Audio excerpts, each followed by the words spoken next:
Chapter 1. The Notebook's 3 years, for months, and 11 days since Yao Lao sealed himself into the Jade Ring and walked out of Ruan Jingyu's life without explaining what was happening or when it would end or whether there was a plan. Ruan Jingyu had written that number in the first notebook, the one he used for dates and tallies. He updated it every morning, not because he was counting down to something, because the account deserved accuracy, and an account that began on a specific day required a specific running total. He was sitting at the edge of a cultivation auction floor in Songshan City when he made the morning notation, a mid-tier city in the outer regions, 3 days' travel from the nearest sect with real resources, the kind of place where practitioners came when they couldn't afford better options, the kind of place where failed cultivation paths went to end. That was what had brought him here. The Zhao family remnants, he said to the auction clerk. Lot 14. I need to inspect them before the bidding opens. The clerk looked at him the way people in cultivation auction houses looked at practitioners who asked about remnants rather than core resources or technique manuals, with mild confusion and a stronger mild contempt. Remnants were the leftovers, the failed advances, the abandoned paths, the residual cultivation energy that practitioners shed when they hit a ceiling and gave up or when they died with work unfinished. Most auction houses treated them as filler lots, bulk disposals, the cultivation equivalent of damaged goods. Ruan Jingyu had learned to stop explaining why he wanted them. Lot 14 is remnant clearance, the clerk said. No individual inspection. They go in bulk. I understand how they're typically sold. I'm asking for an exception. Why would I grant an exception for remnant clearance? He produced a medium-weight cultivation spirit stone from his sleeve, not a bribe. He noted in his internal accounting, a negotiation tool, and set it on the counter between them. Because the exception costs you nothing and resolves this conversation efficiently. The clerk looked at the stone, then at Ruan Jingyu. He was 22 years old and appeared younger, which was a function of the quality of stillness that 6 years of careful training had built into his face. He did not look like trouble. He looked like someone who had arrived with a prepared agenda and was now waiting for the people around him to complete their side of the transaction. The clerk took the stone. Lot 14 was 17 remnants from the Zhao family's younger practitioners, a minor clan that had attempted a collective Do Ling advancement ceremony 2 months ago, and had the results that collective advancement ceremonies usually had when the preparation was inadequate. 3 deaths, 6 successful advancements, 8 failures that didn't kill but shattered the cultivation bases of the practitioners involved, leaving them unable to continue. Ruan Jingyu walked through the temporary storage room where the remnants had been collected in sealed cultivation vessels, reading each one carefully, not with his eyes, with the specific function that had been with him for as long as he could remember, that Yao Lao had looked at during their first meeting and called cultivation resonance sensitivity, and then later, when the training deepened, called something else entirely. He could feel the remnants through the sealed vessels. Not the full texture, but enough to assess. Composition, emotional weight, technique fragments still preserved in the abandoned cultivation base. The way a merchant could assess cloth quality through a sealed container if they knew what to feel for. 12 of the 17 were standard regret weight remnants. Practitioners who had wanted to advance, had tried, had failed, and had been unable to continue. The grief in those remnants was real and sharp and would require consolidation time to properly integrate. He estimated 3 days for the batch if he absorbed them all at once, which he wouldn't. He had learned very early that the consolidation limit was not a guideline. It was a wall. For were more complex, technique fragments that had been unusually far along at the time of failure. The practitioners who had built them had been close. Whatever had gone wrong in the ceremony had been catastrophic for them specifically, and the remnants preserved a quality that was closer to interrupted work than to abandoned effort. He made a note in the second notebook, the one for technique assessments, about 3 of them. The 17th remnant stopped him. It was a young woman's path, he could tell. Early Do Ling, very new to cultivation, someone who had barely begun. The failure resonance from this one was not grief or frustration. It was confusion, the specific quality of someone who had not understood that they were in danger until it was too late. The advancement ceremony had collapsed around her, and she had been unable to recognize what was happening, and there had been no one with the time or the attention to guide her out of it. She had been new. No one had been watching her specifically. He stood with that remnant vessel for an extended moment. Then he picked up the notebook and wrote, Asterisk Zhao family lot 14, remnant 17. Do Ling initial, female practitioner, likely first-year cultivation. Failure classification, unsupported advancement under insufficient supervision. Technique fragment, basic fire affinity forms, incomplete. Resonance weight, disoriented. She didn't understand what was happening. Asterisk, he closed the notebook. He absorbed 4 of the 17. the 3 with the most developed technique fragments, and the 17th. The other 13 he left for the bulk auction.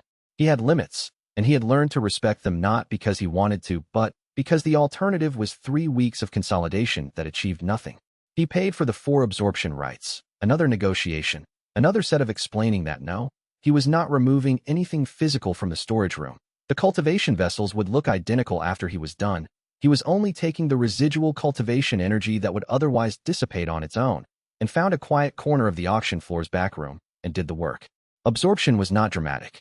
That was the first thing he had learned when he discovered the function, at 12 years old, crouched beside an old failed cultivation site outside his birth city, feeling the resonance of something abandoned and understanding, wordlessly, that he could take it in, that he could use it, that it would become part of him. It was not dramatic. It was slow and quiet, and it required sustained attention, and afterward there was always a period of sitting with what had just entered his cultivation base and learning its texture, its shape, the particular quality of its unfinished nature. Like reading a letter that someone had abandoned mid-sentence. He finished the absorption. He sat with the results. 3 technique fragments. 1 disoriented grief. The disoriented grief was the one he had to be careful with. Grief resonances that came from confusion rather than understanding were harder to integrate. They didn't have the organized quality of a practitioner who had known what they were losing. They had the quality of an interrupted sentence, which created structural inconsistencies when he tried to fit them into the documentation. He opened the second notebook to a fresh page and began the consolidation record. Asterisk remnant batch number 47. Zhao family lot 14. Absorbed, 4 of 17. Technique fragments. Fire form 3rd stage. Incomplete, approximately 70% complete at failure point. Wind walking adaptation step 1. Incomplete, approximately 45%. Earth stabilization foundation, complete at Do Ling tier. Unusual, this practitioner was further along than the others. Resonance weight. 3 regret-weighted fragments. 1 disoriented grief, unsupported advancement. Consolidation period. Estimated 2 days, beginning now. Note. Fire form 3rd stage fragment contains a methodological approach I haven't absorbed previously. Document full analysis post-consolidation. Asterisk, he looked at the last line for a moment. Then added. This is Wan Jingyu, day 1362 of the account. He closed the notebook and began the consolidation work. He had 3 notebooks. The first one was for dates, tallies, and the formal account log, the running documentation of what had happened, when, and what it meant for the ongoing records he maintained. He had filled 7 of these notebooks in the past 3 years. The current one was Notebook 8. The second one was for technique assessment and cultivation records, the technical documentation of what the absorbed remnants contained, how the fragments integrated, what the consolidation periods produced. This was the notebook he referenced most often for practical decisions. The third one was for the things that didn't fit in either of the first 2. He had never come up with a better name for its contents. The version of him that Yao Lao had trained would probably have been able to categorize the material more precisely. He could not. The third notebook was where he wrote the things he was thinking about in ways that didn't yet have proper documentation categories. He had 7 entries in the third notebook in the past 3 months. One of them was about the Zhao family auction, which he hadn't visited yet at the time of writing but had heard about through the regional remnant network. One of them was about a practitioner he had spoken to in a noodle house 2 weeks ago who had failed her cultivation advancement at the Do Ling stage for the 3rd time and had said, with a kind of flat exhaustion that he recognized, "I don't think I'm built for this." He had not known what to say to her. He had written about not knowing what to say in the 3rd notebook afterward. The 7th and most recent entry, written 4 days ago, before traveling to Tsongshan City, was the one he kept returning to. Asterisk, the version he trained would have pursued this differently. Yao Lao's method was direct acquisition. Find the resource, assess the resource, secure the resource through whatever mechanism is available.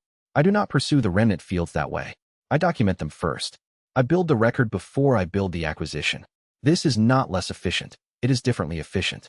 I am not sure whether the difference is philosophical or practical. I am also not sure whether Yao Lao would recognize the approach or find it wasteful. Asterisk, he is not available to ask. The account section remains. When prepared. He had been writing, the account section remains. When prepared, in the documentation for 3 years. He was not yet prepared. He was building toward preparation. The difference between impatience and methodical approach was that impatience moved before the record was complete, and Ruan Jingyu had spent the past 3 years developing a very precise understanding of what the complete record needed to contain before he moved. He was not prepared yet. He would be. Chapter 2. Consolidation and the Question. The consolidation took 2.5 days, which was half a day longer than he had estimated, which meant he added a notation to the second notebook. Asterisk estimation error. Disoriented grief resonances require longer integration than grief resonances with cognitive clarity. Previous data insufficient. Update the estimation model. Asterisk he made the notation and then sat back and looked at the ceiling of the small room he had rented at the back of a cultivation materials shop in Songshan City. The kind of arrangement that cost 3 spirit stones a week and came with no questions, which was the arrangement he preferred, and did the mental work of actually completing the integration of the disoriented grief from the 17th remnant. She had been confused. She had not understood what was happening. The ceremony had destabilized around her, and the experienced practitioners had been managing their own situations, and she had been new and alone in the collapse. He could not undo that. He could only do what the remnant path function did. Take the abandoned cultivation potential, the energy she had built in her brief cultivation period and never gotten to use, and integrate it into his own base, so it continued towards something rather than dissipating into nothing. The integration completed at the half-day mark of the second consolidation day. He felt the resonance settle, not peacefully, exactly, but with the specific quality of something that had been suspended and was now set down. He noted in the documentation, asterisk 17th remnant integrated. Cultivation potential, minor, consistent with early Do Ling practitioner. Technique fragment, basic fire affinity forms, usable. Resonance status, resolved. Asterisk he stood up, stretched. Consolidation work required almost complete stillness, which produced specific physical objections he had learned to manage, and went to find food. The sect elder found him at a street vendor's noodle cart. You're the one who bought the Zhao family remnants. Not a question. The elder was a mid-tier woman in her 50s, sect robes slightly worn in the way that indicated actual use rather than ceremonial display, with the quality of someone who had been managing cultivators for long enough that she had stopped being impressed by most things. She looked at Ruan Jingyu with the expression of someone who had been looking for him specifically. 4 of the 17, he said. The bulk lot sold separately. Where are they? He gestured at himself. She looked at him for a long moment. You absorbed them. Yes. Without contamination. She was not asking. She was stating something she found difficult to process. I checked the vessels afterward. They were completely clean. The residual discharge normally leaves there's always a dispersion signature. Yours left nothing. Clean absorption is a function of consolidation quality, he said. If the integration is complete before you stop the process, there's no dispersion. Most absorption practitioners don't complete the integration in a single session. Most absorption practitioners I've heard of can't do this at all. He considered that. What were you expecting? She sat down across from him at the noodle cart, which he had not invited, but which he also did not object to. Information often arrived in forms that required some accommodation to receive, and this woman appeared to have information worth hearing. We've had practitioners come through before claiming they could absorb remnants. The theoretical literature describes it as possible, but I've never seen it done. They always disperse partially. The contamination is a problem. You have a failed cultivation advancement in your cultivation base. You get fragments of whatever emotional state the practitioner was in at the time of failure. It's psychologically destabilizing. For practitioners who don't consolidate properly, he said, or who don't track the resonance separately from their own cultivation state. How do you track them separately? He reached into his sleeve and showed her the second notebook. She looked at it. He could see her trying to assess what she was looking at. Documentation, she said. Consolidation records. Every resonance cataloged. Source, emotional weight, technique content, integration status. The resonances don't destabilize me because I know exactly what they are and where they came from. They don't blend with my cultivation state because I've documented the boundary between what I absorbed and what I was before I absorbed it. She looked at him for a long moment with the quality of someone recalibrating. You're a Do Ling practitioner, she said. You shouldn't be this controlled at Do Ling. I had a thorough foundational training period before I began developing this independently. Under whom? He noted this question in the account. It came up often. He had a standard answer that was accurate without being complete. A private instructor who is no longer available. The training period ended 3.5 years ago. She looked at him with the specific expression that this answer often produced. Not quite satisfied, aware that something was being withheld, unsure whether to press it. She did not press it. The Zhao family would like to hire you, she said instead. Remnant clearance after cultivation ceremonies is an ongoing cost for mid-tier families. If you can absorb cleanly and completely, without contamination risk to the surrounding area, that is a service they would pay significantly for. He thought about this. He noted it in the first notebook, not the decision yet, just the existence of the offer. He had learned early that decisions noted before they were made tended to be better decisions than ones made in the moment. I'll consider it, he said. I need the cultivation freedom to work independently between contracted sessions. They wouldn't restrict that. I'll consider it, he said again, which meant, the answer is probably yes, but not until I've documented the implications. He finished his noodles. She waited. The regret wait, he said, after a moment. From the bulk lot that's sold to the dispersion handler. Do you know what they do with remnant dispersion when it's not absorbed cleanly? She looked slightly uncomfortable. It dissipates. Over a few months. It's not harmful, exactly, but the area around a major dispersion site tends to have elevated cultivation interference for a season. He nodded. He noted it in the third notebook. Asterisk bulk lot remnants dissipate. The regret weight disperses. It doesn't go anywhere specific. It just ends. The version of me that was trained by Yao Lao would probably have noted this as metaphysically significant. I note it as a resource management problem. Both observations are correct. I am not sure which one I actually believe. Asterisk, he closed the notebook. I'll be in the city for another week, he said to the elder. If the Zhao family wants to discuss terms, I'm available Thursday morning. She left. He stayed with the noodle cart until the vendor started looking at him with the expression of someone wondering when the paying customer was going to stop sitting at the table. He ordered a second bowl. Chapter 3. Han Jun. He heard about Han Jun through the cultivation network 3 weeks later and found him at a tea house on the eastern slope of Mount Sanja on a morning when the mist had not yet cleared from the valley below, which made the mountain feel suspended between states, present but not fully arrived. Wang Jingyu found metaphors like that useful for his documentation and generally tried to suppress them. Han Jun was a man in his early 40s who had the quality of someone who had recently made a large decision and was still adjusting to living inside it. He sat with his tea in the particular way of someone who was no longer in a hurry, which was different from the way someone sat who had never been in a hurry, the deliberateness of a pace chosen after a longer time at a different speed. He recognized Wang Jingyu when he sat down across from him. You're the one from the network. Not a question. Word traveled on the remnant circuit. The young practitioner who absorbed cleanly, who paid fair rates for consent arrangements, who documented everything. I heard you were in the region. I was. I'm passing through on the way to the Jiama region.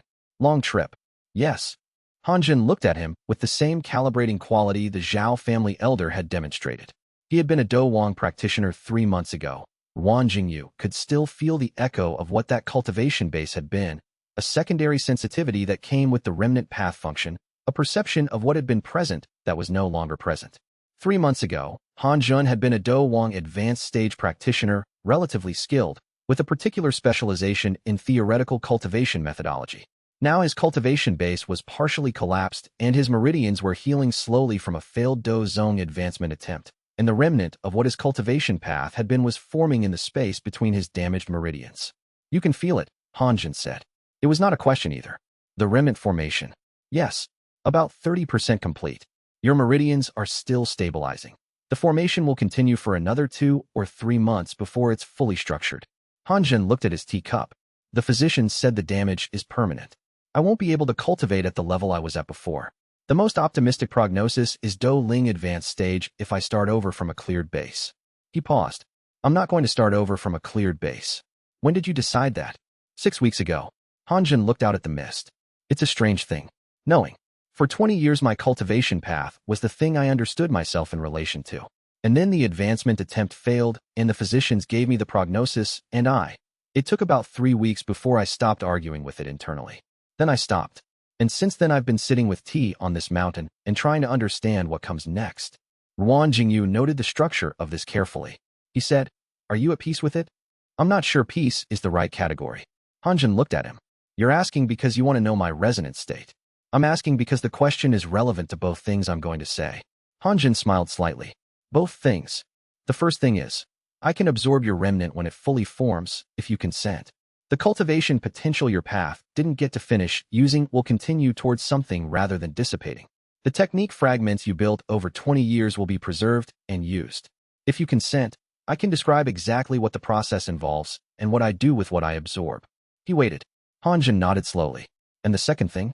The second thing is that you appear to have been building something over your 20 years of cultivation that was not standard advancement methodology. The theoretical work you specialized in. I'd like to know what it was before the remnant forms completely. Some information doesn't transfer through absorption. The reasoning behind a practitioner's choices usually doesn't. Only the results. Han Jun was quiet for a moment. Then, "You're asking me to explain my work to you. If you're willing." The older man looked at the valley below the tea house, where the mist was beginning to thin at the edges as the morning advanced. He had the specific quality of someone deciding whether to trust, which Ruan Jingyu recognized from long practice. It was different from the quality of someone deciding whether they were safe, which was a smaller decision. Deciding whether to trust was the decision about whether the person across from you was worth what the disclosure would cost. "I've been documenting cultivation theoretical frameworks for 15 years, Han Jun said finally. "Not mine specifically. I mean the frameworks that different practitioners have built independently. Pattern analysis. Trying to find what the different successful approaches to cultivation advancement had in common, underneath the technique differences." He paused. "Most people found it academic. I don't find it academic." "No, I didn't think you would." Han Jun set down his teacup with the careful precision of someone who was choosing words with the same care. "What I found, the pattern that kept appearing in the deep analysis, was that the frameworks most associated with sustainable advancement were built around the concept of completion, not power acquisition. Completion. The practitioners who advanced farthest were the ones who finished what they started rather than acquiring new things on top of unfinished foundations." He looked at Ruan Jingyu with the expression of someone waiting to see whether the idea landed or slid past. "It landed. The remnant path function," Ruan Jingyu said slowly, "absorbs what practitioners didn't get to finish. The cultivation potential from abandoned and severed paths. The technique fragments from incomplete development." "I know what the remnant path function does," Han Jun said. "I've been researching it for 7 years. It's the only practice I know of that directly operationalizes completion as a cultivation mechanism." He paused. "I found references to it in theoretical literature. I've been trying to locate a practitioner who actually uses it for most of my research career." The mist was clearing fully from the valley below. In the sharpening light, the mountains beyond looked very precise. Ruan Jingyu opened the second notebook. They talked for 4 hours. He documented what Han Jun said about completion frameworks in the careful, systematic notation of someone who understood that this was the kind of information that did not benefit from imprecision. Han Jun talked about the theoretical literature he had found, the practitioners he had documented, the 18 approaches to cultivation he had analyzed over 15 years. At the end of the 4 hours, Ruan Jingyu said, "I'll return in 3 months when the remnant has fully formed. If you still consent at that point, I'll absorb it then." Han Jun said, "I'll consent." He paused. "The resonance state you asked about. Peace is not the category. But there's something else, a sense that if the work I've been doing ends up in something that continues forward, that's not the same as the work being unfinished. That's the work finding its way to completion through a different mechanism." Ruan Jingyu looked at him. Then he wrote in the third notebook, not the second, the third, a single line. Asterisk Han Jun describes completing things through different mechanisms. "I know something about that." Asterisk he closed the notebook. "I'll be back in 3 months, he said. He came back in 11 weeks because the remnant formed faster than either of them expected, and the consolidation window after formation was limited, 4 to 6 months before the remnant began to disperse. He spent 2 hours absorbing Han Jun's remnant on the same mountain slope, in the morning mist, with Han Jun present and aware of the process, which was different from absorbing unclaimed field remnants in a way that Ruan Jingyu would not have been able to articulate precisely, but noted in the documentation anyway. The resonance that entered his cultivation base was unlike any of the 43 he had absorbed before it. Not grief, not regret, not frustration or confusion or the specific sharpness of interrupted ambition. The Han Jun resonance had the quality of file documentation, organized, categorized, structured with a precision that was recognizable to Ruan Jingyu because it was the same precision he applied to his own documentation work. The specific quality of someone who had decided that information should be organized rather than felt, should be filed rather than experienced, should be preserved in a form that was accessible rather than stored in a form that was overwhelming. It was the most familiar resonance he had ever absorbed. He sat with it for a long moment after the absorption completed, Han Jun watching from the other side of the tea table. "Unusual?" Han Jun asked. "Yes." "In what way?" He opened the second notebook and considered what to write. Then, instead of writing, he said, "It's organized. The resonance is organized. Most absorbed remnants have a quality of interrupted experience, feeling states that were in progress when the path ended. Yours has the quality of documented record." Han Jun was quiet for a moment. Then he smiled with the specific expression of someone who had expected a response and found the actual response both accurate and more than they had expected. "Document that carefully," he said. Ruan Jingyu looked at him, then back at the notebook. He wrote, "Asterisk Han Jun remnant, day of absorption. Resonance structure, organized. Categorized. Not emotional weight, but information weight. The quality of filed documentation rather than active feeling. Source. Han Jun was a documentation practitioner. The remnant reflects his approach. Note. This is the most structured remnant I have absorbed. The organizing principle appears deliberate. Investigate further during consolidation. Asterisk, he underlined the last line. The investigation during consolidation would take months. He could feel, already, that there was more to the Han Jun resonance than was immediately apparent. Layers under the initial texture, a depth that would require time and tier development to access fully. He noted it as a long-term investigation item and moved on. Chapter 4. When Yinming, the older practitioner, arrived at Songshan City's main cultivation crossroads in 11 days after Ruan Jingyu had returned from Mount Songja, and was there because of the Zhao family contract. He had accepted it after Thursday's meeting, on the terms he had specified, and was working 2 clearance sessions a week while traveling the region's remnant circuit in between. When Yinming looked exactly the same as he had 4 years ago, that was one of the reliable things about him. He had the quality of someone who had settled into a specific version of himself in his 40s and intended to remain there indefinitely. He was 51, cultivated to Dozong lower stage, a practitioner affiliated with no particular sect who survived through a combination of cultivation services consulting and what appeared to be a very extensive regional intelligence network maintained through decades of relationships. He was the only person from the training period who still sought Ruan Jingyu out. "You're harder to find than you used to be," he said, sitting down across from Ruan Jingyu in the inn's common room with the ease of someone who had been looking for a while and was not bothered by having had to look. "The circuit changes," Ruan Jingyu said. "I move through it rather than staying in one place. That's new. It's efficient." When Yinming looked at him with the particular quality of attention that older practitioners developed, not intrusive, just present, the kind of watching that came from having seen enough versions of enough situations to know what to look for. He had looked at Ruan Jingyu this way since the first time they had met, when Ruan Jingyu had been 15, and when Yinming had been introduced as someone Yao Lao trusted as a cultivation contact in the outer regions.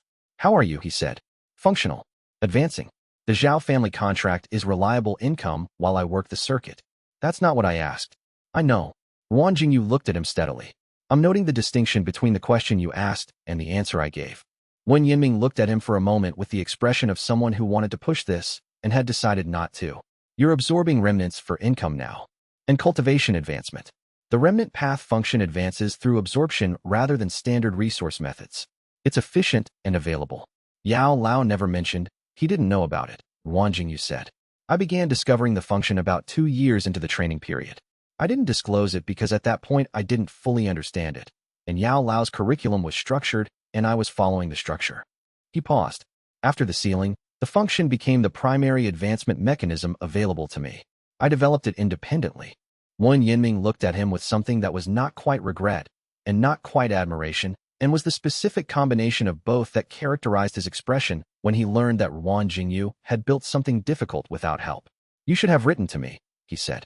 "I'm not sure what you would have contributed to the development of a technique that no one in my contact network had ever seen or heard of." "Company," Wen Yinming said simply. "I would have contributed company." Ruan Jingyu noted this in the 3rd notebook afterward, under the heading Unresolved Accounts. "My own."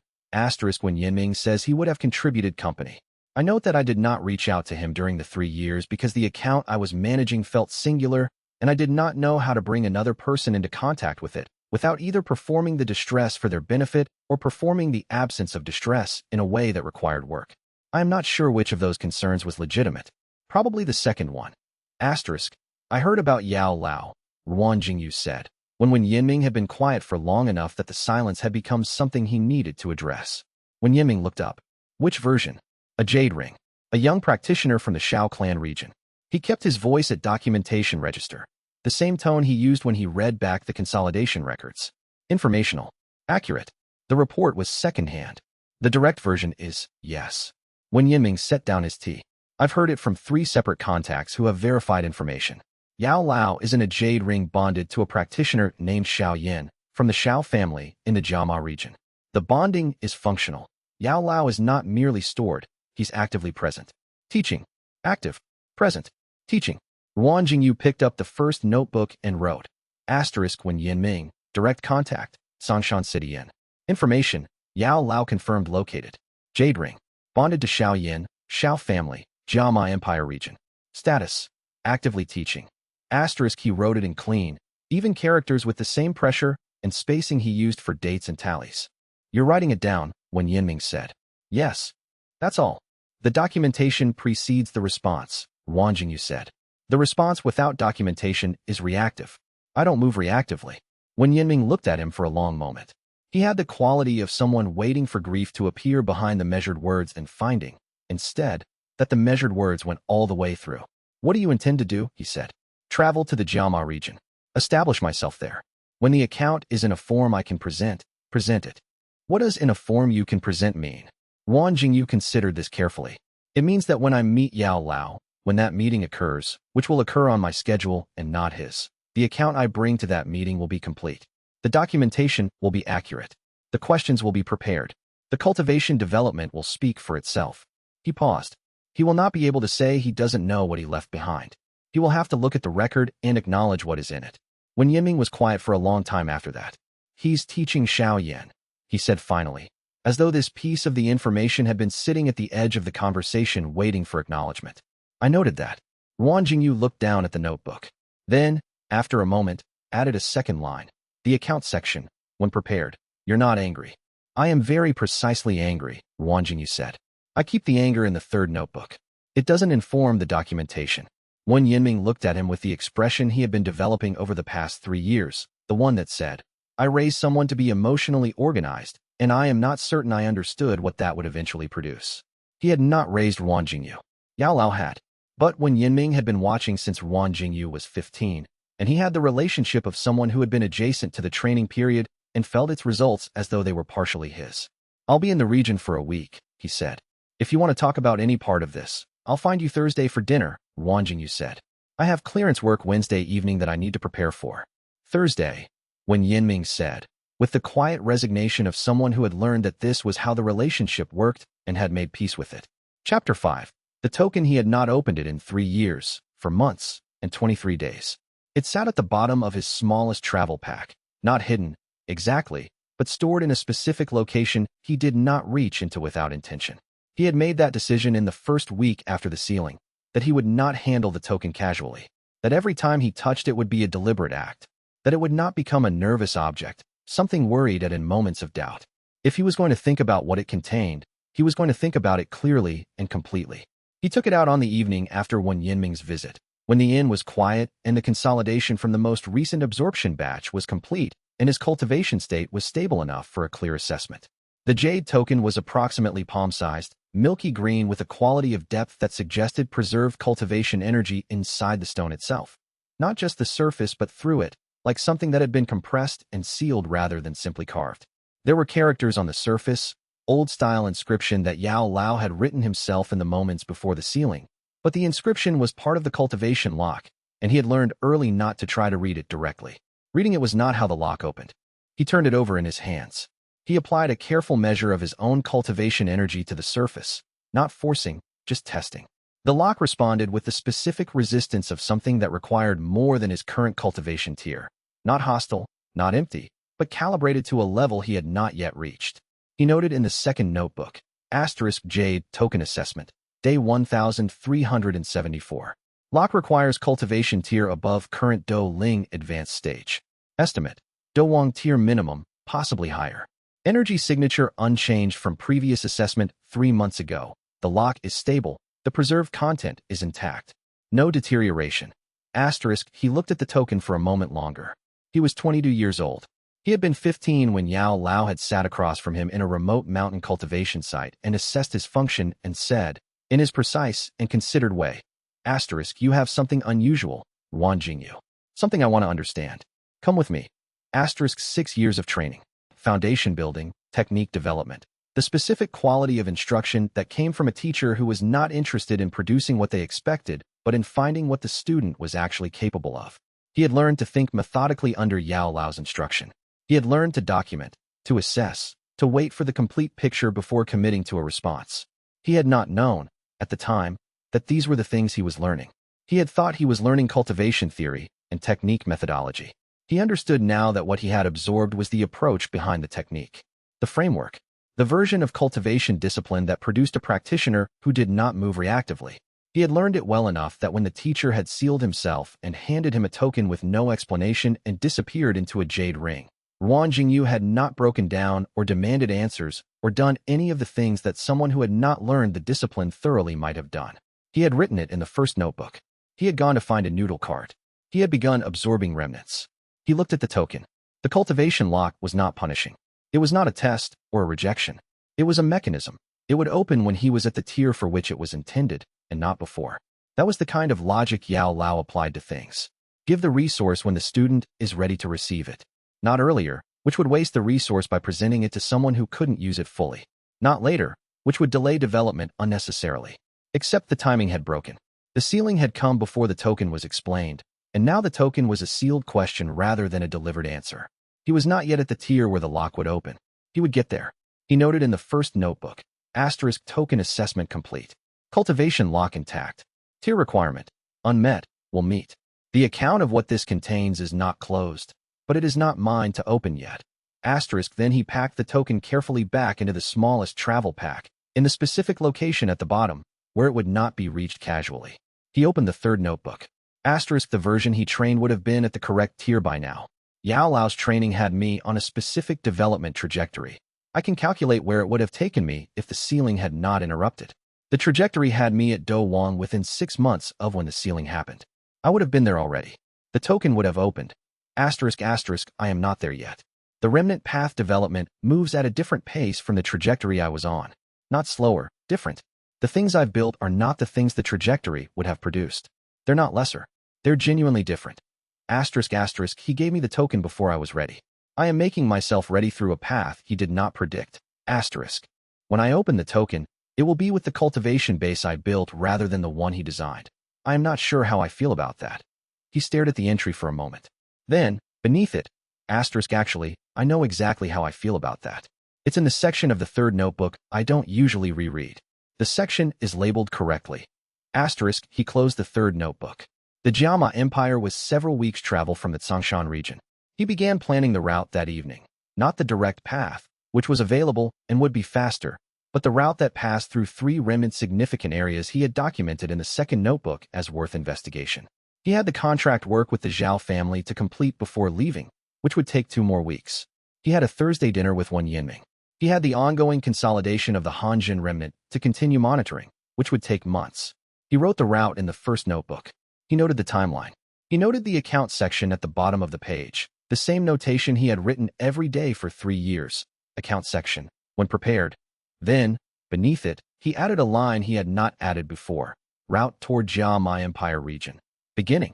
He closed the notebook and went to sleep with the methodical efficiency of someone who had organized the account and now needed to rest before continuing the work. Chapter 6. The road to Jiama. He left Songshan City on a Thursday morning after the dinner with Wen Yinming, which had gone as Thursday dinners with Wen Yinming typically went. Wen Yinming asked careful questions about the cultivation work. Ruan Jingyu answered the cultivation questions and redirected the questions about how he was doing that were framed as cultivation questions. Wen Yinming paid for dinner with the resigned air of someone who had accepted this arrangement while maintaining private reservations about it. They parted with Wen Yinming saying he would be in the southern routes for the next several months and available if needed, and Ruan Jingyu noting this in the first notebook as available contact, southern route, reply within 14 days. The road to the Jiama Empire region was 4 to 6 weeks, depending on pace and detours. He took the northern mountain route, longer, less traveled, and notable in the regional remnant documentation for 3 significant accumulation sites that other practitioners avoided due to the elevation and the weather, which was cold and unpredictable through most of the season. He had noted these sites as absorption targets in the second notebook 3 months earlier and planned the route accordingly. The first 2 sites were minor. Collected mountain remnants from a series of failed advancement attempts over the previous decade, dispersed thinly across the terrain in the way of remnants that had been sitting unabsorbed for years. He spent a morning at each and absorbed what was accessible, 7 remnants total, all well below the consolidation limit, all the type he had categorized as standard regret weight.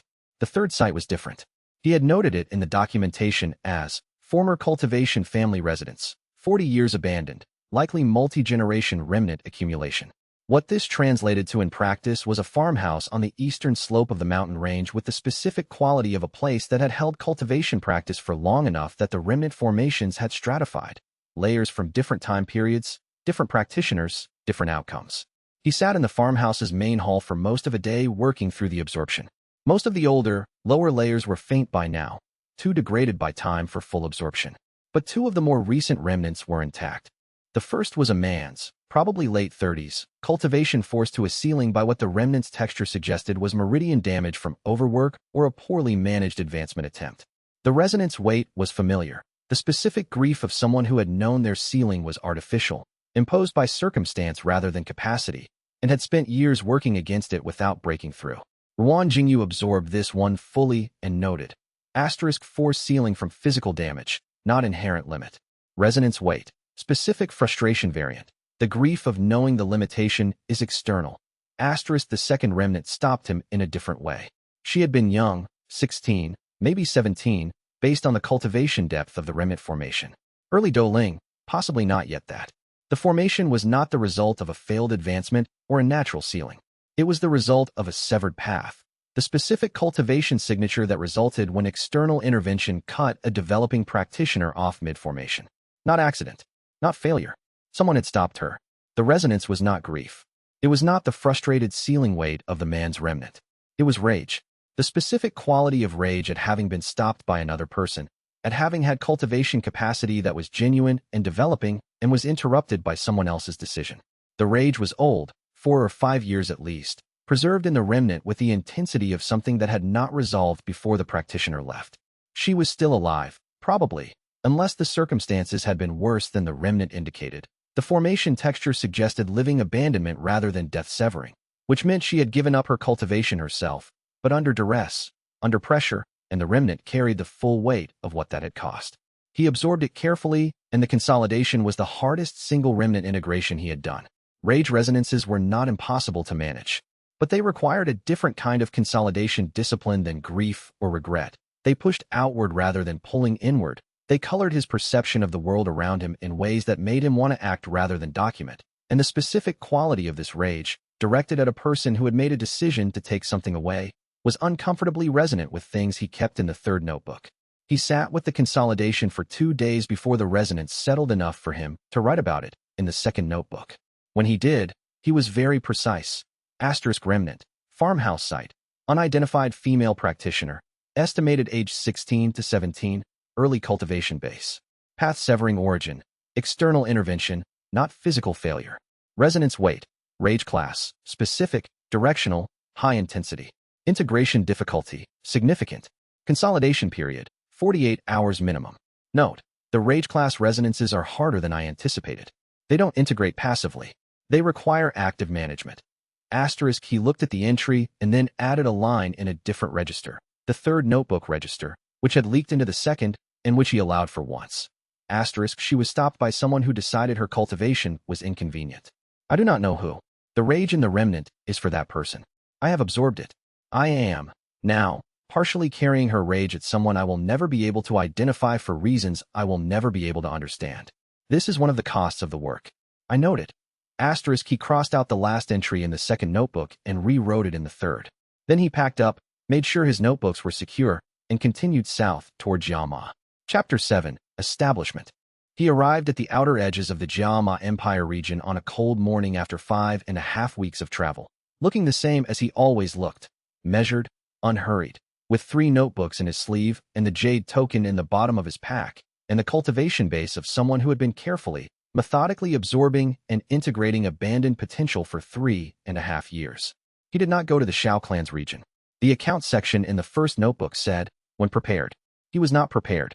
The route toward preparation involved establishing himself in the region first, finding the local remnant circuit, building a functional income base, gathering specific intelligence on the situation involving Yao Lao and Xiao Yan from regional sources rather than Wen Yinming's secondhand reports.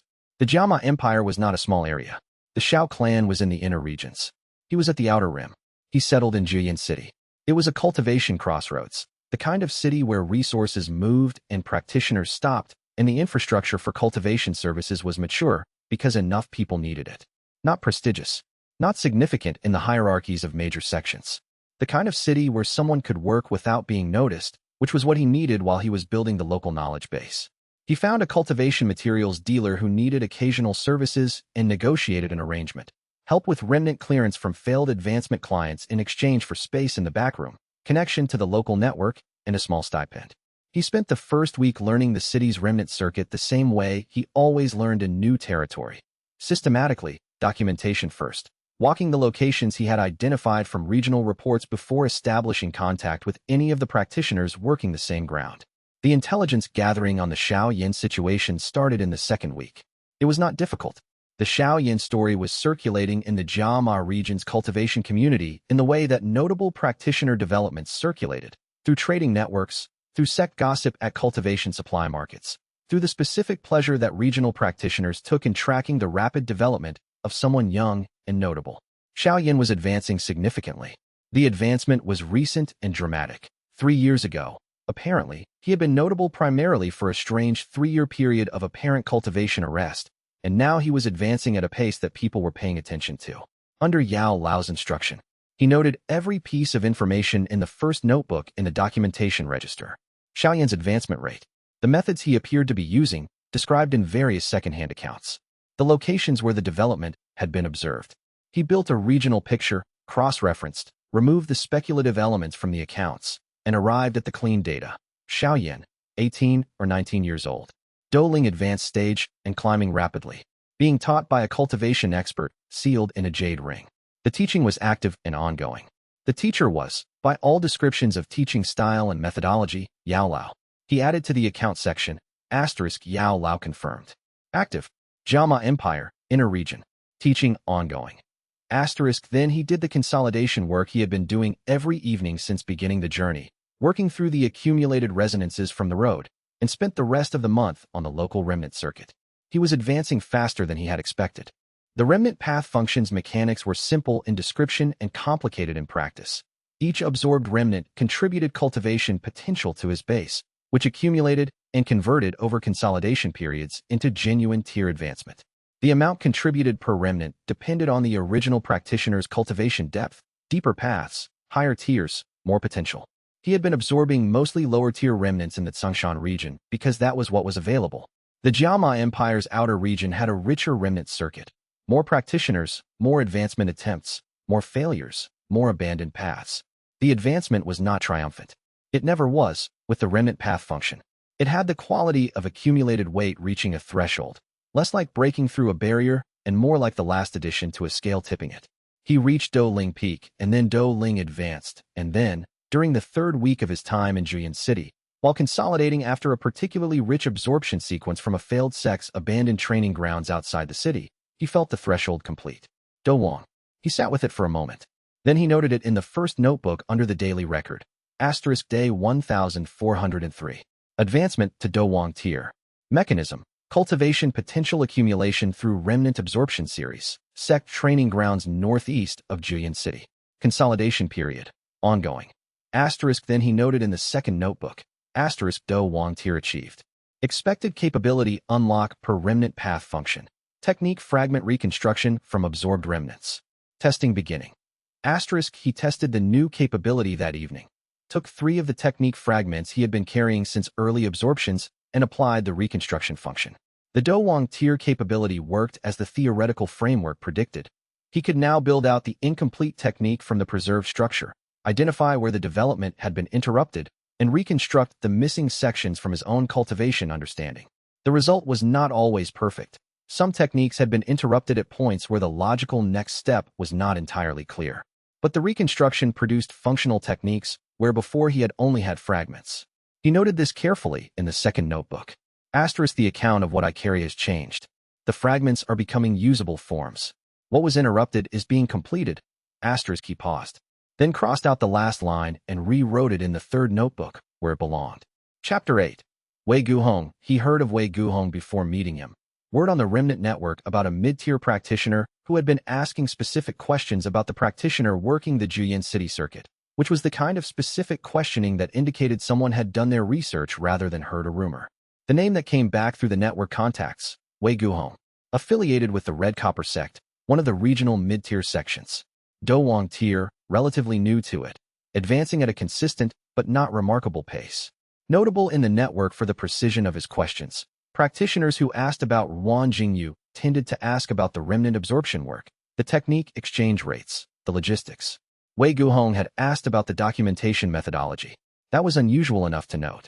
He was sitting at the cultivation supply market's outer T section, a specific location that Ruan Jingyu had identified as a useful observation point for tracking who was purchasing what in the regional circuit, when a practitioner in mid-quality cultivation robes sat down across from him with the specific ease of someone who had confirmed the target and was moving to introduction. Ruan Jingyu, the man said. Not a question. Wei Guhong, Ruan Jingyu said. Also not a question. Wei Guhong was perhaps 3 or 4 years older than Ruan Jingyu, mid-20s, with the particular build of someone who had trained their physical cultivation alongside their qi development. His face had the quality of someone accustomed to being assessed and finding the results satisfying. Not vanity exactly, but the settled confidence of someone who had built what they had intended to build. His cultivation base, which Ruan Jingyu could feel in the ambient way he felt all nearby practitioner states, was clean and precisely structured, standard methodology executed well, with no wasted elements and no soft points. He was genuinely skilled. You've been documenting the Jia Yan circuit for 3 weeks, Wei Guhong said. You absorbed the Red Copper Training Grounds remnants 2 weeks ago without asking the sect for access rights, though I checked, and the grounds had been officially abandoned, so technically there was nothing to ask for. Correct. You're Do Wang tier. You became Do Wang in the last week. 11 days ago, Ruan Jingyu said. The documentation if you want the precise advancement date.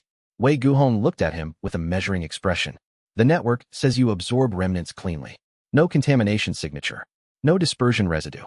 And you keep records of every absorption, every resonance, every technique fragment you extract. Also correct. I've heard of the remnant path function, Wei Guhong said. It's in the theoretical literature. I spent a month trying to find someone who used it before I traced you through the network. He leaned back in his chair with the ease of someone making a decision they'd already made before the conversation started. I'm curious. About the function. About you. The function is a component of the curiosity. He paused. I also sought Yao Lao's instruction. 3 years ago, before he disappeared into whatever situation he's now in. I was declined. Ruan Jingyu noted this in the first notebook, not visibly, but the mental notation that he would translate into documentation later. Asterisk Wei Guhong. Sought Yao Lao's instruction. Declined. 3 years ago. Concurrent timeline with the ceiling. Asterisk, he declined a lot of people, Ruan Jingyu said. He declined most people, Wei Guhong said. He took one. The statement sat between them for a moment. It was accurate. Yao Lao had a reputation for taking one student at a time, sometimes no student for years between periods of instruction. He had taken Ruan Jingyu at 15, which had been unusual. Yao Lao's students were typically older, already developed. Taking an early-stage student was the kind of decision people had noticed. Wei Guhong was watching him with the quality of someone who had prepared this statement carefully and was now observing the result. And then he stopped taking that one, Ruan Jingyu said. The documentation register. Accurate without emphasis. Yes. Something shifted in Wei Guhong's expression, not quite respect, but an acknowledgement of the accuracy of the statement. I heard. Which means someone who was declined is in a different position than someone who was taken, and then he did not finish the sentence. Abandoned, Ruan Jingyu said. The word is available. Wei Guhong looked at him. You use it comfortably. I use it accurately. The word that obscures the situation does not help the documentation. There was a pause in which Wei Guhong appeared to be recalibrating the conversation's likely trajectory. He had the quality of someone who had prepared for several possible versions of this exchange and was finding that the actual version was operating on different assumptions than any of them. I'm not here for whatever you might think I'm here for, Wei Guhong said finally. I haven't categorized your purpose yet. I'm still gathering data. I'm curious about the remnant path function, Wei Guhong said. I'm also curious about you. Someone Yao Lao trained for 6 years and then abandoned is either broken or has built something that wouldn't have been built otherwise. Based on the network reports, he paused. You're the second kind. That is the current data, Ruan Jingyu agreed. Wei Guhong looked at him with an expression that was not quite hostility and not quite admiration, and was some specific combination of both. The look of someone who had spent 3 years developing himself according to standards that this conversation was complicating. Can I see the documentation? He said. Ruan Jingyu considered this. Then he produced the second notebook and opened it to the current absorption records, not the full documentation, just the circuit overview. He slid it across the table. Wei Guhong read it with the careful attention of someone with genuine analytical capability. He turned pages without hurrying. He did not ask questions while he read. He finished, closed the notebook, and slid it back. You've absorbed 43 remnants since Tsongshan City, he said. And you have full documentation on everyone. 51 since the full circuit began, Ruan Jingyu said. The Tsongshan records are in the previous notebook. How many technique fragments? 12 usable at reconstruction level. 17 partial. 22 that will require higher tier capability to fully reconstruct. Wei Guhong was quiet for a moment. You're building something. Yes. For what purpose? Ruan Jingyu thought about how to answer this accurately. The remnant path function produces something that no practitioner who built a standard cultivation path has. Not better. Different. Every technique fragment comes from a practitioner who built it for their own specific cultivation system, their own elemental affinity, their own physical approach, their own cultivation theory framework. When I reconstruct and carry 50 of them, the combinations available in any given application are combinations no single practitioner system would produce. He paused. The unpredictability is not a flaw. It is the function. Wei Guhong looked at him steadily. His interest in this information had the quality of a practitioner encountering something they could not immediately classify within their existing frameworks. I'd like to see a demonstration, he said. At some point, Ruan Jingyu said. Not today. The documentation of our conversation has to finish before I add the demonstration records. Wei Guhong looked at him with an expression that might have been amusement if he had been the type to show it easily. He was not. Fair enough, he said. He stood. I'll be in the city for 2 more weeks. The network knows where to find me. I know where to find you, Ruan Jingyu said. I did the research. Wei Guhong left. Ruan Jingyu picked up the first notebook and wrote. The documentation was longer than usual. Wei Guhong was the first person in the 3 years since the ceiling whose presence in the account felt like it had a shape he couldn't yet see the edges of. Not threat, not ally, something still forming. He noted it as Wei Guhong. Purpose, unclassified. Motivation, complex. Cultivation quality, genuine. Interest in remnant path, real. Watch. Document. Do not categorize prematurely. Chapter 9. The Dowang remnant. The sect conflict had happened 3 weeks before Ruan Jingyu arrived in the region. 2 minor sects in dispute over a cultivation resource site.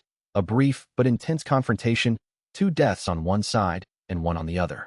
The aftermath was cleared by institutional arbitrators. The resource site transferred. The conflict officially resolved. The remnants were unresolved. One of the 2 dead practitioners from the losing sect had been a Dowang advanced stage cultivator, significant cultivation depth, a practitioner who had spent the better part of a decade developing a specific combat methodology.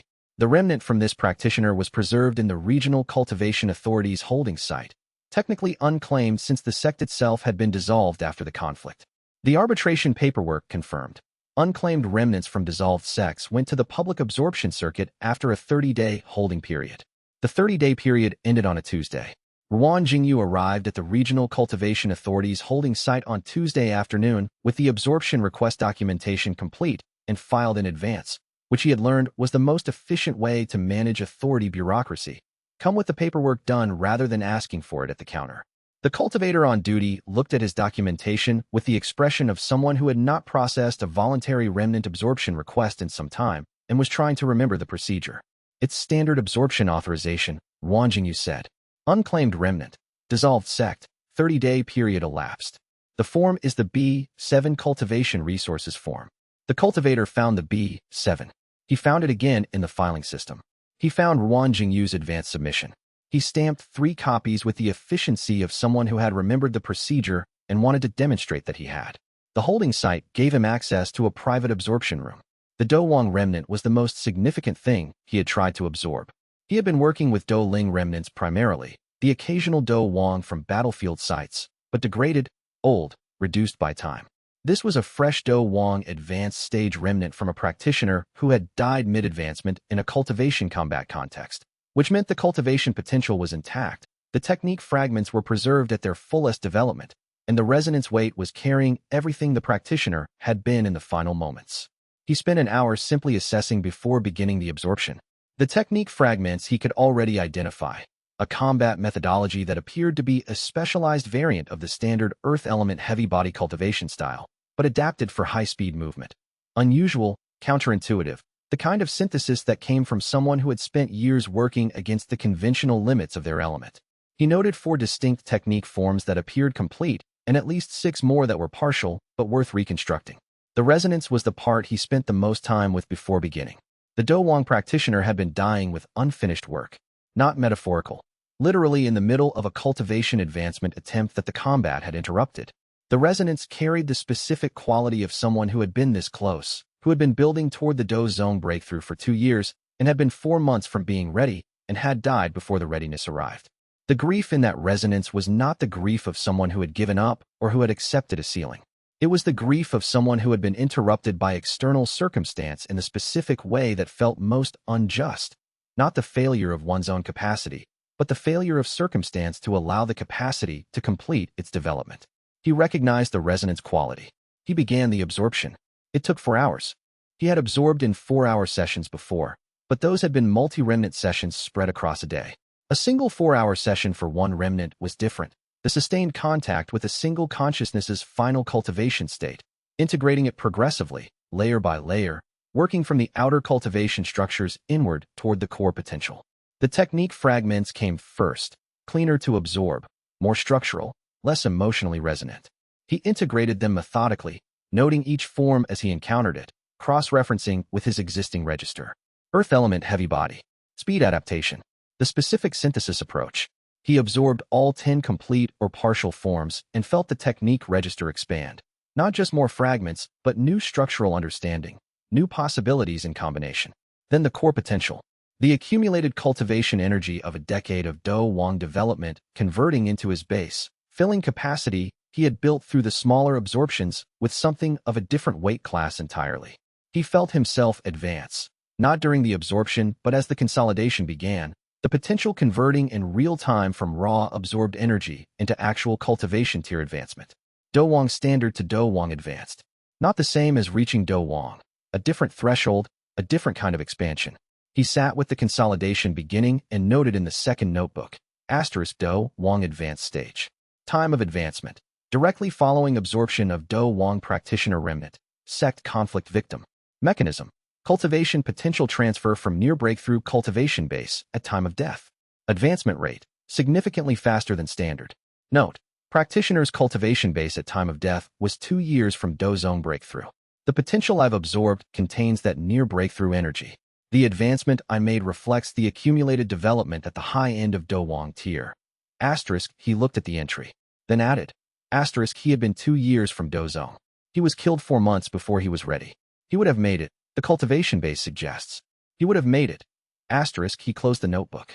He sat with the resonance settling, the combat memory, the precise technique deployment, the grief of dying with the work unfinished, the specific rage of someone who had been interrupted rather than who had failed.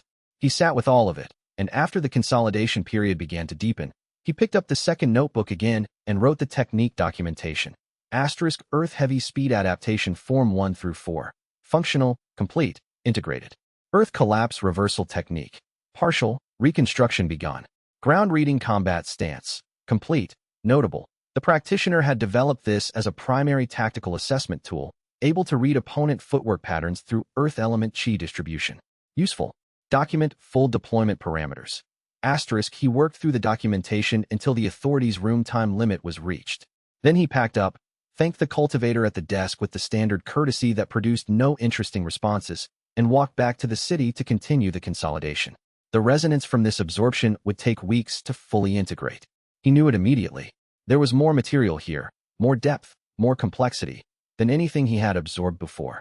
He would be managing the Do Wang practitioner's resonance for a long time. He noted this as expected and added it to the management plan. Chapter 10. The accounts section. The report came through his information network on a Wednesday, secondhand through 2 different cultivation supply traders who had been in the inner Jiama region recently and had heard it at cultivation supply markets, cross-referenced and cleaned of the speculative elements. Xiao Yan had recently demonstrated cultivation advancement that was drawing attention. The advancement was rapid, faster than the developmental pace that had been attracting regional interest. Multiple accounts confirmed the presence of Yao Lao's teaching influence in the techniques he was deploying. He noted it in the first notebook. He sat with the notebook open for a moment after writing the entry. The version of him that Yao Lao had trained would have felt this information differently. He understood that clearly. The training had been real. 6 years of genuine instruction, of having a teacher who was genuinely interested in what the student was capable of rather than in producing the outcome the teacher wanted. 6 years of cultivation development guided by someone who had been paying careful, expert attention. The training had been the most significant thing in his life until the day it wasn't anymore. The training had produced him. He turned to the account section in the first notebook, the specific pages he had set aside 3 years ago for the documentation of the Yao Lao situation, which he had separated from the regular daily record because it was not a regular daily record item, and treating it as one would have been inaccurate. He read through the account entries. Date of sealing. The events of the sealing as he had been able to reconstruct them afterward. The jade token, given without explanation, with the inscription he still couldn't read. The specific silence that followed. 3 weeks of waiting for contact, then a month, then the gradual acknowledgement that contact was not coming, that the silence was not temporary. He read the entry he had written on the first day. He stopped waiting. Asterisk, the account is open. It will remain open. I will not pursue it until I am prepared to pursue it correctly. The account of what I build in the interim is part of the account. When I present the full record, the interim will be in it. Asterisk, he added to that entry now, 3 years and 4 months later. Asterisk, regional intelligence report, Wednesday. Xiao Yan's advancement continues. Yao Lao's instruction ongoing. The account remains open. I have been building something for 3.5 years that could not have been built in any other way. I am not prepared yet. I will be. Asterisk, he closed the first notebook. He opened the third notebook, the one for things that didn't fit the documentation, and wrote a single line. Asterisk, he is teaching someone else what he taught me. And I am not going to think about what that means in any detail until I am in a better position to think about it clearly, which is not today. Asterisk, he looked at the line, then added. Asterisk, the practice of not thinking about things clearly until I'm in a better position is not avoidance.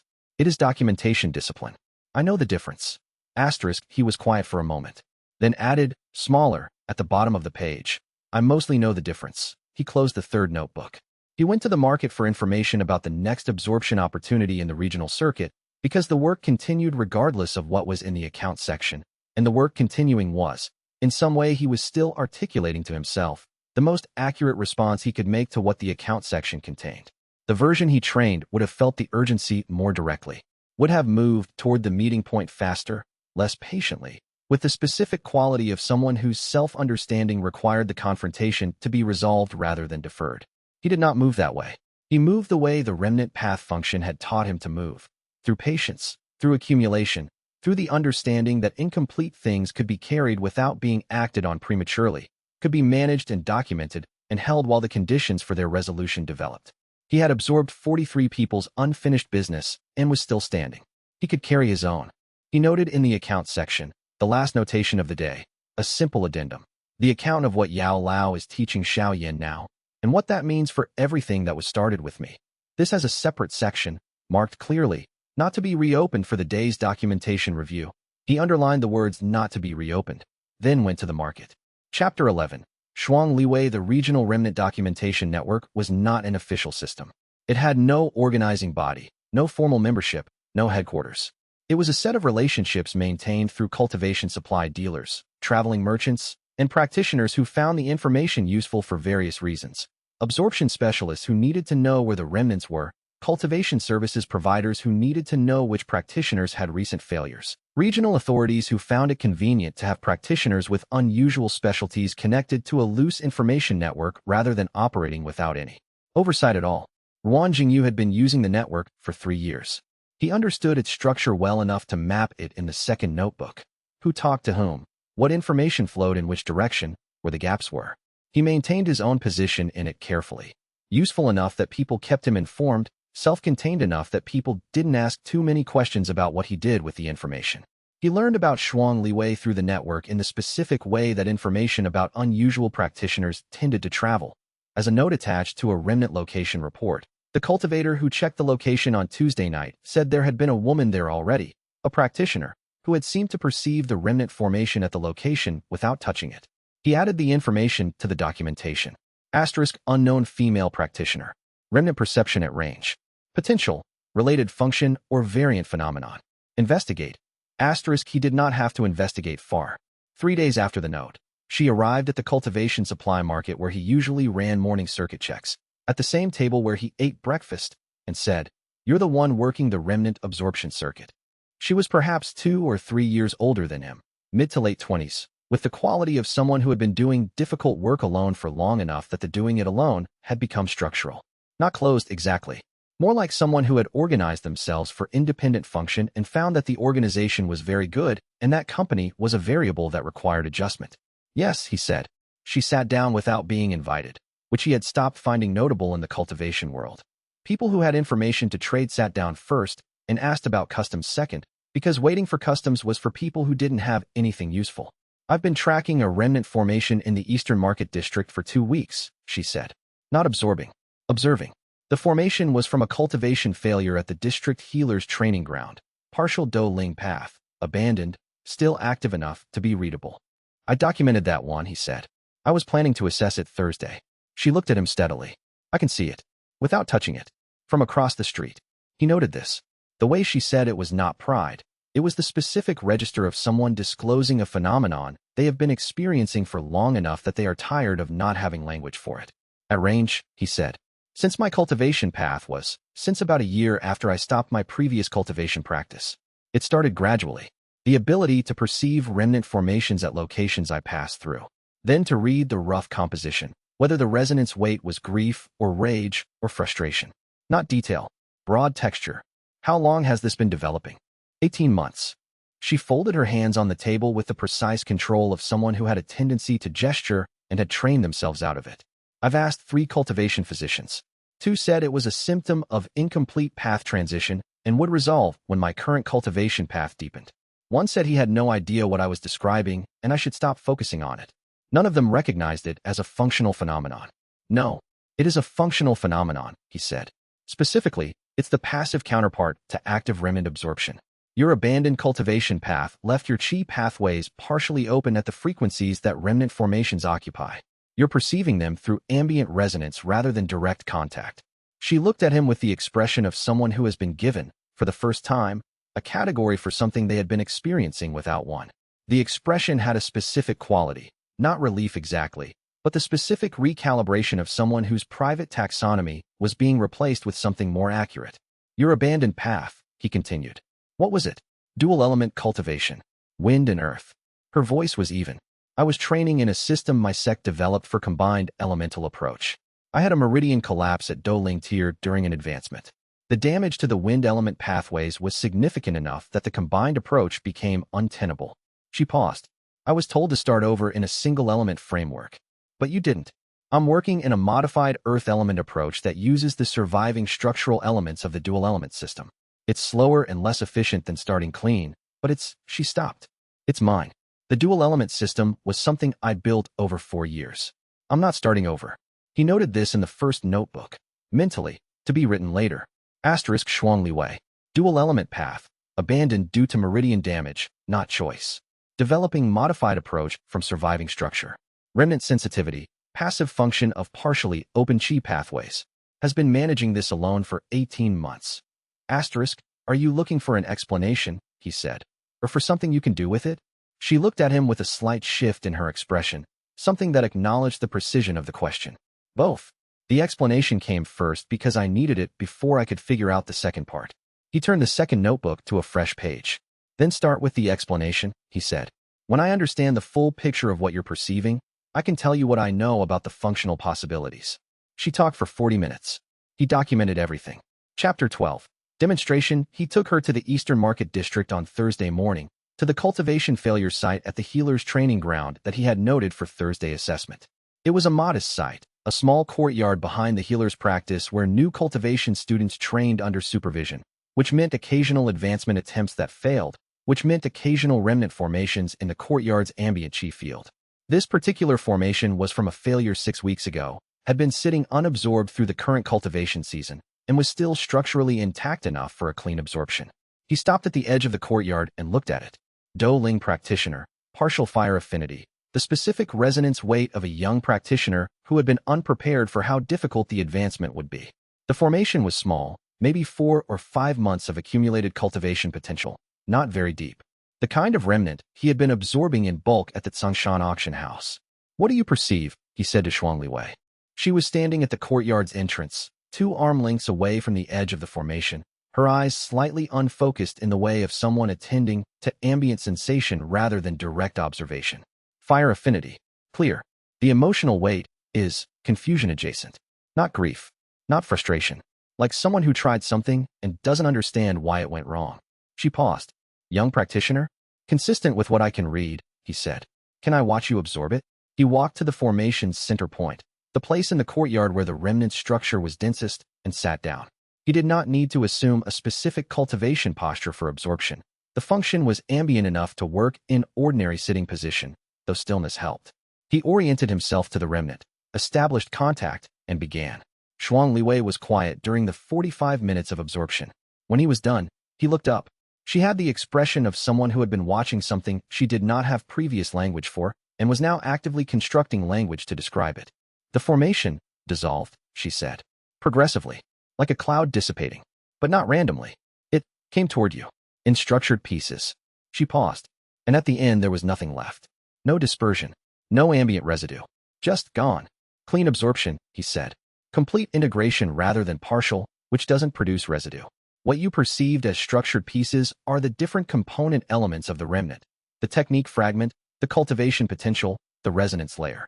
They integrate at different rates and in different ways. She was quiet for a moment. Then, when you absorbed it, did you feel what the practitioner felt? The confusion you mentioned. I'm feeling it now, as the resonance integrates. It fades over the consolidation period. He noted in the second notebook, asterisk site, healer training ground. Shuang Liwei present, observing at range. Her perception of the absorption process, accurate, structurally detailed, consistent with passive function of partial frequency qi pathways. Confirmed, her sensitivity is not residual symptom but developed phenomenon. Operational potential, advanced assessment of remnant composition before physical contact required. Asterisk, he showed her the entry. She read it and said, operational potential. Yes, if you can assess remnant composition at range before I physically access the site, I can make more precise decisions about which absorptions to pursue and how to plan the consolidation sequence. What you perceived as fire affinity and confusion weight, I can only determine through close approach. If you had told me that before I entered the courtyard, I would have planned the session differently. She looked at him with the considering quality that had been in her expression since their first conversation. The assessment of someone deciding how much of a working relationship they were being offered and whether it was one they wanted. I've been perceiving these formations for 18 months, she said, and I've been treating them as a problem to manage. Something to work around. It's a capability, he said. Partial and passive relative to the active function, but genuine. The reason no physician recognized it is that it's not a pathology. It's what the damaged qi pathways produced when they adapted. She was quiet for a moment. Then, why did your abandoned path produce the active version? He looked at her steadily. My path was not abandoned. It was interrupted by external circumstance, and I developed independently afterward. He paused. The remnant path function was not produced by the interruption. It was present before it. What the interruption produced was the context in which I developed it fully. She held his gaze. There's a distinction you're making there. Yes. Between a path abandoned under duress and a path that was always going to develop this way. Yes. She thought about this for a moment. Then, and your path was always going to develop this way. I believe so. Yao Lao, my teacher, called it cultivation resonance sensitivity when we first identified it. He was categorizing the same phenomenon yours is, the ability to perceive abandoned and incomplete cultivation states. The distinction is in the active component. I can not only perceive remnants but absorb and integrate them. That component appears to be specific to my cultivation base and cannot be explained as a symptom of external circumstances. She looked at him steadily. He had the distinct impression she was noting, as he was, that they were having the first conversation about their cultivation with someone who actually understood the terminology and phenomenon involved. Then we have something useful to each other, she said. Yes, he said. That is the accurate assessment. Chapter 13. Paperwork. The Regional Cultivation Authority's enforcement representative arrived at the cultivation supply dealer's back room, where Ruan Jingyu kept his working space on a Thursday afternoon, 2 weeks after his first conversation with Shuang Liwei, during which they had conducted 3 more assessment exercises, and he had begun documenting her perception range and accuracy, and presented a citation for unauthorized exploitation of cultivation remnant resources in contravention of Regional Disposition Regulation 7, subsection 4. He read the citation. He looked at the enforcement representative. He said, the Zhao family absorption contracts are authorized under private agreement with the Zhao family elder, who is the legal disposition authority for their clan remnant formations. The healer's district absorptions were publicly released through the standard unclaimed remnant process after the regulatory holding period. The mountain roadside absorptions were from officially abandoned cultivation grounds, available under open disposition rules. He paused. I have documentation for all three. He produced the second notebook and 3 folders of formal documentation. He had started keeping the formal documentation in separate folders from the notation notebooks 2 months ago because the institutional requests had been increasing in frequency, and he anticipated that this moment would arrive. The enforcement representative looked at the documentation. He was a mid-tier practitioner with the specific quality of someone who had been hoping this would be a routine citation rather than a contested one. Subsection 4, Wang Jingyu said helpfully, covers unauthorized remnant appropriation from actively maintained cultivation properties. None of the locations I've been working qualify as actively maintained. I have documentation on the disposition status of each site. The Zhao family elder did not file the authorization with the regional authority. She is not required to file it. The regional authority registers clan cultivation property, not internal disposition agreements. The requirement to file would be in subsection 9, which covers third-party facilitated remnant processing, not direct practitioner engagement authorized by the property holder. He opened the third folder to the relevant page. The applicable statutory reference is here. The enforcement representative looked at the page. He had the quality of someone who had not expected to be handed the statutory reference for the regulation he was trying to enforce. He reviewed the documentation. This took approximately 20 minutes, during which Wang Jingyu sat quietly at his working table and transcribed the consolidation notes from the morning's session into the second notebook. He did not make the representative feel watched, which he had found was counterproductive to paperwork interactions. I'll need to bring this to my supervisor, the representative said finally. I would expect so, Wang Jingyu said. Please tell your supervisor that I am available Thursday mornings for any follow-up discussion, and that I can provide additional documentation on any specific absorption event they wish to review. The records are complete. The representative left. Wang Jingyu noted the encounter in the first notebook, documented the specific regulatory citation for future reference, and added a note about the likely next steps in the institutional process. He had learned in the Tsongshan region that regulatory citations were generally not the end of a situation but the beginning of a documentation exchange, and that practitioners who won these exchanges won them on completeness of record rather than on legal argument.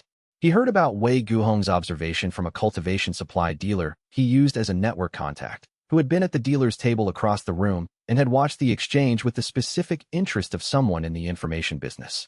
He didn't try to argue with them, the dealer said, with the tone of someone reporting on a cultivation technique they hadn't seen before. He just produced the paperwork. They didn't know what to do with the paperwork. He filed this account in the first notebook under Wei Guhong, observed encounters, and noted, Wei Guhong is monitoring my interactions with regional authority. Purpose still unclassified. The observation is systematic, not casual.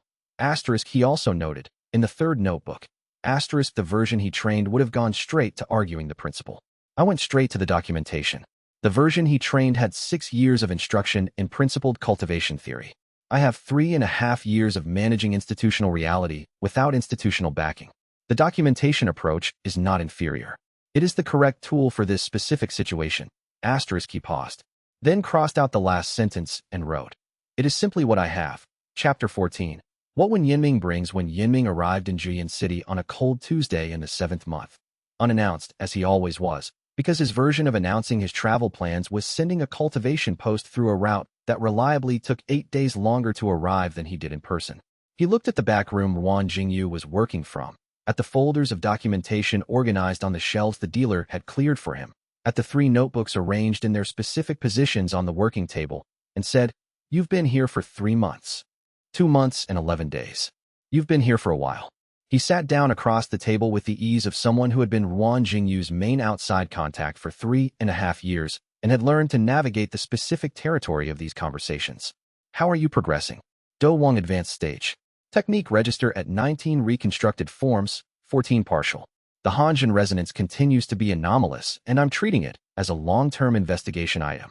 He noted Wen Yinming's expression, which had the specific quality of someone receiving more information than they had asked for, and finding it useful, and also not quite an answer to the question they had asked. I'm functional. The circuit income is reliable. Shuang Liwei has been useful as an advanced assessment resource. Who is Shuang Liwei? He described her. When Yinming's expression, reading it carefully, moved through several distinct phases. The phase of recognizing that Wang Jingyu had formed a working relationship with someone outside his documentation and remnant network, the phase of registering that she was a woman, and the phase of deciding not to comment on either of those things in a way that would produce the documentation register deflection that commenting usually produced. Good, Wen Yinming said. I'm glad you found useful connections. You came with information. I always come with information. He settled into the chair with the slight adjustment of someone who had been traveling for some time. The Xiao Yan situation has developed. Tell me. He's advancing faster than regional practitioners can track. The pace is, even for someone being actively instructed, it's notable. Multiple sects in the inner Jiama region have begun watching him specifically. When Yinming paused, the instruction is clearly from Yao Lao. The technique, methodology, the problem-solving approach, the specific quality of the advancement sequence. Practitioners who knew Yao Lao's teaching style from his public work recognize it. Ruan Jingyu picked up the first notebook and wrote. He wrote for a moment in silence. There are specifics now, when Yinming continued. He's been dealing with sect-level conflicts in the Xiao family region. The instruction has apparently been operational, not just theoretical. Yao Lao has been involved in the tactical decisions. Another pause. He's still in the Jade Ring, as far as the reports indicate, but actively present. Not sealed. Not sealed in the way that cuts off consciousness. He's there, teaching. Ruan Jingyu looked at what he had written. The documentation register did what it always did. It organized the information into its component parts, each noted accurately. Advancement pace. Teaching methodology confirmed. Operational involvement confirmed. Still in Jade Ring. He closed the first notebook. What are you going to do? Wen Yinming said. The question was not new. Wen Yinming asked a version of it every time they met. Ruan Jingyu had the same answer and had had the same answer for 3 years, with incremental additions as the account developed. The account is not yet in a form I can present, he said. When it is, I will present it. Wen Yinming looked at him with the specific expression that this answer produced. Not frustration, not disappointment exactly, something more like the particular care of someone who had been watching a person manage something too carefully for too long and did not know how to offer the alternative without having it rejected. He was looking, Ruan Jingyu understood, for grief. He had been looking for grief every time they met. He kept finding documentation instead. Do you want to talk about what it feels like? Wen Yinming said, carefully, the way someone said something they had decided to say directly this time because they had been indirect long enough. I keep the feeling in the third notebook, Ruan Jingyu said. It's documented. Ruan Jingyu. Wen Yinming's voice had the quiet weight of someone saying a name in order to interrupt a pattern. He is teaching someone else the things he was teaching you. That is not just a documentation situation. That is something that happens to a person. I know, Ruan Jingyu said. Do you let it be something that happens to you? The silence lasted a moment. In the second notebook, the consolidation records were waiting to be updated. The technique forms from Tuesday's absorption session needed annotation. The Shuang Liwei documentation needed a progress entry. I let it be documented, he said. The documentation is how I let it be what it is without it becoming what it would be if I let it be what it is without documentation. Wen Yinming looked at him for a long moment. I'm not sure that sentence was as clear as you intended, he said. It was perfectly clear, Ruan Jingyu said. It's a management system. I know, Wen Yinming said. I know it is. I'm asking whether the management system is serving you or, he stopped himself. He looked at the documentation on the shelves, the notebooks on the table. He's teaching someone else, he said. You are allowed to have a reaction to that isn't filed. Ruan Jingyu was quiet for a moment. Thursday dinner, he said. The Noodle House on the East Canal. Wen Yinming, who knew when to take what he was being offered, said, Thursday. Chapter 15. 37 The collapsed sect's training grounds were 3 hours' ride from Juyan City, in the foothills of the regional mountain range, a mid-tier sect that had dissolved in a jurisdictional dispute 4 months ago. Its practitioners dispersed, its property transferred to the Regional Cultivation Authority, its training grounds sitting unoccupied and uncleaned, which meant the remnant fields were intact. The Juyan City Cultivation Authority had authorized Ruan Jingyu's access a week earlier, after the documentation exchange with the enforcement representative had concluded satisfactorily. The supervisor had reviewed the statutory analysis and found it accurate, and had, afterward, added Ruan Jingyu's name to the regional registered remnant absorption practitioners list, which meant future access authorizations would be procedurally faster. He had noted this outcome in the first notebook as institutional friction, reduced through documentation discipline. He spent 2 days at the training grounds.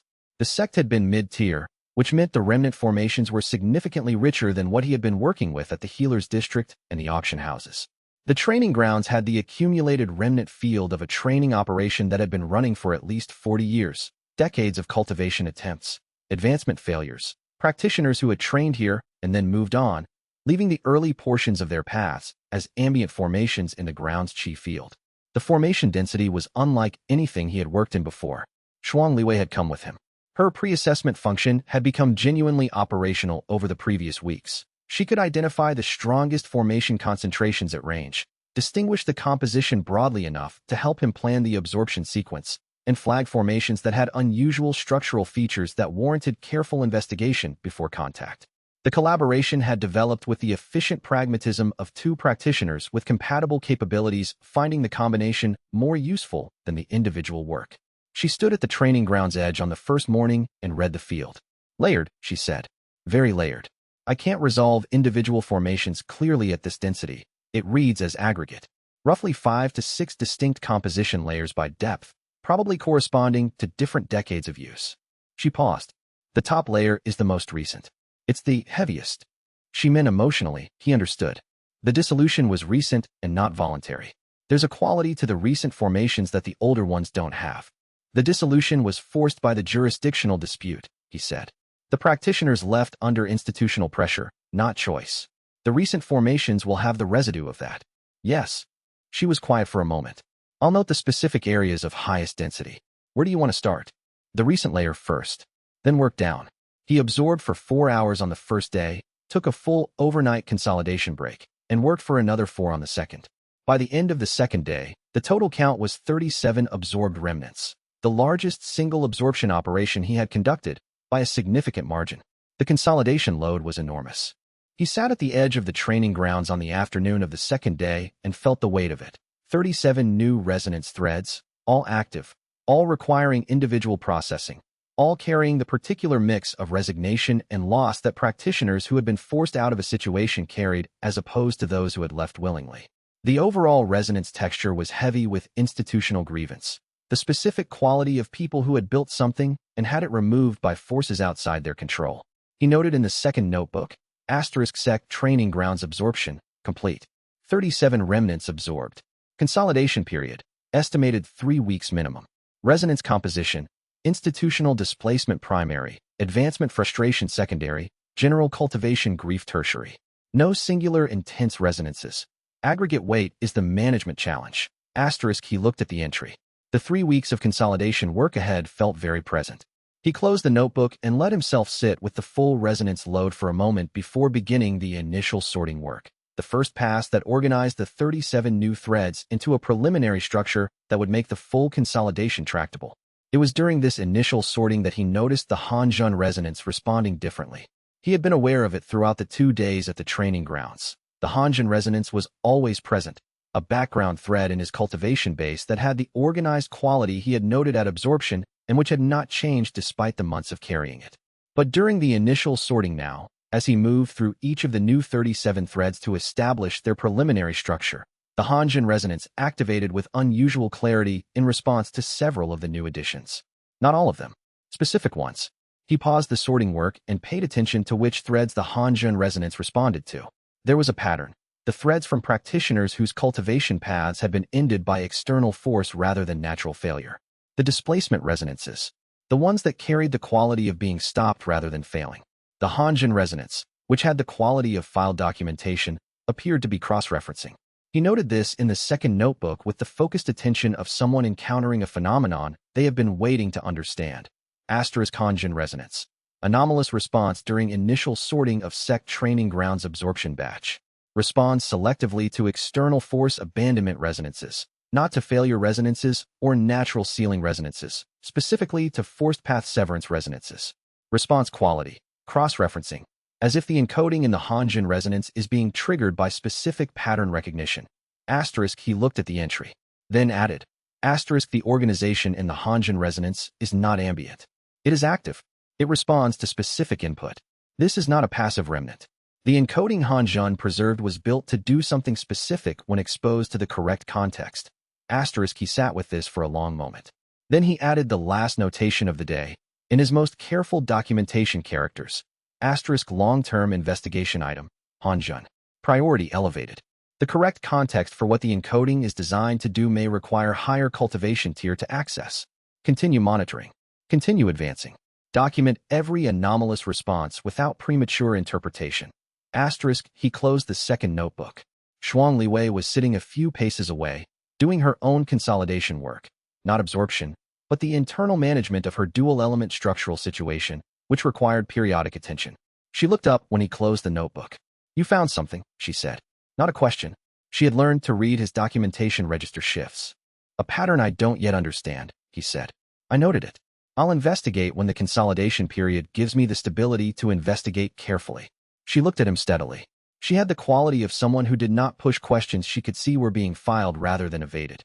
3 weeks of consolidation work, she said. At minimum. I'll be in the city for the month, she said. If the consolidation produces complications, I'm available. He noted this in the first notebook. Asterisk Shuang Liwei. Available, Jiyan City, 1 month. Contact if consolidation complications develop. Asterisk then he looked at the sky, which had the late afternoon quality of a day that had produced more than expected, and felt 37 new threads of accumulated cultivation potential settling into his base with the weight of things that were being finally acknowledged. "Thank you," he said. It was slightly less brief than his usual register. Shuang Liwei did not note this aloud, which he appreciated. They rode back to the city in the approaching evening light. Chapter 16. Investigation. The consolidation from the training grounds absorption took 3 weeks and 1 day.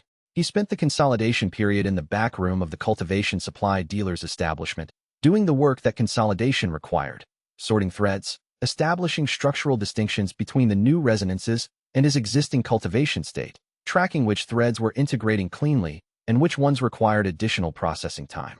The institutional displacement resonances were the difficult ones. They had a quality that resonated with existing material in his cultivation base, which slowed the integration because the resonance matching triggered its own processing load. He noted this pattern in the second notebook. Asterisk institutional displacement resonances interact with pre-existing materials in cultivation base. Integration slower due to resonance matching. Source of pre-existing material, unexamined. Possible source, personal cultivation background prior to remnant path development. Note for future investigation, what pre-existing materials in my cultivation base are producing the resonance match? Asterisk, he set the note aside. He understood what the pre-existing materials were. He was not ready to investigate that question directly. Instead, he investigated the Hanjin resonance. He had time during the consolidation period. 3 weeks of internal work meant 3 weeks of sustained attention to the cultivation base's contents, and the Hanjin resonance was the most anomalous element in that inventory. He had flagged it repeatedly in the preceding months. He had the sect training grounds data, the selective cross-referencing, the pattern recognition response to external force abandonment resonances, the activation quality that distinguished it from the passive archived state of the other long-term resonances he was carrying. He examined it as carefully as he could at his current cultivation depth. The outer structure of the Hanjin encoding was legible now. He had been reading the surface level for months, the organized quality, the file documentation texture. What he hadn't been able to access were the structural layers underneath the surface.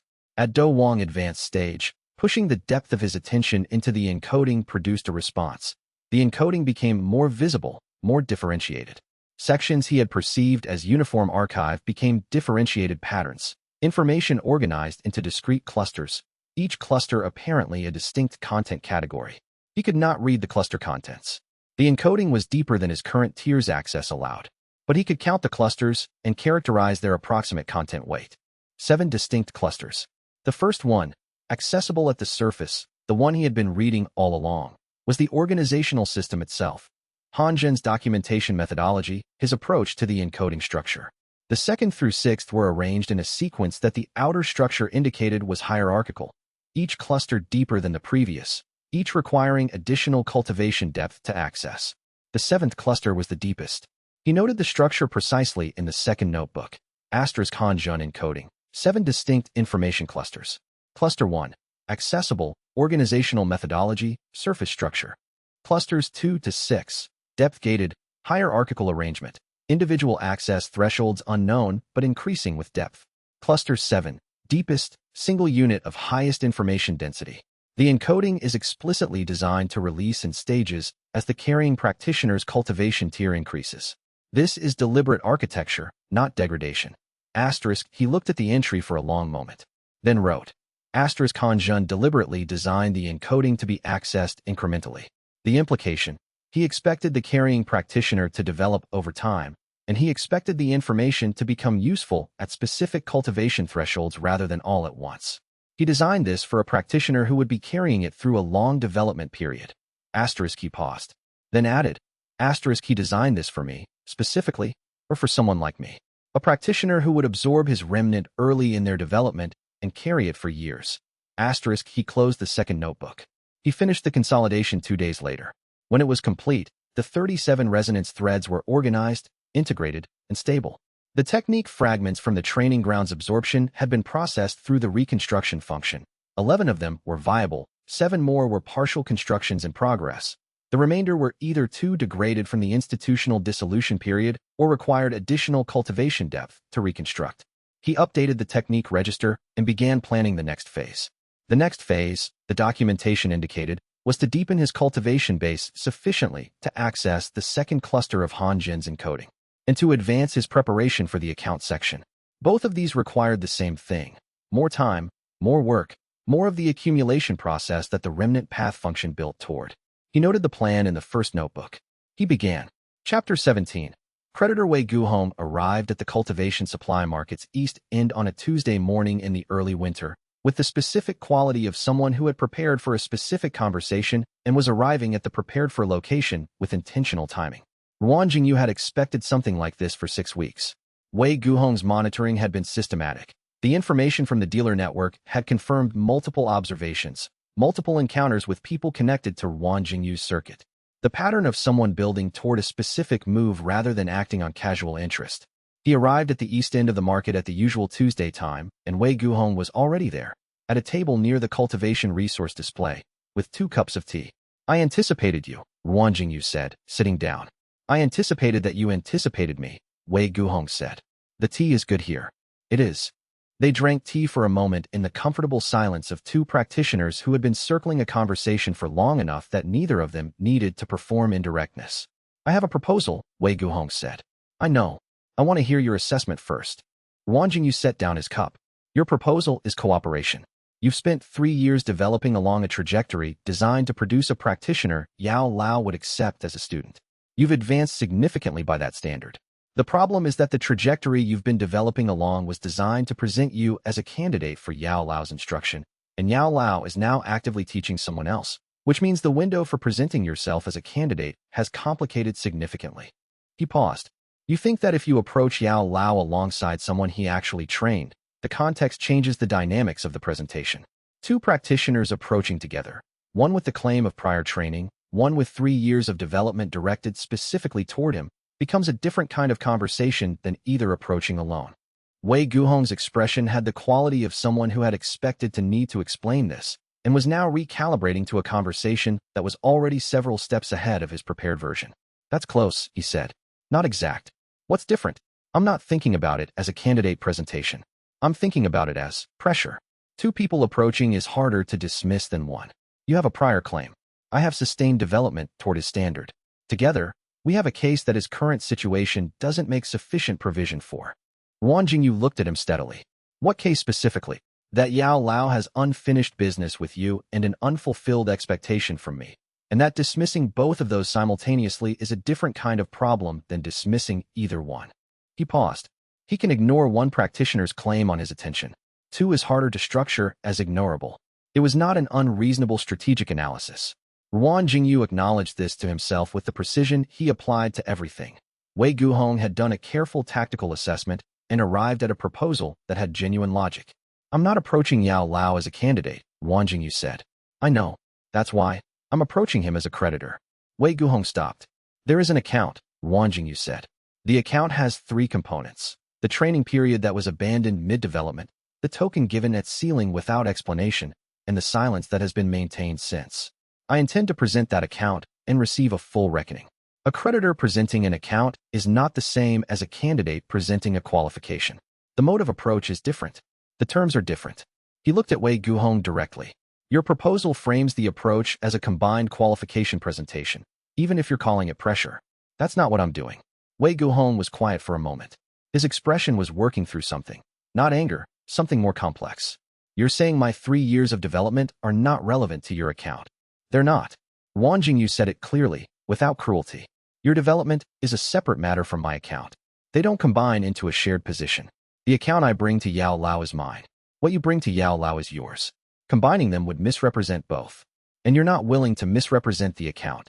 I'm not willing to misrepresent the account.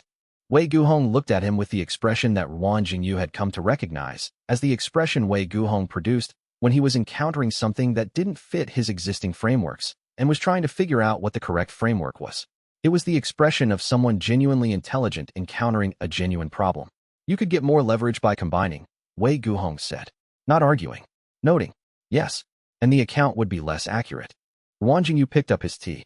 The account being accurate is the point of the account, not the leverage. That's, Wei Guhong paused. He started the sentence 3 times without finishing it. Finally, that's the most impractical thing I've heard from a practitioner in 3 years. The version of me that Yao Lao trained would have found a way to frame the practical and the accurate as compatible, Ruan Jingyu said. I've been working on that. I don't think they're compatible in this specific situation. So you're choosing the accurate? Yes. Wei Guhong looked at him steadily for a long moment. He had the quality of someone who was deciding whether to feel contempt or respect and couldn't quite land on either. You're approaching him as a creditor, Wei Guhong said, trying the phrase. What does that mean practically? It means the account determines the terms of the meeting, not his convenience, not my timeline in the sense of urgency. The account's completeness determines when the meeting happens and what happens in it. He set down the teacup. I am not interested in a meeting that closes the account incorrectly. I would rather wait longer and close it correctly. Wei Guhong was quiet. And you're not going to cooperate with my approach, he said finally. No, not because I object to your approach. Because it's not the same approach. Wei Guhong stood. He had the quality of someone who had not gotten what they came for and was deciding how to hold that. He said, if you ever decide that the account and the leverage are compatible after all, I'm still in the city. I'll note it, Ruan Jingyu said. Wei Guhong left. Ruan Jingyu noted it. Asterisk Wei Guhong's proposal, cooperation for combined approach. Declined. The account is singular. It cannot be combined without misrepresenting its nature. Wei Guhong did not argue this. He disagreed with the priority framework. That is a different disagreement than the content disagreement I expected. Asterisk he paused. Then, in the third notebook, asterisk he called it impractical. He was right. I chose it anyway. I am aware that I chose it anyway. The account of what Yao Lao owes is not a platform. It is not leverage. It is what it is, the documentation of something that was left open. I cannot use it as something else without becoming someone who uses incomplete things as tools rather than someone who completes them. I am not going to become that. Asterisk he closed the third notebook. Chapter 18. The assessment. Shuang Liwei told him about the abandoned path in the specific way she told him things. In precise installments, each disclosed at the point where not disclosing it would have been less accurate than the disclosure. The full history came in their 6th working session, 3 months into the collaboration, when she mentioned, as an aside in the middle of describing a remnant field composition assessment, that the dual element interference in her cultivation base had been more active than usual that week. How active, he said. The abandoned path's remnant formation is larger than I usually track. She said it with the same even precision she used for all her observations, but there was something in the underlying texture of the statement that was different from the operational reporting voice. When I'm in high-density remnant environments, the sensitivity enhancement activates the formation in my own base. The dual-element remnant responds to external remnant fields. He noted this in the second notebook. He looked at the entry. He said, tell me the full history of the path. She told him. She had been training in the dual-element cultivation system since she was 17. Her sex development, a synthesis approach that combined wind and earth element cultivation in a sequential rather than simultaneous framework. It was unusual enough that only 3 practitioners in her sect had attempted it. She had been the most advanced at the time of the collapse. The collapse itself happened during a Do-Ling advancement attempt where the wind element pathways experienced a structural failure under the strain of the combined system load. She described this with clinical accuracy. The meridian damage pattern, the physician's assessment, the recovery timeline, the moment when the recovery had produced the verdict that the wind element pathways would not fully restore, that the combined approach was no longer structurally viable. I was told to clear the damaged wind element pathways entirely and start over in earth element single-path cultivation, she said. The clearing process would eliminate the structural elements of the dual element development but would remove the interference. I would be starting from Doja in a clean earth element framework. You refused. I refused. The dual element work was 4 years of development. The clearance would have removed the foundation everything I'd built was constructed on. Her voice stayed even. I'm not saying the physicians were wrong about the efficiency. They were correct that starting clean would be faster. I'm saying I wasn't going to do it. So you've been developing in the modified framework since? Yes. The earth element work continues through the surviving structural elements. The wind element remnant formation in my base, the abandoned wind element path, has been generating interference because it's not cleared, but it's also not active. It's present and unresolved. She looked at him steadily. I can manage it. The interference is periodic rather than constant. But it's become more active since I've been working in high-density remnant environments. He looked at the second notebook for a moment. The information she had given him was complete, the kind of complete that didn't require follow-up questions because the relevant variables were all present. He said, I can assess whether the remnant formation in your cultivation base can be partially integrated rather than cleared. Not full absorption. It's still connected to your living cultivation base, which means it can't be taken out whole. But stabilization, which would reduce the interference without removing the structural elements you've preserved. She looked at him. You've never worked with an in-cultivation-based remnant from a living practitioner. No, that's different from the field absorptions. Yes, it requires a different approach. Controlled contact rather than absorption. I'm not taking the remnant. I'm stabilizing it in place. He paused.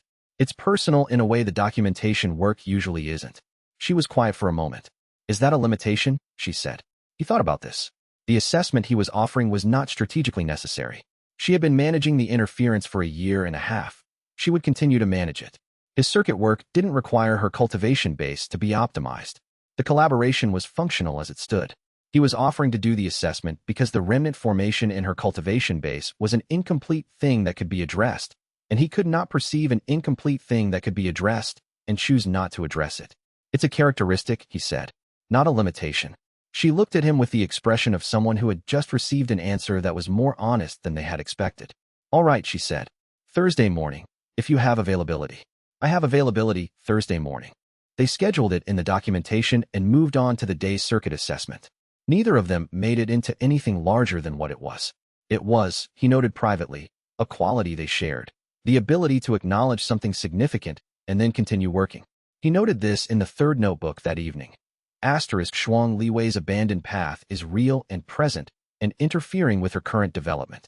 She has been managing it alone for 18 months. She did not ask for help with it. I offered. I offered because I perceived an incomplete thing that could be addressed, and I am constitutionally unable to perceive an incomplete thing that could be addressed and not address it. This is the flaw working. I am aware it is the flaw working. It produced a correct outcome this time. That does not mean it always will. Asterisk he underlined the last sentence. Chapter 19. The techniques are mined. The remnant field in the Quarry District's abandoned worksite was one he had documented 2 weeks ago and scheduled for a Thursday absorption, a moderate concentration from a cultivation worker cohort that had disbanded when the quarry's resource site was exhausted. He had the authorization, the documentation, and the assessment from Shuang Liwei confirming the composition. He arrived Thursday morning to find 4 practitioners already in the site. Not absorbers, not official workers. The specific quality of practitioners who had identified a resource and arrived to claim it before whoever else had documentation on it. A type he had encountered enough in the circuit to recognize immediately. Confident posture, no documentation visible. The ambient cultivation signatures of people who expected the situation to resolve in their favor through physical positioning rather than paperwork. He stood at the site entrance for a moment. You're in a documented absorption site, he said. His voice was even. The authorization is filed with the regional authority. I'm the registered absorber for this site. The lead practitioner, a Dowang early-stage man who had the quality of someone accustomed to being the most capable person in a given situation, looked at him with the assessment gaze of someone sizing up whether they needed to move or whether they could stay by waiting out the objection. No one's here, the man said. Site's available. The site is authorized for my absorption operation. The authorization is on file. He produced the documentation folder. He had started carrying the relevant document sets when he was in active circuit operation. He held it up. The man's gaze moved to the documentation, then back to Wang Jingyu, then to the 3 practitioners with him. They had the specific configuration of people who had arrived expecting to use physical capability as the primary decision-making mechanism and were encountering a situation where the other party was not engaging with that mechanism. We were here first, the man said. The authorization precedes your arrival by 11 days, Wang Jingyu said. You are in an authorized site without authorization. That is a regulatory violation under the same statute I was cited under 3 months ago. He had memorized the relevant sections. If you leave now, the record ends at my noting your presence. The lead practitioner made the decision that practitioners like this usually made when the documentation approach didn't produce immediate compliance. He moved. He was Do Wang early stage. Wan Jingyu was Do Wang advanced. The gap was not enormous, but in a direct confrontation it would normally have been manageable. The direct confrontation was not normal. He pulled the first technique from the technique register almost without thinking. The Earth-heavy speed adaptation form. The dead practitioner's specialized synthesis, the thing that shouldn't work the way it worked, heavy body Earth element that moved at heavy body Earth element speed until it wasn't anymore. The shift was what caught the lead practitioner off guard. The technique form was designed to appear slower than it was and then demonstrate its actual speed at the final contact point. The contact point connected. The lead practitioner went down. The 3 others made the assessment that 4 had become 1 and the 1 was occupying a disadvantageous position. They moved simultaneously, which was when Wan Jingyu pulled the second technique, the ground-reading combat stance, the dead practitioner's tactical assessment tool. He could feel their footwork patterns through the earth element chi distribution before they committed to their approaches. 2 were feinting. The third was the actual attack vector. He addressed the third first.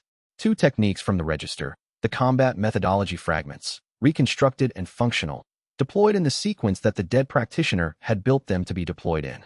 The third practitioner went down, then the first feinter, then the second. The quarry site was quiet. He stood in the aftermath and felt the technique forms settling back into the register's inactive state. Clean execution. Effective deployment. The techniques had worked exactly as the Do Wang practitioner's cultivation memory had built them to work. That was what was disturbing. The techniques had worked as the dead practitioner's techniques.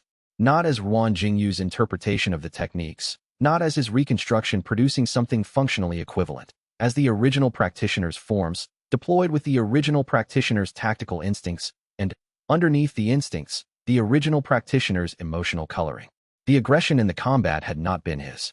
The specific quality of someone fighting with the anger of dying before the work was finished, the urgency of someone who had been killed with unfinished cultivation remaining, that had colored every form he deployed. Not overwhelmingly, not uncontrollably, but present, distinct. He could feel the difference between where his own cultivation response ended and where the dead practitioner's emotional pattern began. He noted in the second notebook, * quarry site. Unauthorized practitioners, 4. Combat engagement, effective. Register technique deployment. Earth-heavy speed adaptation form. Ground-reading combat stance, 2 supplementary fragments. All functional. Note, the techniques carry the original practitioner's emotional coloring during deployment. Aggression pattern consistent with combat death remnant resonance. The techniques are mine now. The coloring is not yet mine. Consolidation ongoing. * He looked at the notation for a moment. Then at the 4 practitioners in the quarry site, who were in various states of recovery and rethinking their morning's decisions. Documentation of your presence here will be included in my regional authority report, he said. If you have objections to the absorption site authorization, they go through the formal citation process.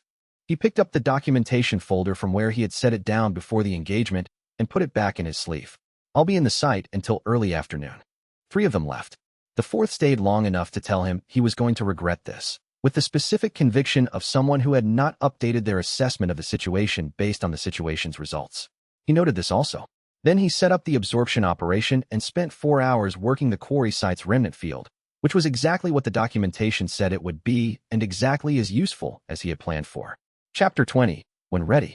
The intelligence arrived on a cold morning in late winter through a network contact 2 levels removed from the primary source, which meant it had been verified at 2 points before reaching him, which meant it was reliable information rather than regional rumor. Yao Lao had physically emerged from the Jade Ring, not the subtle emergence, not the active consciousness that had been teaching through the bonded state, the present but sealed function that the network had been reporting for months. Physical emergence. A brief materialization during a cultivation conflict involving Xiao Yan, where the threat had required a level of intervention that the sealed function could not provide. Not fully physical, the reports described it as partial, brief, costing significant energy, but present, acting, in the world rather than in the ring. He read the report 3 times. He wrote it in the first notebook in the documentation register, in the clean, even characters he used for accurate recording. All details noted. Source chain verified. Cross-reference with prior reports. Consistent with the development trajectory that had been building for months, the active teaching function, the increasing involvement in Xiao Yan's conflicts. He put down the pen. The account section had been marked when prepared for 3 years, for months, and, he calculated, 23 days. He picked up the pen. He wrote, in the account section, a new entry, asterisk physical emergence confirmed. He is not sealed in the way that prevents presence. He is present. Asterisk, he looked at what he had written, then wrote, asterisk, the account of when I approach is changing. The preparation I have been building has been building toward a meeting with someone who is sealed and might be unreachable. The meeting is now with someone who is present and emerging. Asterisk, he sat with this for a long moment. Then he turned to the account section's existing notation, the one that said when prepared, and below it, in different characters, wrote, when ready. He looked at both notations side by side. Prepared was about the documentation, the record being complete, the questions being organized, the cultivation development being sufficient to stand in the meeting as what he was rather than what he had been. He had been working toward prepared. Ready was something different. It was the specific internal state of someone who had been carrying an account for long enough that the carrying itself had become the preparation. Someone who was not going to become more ready than they already were, for whom the next increment of development was not going to resolve the readiness question, because the readiness question was not a development question. He was not fully prepared. The documentation was not complete. He had more to build. He was ready. He wrote in the first notebook's closing entry for the day, asterisk the account section, when ready, not today, when prepared, asterisk he paused. Then, underneath, in a smaller hand, asterisk but, when prepared, has become very soon. The preparation is not complete. The readiness is already here. I need to know the difference between using the preparation as the reason and using it as the excuse. Asterisk he looked at the entry for a long time. The third notebook was already open to a page from 2 days ago. He turned to a new page and wrote, asterisk the version he trained would have gone immediately. Would have gone the day the intelligence arrived. Would have said, the account is owed and the creditor is here and the meeting happens now. Asterisk asterisk, I am not going immediately. I am noting that I am ready and am going when the preparation is adequate rather than when the urgency is highest. I do not know if this is the discipline or if this is the flaw, the inability to close the thing that is incomplete pulling in the same direction as the inability to present an incomplete account. Asterisk. Asterisk I think, both at once. The flaw and the discipline are the same habit working in the same direction for different reasons, and I cannot currently tell them apart. Asterisk, he closed the third notebook. He opened the first notebook to the planning pages and began mapping the route toward the inner Jama region. Not immediately, but soon. The preparation had a timeline now rather than an open horizon. He was going to need everything he had built to be in order before he walked into a room with the man who had built the foundation.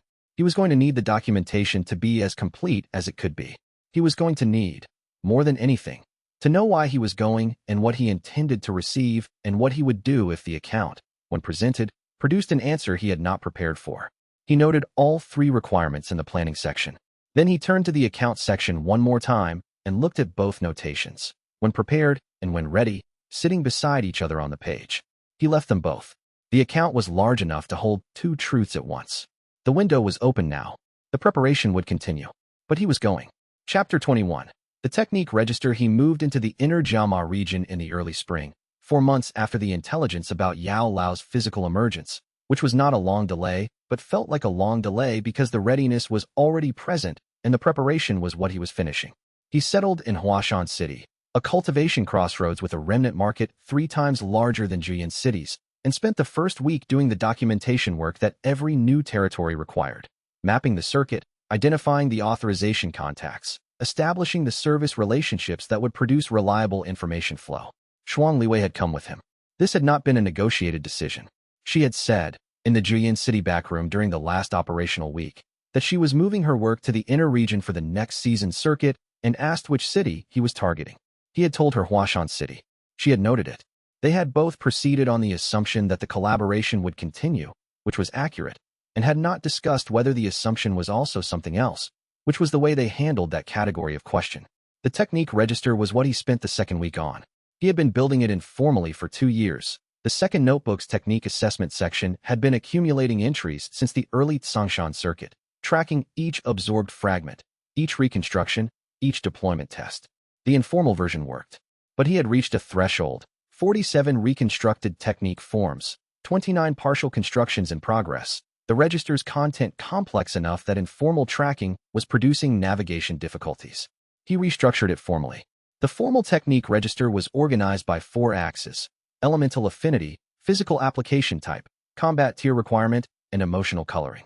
The last axis was new. He had not originally included it because he had been treating the emotional coloring as a management problem rather than a functional characteristic. The query site confrontation had revised that assessment. The emotional coloring was part of the deployed technique. Accounting for it was accurate, and accuracy was the documentation standard.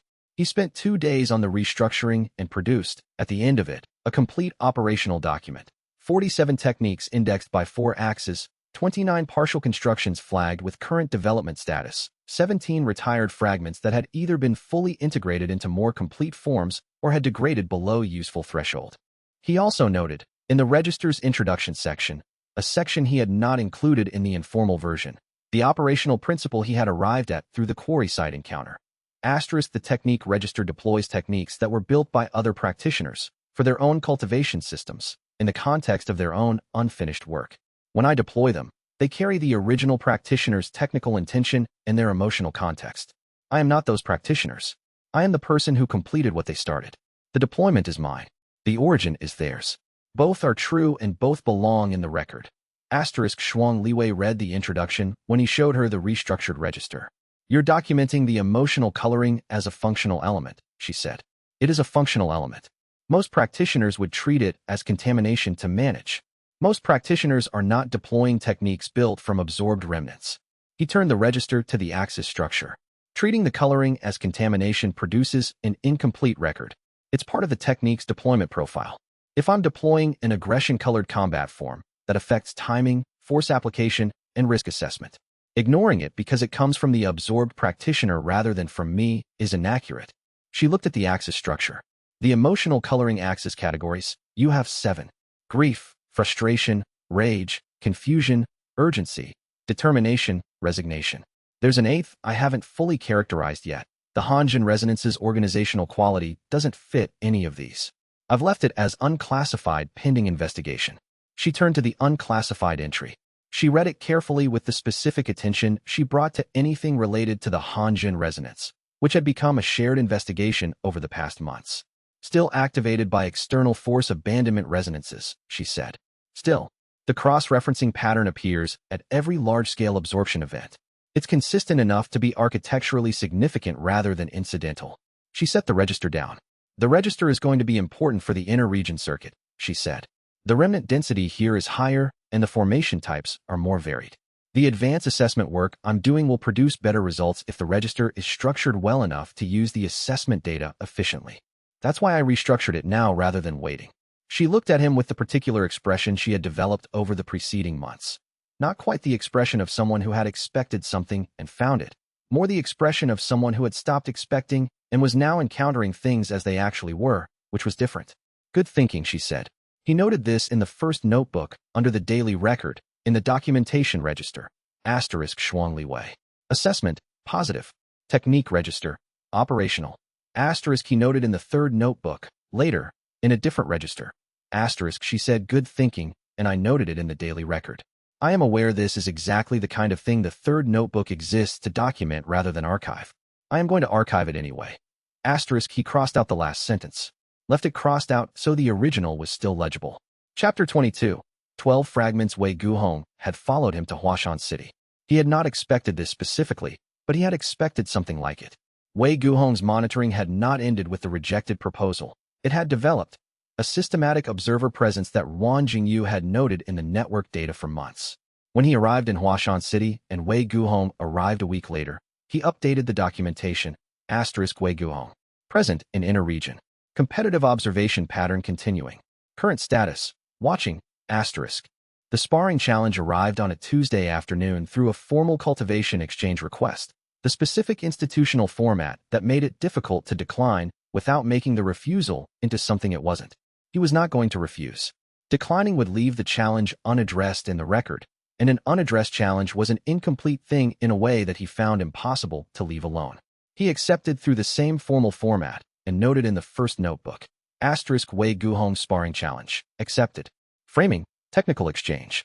Actual nature, competitive assessment. Both true simultaneously. Asterisk the exchange was in the cultivation hall of the Huashan City Practitioners Association, which had a practice floor with standard documentation protocols. Wei Guhong was there when Wan Jingyu arrived, already warmed up with the specific preparation quality of someone who had thought carefully about this session. They were both Do Wang tier. Wei Guhong at Do Wang Advanced, Wan Jingyu at Do Wang Advanced, plus the accumulated potential of the previous month's large absorption events pushing against the Do Huang threshold. The power gap was not significant. The technique gap was not in Wei Guhong's favor. Wei Guhong knew this, which was why he moved immediately. His approach was exactly what his cultivation record indicated it would be.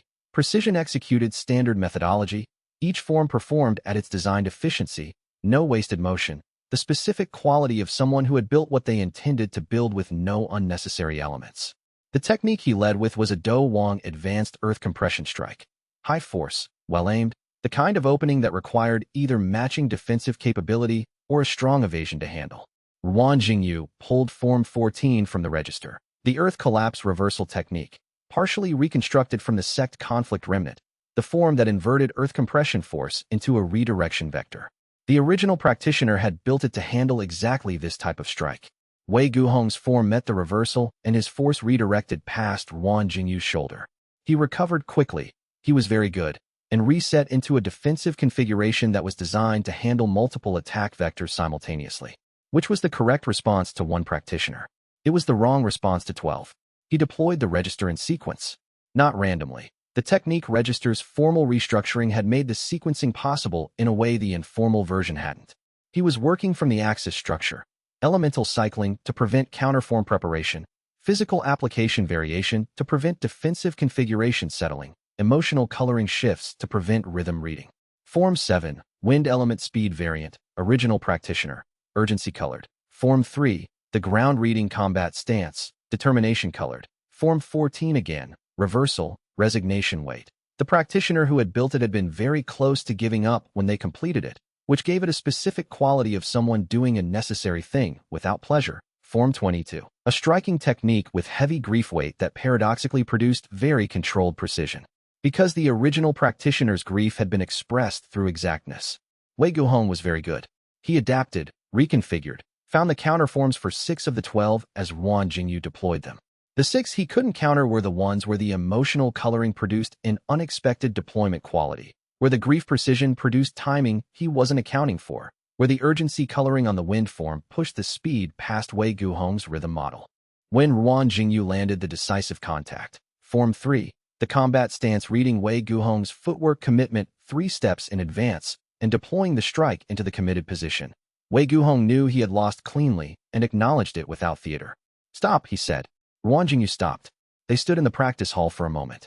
Wei Guhong's breathing was even. He maintained cultivation composure well, which was one of the things the documentation had noted as genuine about him. His expression was the complex one Wan Jingyu had come to associate with Wei Guhong, encountering a gap between his framework and reality. That technique sequence had no consistent pattern, Wei Guhong said. That is correct. You can't train a counter to it because there's nothing to train against. Also correct. Each form comes from a different practitioner's cultivation system. There is no unified style to read. Wei Guhong was quiet. He turned to look at the practice floor documentation crystal, the standard recording device in formal exchange sessions, and then back at Wan Jingyu. How many do you have, he said. 47 reconstructed. 29 in progress. From absorptions? Yes. He thought about this for a moment. Show me the register. Chapter 23. What he couldn't have predicted. They sat in the Practitioners Association's consultation room, the technique register open on the table between them. Wei Guhong read through it with the same careful analytical quality he brought to everything. Not skimming, not performing thoroughness, actually reading. He cross-referenced entries. He noted the axis structure. He spent a long time on the emotional coloring column, which was the element Wan Jingyu had expected him to find most unexpected. You're tracking the emotional component as a technical variable, Wei Guhong said. It affects deployment. It belongs in the record. Most practitioners would route around it. Most practitioners don't have 47 different practitioners' cultivation methods in their base. The routing around approach produces 57 separate management problems. The tracking approach produces one data structure. Wei Guhong looked at the register with the expression of someone who had arrived expecting to find a version of cultivation practice they could evaluate against their existing categories and was finding something that didn't have a category yet. The combat forms you deployed, he said. The grief weight on the 22nd form. The urgency on the 7th. Yes. Those aren't your states. No. They're the original practitioners. I carry them. They color the deployment. And that's usable. It's accurate. Whether it's usable or not is a secondary question. Wei Guhong closed the register and set it down. He looked at Ruan Jingyu with the complex expression that Ruan Jingyu was beginning to understand was Wei Guhong's version of being affected by something he did not want to be affected by. I've spent 3 years building what Yao Lao would have approved of, Wei Guhong said. Ruan Jingyu noted this. It was a specific construction, not what Yao Lao taught him, but what Yao Lao would have approved of. The distinction was doing a great deal of work. The forms, the discipline, the progression methodology. He paused. Everything I've built is in the category of what a great teacher would have approved. It's well built. It's precise. It is exactly what it was designed to be. Another pause. You built what he couldn't have predicted. My situation required independent development, Ruan Jingyu said. That's not what I'm saying. Wei Guhong looked at the register on the table. I'm saying, I built to his standard. You built something new. Those are not equivalent achievements. He said it flatly, with the quality of someone stating a conclusion they arrived at against their preference. You built something new, and I built something very good, and it's not the same thing. Building to a great teacher's standard is also not nothing. I know. His voice had the texture of someone who had told themselves this for 3 years and was finding that hearing it from someone else didn't produce the intended result. I know it's not nothing. I also know it's not what you did. My circumstances were different. I know that too. He looked at Ruan Jingyu directly. That's the problem. Your circumstances were worse, and what they produced is more original. I'm trying to find the framework that makes sense of that. Ruan Jingyu thought about what to say. He settled on accurate. The framework doesn't exist yet. You're noticing a genuine gap in the available categories. That is not a problem that I can solve for you. I know that too. They were quiet for a moment. The register, Wei Guhong said. The combat methodology. The documentation discipline. He paused. I can see Yao Lao's training in the framework approach, the systematizing, the precision, the insistence on accuracy over convenience. But the content is entirely yours. Yes. Which means the training produced the infrastructure that the independent development filled. That is an accurate characterization. Wei Guhong looked at him steadily. Did you know, when you were training under him, that what he was teaching you was a framework that could produce something he hadn't planned for? Ruan Jingyu considered this. No. I knew the training was good. I knew it was producing results. I did not know what those results would be used for. He paused. The version of me that he trained would have used the framework in the ways he anticipated. The circumstances changed what I used it for. Wei Guhong nodded slowly. He had the quality of someone arriving at an understanding they had been resisting. The observation is not friendly, Ruan Jingyu said. I know. No, Wei Guhong said. It's accurate. Accurate and not friendly are not exclusive. He picked up the register and looked at it one more time. Can I have a copy of the axis structure documentation? No, Ruan Jingyu said. The register is mine. But the axis structure methodology I can describe if you want to develop your own technical documentation framework. Wei Guhong looked at him. Then, of course. Tuesday morning, Ruan Jingyu said. You'll need your own technique inventory to work with. Bring your full technique log. Wei Guhong had the expression of someone who had come to defeat someone and was now apparently scheduled for a documentation consultation. He handled this with the particular composure of someone who found the situation genuinely unexpected. Tuesday morning, he said. Chapter 24. Stabilization. The Thursday session for the abandoned path assessment had been 1 month ago. The stabilization work had taken 6 sessions, shorter and more precise than he had expected, because Shuang Liwei's own cultivation discipline was sufficient to hold the structural work he was doing in place between sessions rather than requiring him to re-establish the framework each time. The result was partial and complete simultaneously. The wind element remnant formation in her cultivation base was not absorbed, was not cleared, but was stabilized, held in a specific structural configuration that reduced its interference with the active earth element development from a periodic significant disruption to a manageable background texture. He noted the outcome in the second notebook. Asterisk Shuang Liwei abandoned path stabilization, complete. Mechanism. Partial integration architecture, remnant formation held in stable configuration without absorption or clearance. Interference reduction, significant. Residual interference, low level, manageable. Time to completion, 6 sessions. Notable. The structural work required less external support than projected due to her own cultivation discipline maintaining framework between sessions. Asterisk, she had noticed something in the stabilization process that he hadn't. The remnant formation, the wind element part, she said, in the 5th session, is responding to my current earth element development, not disrupting it. Responding. He noted this. In what way? When I advance through an earth element form, the wind element formation activates slightly, not in the interference way, not producing friction or misdirection. More like recognition. The way a practitioner responds when they see technique work, they understand. He stayed very still with this observation. Your abandoned path's remnant is still coherent enough to recognize your active cultivation, he said slowly. The wind element structure is reading your earth element forms. Yes. He looked at the stabilization architecture he had established in her cultivation base. He looked at it with the new understanding that the stabilization had not simply contained the abandoned path. It had left it active enough to respond. Active, present, reading her development.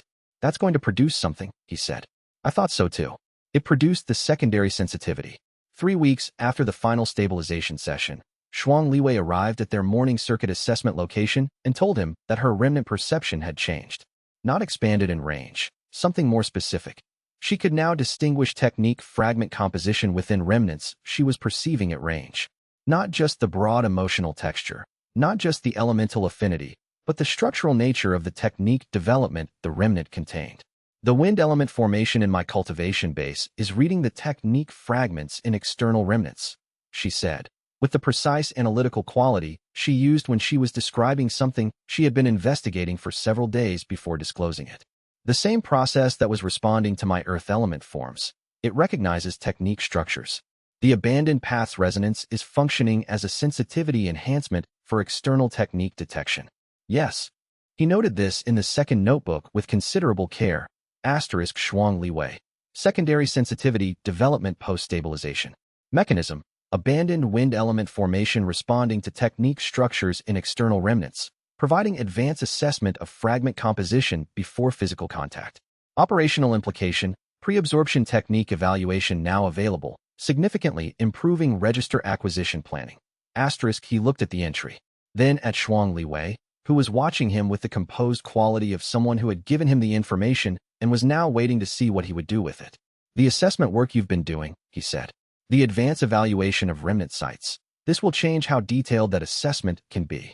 Yes, I can tell you not just what emotional weight the formation has in rough elemental composition, but what the technique fragments look like before you absorb them. She paused. You'll be able to plan the consolidation sequence before entering the site. That significantly reduces consolidation load. I calculated that too. She produced her own notebook, not his notebooks, her own, which she had started keeping in the weeks of their collaboration, a development he had noted but not commented on. She turned to a page with her own notation. Based on the fragment detail the new sensitivity provides, I estimate we can reduce the incidental absorption of low-value fragments by approximately 40% and increase the high-value acquisition rate by approximately 60%. He looked at the numbers. They were well-reasoned. You ran the calculation, he said. You would have if I hadn't. Yes. He looked at her notebook, at her numbers. This is very useful. She closed the notebook.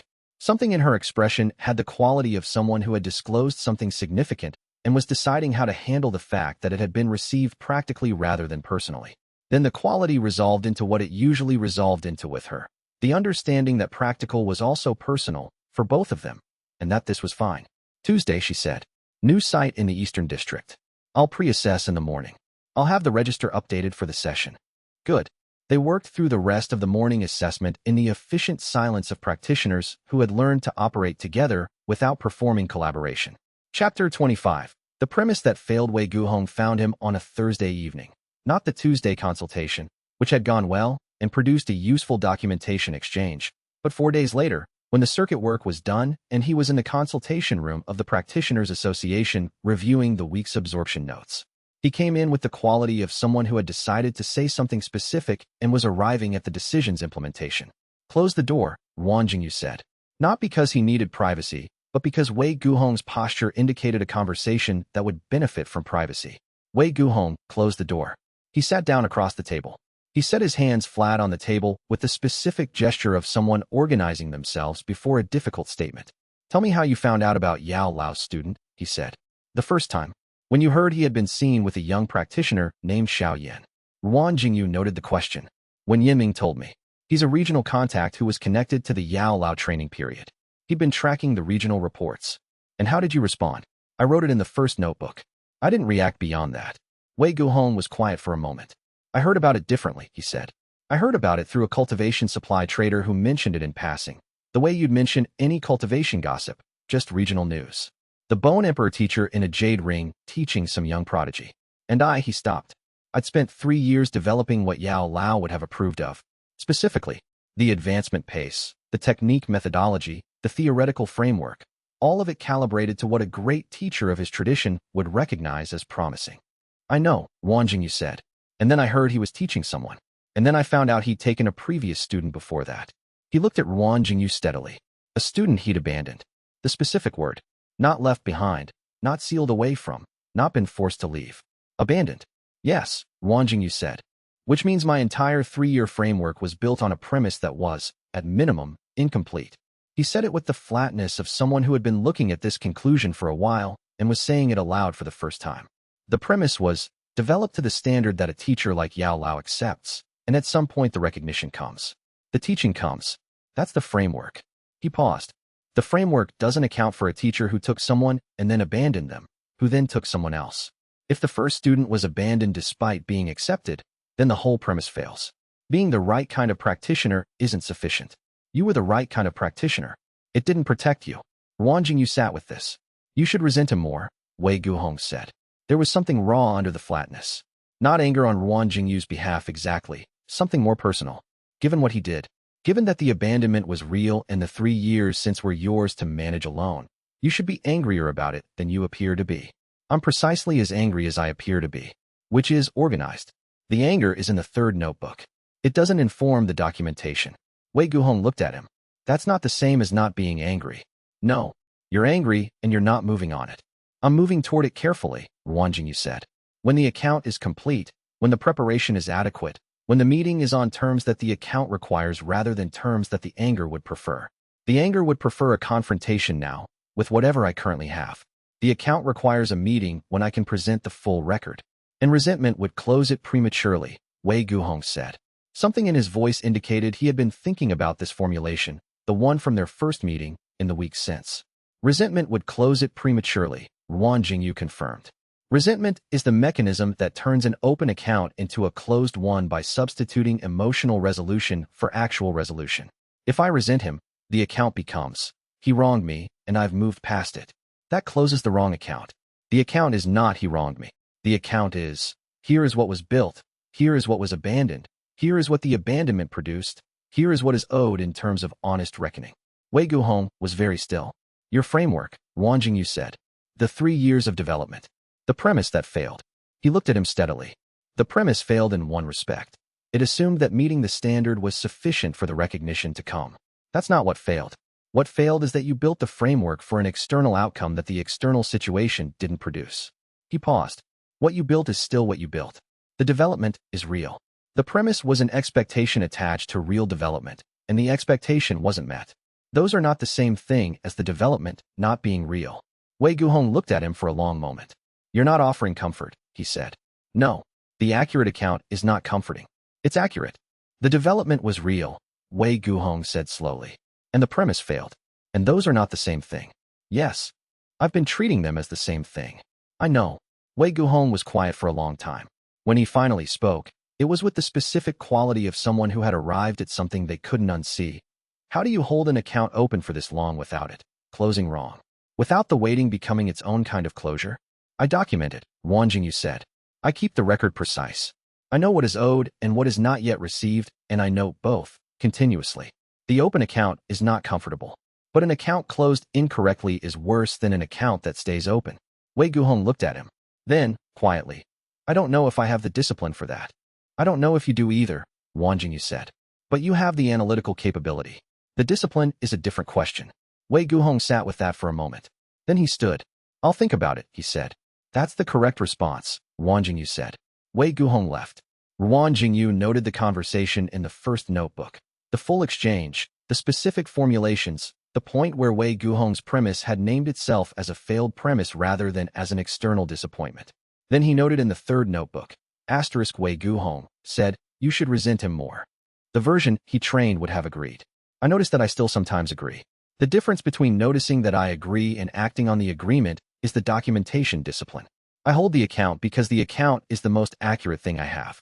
Resentment would feel better temporarily. The account is what I'm here for. Asterisk, he closed the third notebook.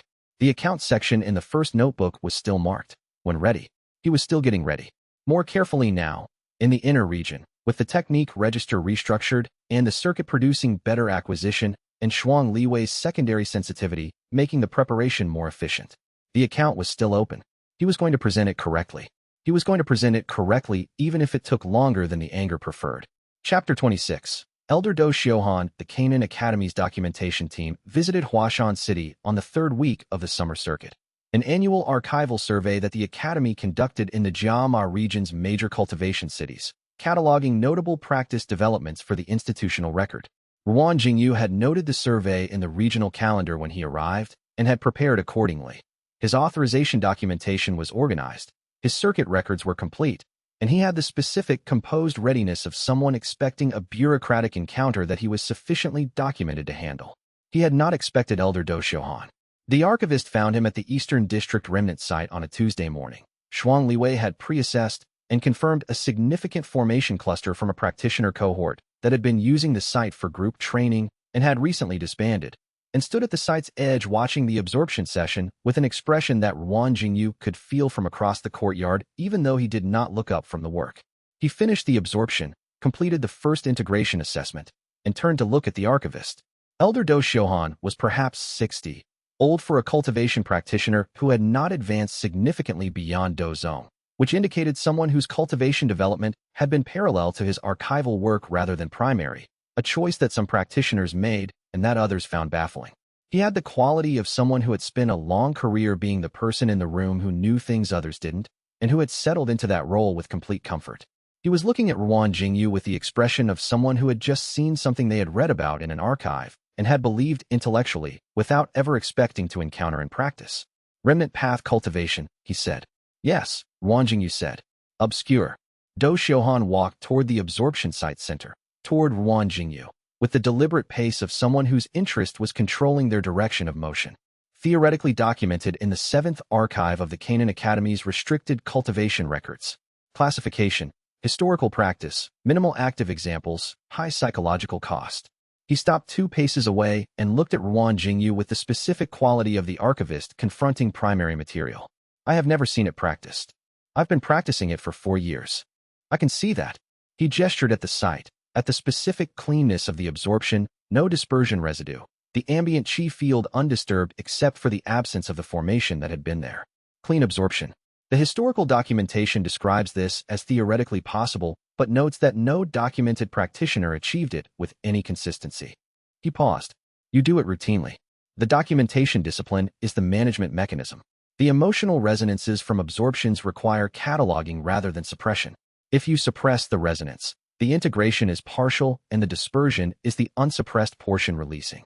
Do Xiaohan looked at him with the specific quality of an archivist encountering a practitioner who had apparently arrived at the same conclusions independently that the historical literature had been building toward for several centuries. You've developed this independently, he said. Not a question. Primarily, I had a foundational training period under a different methodology before I began developing the remnant path function independently. The foundation provided the framework. Under whom? He used the standard answer. A private instructor who is no longer available. Do Xiaohan nodded slowly, with the quality of someone filing the partial information for later. I'd like to see a full technical demonstration, he said. Not the absorption work, I saw that. The reconstruction function. The Do Wang tier capability. He paused. In exchange, I can provide historical context from the 7th archive that you may not have access to. Ruan Jingyu looked at him steadily. What specifically does the 7th archive contain? The history of the remnant path's development. The documented practitioners across its history, the failure cases. Do Xiaohan's expression had the precise quality of someone offering the correct price. There are 8 documented case histories of remnant path practitioners in the archive. You are aware that several of them ended badly. I am aware. The archive contains the detailed records of what actually happened, not the summary characterizations. The mechanism of the failure in each case. The specific points at which the resonance accumulation became unmanageable. He met Ruan Jingyu's gaze. If you are developing the practice seriously, you need those records. He was right. Tuesday afternoon, Wang Jingyu said. Practitioners Association Consultation Room. I'll demonstrate the reconstruction function. In exchange, I want complete access to the 7th Archive's remnant path records, not a summary. Agreed, Do Xiaohan said. He looked around the absorption site one more time. The clean site, the absent formation, the undisturbed ambient field. In 40 years of archival work, he said, this is the second most interesting thing I have seen in the field. What was the first? I'll tell you after the demonstration, the elder said, and walked away with the comfortable pace of someone who had gotten what they came for and was now managing their schedule. Chapter 27. 500 years. The demonstration went well. Do Xiaohan observed the full reconstruction process. 3 technique fragments, each from a different absorbed remnant, each at a different stage of the reconstruction workflow, with the careful documentation of an archivist and the quiet absorption of someone encountering practice that was more sophisticated than they had anticipated. Afterward, in the consultation room, he opened the 7th Archive's case files. Not physical files. The Xiao Yan Academy maintained cultivation inscribed records, Qi-encoded documentation that could be accessed through a specific resonance key the archivist carried. He set up the access medium on the table between them and said, these are the complete records. The history of the practice, the documented practitioners, the failure cases. I'm giving you full access, which means I'm treating you as a researcher rather than as a subject of institutional concern. I want to be clear about that distinction. I understand the distinction, Wang Jingyu said. Good. He activated the access medium. Begin wherever is most useful to you. He began at the beginning. The remnant path cultivation had been documented for the first time approximately 500 years ago, in the records of a practitioner named Xin Xiuqing who had lost her teacher to a sect conflict while still in the middle of her foundational training. The circumstances were specific. The teacher had died in a cultivation battle. The training was incomplete. The student had been left in a position structurally similar to Wang Jingyu's own, skilled enough to continue, but not yet at the tier where the advanced training could have been self-directed. Xin Xiuqing had discovered the remnant absorption function the same way he had, by perceiving the cultivation potential in abandoned and severed paths and understanding, without immediate explanation, that it was recoverable. She didn't have a name for it, Do Xiaohan said. The archive records indicate she called it recovery work for the first several years. The name, remnant path, appears in later documentation. Practitioners who came after her who had access to her records. How many practitioners in total? Across the documented history, 19. Including you. If I file the observation report from today, which I intend to. He paused.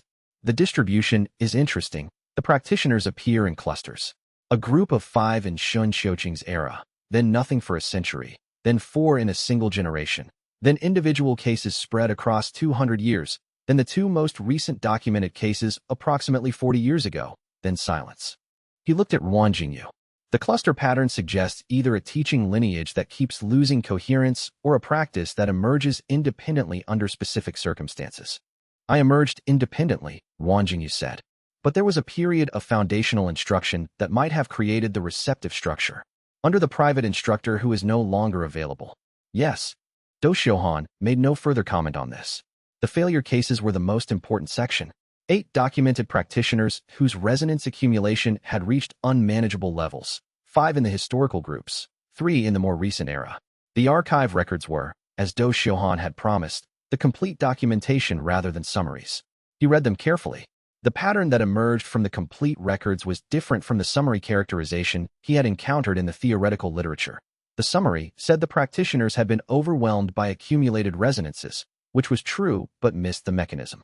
The complete records showed the mechanism. Every practitioner in the failure cases had stopped their documentation and consolidation work at a specific point in their development. Not immediately stopped, gradually reduced, as the scale of the resonance accumulation grew and the consolidation work became emotionally demanding. They avoided the consolidation, he said. Yes. Do Xiaohan had been waiting for this observation. The consolidation required them to process the dead's unresolved feelings directly and repeatedly. As the accumulation grew, the emotional load of consolidation increased. They began finding reasons to delay it, to shorten it, to treat the resonances as managed when they were only suppressed. He paused. The suppression accumulated until it didn't. The documentation is the management mechanism, Wang Jingyu said. Not as a description, as an active tool. The documentation keeps the resonances distinct from my own cultivation state, which makes the consolidation work tractable rather than overwhelming. He looked at the failure cases in the archive. They stopped using the tool, and the accumulation became undifferentiated. That is the analysis the archive supports, yes. He noted this in the second notebook with complete precision. Then he asked, the Hanjin resonance I described, the encoding structure, the deliberate organization. You confirmed it matches documented instances of deliberate message remnants. Yes. Do Xiaohan turned to a specific section of the archive. There are 3 documented cases of practitioners who encoded information in their remnants intentionally, not the typical emotional resonance that's an artifact of the path's end, but structured content deliberately preserved. All 3 were remnant path practitioners. He looked at Wan Jingyu. They were building documentation for future practitioners. Hanjun, based on your description of the resonance structure, did the same thing. When did Hanjun live? Do Xiaohan consulted the records. 70 years ago, approximately. He appears in the archive as a remnant path practitioner of significant depth who disappeared from cultivation society without leaving any record of a final destination. No sect affiliation, no confirmed death date. He looked up. No documentation of his work was preserved in the standard archives. Because he encoded it in his remnant, Wan Jingyu said. Yes, the archive notes his absence as a gap. Someone who should have left more record and didn't. He looked at Wan Jingyu steadily. If you absorbed his remnant and it contains encoded information, you are carrying Hanjin's documentation. The information the archive is missing. He sat with this for a moment. What does the 7th archive not know about the remnant path, he said. Do Xiaohan's expression had the quality of an archivist encountering the correct question. The upper tier capabilities. The documented practitioners' records become sparse at Dozong tier and above. Most didn't develop that far, or those who didn't leave sufficient documentation. The theoretical ceiling of the practice, whether it has the structural capacity to develop to the highest cultivation tiers, is listed as unknown. He paused. And the long-term resonance management solution. The historical record documents the problem in detail. It does not have a solution. Hanjun may have one, Wan Jingyu said. Yes. Do Xiaohan looked at him with the specific quality of an archivist who has found the primary source. I would very much like access to whatever Hanjun's encoding reveals when your cultivation tier allows you to read it. When it's readable, Wan Jingyu said, I will provide what I can. That is sufficient, Do Xiaohan said. Chapter 28. 43 He advanced through the summer. The Huashan city circuit was rich. The pre-assessment quality had improved significantly since Shuang Liwei's secondary sensitivity had developed, and the technique register was building in a way that had a qualitative shift at the 43 form threshold. He noticed the shift when he tried to plan a deployment sequence for a sparring exercise with Wei Guhong, a regular Tuesday session that had become part of the operational schedule over the past 2 months, framed as technical exchange and functioning as both that and something else that neither of them explicitly named.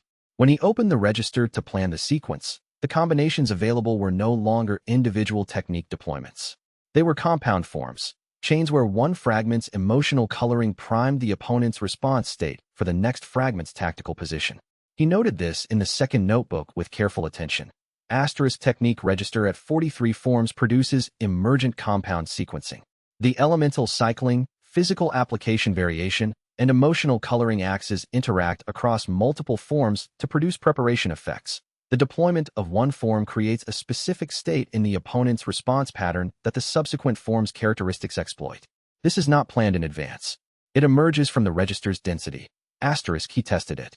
In the next Tuesday session with Wei Guhong, he deployed a specific sequence. Form 3, grief-weighted, precise, creates an opponent rhythm based on expected continuity. Form 7, urgency-colored, breaks continuity sharply, opponent adjusts. Form 14, resignation-weighted, produces an anticlimactic contact that doesn't feel dangerous until it's already landed. The sequence worked in 2 seconds of actual deployment. Wei Guhong's cultivation training was excellent.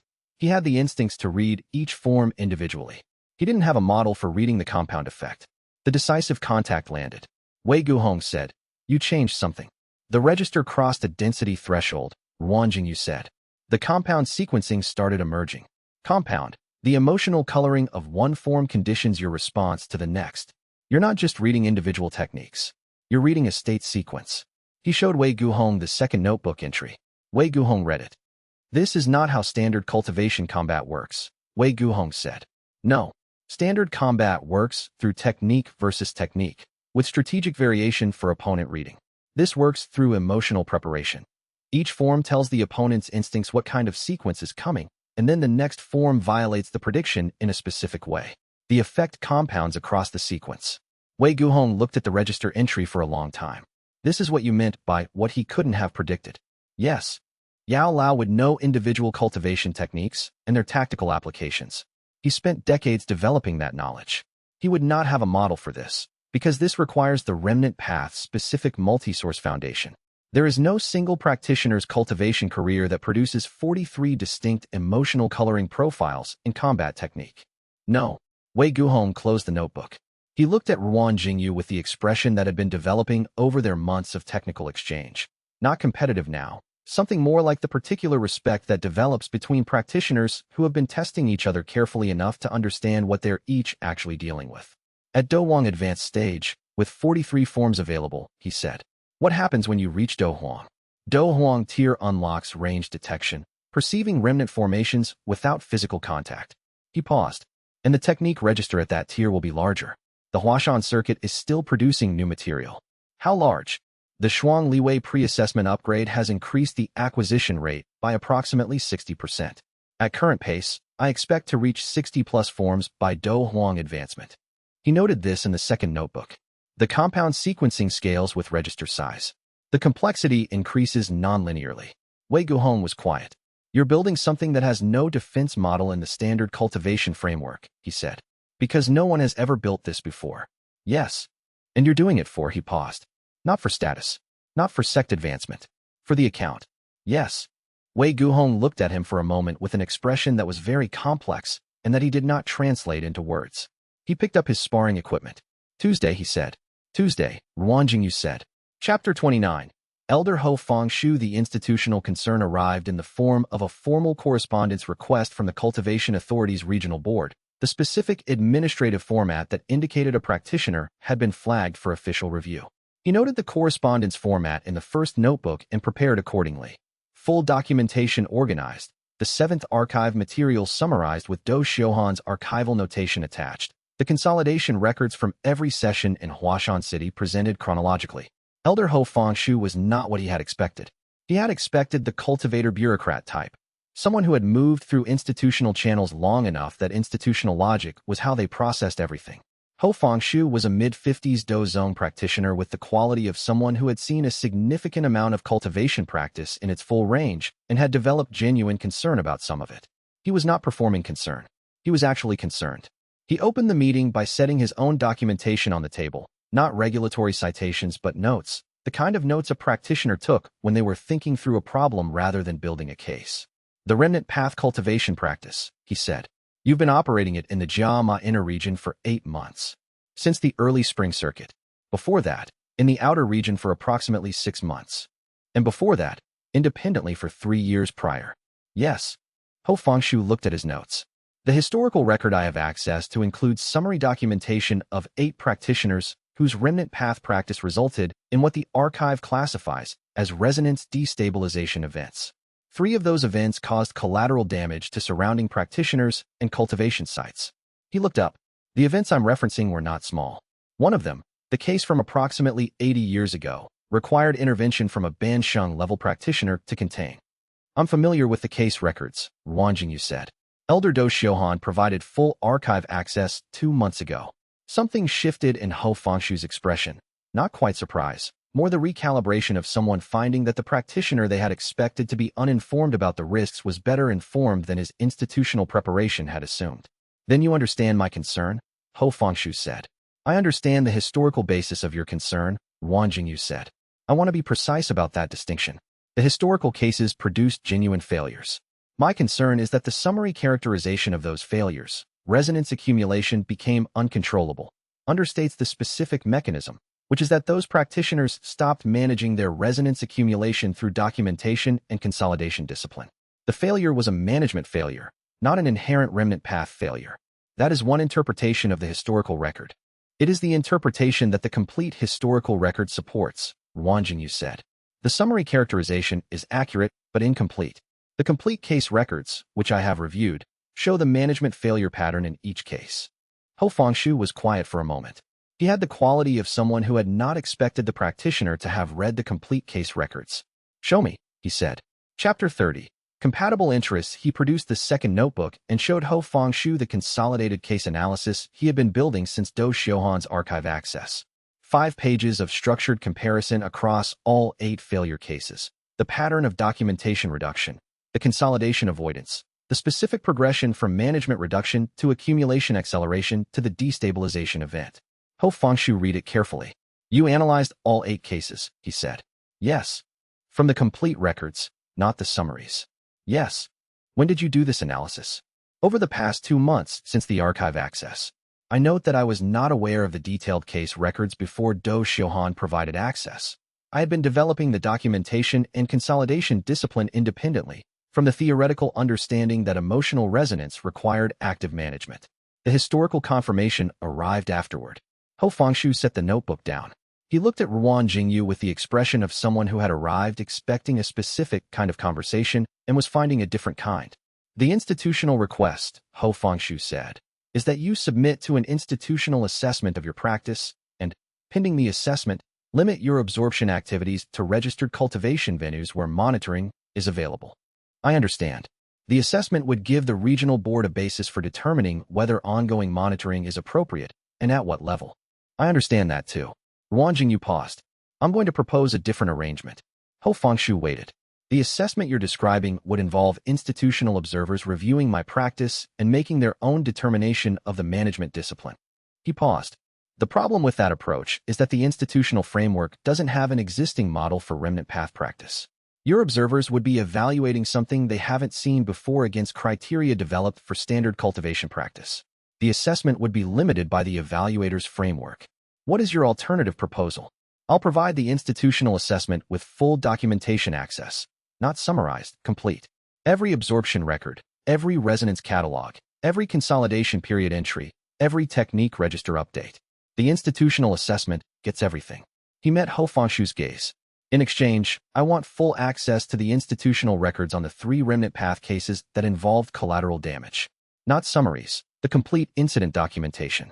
The interventions taken, the failure points, the practitioner records from the period leading up to the events. Ho Fengshu looked at him. I want to know how they failed, Ruan Jingyu said. You want to know whether I will fail. We have compatible interests.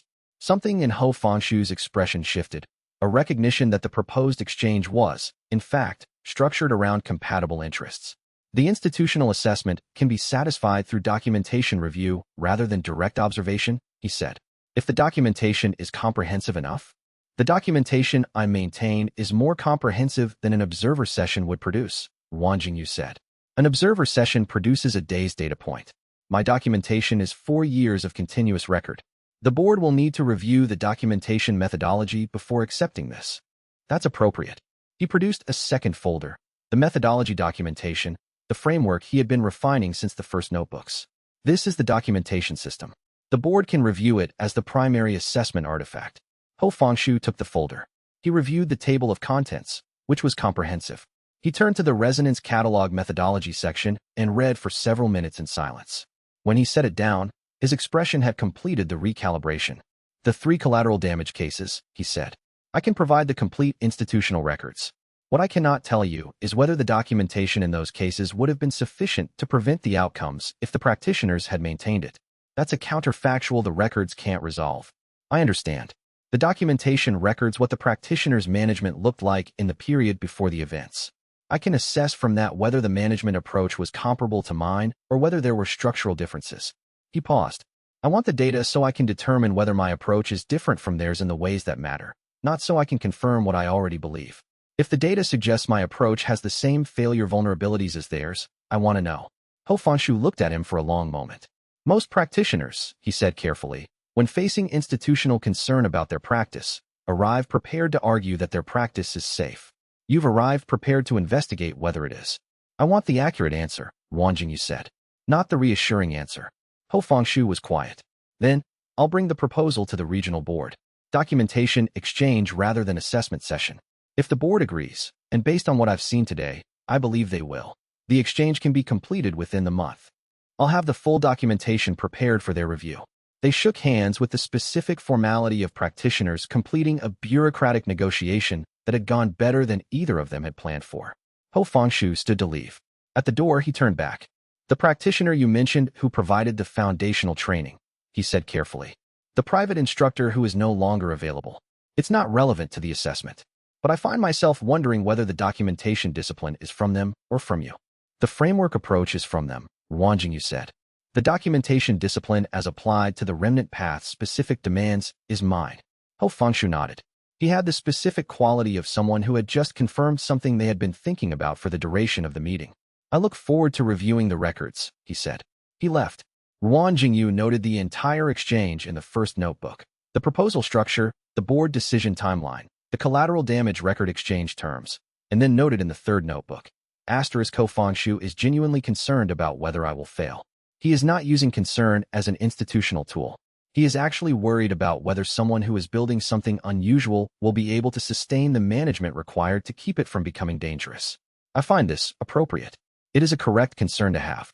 I would rather be monitored by someone who is genuinely interested in the answer than by someone who has a predetermined conclusion. He closed the third notebook. The documentation exchange with Ho Fengshu was going to provide the complete failure case records. He was going to read them with the same care he had read the archive cases, and he was going to note whatever he found, including findings that were uncomfortable. The account of whether his practice was sustainable had to be accurate.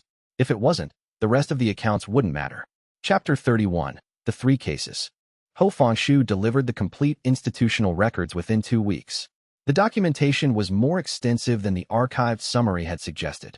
Not the 8 cases he had reviewed from Do Xiuhan's archive, which were the historical practitioner accounts, but 3 specific collateral damage incidents from the institutional authorities' own investigation records. 2 from 60 and 40 years ago, 1 from 12 years ago. Each package contained the incident documentation itself, the intervention records, and, most valuable, the practitioner observation notes from the periods leading up to each event. He read them over 4 days. The 3 cases shared a pattern that was visible in the observation notes, but had not been explicitly named in the incident documentation. He named it in the second notebook, Progressive Documentation Reduction. All 3 practitioners, in the 18 months preceding their respective destabilization events, had maintained cultivation journals as part of their remnant path practice, the equivalent of his 3 notebooks. In all 3 cases, the journals became shorter, more sparse, and eventually stopped being updated with resonance catalog entries. The timeline was consistent across all 3 cases. The documentation reduction began approximately 6 to 8 months before the destabilization event. The practitioners had not abandoned the practice entirely. They had continued absorbing, continued the cultivation advancement work, continued the external functions. What they had stopped doing was the consolidation recording, the specific work of naming each resonance, categorizing its emotional weight, tracking its integration status. He noted the mechanism in his own documentation. The consolidation is emotionally demanding because it requires direct attention to the dead's unresolved feelings. The practitioners began reducing this attention without appearing to stop the management entirely. The reduction allowed undifferentiated resonances to accumulate. The accumulation reached critical density. The destabilization followed. He looked at his 3 notebooks. Notebook 1. 476 pages of continuous daily record, unbroken since the beginning. Every encounter, every decision, every account status update. The most recent entry. This morning, this date, this analysis. Notebook 2. The technique and consolidation records. Every resonance from every absorption. Every integration status. Every flag. Every resolution. Every note about the Hanjun encodings development. Notebook 3. The things that didn't fit the other categories, which was where the emotional weight actually lived. The third notebook was the place he put the things that were too significant to archive and too real to document in the documentation register.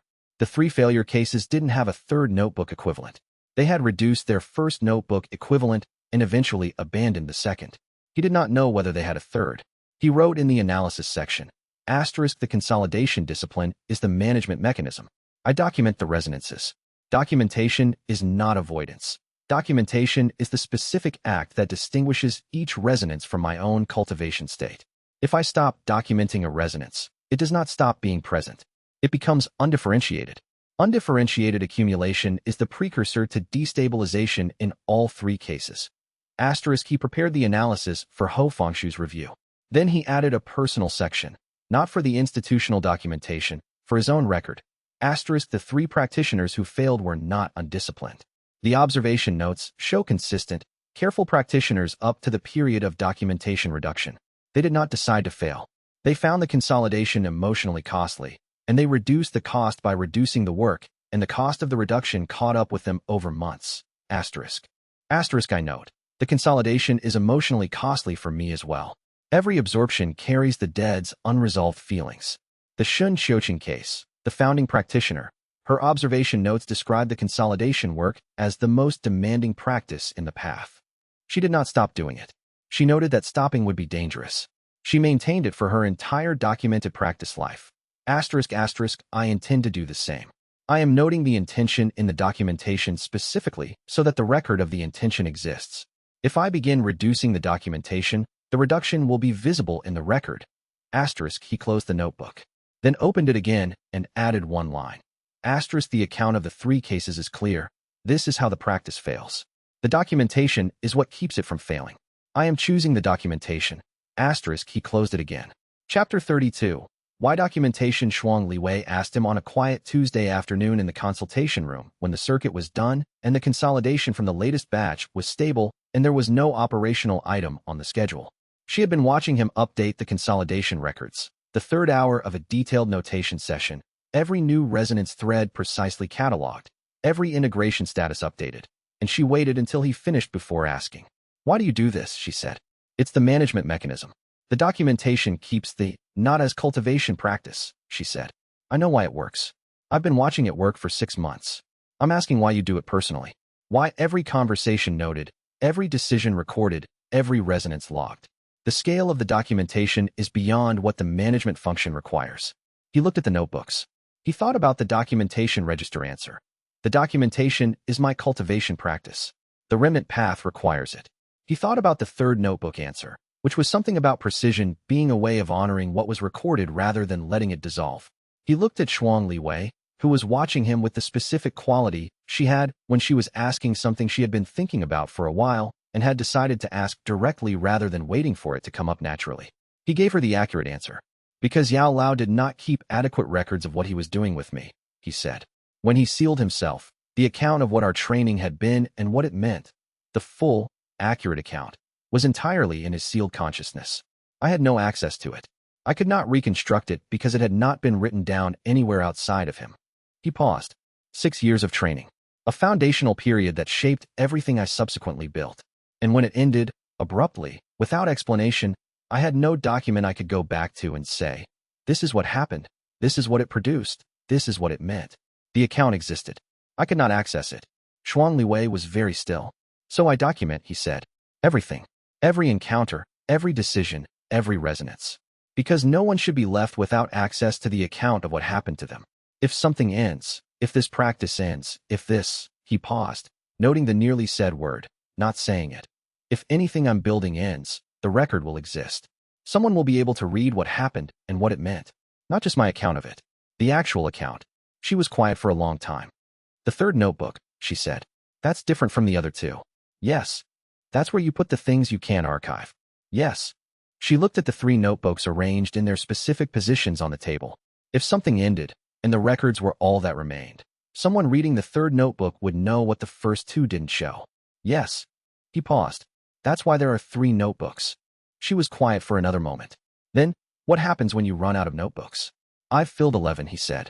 The current set are 12, 13, and 14. I buy new ones. She almost smiled. It was the specific expression that her face made when something was more honest than she had expected, and it landed somewhere she hadn't anticipated. Thank you for telling me, she said. You asked directly, he said. The direct question has to receive the direct answer. That's what the documentation is for. She looked at him for a moment longer, with the specific quality that the past months had made familiar. The expression of someone who had been managing alone for long enough that encountering someone else's equivalent management style felt like recognizing a language they hadn't known was shared. She turned back to her own notebook. They worked in silence. The consultation room had the specific quiet of 2 practitioners who did not need to fill silence with performance. Chapter 33. The training. He saw Xiao Yan for the first time on a Tuesday in the early autumn. Not an encounter, an observation. The specific distinction he had been maintaining in the account section since the intelligence confirmed Yao Lao's physical emergence. He was at the Huashan City Cultivation Supply Market, doing the standard pre-assessment with Shuang Liwei for the week's circuit. When a group of practitioners move through the market's main corridor with the specific quality of a significant person navigating public space while managing the awareness of their own significance. He noted the group without looking at it directly, and then noted, in the peripheral way that cultivation sensitivity extended situational awareness, that the group's center practitioner had a cultivation base with an unusual signature. He looked young, mid-teens, younger than he expected from the reports. The advancement rate the network had been documenting made more sense attached to someone this young. The cultivation depth in someone that young indicated exceptional development. He had the specific quality of someone being watched, which most prominent young practitioners developed. The managed awareness of being observed, but under it, the unmanaged quality of someone who was still figuring out how to hold the weight of what they were developing into. There was a conflict. Minor, a market dispute about cultivation resource pricing that had the specific shape of someone trying to use the size of their sect as leverage against a smaller vendor. Xiao Yan addressed it with the specific quality of someone who had been taught to address situations like this rather than having developed the response through experience. The tactical framing, present the larger party with the full institutional consequence of the position they were taking before they could escalate, was familiar. He recognized the training. The problem framing style. The wait until the full picture is established before committing to a response. The patience that came from being taught to think carefully rather than from naturally being patient. He noted in the documentation register, writing the entry in his mind for transcription later, Xiao Yan. First direct observation. Cultivation depth, consistent with reported advancement rate. Training influence visible in tactical approach. Yao Lao's problem framing methodology, the specific quality of someone taught to establish full situational context before acting. The training I received. The style is recognizable. The application is his own. He watched the market dispute resolve.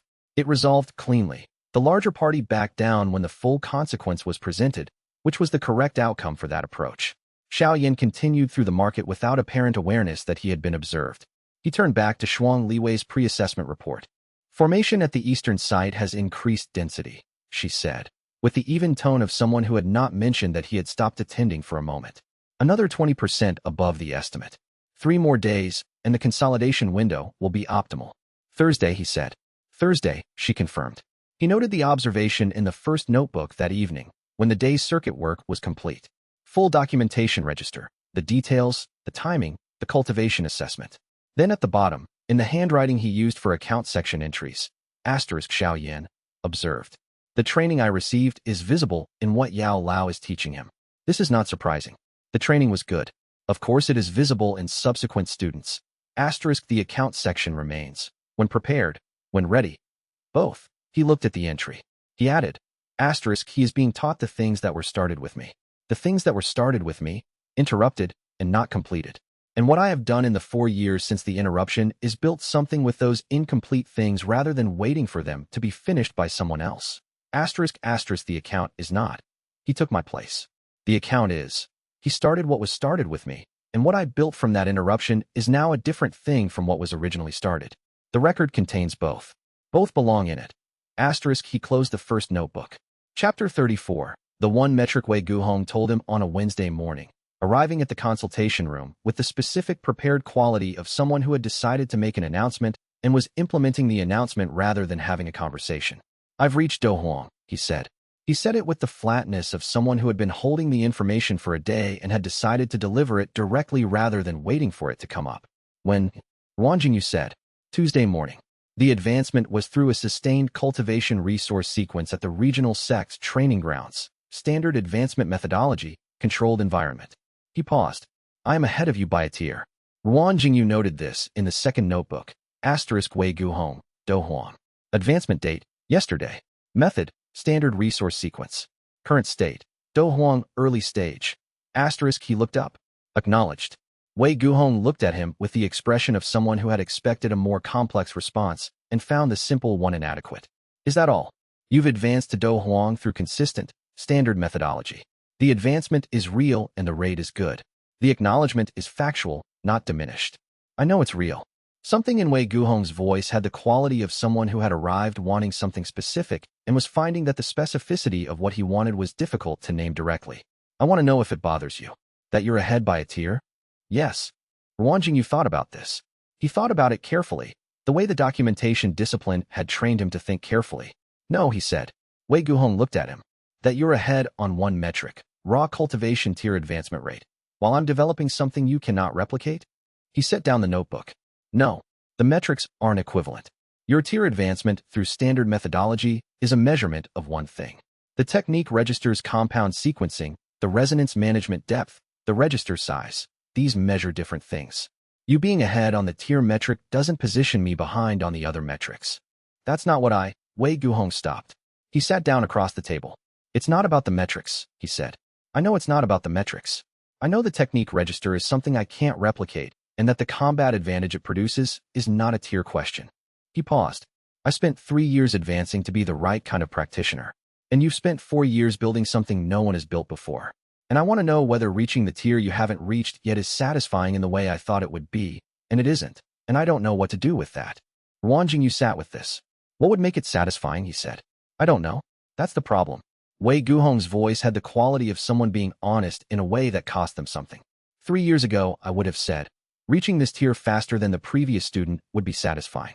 I was not thinking about it as reaching this tier faster than you specifically. I was thinking about it as reaching this tier and having that be the measure. And now I'm here, and it's not the measure I thought it was. Because the measure shifted. Because everything I was measuring against changed when I found out the premise was wrong. He looked at his hands on the table. I advanced faster than you on this metric. In 2 months, maybe 3, you'll reach Do Huang through the absorption work. The tier gap will close. And then, he stopped. Then the tier won't be the measure either, Wanjing said. Yes, that's accurate. Wei Guhong looked at him with an expression that was not quite frustration. You're not going to tell me what the measure should be. I'm not in a position to tell you that. The measure you were using was built for an outcome that didn't arrive. The replacement measure is something you have to build from what you actually have, not from what you expected to have. He paused. I can tell you that the measure I'm using is internal to the account. Whether the account is complete and accurate. Everything else is adjacent. Wei Guhong was quiet for a long time. Do Huang, he said finally, as if he was testing whether the words still meant what it had meant on Tuesday. Do Huang, Ruan Jingyu confirmed. It's a real advancement. The Tuesday session, he nodded at the schedule. Come early. I want to see the Do Huang techniques in a technical exchange before you've developed a deployment pattern. Wei Guhong looked at him with the expression of someone who had arrived to announce an advancement and was leaving with a Tuesday session scheduled. For the register, he said. No. The Do Huang techniques you've built are yours, not available for absorption. For the technical analysis, I want to understand the Do Huang tier framework you're working from. Wei Guhong blinked. Then, for what purpose? Because understanding the tier I'm approaching from a practitioner who's reached it is useful. You'll have information about the advancement threshold and the tier's operational characteristics that I don't have yet. He picked up the second notebook. The information flow between us doesn't have to go in only one direction. Wei Guhong was quiet for a moment. Then, with the quality of someone deciding to let something land rather than deflect it, Tuesday. Early, Ruan Jingyu confirmed.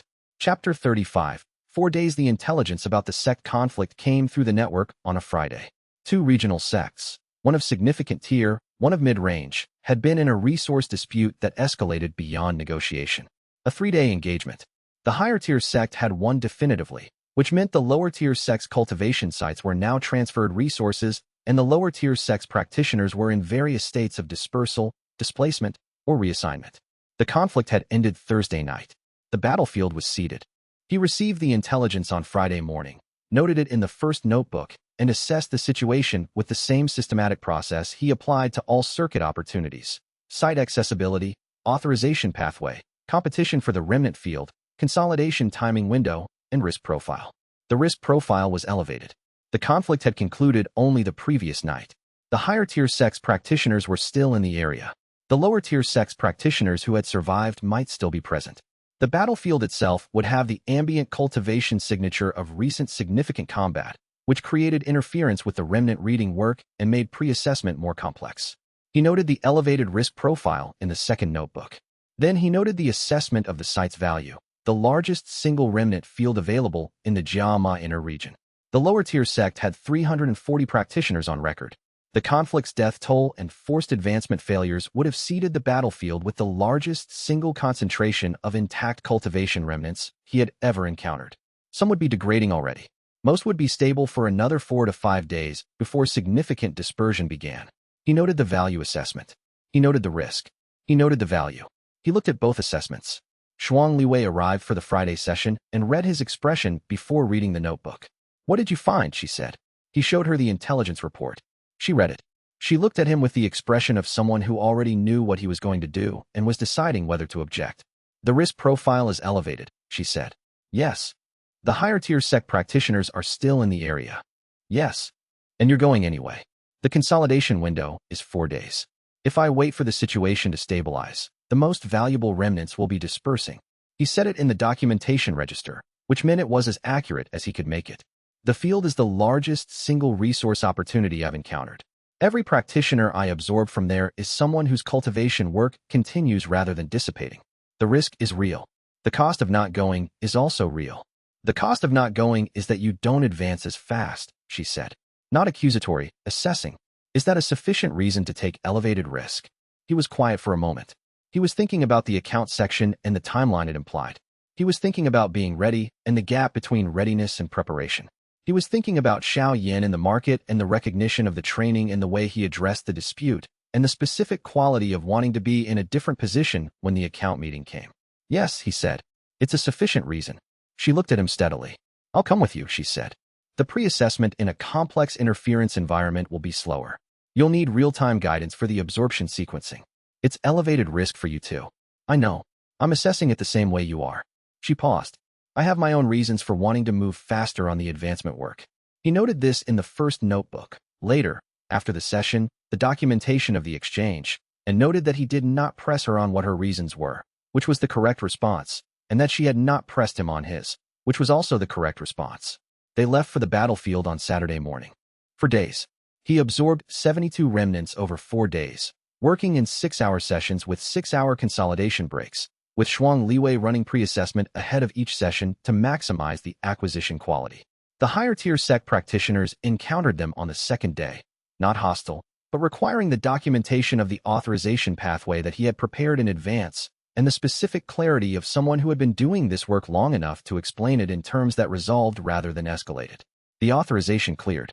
They continued. On the 4th day, in the late afternoon, during the consolidation from the last session's absorptions, he felt the threshold complete. Do Huang.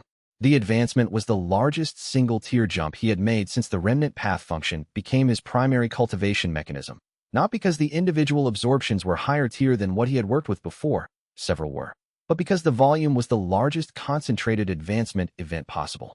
72 absorbed practitioners. Their cultivation potential accumulated and converted through the consolidation process into a tier advancement that was supported by the breadth of the material rather than any single massive source. He noted it in the second notebook with the exact characters of someone recording a fact rather than celebrating an outcome. Do Huang tier. Advancement date. 4th day of battlefield circuit operation. Mechanism. Sustained absorption sequence. 72 practitioners. Combined cultivation potential conversion during consolidation. Consolidation period from this batch. Approximately 4 weeks at minimum. Note. Do Huang tier capability will develop during consolidation. Expected capability. Detect cultivation remnants at range without physical contact. Consistent with remnant path tier upgrade documentation. He looked at the notation. Then looked at the battlefield site around him. Cleared now. The remnant formations absorbed or dissipating, the ambient chi field settling back to its baseline, and felt the weight of what he was carrying. 72 new resonance threads plus the accumulated threads from before, all in various stages of integration, all requiring the consolidation work that would take the next weeks. Shuang Liwei was sitting nearby, doing her own cultivation work. Do Huang, he said. She looked up. She had the expression of someone who had been waiting to hear this. Good, she said. Not congratulatory. Accurate. 17 new resonances above the prior load are flagged for priority consolidation. The complex interference during the sessions made the initial sorting incomplete. 4 weeks of consolidation. Minimum. She turned back to her notebook. She had been writing in it during his consolidation period, her own documentation, in her own hand, in a framework she had been developing for 8 months. He had stopped noticing when it became a natural feature of their work together. He turned to the second notebook. During the consolidation of the day's session, the Hanjin resonance had activated in the most sustained pattern he had observed. Not the cross-referencing responses from before, but a continuous activation that had been present across the entire 4th day. The encoding responding to the volume of absorbed material around it with a sustained rather than selective engagement. as if the encoding was being nourished by the scale of the absorption event, as if the concentrated presence of 72 practitioners' abandoned cultivation paths was feeding something in the Hanjin resonance's architecture that smaller events could only trigger temporarily. He noted this at the end of the consolidation records for the day. Hanjin encoding. Sustained activation throughout fourth day session, distinct from prior cross-referencing pattern. Duration, 6 hours continuous. Quality, not selective response, but sustained engagement, as if the encoding's monitoring function was running at full capacity. Note, the sustained activation during a high-volume absorption event may indicate that the encoding's second cluster becomes partially accessible during such events. Investigate during consolidation period. He underlined the last line. Then he added, beneath it, in the notation style of the third notebook that had leaked into the second. He encoded something in himself and waited for someone to find it. Someone who would carry it long enough and develop far enough to read it. I have been carrying it for nearly 4 years. I am closer to reading it. I will read what Hanjin left before I am ready for what comes after. The account has layers. He closed the notebook. The evening was settling over the battlefield site, which was now a cleared and quiet place rather than a seated field. The ambient signature of the absorbed formations resolved into silence. He began the long consolidation. Chapter 36. Shuang Liwei sealing. She advanced on a Tuesday. Not at the cultivation site. Not during their work together. Not in any context where he would have been present to observe it. She arrived at the consultation room in the early morning while he was reviewing the consolidation progress from the post-battlefield work, set her notebook on the table, and said, "Do Wang." He looked up. "This morning," she said. "The advancement cleared at about 3 hours before dawn. I'd been working on the threshold for 11 days. She said it in the even precise voice she used for operational reporting, which was the voice she used for things that were significant and that she did not want to perform the significance of. The structural interference from the abandoned path, the stabilization work you did 4 months ago removed the foundation of the blockage. The advancement was through my own cultivation development. The interference had been holding the ceiling in place. I noted the interference reduction as partial," he said. "Not full removal. Partial was sufficient." She sat down. The ceiling was structural, not developmental. The stabilization reduced the structural component below the threshold that was holding the advancement back. She opened her notebook. "The post-advancement assessment is here if you want to review it. I ran the standard cultivation state analysis." He took the notebook and read the analysis. Her technical methodology was good. The post-advancement self-assessment was comprehensive. The relevant parameters all measured and noted. The comparison against pre-advancement baselines documented precisely. "The abandoned path residual is still present," she said, while he read. "The stabilization held through the advancement, which is better than I expected. I thought the advancement might destabilize the architecture. The abandoned path formation in your cultivation base is structural, not energy-based. It holds through tier changes because it's part of the base's architecture rather than its active content." He set the notebook down. "The secondary sensitivity, the technique fragment detection function, did it maintain through the advancement?" "Yes, and it's stronger now. The Do Wang tier expansion of my cultivation base has extended the effective range." She paused. "I can pre-assess at a greater distance than before. The assessment quality has also improved. I'm reading finer compositional detail at range." He noted this in the second notebook. The operational implications were significant. The range extension would allow earlier route planning on the circuit, and the detail improvement would reduce consolidation estimation errors. He was noting this when he realized he had been noting it for a moment without the standard notation format, without the documentation register tone, just noting it. The specific pleasure of good news. He corrected the notation and completed it in the proper format. Then, at the bottom, in the smaller notation he sometimes used at the end of documentation entries that carried weight, her ceiling was structural, not developmental. The barrier had been put in place by damage, not by her capacity's limits. The advancement was hers. I removed one obstacle. She did the rest.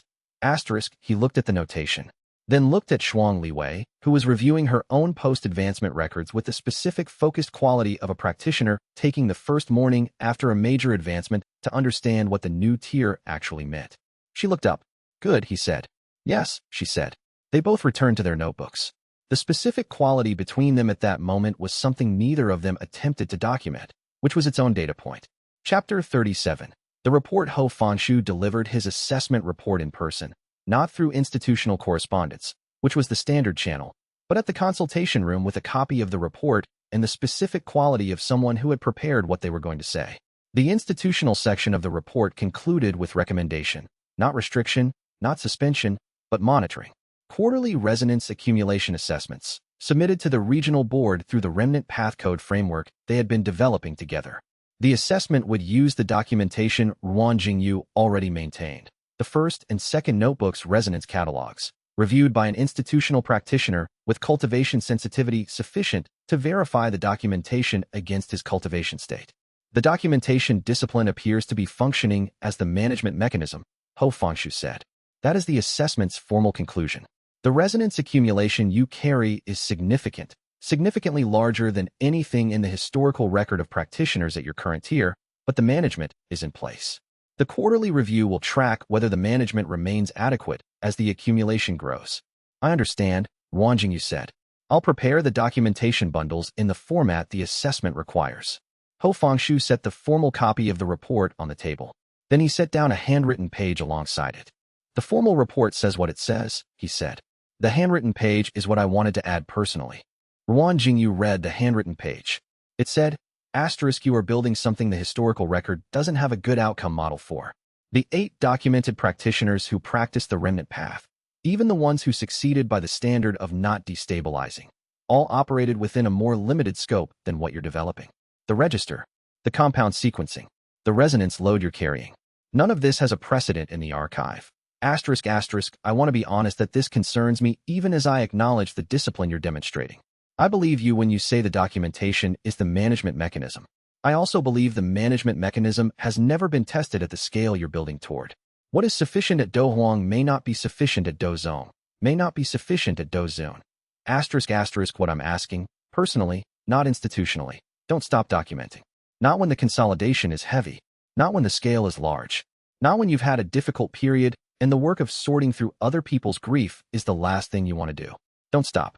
The historical practitioners didn't stop deliberately. They reduced gradually. The reduction was unintentional. Please treat the documentation as non-negotiable even in the periods when everything else is negotiable. Ruan Jingyu read it twice. He set it down. I've already committed to this in writing, he said. It's in the documentation. I know, Ho Fengshu said. I've read your documentation. That's why I wrote the page as a personal note rather than an institutional requirement. You don't need the institutional requirement. You've set the standard higher than the institution would set it. What I'm offering is recognition that someone outside the practice is watching, and that the watching is not surveillance, but concern. He paused. Someone should be watching from outside. The historical cases lost the external reference point along with the documentation discipline. Ruan Jingyu looked at him. Ho Fengshu had the quality of someone who had started this engagement as an institutional authority and had shifted, over the months of the documentation exchange, into something more like a practitioner who cared about the outcome for reasons beyond institutional responsibility. I'll note the external reference point as a structural resource, Ruan Jingyu said. Good, Ho Fengshu said. He stood, picked up his copy of the report. Quarterly assessments. The first one is scheduled for the winter review period. He paused at the door.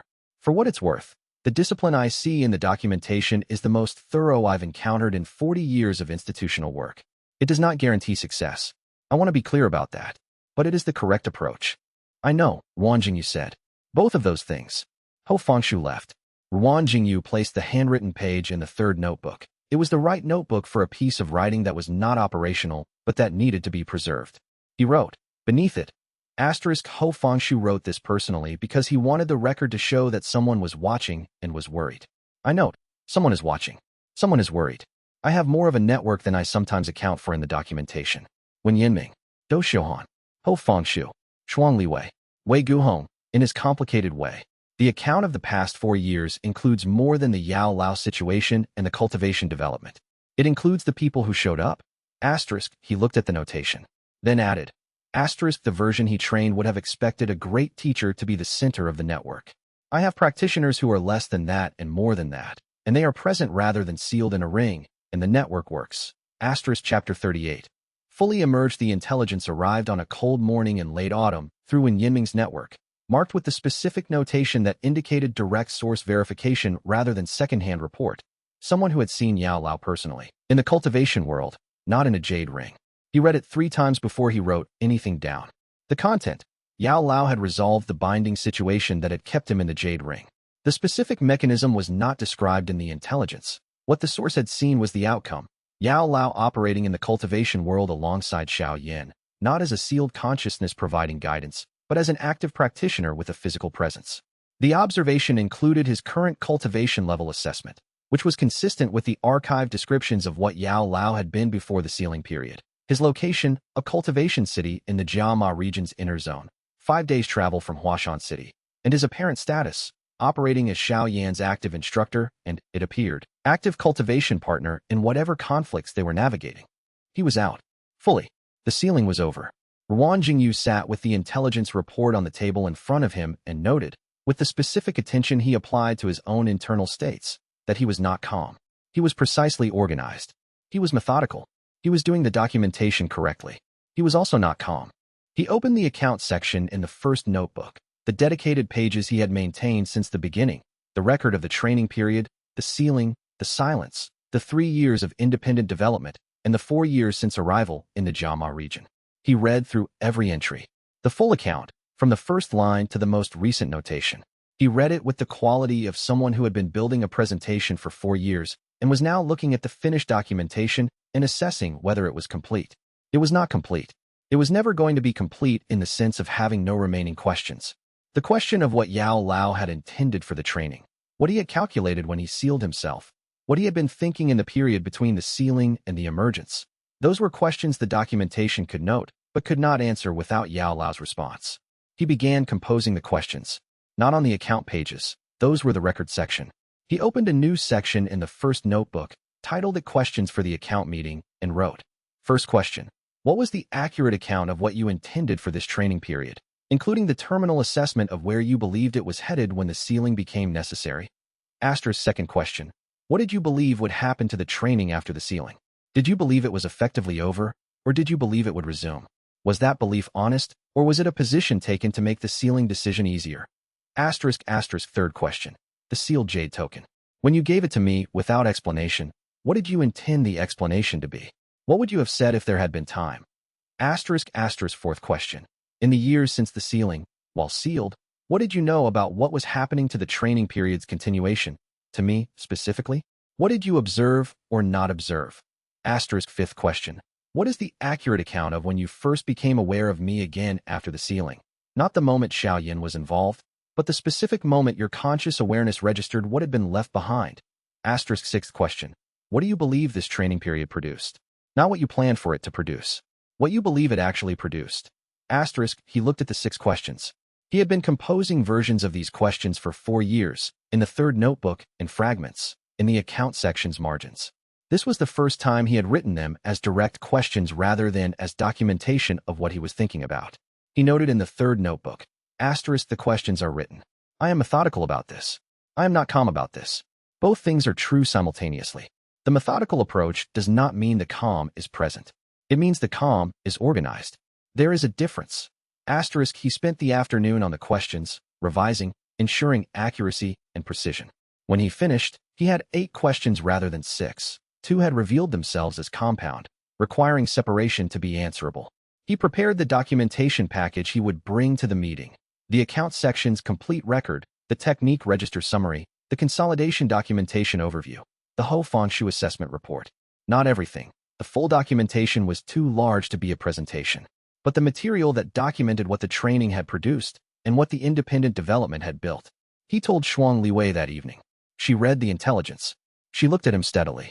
When? She said. Not immediately. The preparation needs another 2 months at minimum. The consolidation from the battlefield operation is still in progress, and the Do Huang tier capability development needs to stabilize before I enter that meeting with an unstable cultivation state. 2 months. 2 months. She was quiet for a moment. What do you need for the preparation? What I've been doing. The circuit work. The consolidation. The documentation. He paused. I've been preparing for this for 4 years.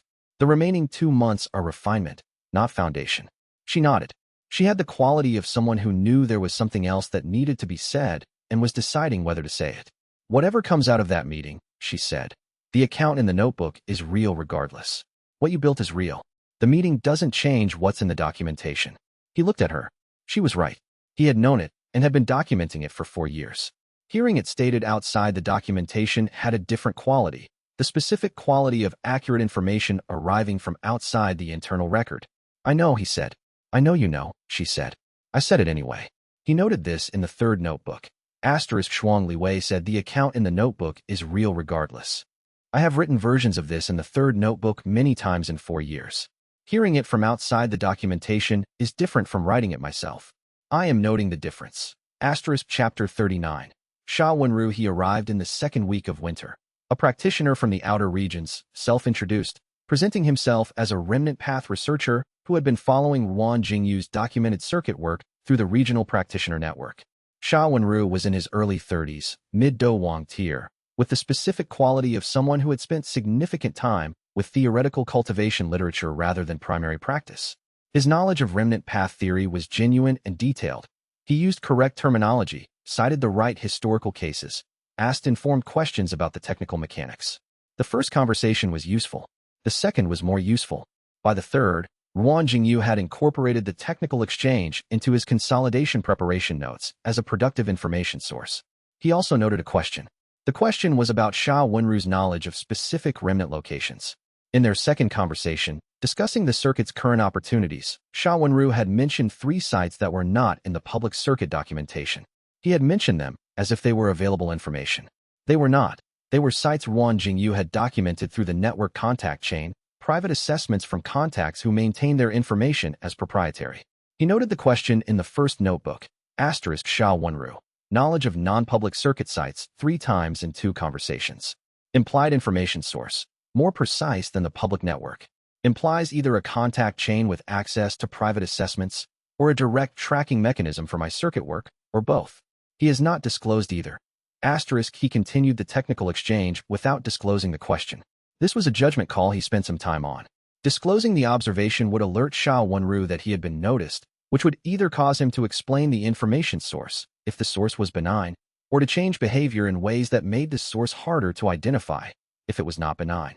Not disclosing allowed the exchange to continue while he gathered more data on the pattern. He chose not to disclose. In their fourth conversation, Sha Wenru mentioned 4 more non-public sites. He noted all 4 in the documentation with the specific precision of someone building a case file, which contacts he used for those sites' private assessments, how that information could have reached Sha Wenru, and what the minimum access architecture would look like to explain the pattern. The minimum access architecture was, Sha Wenru had been tracking Wan Jingyu's circuit movements directly, not through the contact network. He noted this conclusion in the documentation. He noted a follow-up question, whether the tracking mechanism was observational, following him, watching the circuit work from a distance, or informational, placed observers or cultivation sensor formations at circuit sites before his arrival. The 2 mechanisms had different implications about the purpose and the duration. He asked Shuang Liwei to check the sites she was pre-assessing. Check for formations before the natural remnant formations, he said, specifically at the ambient layer immediately above ground level. Observer class sensor formations would be planted below the remnant concentration to avoid interference with the remnant reading. She was quiet for a moment, with the quality of someone who had understood the question before he finished asking it. How long has this been a concern? She said. Since the second conversation with Sha Wenru. You didn't tell me. I was gathering data before disclosing a concern that might have been resolved by additional data. He paused. I'm disclosing it now because the data has not resolved it. She ran the check at the 2 sites she had pre-assessed in the previous week. One site was clean. The second site had a low-power cultivation sensor formation planted in the ambient layer at precisely the location he had predicted. She showed him the assessment. He noted it in the first notebook. Sha Wenru. Sensor formation confirmed at circuit site, second check. Tracking mechanism. Pre-planted cultivation sensors at absorption locations. Duration. Unknown. Minimum 1 week based on confirmed site. Purpose. Still unclassified. He continued the technical exchange with Sha Wenru at the next scheduled conversation. He did not mention the sensor formation. He was methodical. He was building the documentation. He would close the account with Sha Wenru when the documentation was complete and the response was prepared. Not reactively. Correctly. Chapter 40. He remembers something when Yanming arrived in Huashan City in the last week of winter, 2 weeks before the timeline Wan Jingyu had set for the meeting preparations completion. He arrived with the specific quality he had when the intelligence he was carrying was significant enough that he had come in person rather than through the post network. He sat down in the consultation room and said, Yao Lao told Xiao Yan about a previous student. Wan Jingyu was still. When 3 weeks ago, based on my source's timeline. The context was, Xiao Yan apparently asked about Yao Lao's history as an instructor, whether he had taught others before. When Yinming looked at him directly, Yao Lao acknowledged that there had been a previous student. He didn't give details. My source's account says he described it as, someone I trained before you, whose situation was complicated, and who I have not resolved properly with. He picked up the first notebook and wrote. He wrote the entire account in the documentation register, exactly as when Yinming had given it, including the phrasing. Then he read back the phrasing. Someone I trained before you, whose situation was complicated, and who I have not resolved properly with. He had not. In 4 years, in 3 notebooks, in every documentation entry in the account section, anticipated this phrasing. He had anticipated denial, justification, the diplomatic version that didn't acknowledge the gap. He had anticipated the full, honest account he had been preparing to demand. He had not anticipated that Yao Lao had already said to Xiao Yan, I have not resolved properly with them. He doesn't know where you are, when Yiming said. The account of the conversation, according to my source, ended there. Xiao Yan asked if Yao Lao was going to contact them. Yao Lao said he wasn't sure how to find them. He paused. He said the student had left the region after the sealing, and he had lost the connection. He knows I exist, Wang Jingyu said. He knows you exist. He knows the situation is unresolved. He doesn't know where you are. He looked at the account section, at the entry he had just written, at the notations that stretched back 4 years in the account pages. He picked up the pen and wrote beneath the new entry. Asterisk, he remembers something. He described it as unresolved. He used the word properly. He knows the account is open. Asterisk, he looked at that line. Then added, the question is how much, and how honestly. How recent is this? He said. 3 weeks. The source is reliable. Direct contact with someone in Xiao Yan's network who was present. Did Xiao Yan know anything specific? No. Yao Lao gave him the minimum. The conversation ended without detail. When Yinming looked at him with the particular care he used when he was being as honest as he could, he knows there is a previous student. He knows the situation is unresolved. And he has apparently been carrying that knowledge at least long enough to tell Xiao Yan when asked. He closed the first notebook. He opened the third. He wrote, Asterisk, the meeting I have been preparing for 4 years. I have been preparing it as a meeting with someone who might have minimized what happened, who might have justified the account's terms in ways that reduced their debt. I have been preparing to insist on the full account. Asterisk, he told Xiao Yan he had not resolved properly with me. He used that language. Not, it's complicated, as an evasion. I have not resolved properly with them, as an acknowledgement that the resolution is owed and has not been delivered. Asterisk, the preparation I have done is still necessary. The questions are still necessary. The account is still open, but the shape of the meeting has changed. I was preparing to negotiate for acknowledgement. He has already given Xiao Yan an acknowledgement. Asterisk, the question that remains. How much of the account does he remember, and will he give it honestly when asked directly, not as an aside in a conversation about something else, but in a meeting where the account is the point? He closed the third notebook. He looked at the account section's most recent notation. Asterisk, he remembers something. The question is how much, and how honestly. Asterisk, the preparation timeline was 2 weeks. He was going to use those 2 weeks. He was going to arrive at that meeting with everything he had built, everything he had documented, everything the account contained, and he was going to present it. Not because he needed Yao Lao to acknowledge it. Yao Lao had already acknowledged, to Xiao Yan, that the account existed. Because the account deserved to be presented completely. Because the 6 years and the 4 years after deserved to be in the same record. Because the creditor did not simply accept the debtor's acknowledgement of the debt, the creditor presented the full statement so that the reckoning was accurate. He was going to present the full statement. In 2 weeks. Chapter 41. The tournament circuit. The 2 weeks of preparation he had set ended in the early spring. He had not gone to the meeting. He had prepared the questions, organized the documentation, reviewed the account section's complete record. He had made the preparation complete. And then, 2 days before the scheduled departure, he had reviewed the cultivation state documentation and noted that the Do Huang tier advancements consolidation was 87% complete. 87% was not 100%.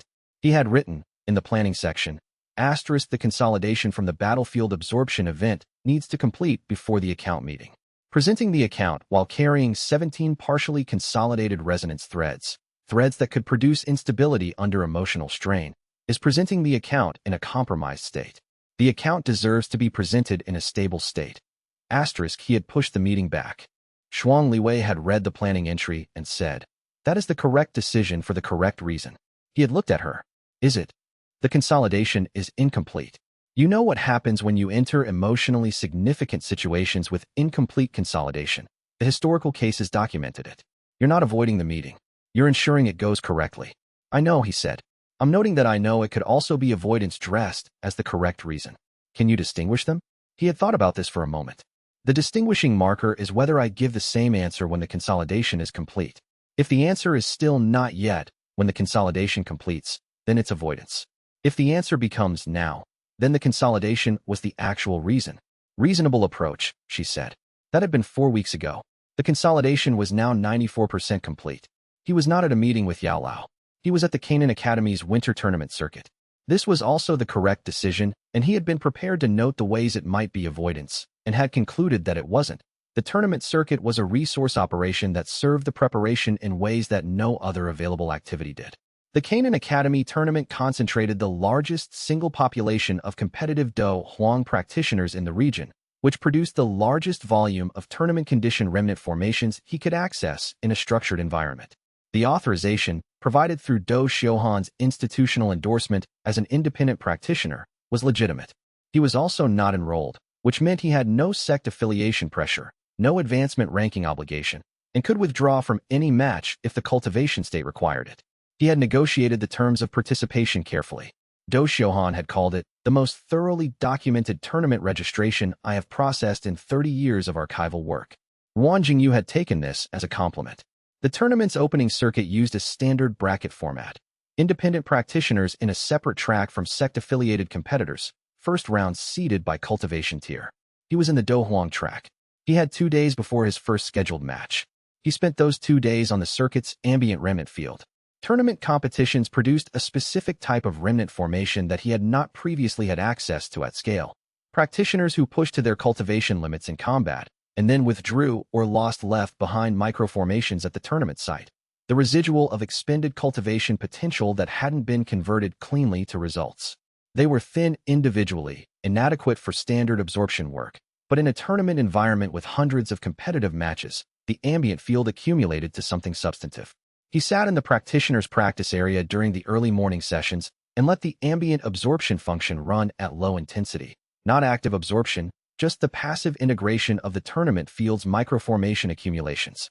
The field replenished constantly throughout the competition day. By the second morning, he had integrated enough ambient material to notice a development. The Do Huang tier's range detection capability was beginning to activate. Not fully. The consolidation was still not complete, but the leading edge of the capability was present, a new textural quality in his cultivation perception that extended slightly beyond what direct contact provided.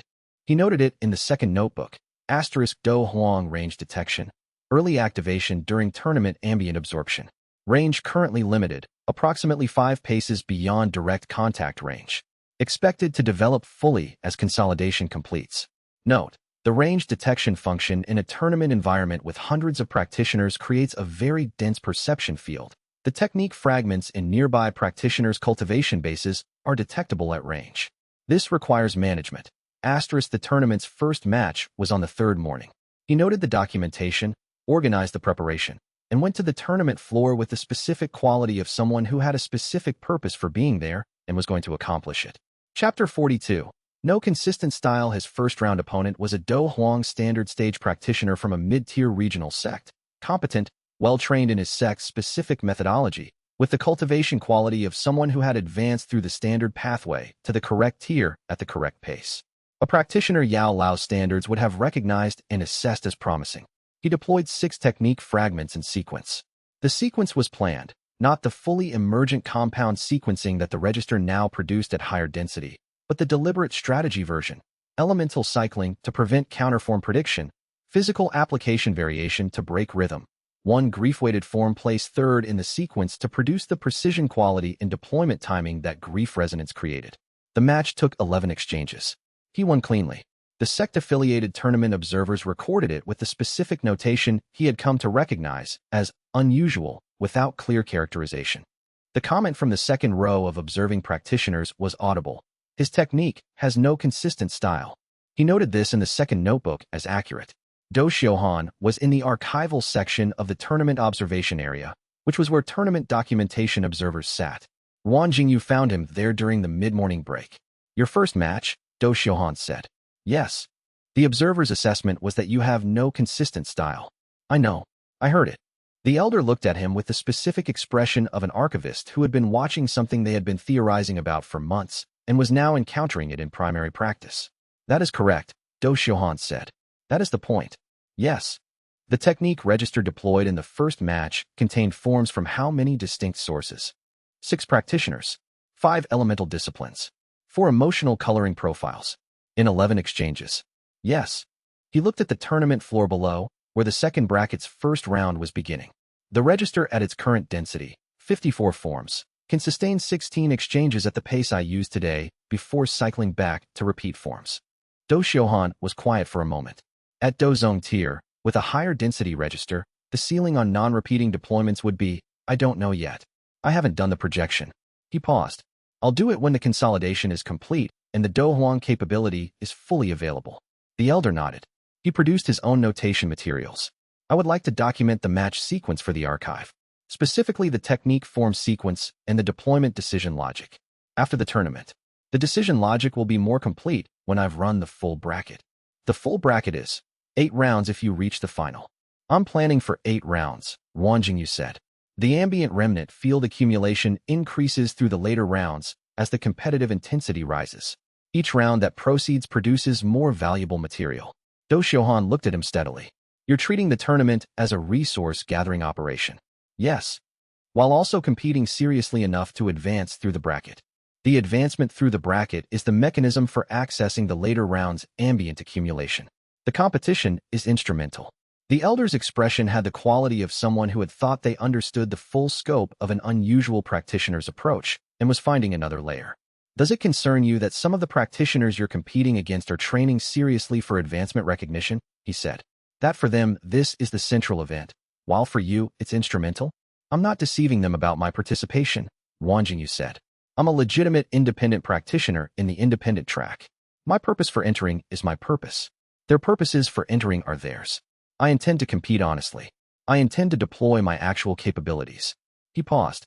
The fact that I have an additional purpose doesn't diminish the competition's integrity. That's a defensible position, Do Xiaohan said. It's an accurate position, Wang Jingyu said. The defensible question is separate. Chapter 43. Structurally brittle. The third round opponent was a Do Huang advanced stage practitioner from one of the region's significant sects. The tier gap was technical rather than substantial, both practitioners at the ceiling of the Do Huang tier's standard capabilities. What the tier notation didn't reflect was the quality of the cultivation base below the surface. He had noticed it in the pre-match observation period.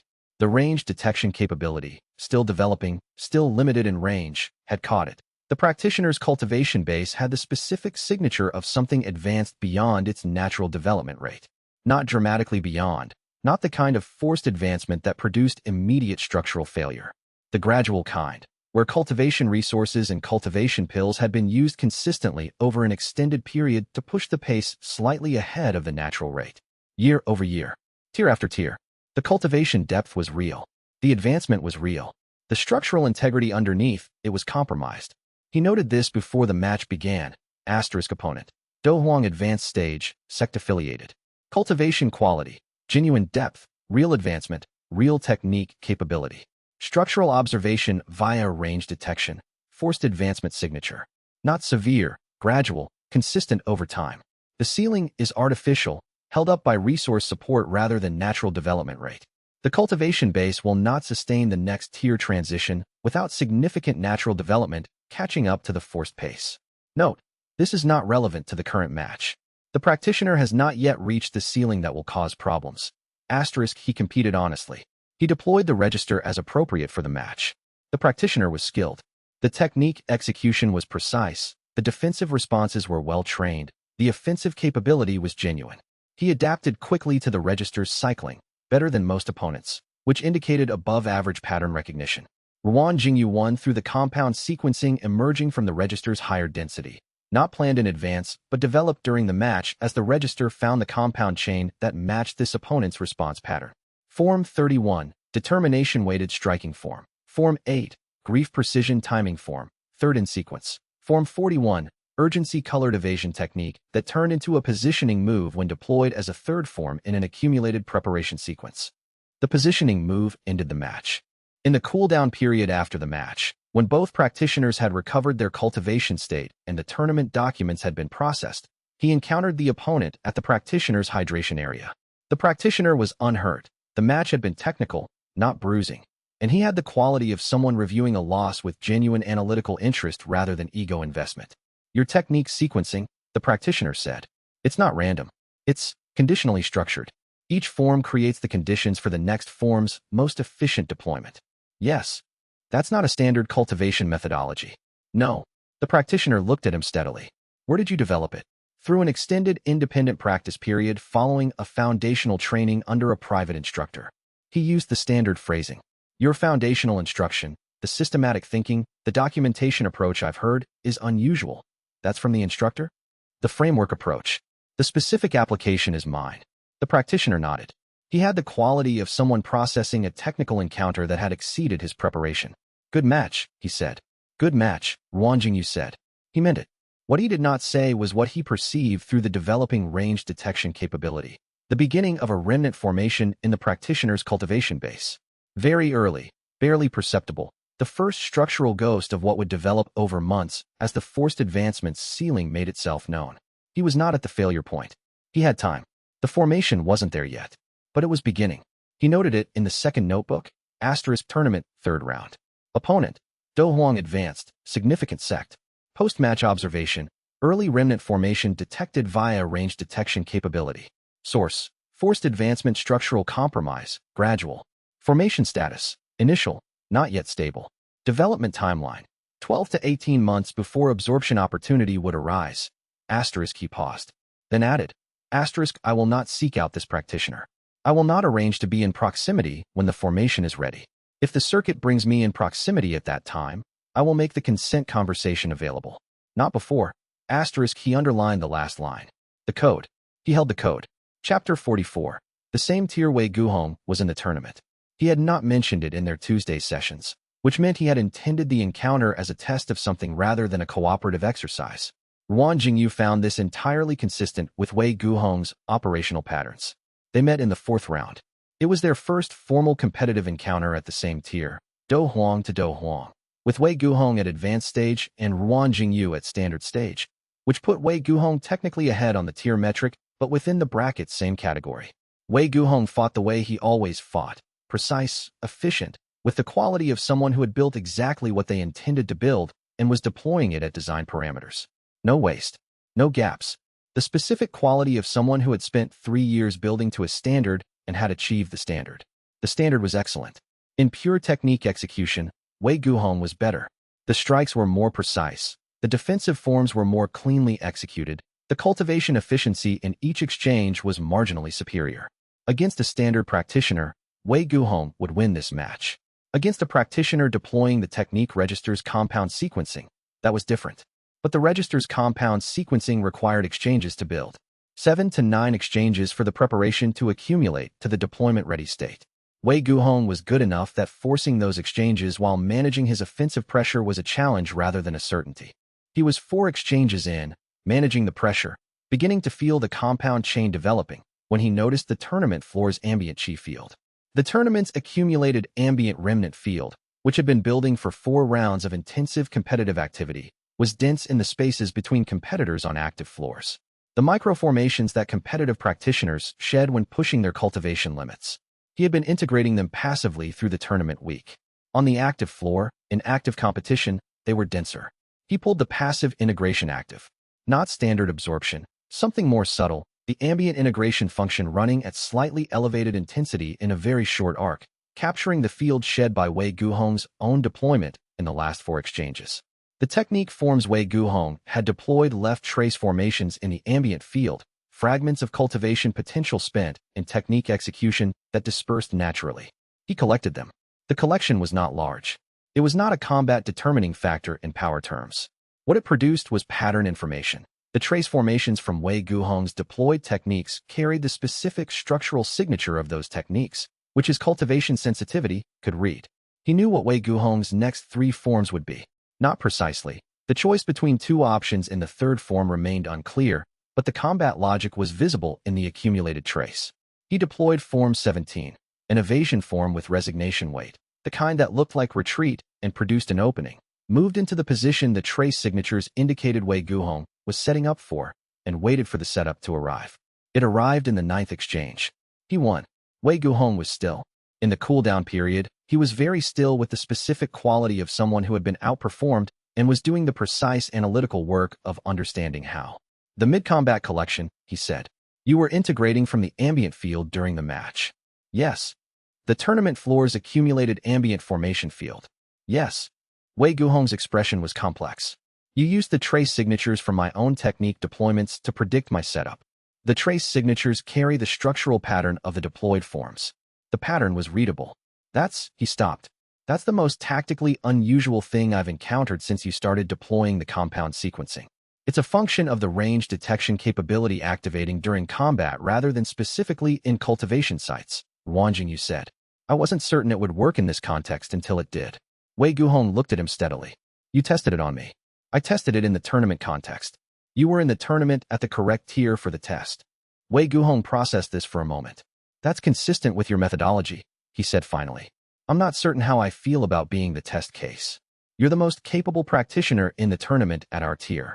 If the function works against you, it's worth noting. If it failed against you, I'd need to develop it further. Wei Guhong looked at him with an expression that was several things simultaneously. The competitive acknowledgement of someone who had lost a match he had prepared for, the analytical recognition that what had just happened was genuinely new, and something harder to categorize that had been developing over their months of technical exchange. Tuesday, he said. Tuesday, Wang Jingyu confirmed. I'll document the combat trace reading function methodology if you want to review it. I want to understand how to defend against it, Wei Guhong said. I'll document the defense question too, Wang Jingyu said. I don't know the answer yet. It may not have one. Chapter 45, The Objection. Wei Guhong filed the formal objection 2 days after the 4th round match. He received notification through the tournament authorities' standard correspondence pathway, a registered challenge to the legality of a specific technique deployed during the match, specifically the mid-combat ambient cultivation resource collection. The objection's technical characterization, unauthorized appropriation of cultivation resources shed by a competitor during a competitive engagement, in contravention of Tournament Regulations Section 14, which covered resource conduct during competitive matches. The objection had merit. He noted this in the first notebook. Section 14 was written to prevent practitioners from using cultivation resource collection techniques to gain advantage during competitive matches. The regulation's original intent was to prevent practitioners with soil or wind affinity techniques from harvesting ambient spiritual energy during matches, which had been a problem in certain cultivation disciplines. Whether the remnant path's ambient integration function fell under Section 14's technical scope was genuinely ambiguous. He prepared documentation. The documentation covered 3 arguments. First, that the ambient cultivation potential he had integrated was shed material, dispersion from Wei Guhong's own technique deployment, equivalent to the cultivation energy that dissipated naturally after every technique form's use. Second, that the remnant path function's integration mechanism absorbed abandoned and dispersed cultivation material, which the shed trace formations technically were. Third, that Section 14's historical application had been to active resource harvesting from the ambient field rather than passive integration of dispersion material. He submitted the documentation to the Tournament Authority's Regulatory Committee through the formal channel, noted the submission in the first notebook, and waited. Xiao Yan was asked to serve as the archival mediator for the dispute resolution. The tournament committee had become aware that he had institutional knowledge of the remnant path function and requested his input on the technical classification question. He accepted. The mediation session was the next morning in the tournament's administrative hall. Wang Jingyu present, Wei Guhong present, Xiao Yan in the archival mediator's seat, and 2 tournament committee members reviewing the documentation on both sides. Wei Guhong's presentation was precise and technically well argued. The objection had genuine merit. He had done the regulatory analysis correctly. The classification question was legitimately ambiguous, and the argument that mid-combat resource collection provided an unfair tactical advantage was accurate. The collection was tactical, Wang Jingyu acknowledged. The trace signature reading from the collected material was the tactical advantage. I'm not disputing that the advantage was real.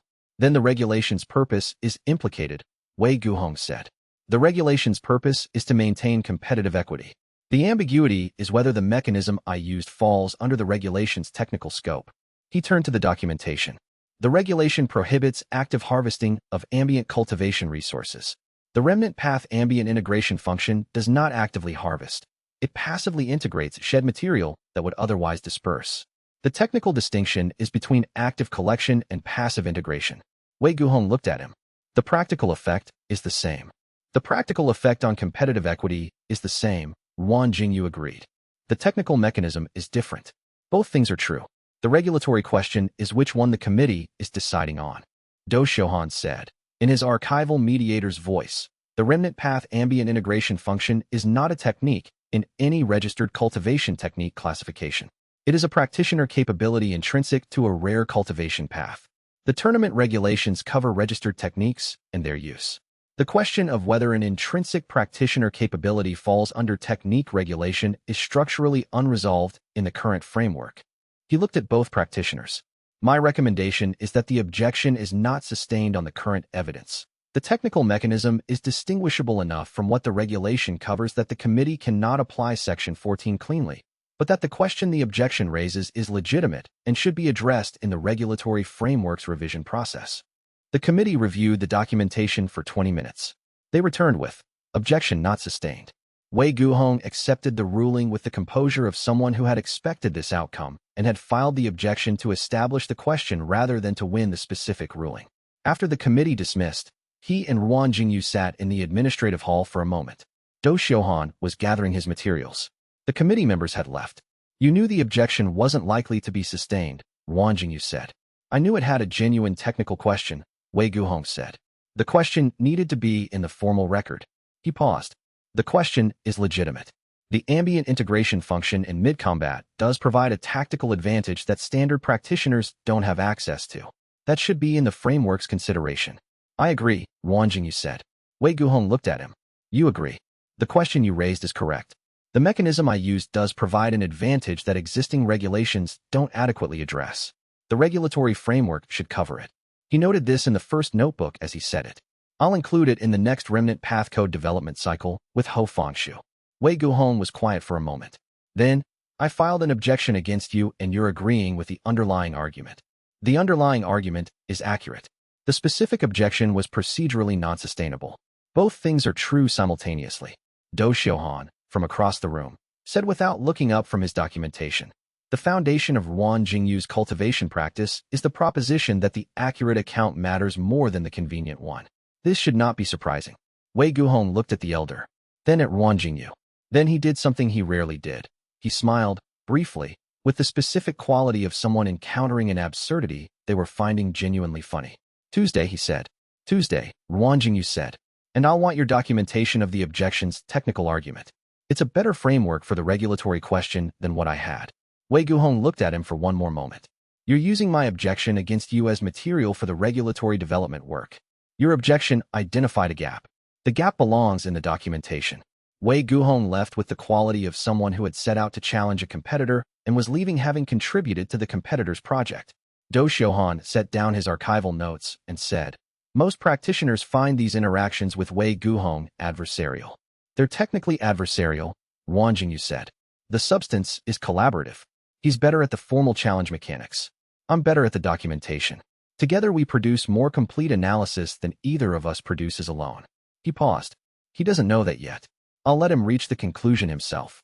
The elder looked at him with the expression of someone who had been archiving unusual practitioners for 40 years and was finding the current one among the more interesting. The tournament semifinals are in 3 days, Do Xiaohan said. I know, Wang Jingyu said. He noted the schedule in the first notebook. The ambient field will be significantly denser by then. Chapter 46. The Semifinals. A familiar wrongness, the semifinals bracket placed Wang Jingyu against a practitioner from the outer Jia Ma borderlands named Chao Shufan. He learned this an hour before the match. He spent 40 minutes reviewing the technique register for formations that would suit the elevated stage conditions. The tournament's semifinal arena had been deliberately constructed with reinforced flooring and containment barriers, which altered how force transferred through ground contact by approximately 12%. He spent the final 20 minutes eating a meal he did not particularly want because the match would last long enough that insufficient caloric preparation would constitute an operational error. He did not spend any of those 80 minutes thinking about what he had perceived in Chao Shufan's match 2 rounds ago. He had cataloged it and set it aside, the way he set aside anything he was not yet ready to address correctly. The semifinals arena held roughly 400 observers, a larger attendance than any previous round. The elimination structure narrowed competition to 4 practitioners, and the crowd had grown proportionally with the stakes. Ruan Jingyu noticed Shuang Liwei positioned in the second-tier observation section, which afforded a clear sight line to the arena floor. Wei Guhong had taken a position near the officiating station, which was either observational or adversarial. At this stage, both were plausible. Elder Do Xiuhan was present. That was relevant. Chao Shufan entered the arena from the opposite access corridor. He was a broad-shouldered man in his early 40s, considerably older than most tournament participants, who skewed toward practitioners in their 20s and 30s still building their competitive records. His cultivation read as Do Huang, early stage, which placed him in roughly the same tier as Ruan Jingyu's current position. The match had not yet started. Ruan Jingyu was cataloging. What he had perceived in Chao Shufan's previous match was this. During the third exchange of the third round, when his opponent had been driven backward into a defensive posture and had reached the point of genuine exhaustion, not tactical exhaustion, not strategic withdrawal, but genuine functional failure of sustained effort, Chao Shufan had done something specific with his cultivation output that Ruan Jingyu had cataloged and then spent 2 days not examining. He examined it now, with the match 30 seconds from commencement. Chao Shufan had applied directional force to the spatial zone immediately surrounding his opponent's cultivation pathway. Not attack force, not something that would register as a strike on the officiating equipment. A much subtler pressure, aimed specifically at the boundary between maintained cultivation and maintained life function, the narrow margin where a practitioner who had genuinely exhausted their reserves existed in a state of conditional continuation. He had applied force there, and for approximately 4 seconds, the signature of incomplete cultivation pathway had intensified. Ruan Jingyu had cataloged this as possible remnant cultivation sensitivity manifesting as a precursor to cultivation harvest. He had used the word harvest in his notebook because it was the most accurate word he had available. He had not liked using it. The officiating bell sounded. Chao Shufan's opening technique was conventional, a broad field pressure application that read as standard Do Huang earth-heavy methodology. Ruan Jingyu displaced laterally, read the force vector correctly on the second application, and positioned himself in the low-yield zone between 2 convergent force lines. He was watching the technique. What he had noted in the previous match was that Chao Shufan's earth-heavy methodology had an anomalous secondary output, a faint resonance field that operated at remnant detection frequency. A cultivator who did not have remnant sensitivity would not perceive it at all. A cultivator who had remnant sensitivity but did not know what to look for would perceive it as mild ambient static. Ruan Jingyu perceived it clearly. The resonance field was a detection mechanism. It was being used to locate stress fractures in ongoing cultivation pathways, specifically the microfractures that formed under sustained combat pressure, the forerunners of genuine pathway damage. Not enough damage to generate a remnant. Not yet. Chao Shufan was running a detection field during combat to identify where stress fractures were forming, so that he could apply precise pressure to those locations and accelerate the damage. He was manufacturing the preconditions for remnant generation in a living practitioner. Ruan Jingyu took a breath. He did not stop moving. He continued to displace, to read force vectors, to position correctly in the low-yield zones. His counter-technique catalog was active. Compound sequencing was available at register depth. He was also doing a rapid structural assessment. The assessment question, had Chao Shufan absorbed those manufactured remnants? He did not know. He had not been positioned to detect Chao Shufan's absorption function in the previous match. He had been in the observation section at a distance that allowed detection perception, but not precise enough resolution to distinguish between detection and absorption. The assessment conclusion, uncertain. The manufacturing activity was confirmed. The absorption was not yet confirmed. The distinction mattered. He deployed the first counter-sequence. 3 forms, in succession. The earth-heavy speed adaptation fragment, the angle change application, the defensive positioning from the sect conflict absorption site. The sequence read as disjointed to external observation, which was correct. It was designed to function across multiple positional frames rather than as a single tactical unit. Chao Shufan adjusted. His detection field narrowed, focusing on Ruan Jingyu's cultivation pathway directly. Ruan Jingyu felt this as a specific sensation, not pain, but a kind of pressure at the edges of his pathway structure, the way one feels the edge of a wound by pressing around it rather than on it. Chao Shufan was mapping his stress fractures. He did not have many. He was Do Huang, early stage, but his cultivation pathway had been built through absorption rather than forced advancement, which meant it had fewer stress points than a practitioner who had pushed through tier boundaries under pressure. The detection field found less to work with than Xiao Shufan had apparently expected. Ruan Jingyu pressed into a counter position and deployed the compound sequence, not the full register. He had learned from Wei Guhong's match not to deplete the register in a match that could be won with less. He deployed 22 forms in a strategic sequence, the emotional coloring of the first 12 forms calibrated toward pressure and enclosure, the final 10 calibrated toward conclusion. The compound sequencing worked exactly as documented. Xiao Shufan's responses to forms 9 through 12 were shaped by the accumulated emotional priming of forms 1 through 8. He moved into the positions the sequence was designed to create. The final 10 forms met him in those positions and resolved in a pattern that the officiating equipment registered as decisive positional advantage. Xiao Shufan conceded the match after the 17th form. He had enough cultivation intelligence to recognize when the exchange had moved past the point where counter technique would recover his position. He conceded correctly. Ruan Jingyu noted this. He also noted that the concession ended the match before his detection field could locate enough stress fractures in Ruan Jingyu's pathway to begin the acceleration phase. He stood in the center of the arena while the officiating station recorded the result. He was thinking about the word harvest. He was thinking about whether Xiao Shufan had absorbed manufactured remnants from previous opponents. He was thinking about whether those opponents knew what had been done to them. He opened his third notebook, the one for things that did not fit categories, and wrote, "The remnant path can be used to harm living practitioners by deliberately engineering remnant formation events. I have confirmed the manufacturing stage. I have not confirmed the absorption stage. The distinction matters for the account of what this is and what should be done about it. I will not address this incompletely." He closed the notebook. He had one more match before the finals. Chapter 47. The nature of a corrupted method. The morning after the semi-final match, Ruan Jingyu requested a private consultation with Elder Do Xiuhan. He framed the request through the documentation exchange channel they had established, the formal institutional pathway, with a specific subject line, potential misuse of remnant path techniques. Preliminary assessment, consultation requested. Do Xiuhan responded within 2 hours with a meeting location and time.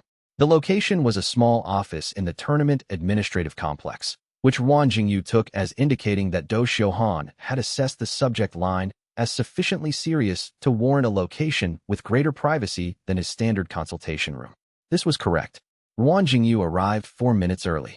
He spent those 4 minutes reviewing his third notebook entries from the previous day, ordering them into a presentation structure that would communicate the relevant information without speculating beyond confirmed observation. Do Xiuhan arrived at the agreed time. He was carrying a cup of something that steamed, and he set it on the desk and looked at Ruan Jingyu with the expression of someone who had been waiting for this conversation for longer than the meeting request had been outstanding. "Tell me what you observed," Do Xiuhan said. Ruan Jingyu told him. He was precise. He distinguished between confirmed observations, inferred interpretations, and unconfirmed possibilities. He explained the detection field, the stress fracture mapping, the pressure application targeting, and the absorption question that remained unresolved. He described his 3-notebook system briefly, because the distinction between confirmed and unconfirmed information was core to how he had structured the presentation. Do Xiuhan listened without interrupting. When Ruan Jingyu finished, there was a pause of approximately 15 seconds. Then Do Xiuhan said, "You observed all of this from the observation section, in a match where you were not participating." "Yes. Your Do Huang range detection function is developing faster than the historical case studies suggest." The historical case studies were gathered from practitioners who had not begun absorption practice until after reaching Do Huang. "I began at Do Ling. The function is developing from a longer foundation." He paused. "That is my working hypothesis. I have documented it as uncertain." Do Xiuhan was quiet for another several seconds. Then, "Xiao Shufan. Has he absorbed manufactured remnants from tournament opponents?" "I don't know. I could not resolve absorption function clearly at observation distance. I confirmed detection and preparation activity. Absorption is an inference from the pattern. That inference is almost certainly correct." Do Xiuhan's voice was flat, not upset, flat, which Ruan Jingyu had learned to read as Do Xiuhan's effect when he was processing something he had already considered and found unresolvable through available means. "We have had 3 complaints over the past 4 years from practitioners who reported unusual cultivation depletion following matches with Xiao Shufan. Nothing concrete enough to act on. No one with sufficient remnant sensitivity to identify what had happened." Ruan Jingyu wrote this in his third notebook under the confirmed information column. "The complaints were documented," he said. "Yes, but not resolved." "No, He looked at what he had written. 3 complaints. For years. Documented but unresolved. He understood the mechanism. Without someone with sufficiently developed remnant sensitivity to observe and confirm the pattern, the complaints remained in the realm of subjective experience, impossible to verify against the standard of evidence the institutional framework required. I observed the detection and preparation activity during the match, he said. I can document what I observed in a form suitable for institutional record. That would be very useful. I will do that. He was already organizing the notebook entries into the documentation structure. The absorption question is unresolved. I want to note that in the formal documentation clearly, what I confirmed, what I inferred, and the distinction between them. The account should be accurate. Do Xiaohan looked at him with an expression Ruan Jingyu had seen from Shuang Liwei and occasionally from Ho Fengshu. The expression of someone processing an unusual approach to a situation they had expected to be handled differently. Most practitioners who identified a violation would focus on building a case for the violation, Do Xiaohan said. I am building a case for the violation, Ruan Jingyu said. I am building it accurately. The confirmed portion is sufficient to warrant institutional action. The unconfirmed portion needs to remain labeled as unconfirmed until I can resolve it, or it cannot. A pause. The remnant path code, Do Xiaohan said. Do you know it? I know that one exists. I don't know its contents. There is one. Historical. Documented in the archives I shared with you, the text you would have received in the 3rd volume. Do Xiaohan set down his cup. The core prohibition. A remnant path practitioner may absorb only with explicit consent from living practitioners, or from unclaimed remnants generated by deceased or genuinely abandoned paths. Engineering remnant conditions in a living practitioner without consent is a fundamental violation. Ruan Jingyu thought about the confused young woman's remnant he had absorbed in the Zhao family auction house. He had established consent with her family, not with her, because her pathway had completed its collapse before he arrived. He had considered that distinction when he wrote up the absorption in Notebook 1. He had marked it as an edge case requiring further consideration. The consent framework applies during active absorption, he said, when the practitioner is still capable of providing consent. Yes, and manufacturing remnant conditions specifically to disable a practitioner's capacity for consent would be a violation of the foundational principle, not merely the technical rule. Do Xiaohan's expression did not change. What Xiao Shufan is doing, if your observation is correct, is using remnant path techniques to make practitioners incapable of continuing their own cultivation for the purpose of then taking what their abandoned path generates. He is taking what he wants while ensuring the person who generated it cannot object. The room was quiet. Ruan Jingyu wrote in his 3rd notebook, *, the remnant path can be used to harvest from living practitioners by engineering abandonment. This is not a technique variant. This is a fundamental inversion of the function. The absorber takes, the practitioner loses, the loss was manufactured. * He did not need to write that this was wrong. He understood this was wrong in a way that did not require notation. What he wrote instead was, *, I have been absorbing from abandoned paths because the material was otherwise lost. The code is, I am not the one who did the abandoning. Xiao Shufan manufactures the abandonment. This is the line. * He looked up. I want to observe his next match. If he has one. He doesn't. The semi-final bracket is complete. You and the other remaining competitor advance to the final round. Xiao Shufan is eliminated. Do Xiaohan paused. But there will be other matches. Other venues. The observation and documentation you can provide is not limited to this tournament. Ruan Jingyu thought about this. He thought about the 3 complaints. For years. Documented but unresolved. He thought about the practitioners in those complaints who had experienced cultivation depletion they couldn't explain, who had reported it and received institutional acknowledgement and no resolution. He thought about incomplete things. I will need to think about the scope of the monitoring function, he said. I have an ongoing documentation project and a cultivation advancement schedule and several institutional relationships that require regular contact. Adding a monitoring function for misuse cases would affect how those resources are allocated. I understand. I'm not saying I won't do it. I'm saying I need to determine whether I can do it in a form that doesn't reduce the accuracy of everything else I'm tracking. He put the notebook away. I will think about it and report back through the documentation exchange channel. That's all I'm asking, Do Xiaohan said. Ruan Jingyu stood, collected his materials, and spent 3 seconds considering whether there was anything he had not addressed. The 3 previous complainants, he said. Did they receive any documentation of what may have happened to them? Do Xiaohan looked at him for a moment. No. We couldn't confirm enough to provide a formal account. If I complete a documented case, Ruan Jingyu said, Those 3 accounts should be reopened and addressed as well. They reported something real. The account of what happened to them is not closed. He left the office. He had a finals match in 2 days, and he needed to return to the register and consider what he was facing. He would also, he knew, spend considerable time not thinking about incomplete things, because the list of them had just grown longer. Chapter 48. The code formalized that evening. Wan Jingyu opened Notebook 2 to a fresh section. He wrote at the top, *Remnant Path Code, Formalized Documentation. Date, Current. Source, Elder Do Xiuhan, Oral Transmission, Historical Archive, 3rd Volume, Received earlier. Personal synthesis following observation of misuse case. He had learned from Do Xiuhan that the historical code existed in fragmentary form. It had been developed by early remnant path practitioners before the lineage went into decline, and had survived in the archives without any practitioner to maintain it, refine it, or apply it to new situations. Like everything else about the remnant path, it had continued without anyone tending to it. He found this fitting in a way he did not annotate. He spent 2 hours reconstructing the code from Do Xiuhan's summary and his own working principles, which he had developed over 3 years of practice without knowing the formal framework existed. The result was 7 principles, organized from foundational to operational. *1. The remnant is not yours. It was generated by another practitioner's path. You are a receiver, not an owner.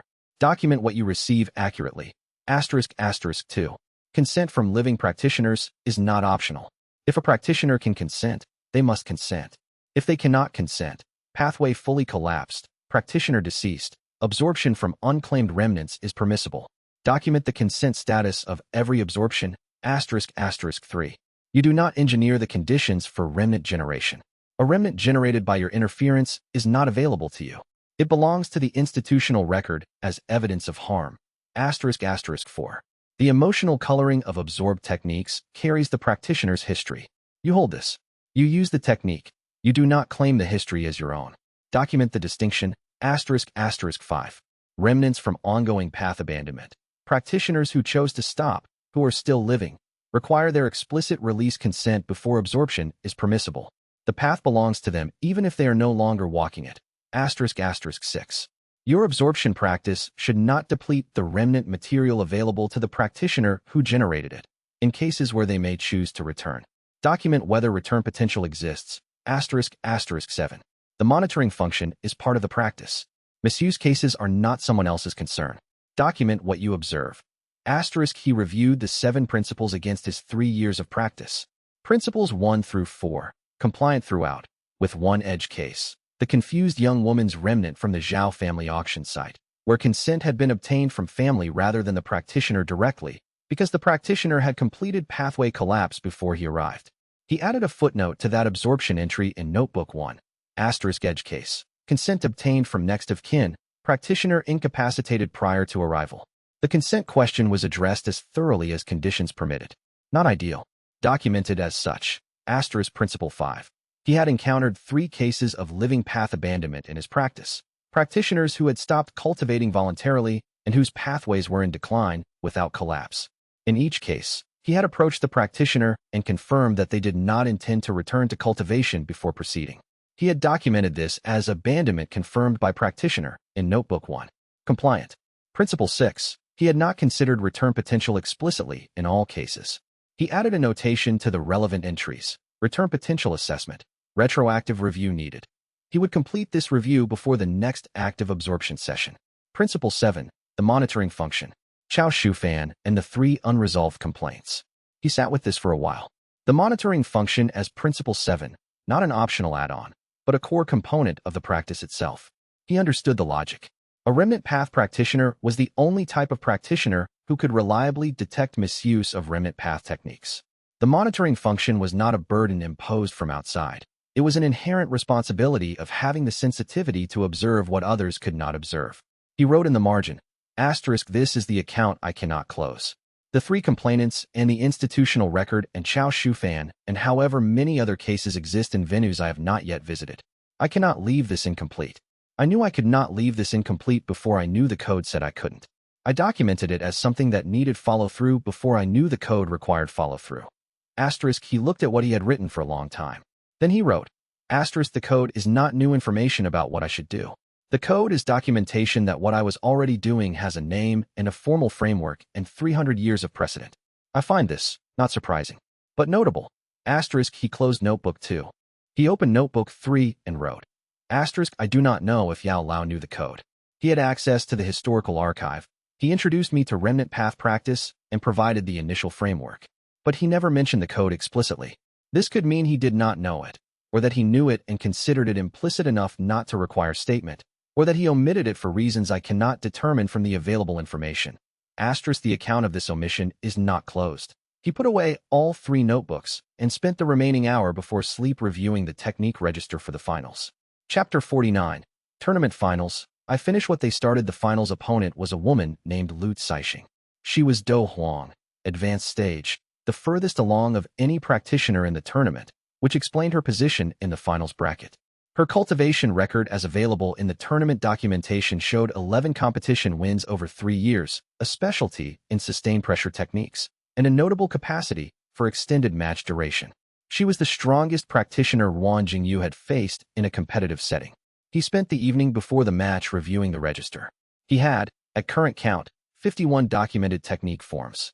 Compound sequencing was reliable at densities up to 28 forms in a single match context. Beyond that, the emotional priming accumulated faster than the opponent's response state could integrate, and the effect began to flatten. He had documented this as an operational ceiling to investigate further. Shuang Liwei found him at the evening meal and sat across from him without preamble, which was her standard approach. You're running the full register, she said. Not a question. A substantial portion of it. Not all. How many forms have you been holding back? 12 to 15 per match. She was quiet for a moment, processing. You've been fighting below operational ceiling in every round. The compound sequencing ceiling is 28 forms in extended sequential deployment. I haven't needed to approach that in previous rounds. He picked up his soup. Lu Caixing is Do Huang advanced stage. I am Do Huang early stage. The cultivation gap is real. I need the register at strategic depth to compensate. And if she's adapting faster than your priming sequence? He had considered this. Then I shift to positional advantage and extend the match duration. She specializes in sustained pressure, which means she's comfortable in long matches. Which also means her technique has an optimization point for extended duration, and optimization points have predictable structures. He looked at his notes. The predictable structure is a liability if I can identify the transition point between her adaptive phase and her sustained pressure phase. That's the window. Shuang Liwei looked at him with an expression he had been attempting to categorize for several weeks.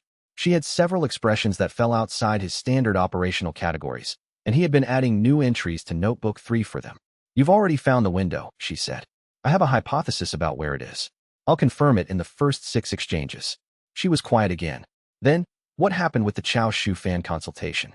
He had told her the broad outline, not the full details, because some of it was still in the unconfirmed column and he preferred not to circulate unconfirmed information. He had told her enough that she understood the nature of what he had observed. Do Xiuhan is opening a formal review, he said. The documentation I provided gave the institutional process enough to proceed, and the 3 previous complaints being reopened. He paused. The account of what happened to those practitioners will be addressed. It should have been addressed 4 years ago, but it wasn't, and now the record exists to do it. She looked at him for a moment with that expression. Then she looked down at her meal. You couldn't leave it, she said. No, even though it's not your case. It's not your institutional responsibility. It's not. The monitoring function is part of the practice, he said. I've formalized that in Notebook 2. It's Principle 7. A pause. You wrote a code, she said.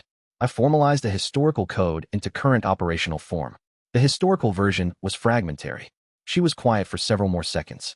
Then she said, the practitioners in those complaints. They reported something real that got documented and left unresolved. She stopped. Incomplete, he said. Yes. He looked at his notes. I find the parallel notable. They documented something and the account was not addressed. I find my approach to documentation is partly built around that pattern. If the account exists, it should be addressed. If it can't be addressed yet, it should be preserved until it can be. He turned a page in his notebook.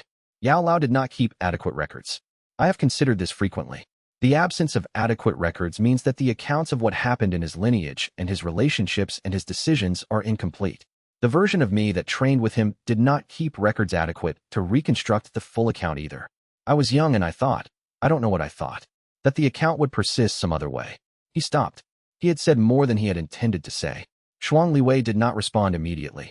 She had learned, over the weeks of their association, that there were pauses he was still working in and pauses that had finished. He wasn't finished. The account of what Yao Lao knows about me, and what he chose not to know, and what he forgot, and what he never knew. I have been preparing to address it for 3 years. I have been waiting until I have enough to say, until the account is in a form I can present. He turned another page. The difficulty is that the account is never in a final form. It keeps acquiring new information. Yao Lao told Xiao Yan that he had a previous student whose situation was complicated and who he had not resolved properly with. That is new information. The account updated. When will it be in a form you can present? She asked quietly. I don't know. He looked at his notes. When I know what I'm presenting it for. Whether I'm presenting it to settle the account or open it. She looked at him for a long moment. You should sleep before the match, she said. Yes. He finished his soup and went back to the register. The finals match lasted 41 exchanges. Ruan Jingyu confirmed his hypothesis about the transition window in the 5th exchange, when Lu Caixing shifted from exploration technique to her sustained pressure specialty pattern. The transition was legible, 3 specific micro-adjustments in her positioning that indicated she had categorized the match parameters and was moving into her optimized mode. He noted the transition. Then he went to work on the window. The approach was what he had written in the register under the entry for compound sequencing at strategic depth. I finished what they started. Every technique in Lu Caixing's sustained pressure sequence carried implicit structural assumptions. Assumptions about opponent response, about force distribution, about the likely endpoints of the exchange. Her technique was built for opponents who contested her positioning. She was extremely good at sustained pressure exchanges against opponents who contested. He did not contest. He absorbed the force of her pressure sequences and redirected. Not counter technique, redirection, deploying the physical application fragments from the larger absorbed techniques that had structural flexibility rather than structural rigidity. Her sustained pressure methodology was optimized. It was also optimized for a specific type of match, and he was not giving her that match. In the 19th exchange, he deployed the first emotional priming sequence. 14 forms, calibrated to build a sustained accumulation toward a specific response state. Not a single emotional tone, but a gradient, from technical engagement towards something that read at the edges of frustration when the expected counter-response did not materialize. Lu Caixing was a highly skilled practitioner. She adapted. She did not adapt fully. The sustained pressure practitioner's adaptation strategy was to expand the pressure envelope, to extend the area of engagement, and prevent the redirecting opponent from finding stable ground. She did this correctly. She was right that this was the correct adaptive response. The compound sequencing accounted for it. The emotional priming of forms 14 through 19 had prepared a specific response state in her engagement pattern. When she expanded the pressure envelope, the expansion carried the accumulated priming forward into the new engagement geometry. Forms 20 through 28 deployed in the new geometry and met her positioning at the points the accumulated priming had prepared. In the 38th exchange, Lu Caixing committed a positional error. Not an error of technique. Her technique was correct throughout. An error of anticipation. She anticipated where Ruan Jingyu would deploy next based on the pattern of the previous 17 exchanges, and she was wrong, because the pattern of the previous 17 exchanges had been designed to produce exactly that anticipatory error at the 38th exchange. He deployed the final sequence in the opening her anticipatory error created. The 39th, 40th, and 41st exchanges were decisive. Lu Caixing conceded the match at the 41st exchange.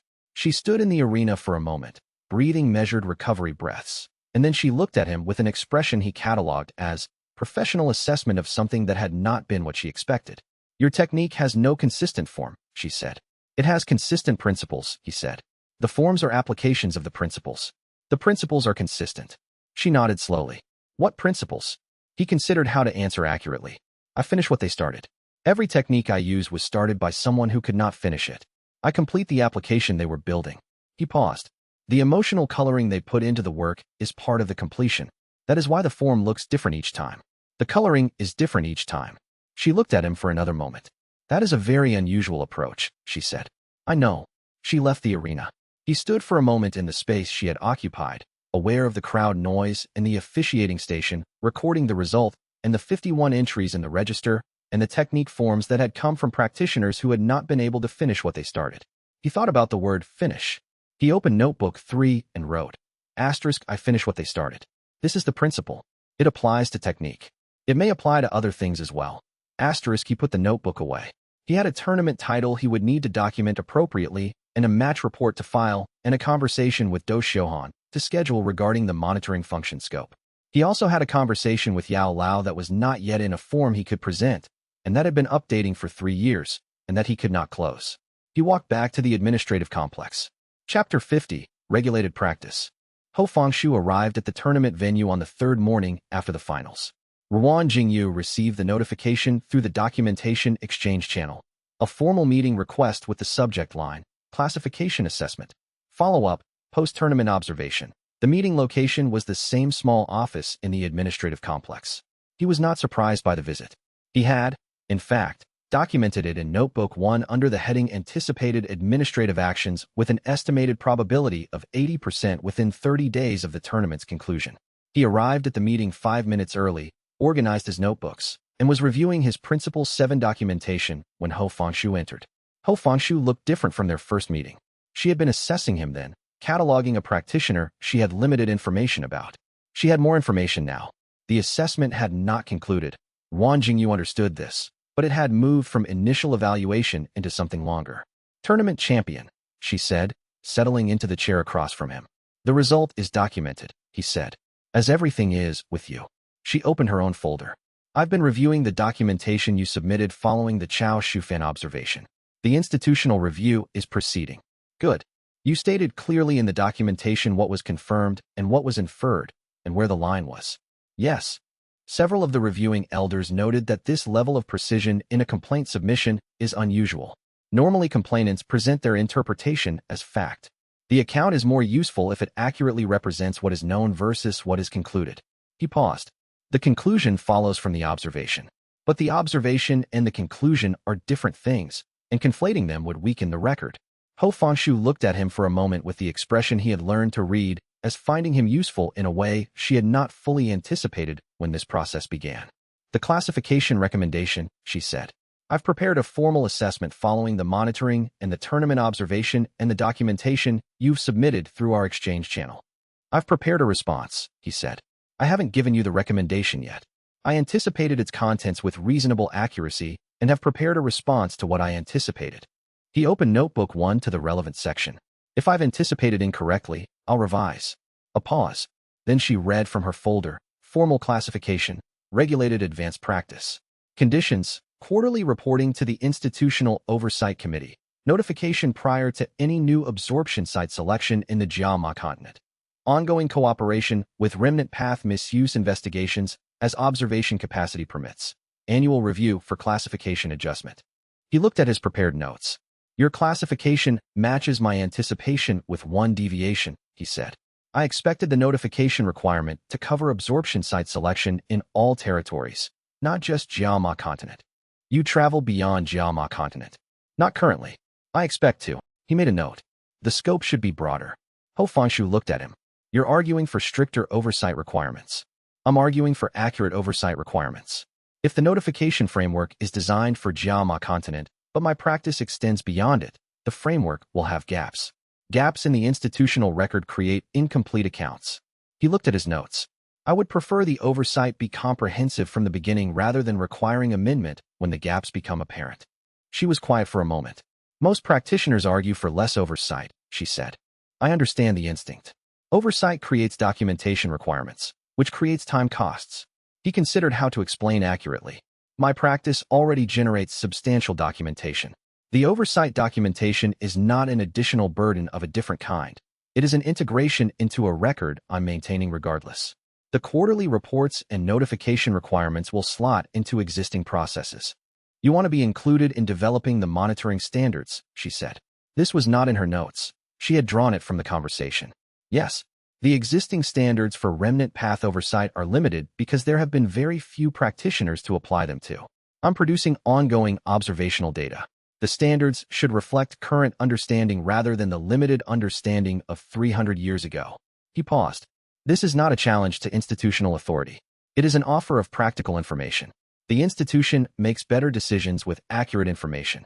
Ho Fengshu looked at her folder and then back at him. I can include a recommendation in my report, she said slowly, that a practitioner consultation process be established for monitoring standards development. That's the correct institutional pathway for what you're describing. That works. She wrote something. Then she looked up. The tournament result. 51 technique forms. The compound sequencing function. Are you documenting the advancement trajectory? Notebook 2, ongoing. He paused.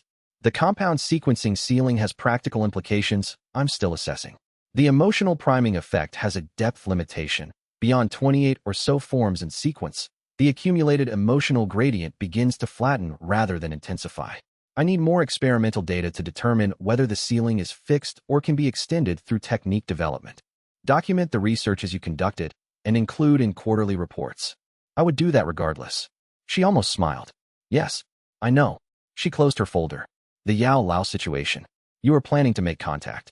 The shift in topic was deliberate. He registered it as such. Yes. Within what time frame? Within the next 2 months. The consolidation period I set following the tournament should complete by then. He looked at his notes. I've prepared 8 specific questions for the initial meeting. The meeting parameters are not yet fully determined. If you need institutional support for the meeting, documentation of your current status, your practice record, the oversight classification, I may find that useful, he said. The institutional record of what I've built over 3 years is part of the account I'm presenting. If the account is well documented, Yao Lao has access to accurate information about who he is addressing. He paused. He told Xiao Yan something about a previous student. I would prefer he receive accurate information about that student's current status through an accurate institutional record rather than through his own reconstruction from incomplete memory. Ho Fangshu looked at him for several seconds. You're worried, she said quietly, that his reconstruction from memory won't be accurate. I'm accounting for the possibility. She nodded. The institutional record is available to you. Your documentation exchange channel with Do Xiuhan can be used to compile a formal practitioner profile if you need it. Thank you. They spent another 40 minutes working through the specific conditions of the regulated advanced practice classification, adjusting the scope language, establishing reporting templates, and identifying which committee members would be the primary contacts for each reporting category. Ruan Jingyu wrote all of this in Notebook 1 under a new section headed Oversight Framework, Established. When Ho Fangshu stood to leave, she paused at the door. The 3 previous Chao Shufan complainants, she said. The Institutional Review Committee has agreed to contact them directly with an initial acknowledgement. It will state that new evidence has emerged that supports a formal review of their cases, and that the institution regrets the length of time their accounts remained unresolved. Ruan Jingyu was quiet for a moment. That is the appropriate response, he said. Yes. She looked at him. It wouldn't have happened without the documentation you provided. He nodded. After she left, he opened Notebook 3 and wrote, the 3 complainants will receive acknowledgement. The account of what happened to them will be reopened and addressed. This does not close the account. The account is not mine to close. But the account is now in a form where it can be addressed correctly. He closed the notebook. He had a consolidation period to complete, 8 questions to refine, and a meeting with Yao Lao that was approaching faster than it had been when he arrived at the tournament. The account of that meeting was still in preparation. He was aware that preparation was not infinite. He was aware that, when prepared, was becoming a closer horizon than it had been 3 years ago. He documented, not certain what he would find when he looked at that horizon directly. He wrote, the version of me that trained with Yao Lao believed that accounts could be open indefinitely without cost. The version of me that has existed for the past 3 years has learned that incomplete accounts accumulate interest. The interest compounds. He put the notebook away. He had work to do. Chapter 51. The observer in the remnant field. The discovery came from Shuangli Wei. 3 weeks after the tournament, she arrived at Ruan Jingyu's current residence, a rented space in the middle district of Jia Nan Academy's surrounding city, chosen for its proximity to a cultivation route he had mapped, and set her documentation on the table without preface. She had been conducting a secondary mapping project, not part of their formal collaboration. She had begun it on her own, using the expanded remnant sensitivity she had developed since her meridian stabilization. Her original intent had been to build a regional remnant field atlas, a comprehensive survey of ambient remnant signatures in the areas Ruan Jingyu had already worked, as a baseline for tracking how remnant fields recovered after absorption. What she had found instead was this. At 3 of the absorption sites he had used in the past 2 months, she had detected observer class formation signatures. She spread the survey documents on the table. They were organized neatly, with location markers and signal intensity notations. Ruan Jingyu spent 4 minutes reviewing them. The formations were small, low power, designed for persistence rather than breadth. They would not have been detectable to standard cultivation scanning. They were detectable to Shuang Liwei because her sensitivity to remnant frequency resonance extended to formation structures that operated at similar frequencies. They were in place before or after the absorptions, he asked. Before. The residual structure of the formation is present in areas where the remnant field has already been cleared. She pointed to the location notation on the second site. The formation's anchor points are set into the geological layer, below the cultivation soil. That's a long-term placement, not reactive. Someone had placed observation formations in remnant fields ahead of his arrival. He thought about the people who knew his absorption circuit well enough to place formations in advance. The list was short. Do Xiuhan, through the documentation exchange. Ho Fangshu, through the oversight process. Wen Yinming, through the network they used for Yao Lao intelligence. Shuang Liwei herself, who had mapped several sites with him. And Sha Wenru, who had known the location of non-public remnant sites with a precision that had not been explained by any information source Wan Jingyu had identified. He wrote in Notebook 3, observer formations detected at 3 absorption sites. Placement indicates advanced knowledge of remnant field locations. Primary candidate for placement, Sha Wenru, based on prior anomalous location knowledge. Confidence, moderate. Confirming evidence needed. Action, continue technical exchange with Sha Wenru without disclosing detection. He looked at the notation for a moment, then added. Shuang Liwei found this independently. She brought it immediately. This is noted. What are you going to do about it? She asked. Continue the exchange with Sha Wenru as normal. Continue mapping the remaining sites. Determine whether the formations extend to locations he doesn't know about yet. If they only exist at locations he knows about, then we have the confirming evidence. He closed the notebook. I'm not prepared to act on moderate confidence. When the confidence is sufficient, the action will be appropriate. She looked at him for a moment. You're not angry. I'm cataloging. The anger question is premature. It's really not. He considered this. I noted the anomalous location knowledge in my documentation when we first met. I flagged it as an open question. The open question is now partially resolved. The full resolution is still pending. He paused. If the formations are how he maps my circuit to pre-absorb ahead of me, then the anger question will be relevant when I have confirmed that pre-absorption has occurred. At present, I have confirmed observation. Observation is not yet the full account. She sat back in her chair, which in her gestural vocabulary indicated she was accepting his framing without fully endorsing it. I'll continue the secondary survey, she said. If there are formations at sites he doesn't know about yet, I'll find them before he can place them. Yes, document the survey as a baseline study. Do not flag its secondary purpose in any documentation that leaves this room. She nodded. He spent the next 2 hours reviewing his exchange records with Sha Wenru. Every technical conversation, every documentation he had shared, every location reference he had made directly or by implication. He created a new section in Notebook 1, Sha Wenru. Account status. Open. Evidence accumulating. He was methodical about this. He noted, also somewhat angry. In the careful way he experienced anger. A persistent awareness that something had been done to the record that he would need to address, sitting in the background of his attention like an incomplete entry that would not resolve until closed. He added one more notation, the account of what Sha Wenru has taken from the circuit I built. This will be addressed. Not prematurely, not incompletely. When the evidence is sufficient and the standard is formalized enough to address it correctly. He closed the notebook. He had technical exchange correspondence to write to Sha Wenru, and he needed to write it in the exact tone of someone who did not know what he knew. He found, quite good at this. 3 years of documentation had made him very precise about the line between what he knew and what he showed.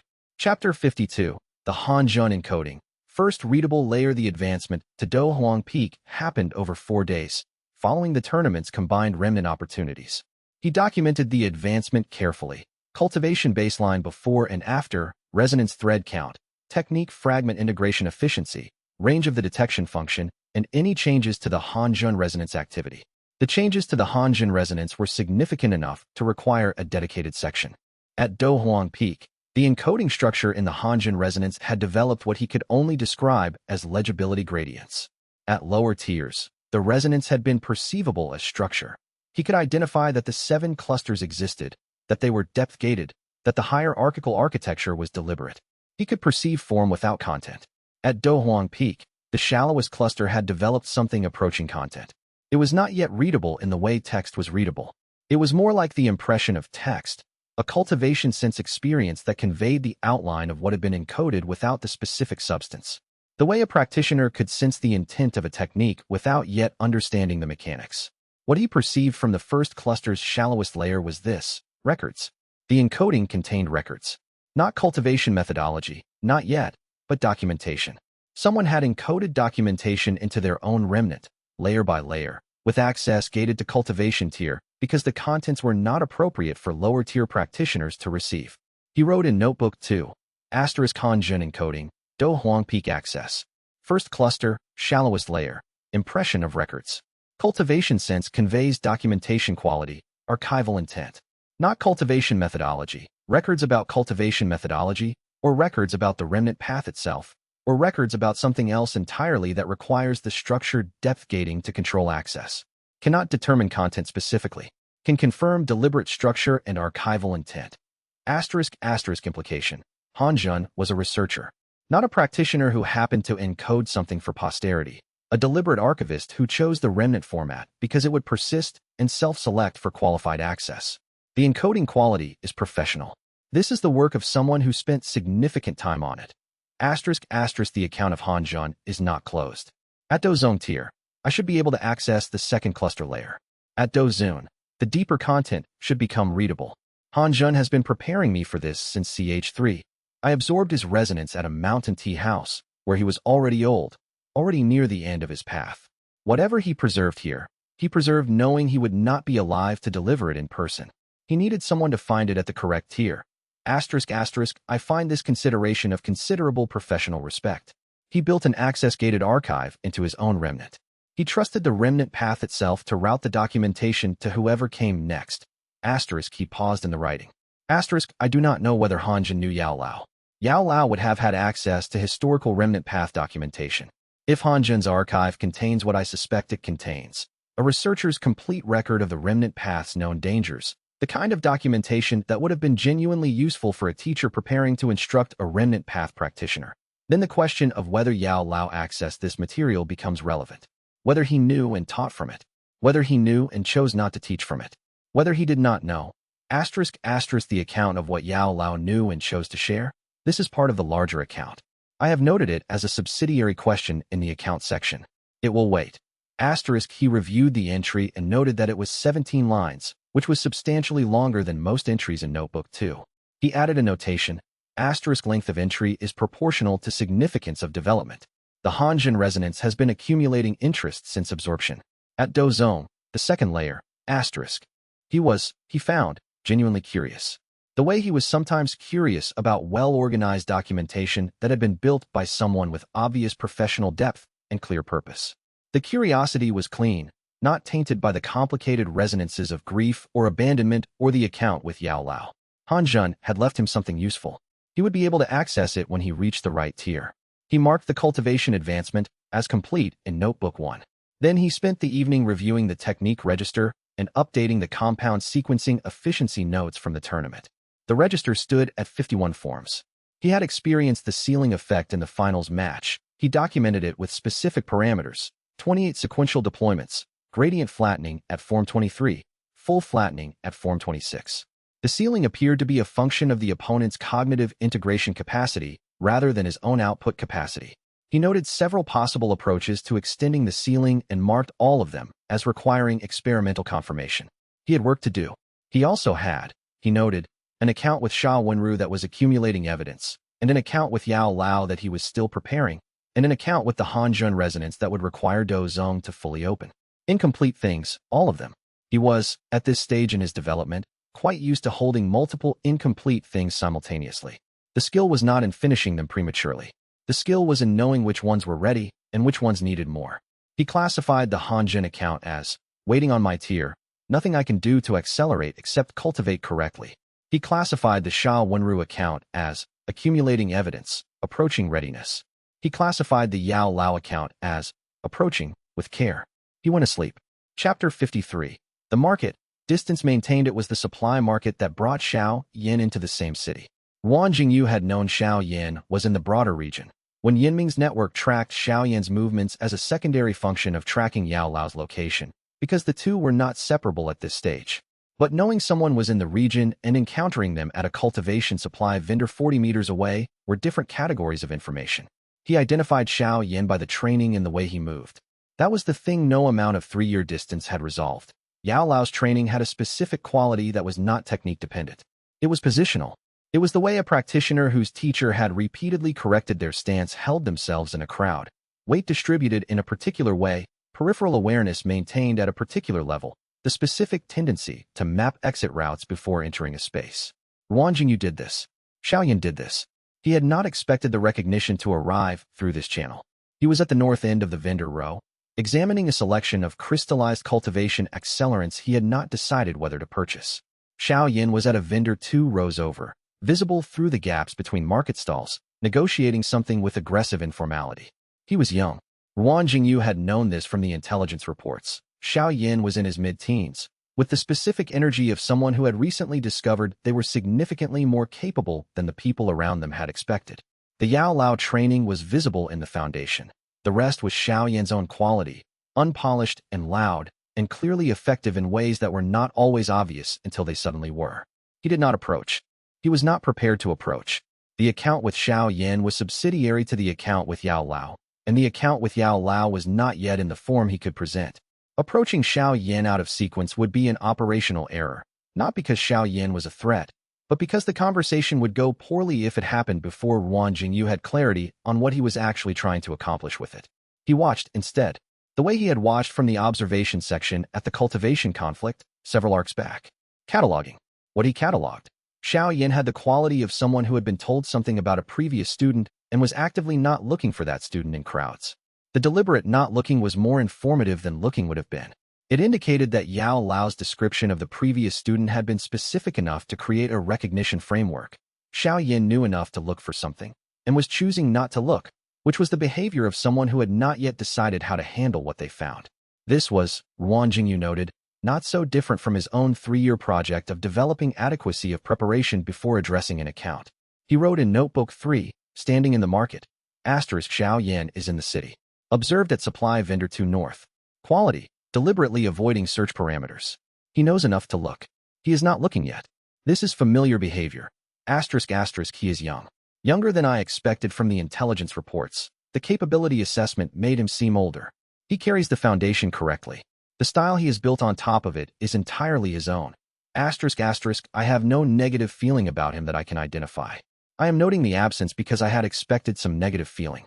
3 years ago, the awareness that Yao Lao had given someone else what had been taken from me would have produced negative feeling. Currently, I am cataloging a practitioner who had no part in what happened and who is also in an unusual situation through no choice of his own. The account with Xiao Yan is not about him. He stopped writing and looked at what he had written. Then he added, this is accurate. I am confirming it as accurate and noting that the accuracy surprised me. The account with Yao Lao was never about the successor. It was always about the record of what happened and why. Xiao Yan is a piece of the current context. He is not the problem to be solved. He put the notebook away. He purchased the crystallized cultivation accelerants. He had decided, in the time he spent writing, that the purchase was justified by the efficiency benefit relative to cost. He left the market through the north exit. He did not look toward the vendor 2 rows over. He did not need to. The catalog entry was complete. Chapter 54. Same vendor, same ingredient. 2 days later, they reached for the same route. The specific vendor was a small operation in the Eastern District, specializing in cultivation herbs that had absorbed ambient spiritual energy over long periods. What the trade called depth-steeped materials, which were more potent but also less predictable than standard cultivation herbs. Ruan Jingyu had identified this vendor through circuit mapping as a source for a specific ingredient, hollow core night bloom, depth-steeped to the tertiary level, which he needed for a consolidation compound he was developing. He arrived in the early morning. The vendor had laid out the day's stock, and the hollow core night bloom was in a display case at the left end of the counter. He was examining it when another hand reached into the display case from his right. He looked up. Xiao Yan looked back. There was a pause of approximately 3 seconds in which both practitioners processed what had happened. Ruan Jingyu registered the recognition in Xiao Yan's face. Not recognition of Ruan Jingyu specifically, but recognition of something, the way someone who has been shown a description looks at its subject and sees the description confirmed. The hollow core night bloom, Xiao Yan said. It was not clear whether he was saying this to Ruan Jingyu or to the air. Yes, Ruan Jingyu said. What application? Xiao Yan looked at him for a second. Yao Lao's disciple, in some training contexts, was a precise category with specific expectations about how it interacted with new information.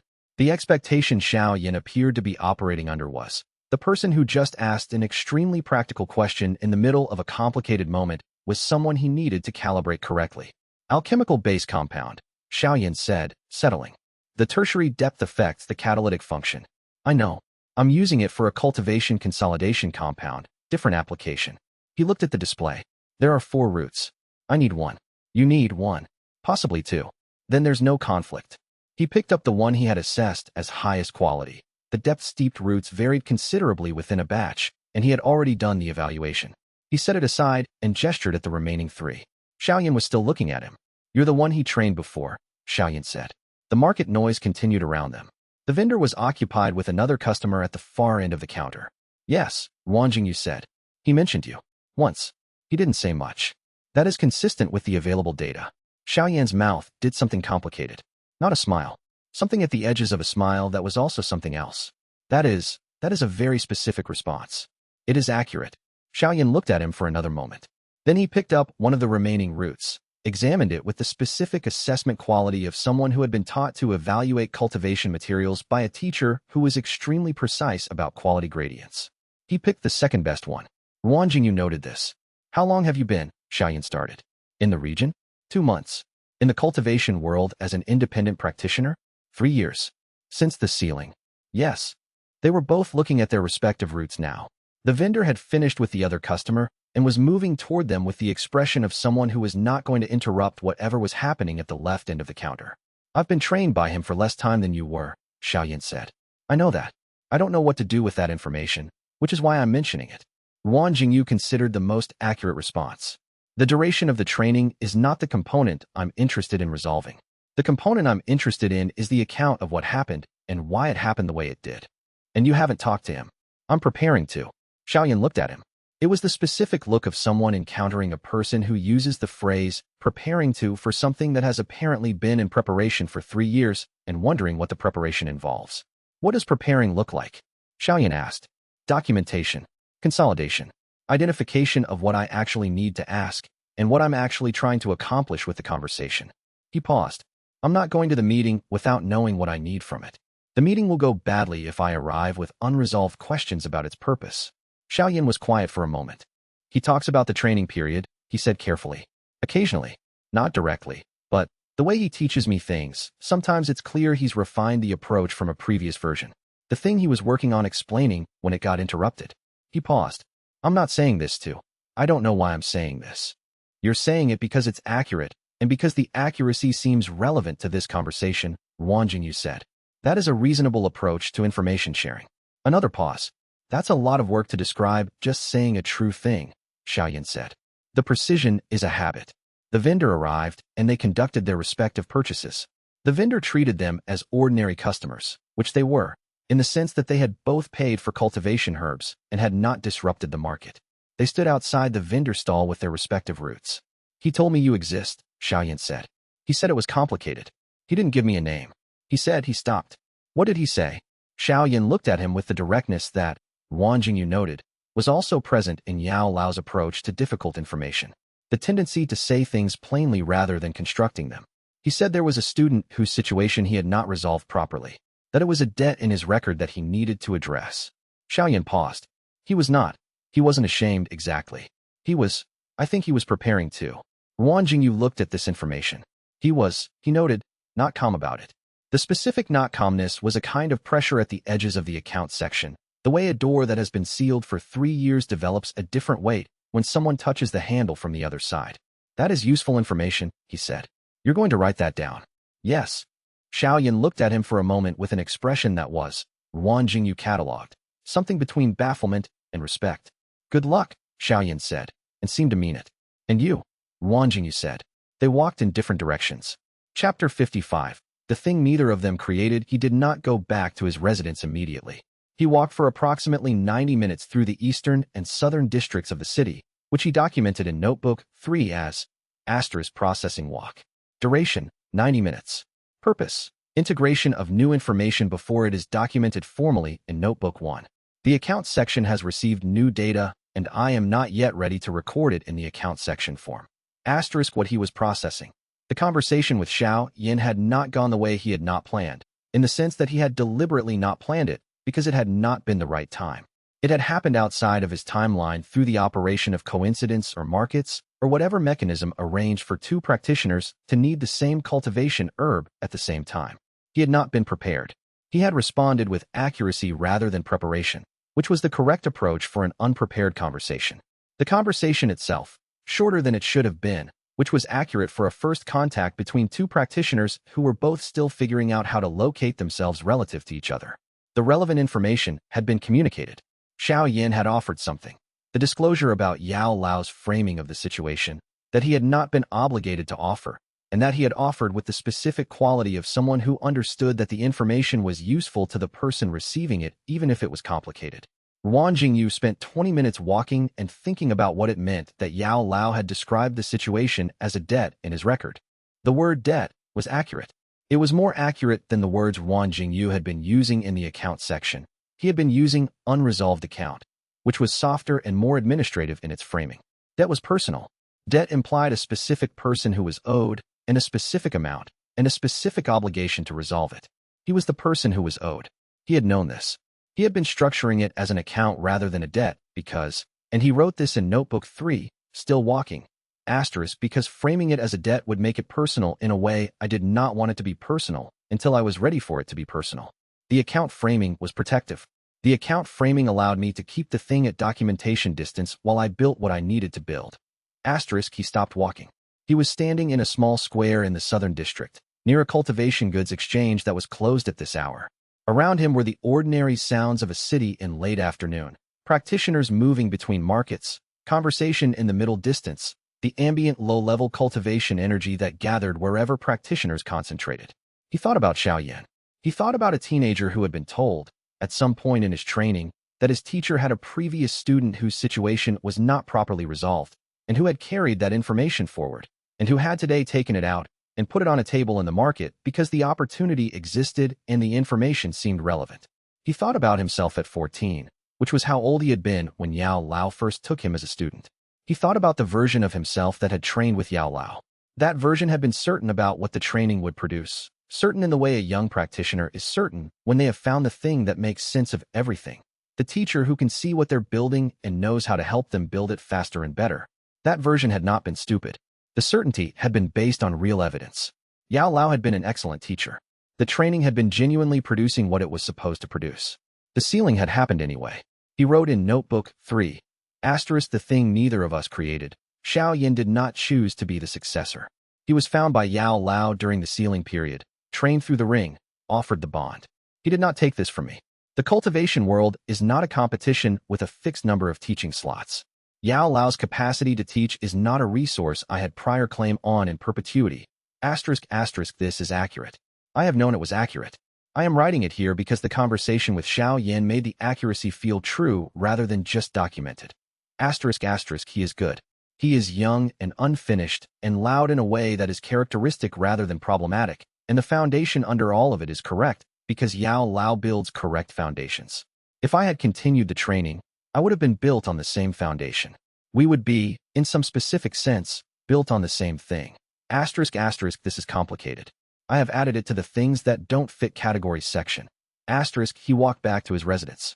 He sat down and opened Notebook 1 to the account section. He wrote, asterisk new information received, direct channel. Source, Xiao Yan, Yao Lao's current disciple, encountered at supply market. Information, Yao Lao has described the situation between us as a debt in his record. He has characterized it with personal weight, not administrative weight. He has been preparing as well. Asterisk account status, still not ready to present. But the reason it is not ready has changed. Previously, I did not know whether the account, when presented, would be received or dismissed. Now, I have evidence it will be received. The preparation required is now about form rather than feasibility. Asterisk, I need to decide what I am presenting the account for. Not what I am presenting. I know what I am presenting. What I am presenting it for. Asterisk what do I want from this meeting? He wrote the question and then sat with it for a long time. He wrote, asterisk I want the record to be accurate. I want the account of what happened, what Yao Lao intended, what the sealing prevented, what the token contains, what the silent sense is meant, to be available to me in a form I can understand and integrate. I want the account to exist outside of my own reconstruction of it. Asterisk, asterisk, I do not want renewed instruction. I am not seeking reentry into a training relationship. The version of me that trained with Yao Lao needed that training. The version of me that spent 3 years building an entirely different cultivation system through entirely different means is not the same practitioner. What I built myself. The foundation Yao Lao laid is part of what I'm building on, but the structure is my own. Asterisk, asterisk, what I want is for the account of what happened to be honest. I want Yao Lao to have said it honestly, not defensively, not with justification that overwrites the cost. The debt acknowledgement from Xiao Yan's account suggests this is possible. Asterisk, asterisk, preparation remaining. Revise the 8 questions based on new information. Determine meeting terms. Set a date. Asterisk, he closed the notebook. He had a consolidation compound to finish preparing. He had a Sha Wenru account to document further. He had a Hanjin resonance to continue developing toward Dozong. He had a meeting to schedule. He wrote in the margin of the account section page. Asterisk, when prepared is becoming when ready. The distinction is narrowing. Asterisk, chapter 56. What I am preparing for the question he had avoided writing in notebook 1 for 3 years was, what do I want from the meeting with Yao Lao? Not what do I need from it. Not what does the account require. What do I want? He wrote it on a blank page in notebook 1 and looked at it for a long time. The account section had grown significantly over 3 years. It occupied 47 pages, detailed, organized, cross-referenced with entries from notebooks 2 and 3. The account section was a model of precision documentation. Every interaction with Yao Lao's current activities, every piece of intelligence from Wen Yinming's network, every update to the when prepared notation, every revision to the 8 questions. The account section documented what had happened and what he was preparing to address. It did not document what he wanted the outcome to be. He wrote, asterisk, the account has 3 components. First, the 6 years of training that were abandoned mid-development. Second, the item given at ceiling with no explanation. Third, the silence that has been maintained since. These 3 components are the structure of what I am presenting. Asterisk, the question of what I want from the presentation is different. Asterisk, what the version of me that trained with Yao Lao wanted. Continuation of the training. Development toward the thing Yao Lao was building in that period. The completion of the teaching relationship. Asterisk, that version of me is not the version currently writing this. He paused. Asterisk, what the current version wants. An honest account. Not the account I have reconstructed from inference and secondhand intelligence and 3 years of documentation. The account as Yao Lao experienced it. With Yao Lao's access to information I don't have. What he intended. What he believed would happen after the sealing. Whether he thought about the practitioner he was leaving behind, and, if so, what he thought. Asterisk, he stopped writing. He wrote, I want him to have thought about me. He looked at this sentence for a full minute. Asterisk, I want the silence to have been practical rather than indicative. I want the absence of contact to be an artifact of the sealing, of being sealed, being inaccessible, being in a state where contact was not possible, and not the product of a calculation that the contact was not worth attempting. Asterisk, asterisk, this is a personal want rather than an account want. I am noting it as such. It does not change the structure of the meeting, but it is accurate and it belongs in the documentation. Asterisk, he closed his eyes for a moment. He thought about the 3 notebook system. The first notebook, account and facts. The second, technique and cultivation. The third, things that don't fit categories. The one he had just written belonged in the 3rd notebook, not the first. He copied it. Asterisk, I want him to have thought about me. I want the absence to have been circumstantial rather than chosen. Asterisk, he put it in notebook 3 and added. Asterisk, I do not know whether this one is what I will get. I am going to ask for the honest account anyway. Whatever the honest account contains, whether it is what I want or not, an honest account is more useful than an inaccurate reassurance. Asterisk, he paused, then added one more line. Asterisk, I am not sure that is entirely true, but I am going to operate as though it is, because the alternative is approaching the meeting from a position of hope management rather than inquiry, and hope management has a poor track record in important documentation situations. Asterisk, he closed notebook 3. He spent the next 2 hours revising the 8 questions. The revised version incorporated the new information from the conversation with Xiao Yan, the debt framing, the acknowledgement of the issue's weight, and adjusted the questions accordingly. 3 of the 8 questions had assumed defensiveness on Yao Lao's part, and could now be reframed as inquiry questions rather than confrontation questions. This was a significant improvement. The new question list was 8 questions, same number, different character. He dated the revision and noted, asterisk questions revised following Xiao Yan encounter. Current form is the most accurate version to date. I will review one more time before scheduling the meeting, but this is close to ready. Asterisk, he looked at the page. He wrote, very small, in the margin, close to ready is the closest it has ever been. Chapter 57. Xiao Wenru's partial disclosure. The disclosure came in the middle of a technical exchange session. They had been meeting weekly since their initial introduction, a standing arrangement for cultivation theory discussion and technique documentation comparison. Xiao Wenru was genuinely knowledgeable about remnant theory, which made the sessions useful, and his knowledge of specific historical remnant path cases exceeded what was available in the public archive, which made his information interesting even as the source of that knowledge remained a documented open question. On this particular occasion, midway through a discussion of multi-source remnant integration efficiency, Xiao Wenru set aside his documentation and looked at Ruan Jingyu with the expression of someone about to disclose something and framing the disclosure carefully. I've been working on something I should tell you about, he said. Ruan Jingyu waited. The remnant field mapping I've been doing in this region. I mentioned earlier that I had been surveying major remnant concentrations. I've been more systematic about it than I indicated. Xiao Wenru spread a set of maps on the table. They were detailed, with absorption potential ratings and seasonal variation notes. I've been building a comprehensive absorption route for the Jiama interior, partly for my own practice development, partly because I thought this kind of systematic mapping would be useful as collaboration material. Ruan Jingyu examined the maps. They were accurate. They were also, he noted, comprehensive in a way that would require either a very long survey period or secondary information sources he had not disclosed. The maps covered locations Ruan Jingyu had worked in detail. The survey quality at those locations was higher than the survey quality at locations Ruan Jingyu had not visited.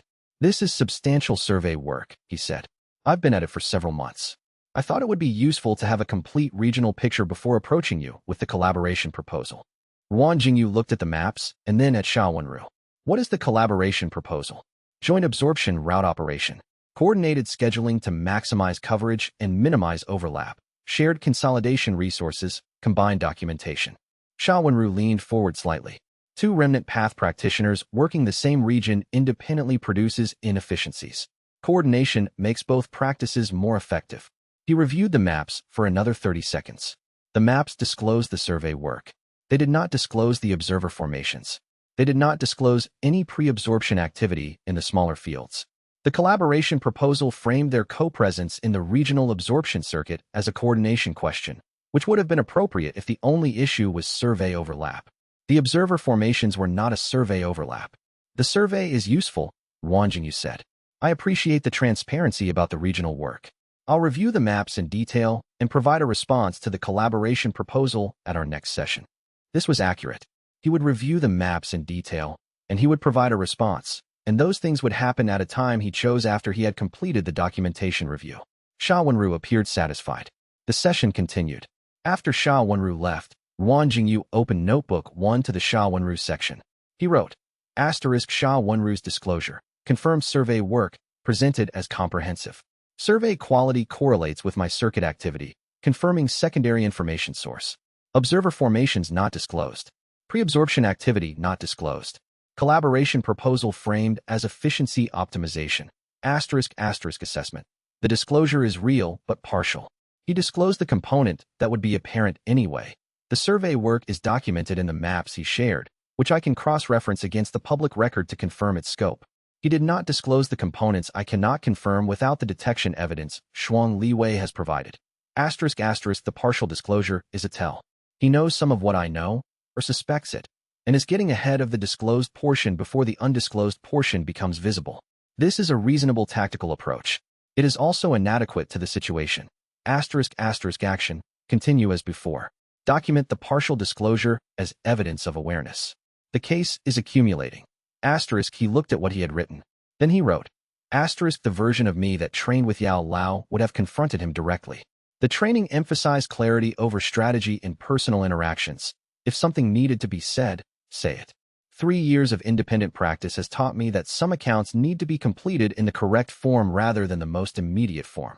The correct form for the Xiao Wenru account is institutional. The confrontation can happen there. He closed the notebook. He wrote to Shuang Liwei through their documentation exchange. Continue the secondary survey. Priority locations. The 4 fields in the Eastern Circuit I have not yet worked. If observer formations exist there, the case becomes definitive. Asterisk he received her response 2 hours later. Asterisk already started. 2 of the 4 have formations. You'll have the documentation tomorrow. Asterisk he wrote back. Thank you. He sat with the word thank you for a moment after he sent it, noting that he had used it accurately and without qualification, which he did not always do.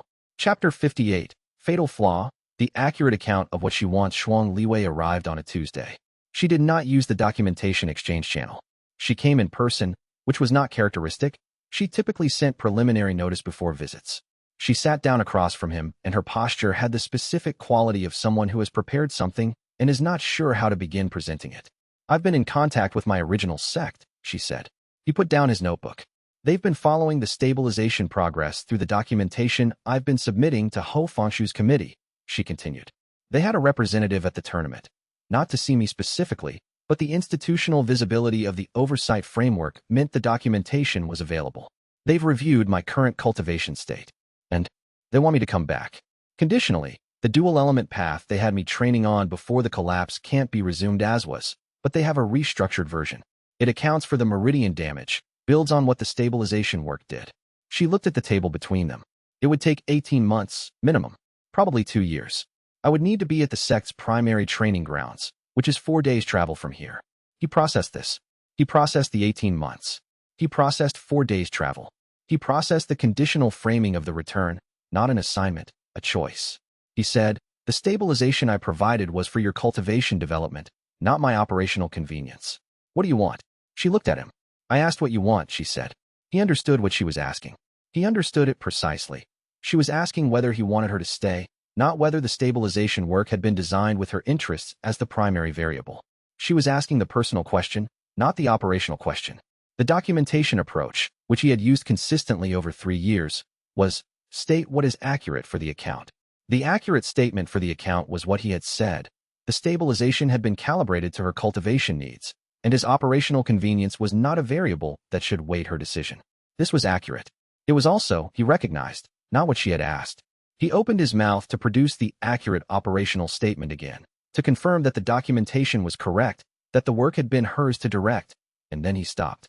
He stopped because the version of him that was about to speak was the version that had trained with Yao Lao, the one who believed that accounts could be maintained at documentation distance forever, and he had spent 6 chapters determining that this version was incomplete. He said, I want the accurate account, which means your decision should be yours. She looked at him with an expression he did not have a category for.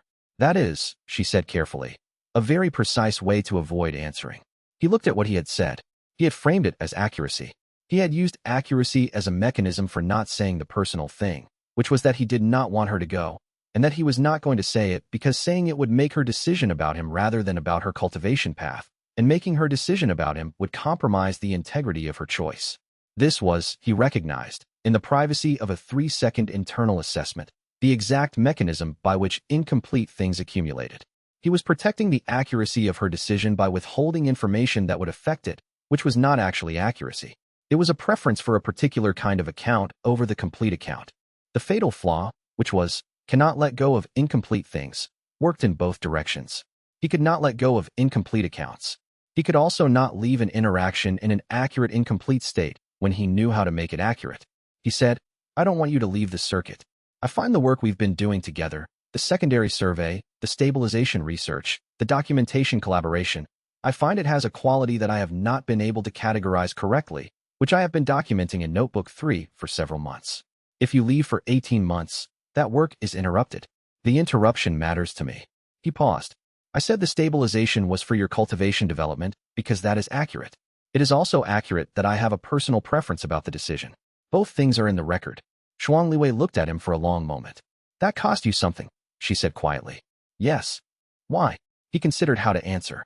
Because stating the preference makes it a factor in your decision. I have been trying to keep myself out of the calculus because the decision is yours, and you have more information about your cultivation path than I do. He looked at his hands. But keeping myself out of the calculus by not providing accurate information is not accurate. You should have the complete account, including the component about what I prefer, so that your decision is actually fully informed. She was quiet for a moment. And if I go, she asked. The documentation exchange can continue at a distance. The secondary survey evidence will be complete before you leave. He paused. The thing in Notebook 3 that I have not been able to categorize correctly, that account would remain open for 18 months. I would document it and wait. You would document and wait, she said. Yes. You have been documenting and waiting for everything for 3 years. Yes. That is, she said, and then she stopped. She looked at the table for a moment. Then she looked at him. I have not decided. I wanted to tell you before I decided. Because the decision affects the circuit work and you needed to know. Thank you for telling me. She stood and collected her survey documentation. At the door she paused. The thing in Notebook 3, she said. Is it? Would it be categorizable if you were less precise about it? He considered this. Possibly. The precision is part of why it doesn't fit the categories I have. She looked at him for another moment. I'll let you know when I've decided, she said. She left. He sat for a long time after the door closed. He opened Notebook 3 to the section with the uncategorized entries about Shuangli Wei. He had 7 entries.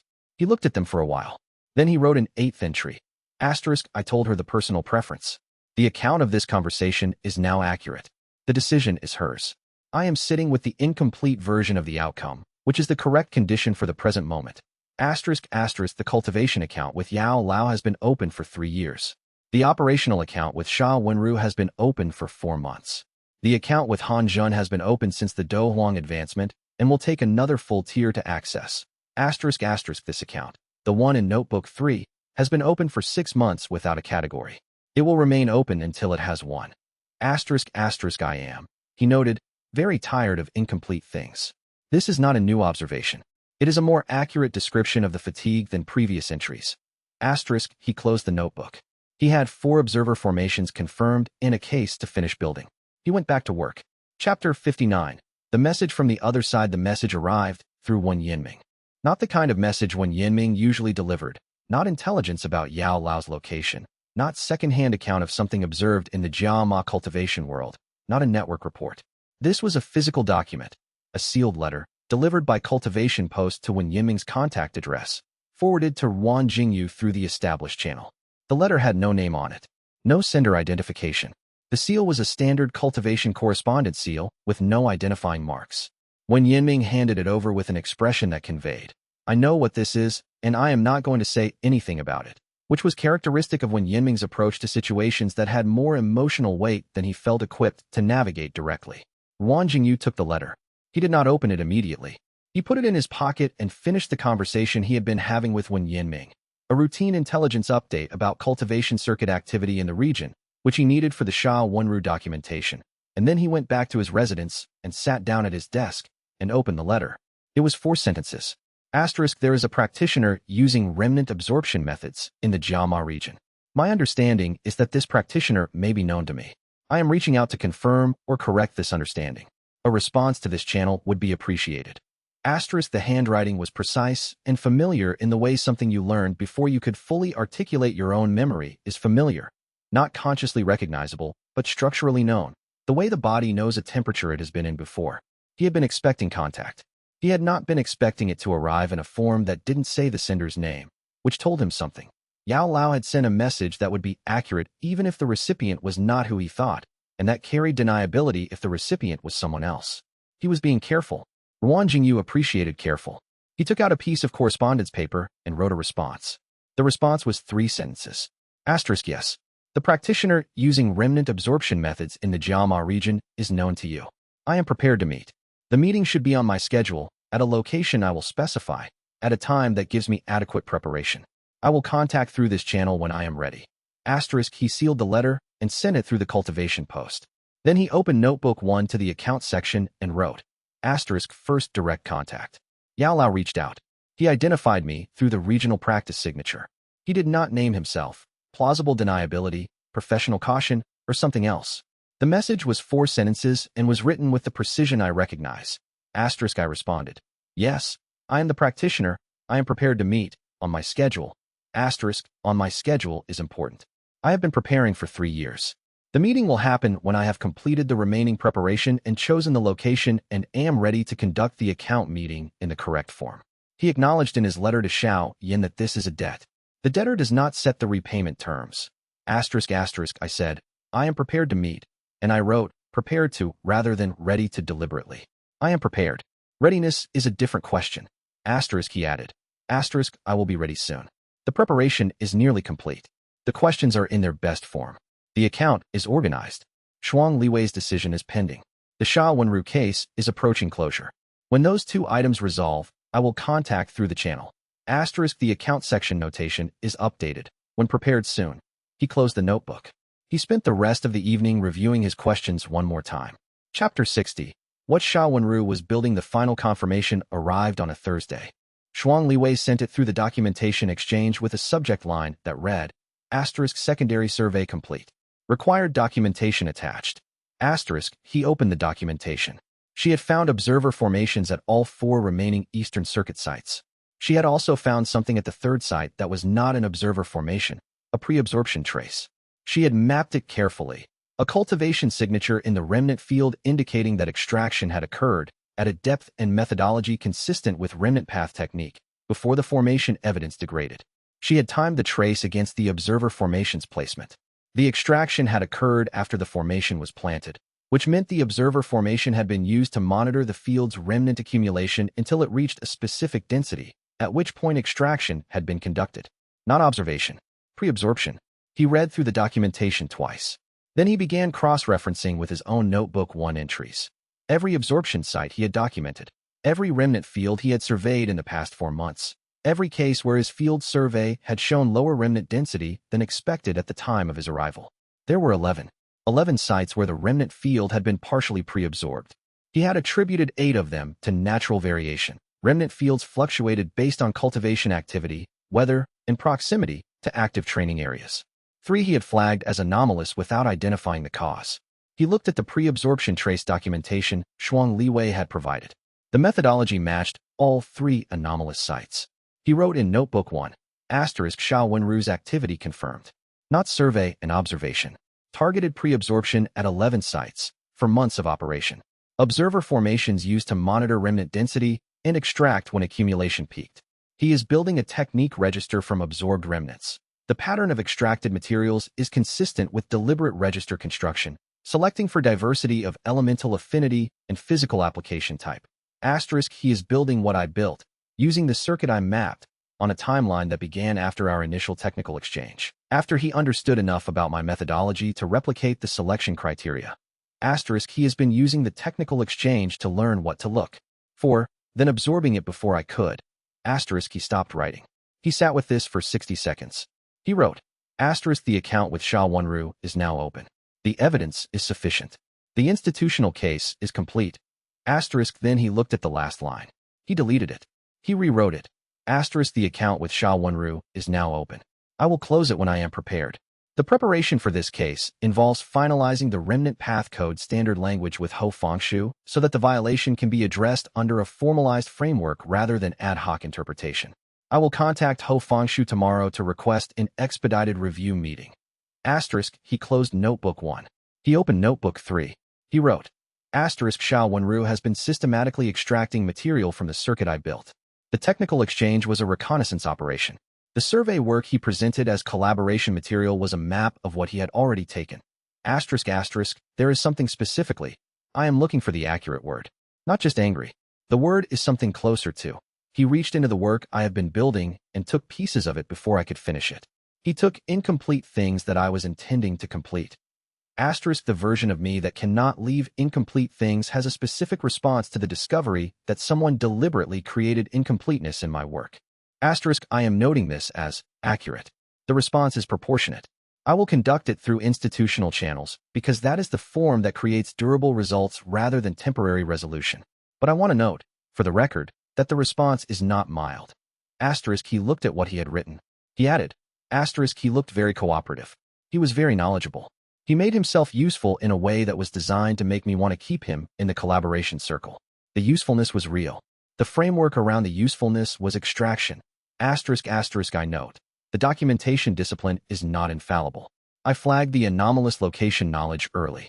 I monitored it. I waited for confirming evidence. This was correct. It did not prevent the pre-absorption from occurring over 4 months.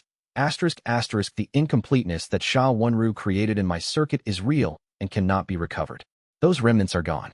What he has built from them is incomplete because it has no foundational development. The resonance accumulation risk is exactly what the historical cases documented. Asterisk asterisk, I will let the institutional process close this account. I will let the remnant path code formalization serve as the mechanism. Asterisk asterisk, but the incompleteness in my circuit will remain in the record as incomplete. The account of what was taken cannot be fully closed, because what was taken cannot be returned. Asterisk, he sat with this for a long time. He wrote, finally, asterisk, this is what I document so it can be addressed, even when it cannot be recovered. The account exists so that the next practitioner who encounters Xiao Wanru's technique register will have access to the record of where it came from. Asterisk asterisk, the version of me that trained with Yao Lao believed that losing something meant it was gone. 3 years of remnant path practice has taught me that what is lost leaves a structure behind. The structure is available. The substance is different, not the original thing, but the accurate record of the original thing. Asterisk, this has to be enough? He closed the notebooks. He spent 4 hours that night building the institutional case file. Every observer formation location, every pre-absorption trace, every anomalous survey result, every timeline entry, every piece of documentation Shuang Liwei had gathered and cross-referenced with his own records. He organized it with the same precision he brought to every document the account required. When it was complete, he looked at it for a moment. Then he looked at the cultivation post system. He had 2 letters to write. The first was to Ho Fengshu. Asterisk, expedited review requested. Evidence file attached. The remnant path code standard language review is time-sensitive. Please advise availability. Asterisk, the second was to the channel he had used for the response to Yao Lao's message. Asterisk, account preparation at final stage. Remaining items resolving within 2 weeks. Propose meeting at the following location on the following date. I will confirm specifics when the remaining items close. Asterisk, he drafted both. He held the second one for a while before sending it. Then he sent it. He documented, prepared. Chapter 61. The institutional case Ho Fengshu arrived at the review meeting having already read the documentation file. Ruan Jingyu could tell by the quality of her attention when he entered the room. She had the expression of someone who had processed a case and was now assessing the person presenting it, rather than someone seeing the material for the first time. She had read it, organized her questions, and set aside the reactions that were not relevant to a professional review. He appreciated this. He sat down and set his own documentation on the table. 14 sites, she said. 14 confirmed. The survey covered 17. 3 did not produce sufficient pre-absorption trace evidence to include in the formal case. The 14 are definitive. 4 months of operation. The observer formations at the earliest sites showed degradation consistent with 4-month placement. The earliest confirmed extraction was approximately 16 weeks ago. She nodded and opened the file to the middle section, the technical documentation of the pre-absorption trace evidence. She had flagged several entries with notation marks. The extraction methodology you've identified, she said. You're characterizing it as remnant path technique specifically, not general absorption function. Yes. The extraction signature has specific characteristics, depth targeting, resonance frequency selection, layered integration markers, that distinguish it from generic cultivation absorption. The generic absorption function removes ambient spiritual energy indiscriminately. What I found at the 14 sites is selective extraction of remnant frequency material, leaving non-remnant ambient energy untouched, which requires remnant path training, or a sufficiently developed derivative practice. Xiao Wanru has been building a technique register. The extracted materials at each site, when mapped by elemental affinity and physical application type, show a systematic pattern consistent with register construction. He was not absorbing opportunistically. He was selecting for diversity. Ho Fengshu looked at the selection pattern documentation. It was clear. Someone had built it carefully, choosing across 4 elemental categories and 12 physical application types with the precision of a practitioner who understood what a functional register required. The foundational development question, she said. Xiao Wanru has been practicing extraction for 4 months using techniques he acquired through the technical exchange. He does not have the 6-year foundational development that precedes extraction practice. The historical cases of resonance failure were all practitioners who had foundational development. What failed for them was the consolidation discipline. Xiao Wanru lacks both the foundational development and the consolidation record. So his current state is more dangerous than any of the historical failure cases when assessed at equivalent practice duration. He paused. I want to be precise. I cannot confirm that his resonance accumulation is currently unmanageable. I can confirm that he is operating without the foundational development that historically provides the structural buffer. Whether he is in immediate risk or approaching risk is not something I can determine from external observation. She made a notation. The case you're presenting to this committee, she said, is for unauthorized remnant appropriation and derivative practice construction, not for immediate resonance risk. Yes, the resonance risk is a separate question that the committee may choose to address as a secondary matter. The primary case is the appropriation. She closed the file and looked at him. In previous cases of cultivation misconduct that I've reviewed, she said, the presenting practitioner had a personal interest in the outcome beyond the institutional one. The personal interest usually compromised the case quality, selective presentation, overstatement of harm, understatement of the other party's technical legitimacy. I know. Your documentation does not have that quality. You flagged your own assessment limitations at 3 points in the file. You've noted that Xiao Wanru's technical knowledge is genuine even where his conduct is not. The case is stronger if it is accurate. An overstated case fails on examination. This case should not fail on examination. She was quiet for a moment. You want this to create a durable record, she said. The Xiao Wanru case is the first case the new remnant path code will be applied to. The committee's ruling will be the institutional precedent. If the first case is solid and the ruling is well-reasoned, the precedent holds. If the first case is compromised by presentation problems, the precedent is weakened. He looked at the file. I have a personal interest in the outcome. I am not stating otherwise. The personal interest is in the account being addressed correctly, which means the documentation has to meet that standard regardless of personal preference. Ho Fangshu looked at him for a moment longer. Then she turned to the committee members on her left and right, 2 cultivation authority advisors who had been reviewing their own copies of the file, and said, questions on the technical documentation? The hearing proceeded. It lasted 4 hours. The questions were detailed and often technical. Ruan Jingyu answered each one precisely, distinguishing confirmed evidence from inference and noting where his uncertainty existed. When one of the advisors challenged the characterization of the extraction methodology as specifically remnant path technique rather than general cultivation method, he provided a comparative analysis on the spot, drawn from the documented technique signatures in his own absorption record. The comparison was unambiguous. When the committee recessed to deliberate, he stepped outside and stood in the corridor and allowed himself, for approximately 40 seconds, to feel the specific exhaustion of presenting a case that had required 4 months of methodical accumulation and several of those months of active anger management. He wrote in Notebook 3, the presentation was accurate. The committee appears to be taking it seriously. The outcome is not yet determined, but the process is correct. He went back in when the committee returned. The committee's preliminary finding. The case warranted full regulatory review. The committee requested 30 days to finalize the remnant path code standard language. The current draft was sufficient for working guidance, but not yet in final form for a binding ruling, before issuing a formal determination. This was exactly what Ruan Jingyu had anticipated. He agreed to the 30-day extension. He also noted, formally, on the record, during the 30-day period, Xiao Wanru's absorption activity in the regional circuit should be monitored. He has demonstrated willingness to extract from documented sites ahead of other practitioners.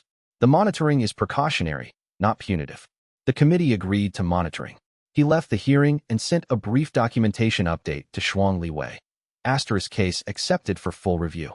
30-day extension for code finalization. Your continued monitoring of the circuit is authorized through the institutional oversight framework. Document anything he attempts during this period. Her response arrived within minutes. Already positioned. I'll send you updates daily. He looked at her response and wrote in Notebook 3. She has not told me her decision yet. She is still here. He documented nothing further about that. Chapter 62. The standard that didn't exist. The first formal regulatory review session with Xiao Wanru occurred on the 8th day of the 30-day period. Xiao Wanru arrived with a cultivation authority representative of his own, a legal advisor with institutional credentials who clearly expected the hearing to be shorter than it was going to be. The advisor had the prepared demeanor of someone handling what had been described as a minor procedural dispute. He had, Ruan Jingyu estimated, not read the file in detail. Xiao Wanru's effect at the hearing was controlled and professional. He had the bearing of someone who had been advised to appear cooperative, which was correct tactical advice for the situation, and who had enough cultivation world experience to execute cooperative appearing effectively. The hearing opened with Xiao Wanru's formal response to the case documentation. His response was structured around one central argument. He had not been prohibited from absorbing unclaimed remnants in the public cultivation circuit. The circuits in question were not under Ruan Jingyu's exclusive claim. The remnants he had absorbed had been unclaimed. There was no legal or institutional record of Ruan Jingyu's priority claim on them. The absorption activity was legal. Wang Jingyu did not interrupt. He let the argument complete. Then he presented his counter. The argument that the remnants were unclaimed is accurate with respect to formal institutional claim registration, he said. There is no existing framework for registering priority claim to remnant fields in the general cultivation circuit. This hearing is proceeding in part because the absence of that framework is itself the problem. He set the draft code language on the table. The remnant path code I have been developing with Elder Ho Fengshu's oversight committee over the past several months includes a principle, Principle 3, that addresses exactly the conduct described in the case file. The principle prohibits engineering the conditions for remnant appropriation without the cultivating practitioner's knowledge. Observer formation placement followed by targeted extraction is a mechanism for systematic appropriation of another practitioner's circuit work. Xia Wenru's legal advisor leaned forward. The standard you're citing doesn't exist in current institutional form. It's in draft. Yes. This hearing is proceeding under a 30-day extension specifically to finalize the standard. He looked at the advisor. The absence of a finalized standard does not mean the conduct was appropriate. It means the conduct illustrates why the standard is needed. The committee's ruling will apply the finalized standard to the conduct, which is standard institutional practice for cases that identify regulatory gaps. A pause. Xia Wenru was aware of the technical framework I was developing. Wang Jingyu continued. The technical exchange we conducted included discussion of the ethical principles underlying the practice. He participated in that discussion. The principle prohibiting observer formation placement for pre-absorption purposes was discussed explicitly as a boundary condition during our third exchange session. I have documentation of this discussion. He set the relevant notebook page on the table, a clean copy he had prepared. The argument that no formal standard existed does not address whether he understood the conduct was outside the ethical framework he had been explicitly informed of. Xia Wenru's composure did not break. He was a skilled practitioner in multiple respects, and maintaining composure under hearing conditions was one of them. Understanding a draft ethical framework is not the same as being bound by it, his advisor said. I agree. That is why I'm asking the committee to finalize the standard so that it can serve as the binding framework for this case's resolution. Ho Fengshu looked at both sides of the table. The committee will take the full 30 days to finalize the standard language, she said. During that period, both parties will provide supplementary documentation as requested. The formal ruling will be issued when the standard is ready. The session ended. Outside the hearing room, Xia Wenru fell into step beside Wang Jingyu in the corridor, deliberately, not coincidentally. You're going to formalize the standard around this case, Xia Wenru said. Not angry. Assessing. The standard has been in development since before this case. The case provides evidence that the standard is necessary. If the standard didn't exist when I conducted the absorption, the ruling is going to require the committee to apply a standard retroactively. The committee will determine whether retroactive application is appropriate under the institutional guidelines. I have submitted documentation supporting that argument. He looked at Xia Wenru. You knew the principle from the technical exchange. The committee will weigh whether formal standard existence is required for conduct accountability when the practitioner had explicit knowledge of the ethical framework. Xia Wenru was quiet for a moment. The technical exchange was genuine, he said. My interest in the theory was genuine. I know. And you still. The interest in the theory was genuine. The observer formations were genuine. Both things are in the record. Wang Jingyu looked at him steadily. You reached into the circuit I built and took material I was going to use. I documented what happened accurately, and I'm asking the institution to address it. The genuineness of your interest is noted. It doesn't change what happened. Xia Wenru looked at him for a moment. Then he walked away. Wang Jingyu watched him go, then opened Notebook 1. Xia Wenru acknowledged the technical exchange was genuine. He did not dispute the observer formations or the pre-absorption activity. His defense is legal technical, not factual. This confirms that the case documentation is accurate and the argument will center on whether the standard can be applied. I believe it can. I am not the committee. The committee will decide. Account status. In process. The 30 days will close this. Chapter 63. The attempt during the period on the 19th day of the 30-day period. Xia Wenru made his move. The target was the Hollow Basin site, a valley in the eastern circuit that Wang Jingyu had surveyed 3 months earlier and cataloged as a high-density remnant concentration, generated by a cultivation training school that had operated in the valley for 60 years before dissolving. The remnant density was the highest in the regional circuit. He had marked it for a sustained absorption session following the Xia Wenru case resolution. Shuang Liwei had been monitoring the site. She sent him a documentation update at midday. He's at the Hollow Basin. Observer formation consistent with preparation for extraction. He has been at the site for approximately 3 hours. I have full monitoring coverage. Do you want me to intervene? Asterisk he wrote back. Asterisk no. Document everything. Let him proceed to the extraction stage. Then document that as well. Do not intervene. Asterisk she wrote. Understood.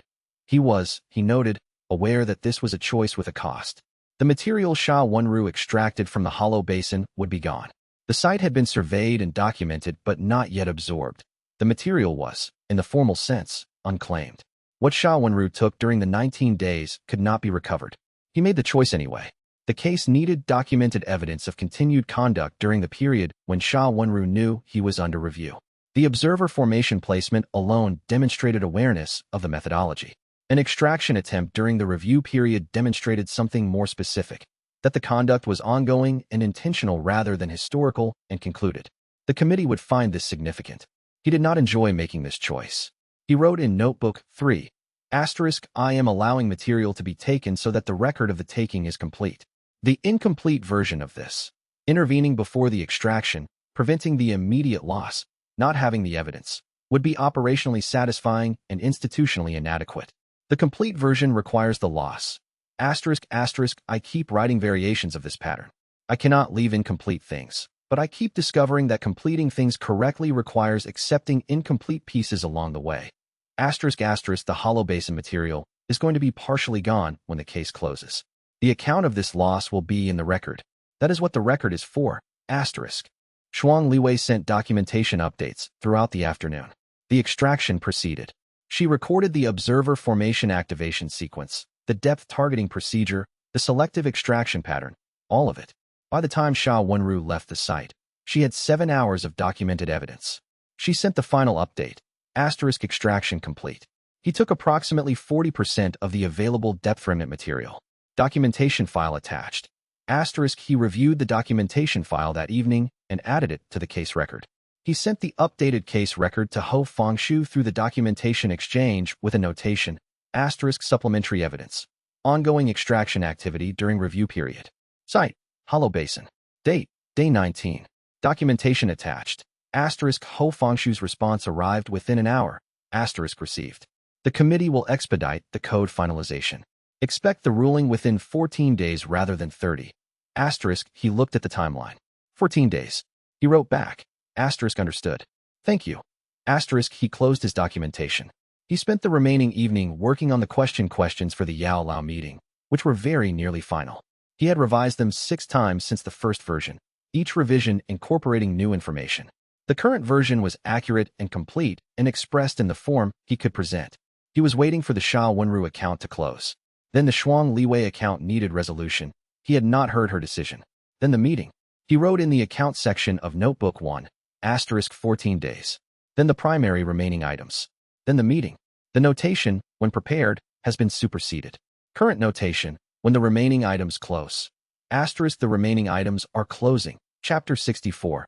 Account with Xiao Wenru. Closed. The ruling came on the 12th day. Ho Fengshu convened the committee and issued the formal determination in a written document, delivered through the official cultivation authority channel to all parties. The ruling was 7 pages. Ruan Jingyu read all 7 pages.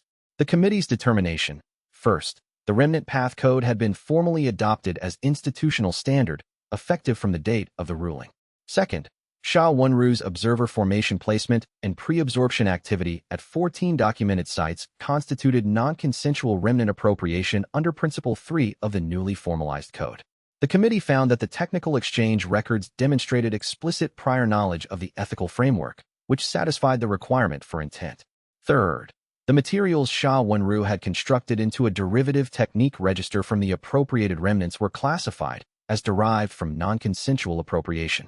The register materials were confiscated under institutional authority and would be placed in the Oversight Committee's archive, available for study but not for personal cultivation use by any party. Fourth, Xiao Wenru's absorption activity was suspended pending a foundational development assessment by an approved remnant path practitioner. If the assessment identified adequate foundational development, his license to practice remnant path technique could be reinstated under monitoring conditions. If the assessment identified inadequate foundational development, formal training requirements would be mandated before reinstatement.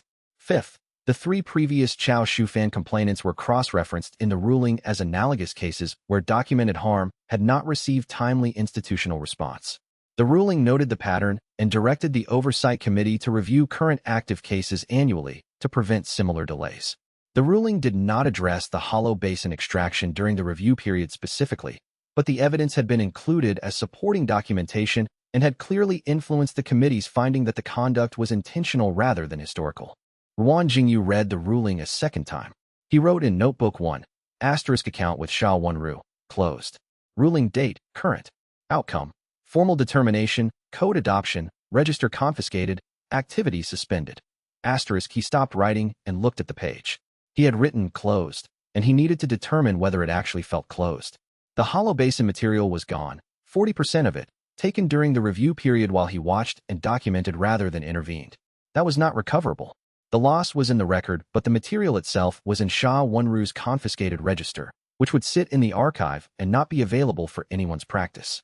The 12-year account period, from Ruan Jingyu's first entry into the regional circuit to the ruling date, contained over 100 absorption sessions, hundreds of documented remnants, and the complete construction of a technique register that Xiao Wanru had been watching and selectively copying. The ruling addressed what happened. The ruling did not return what was taken.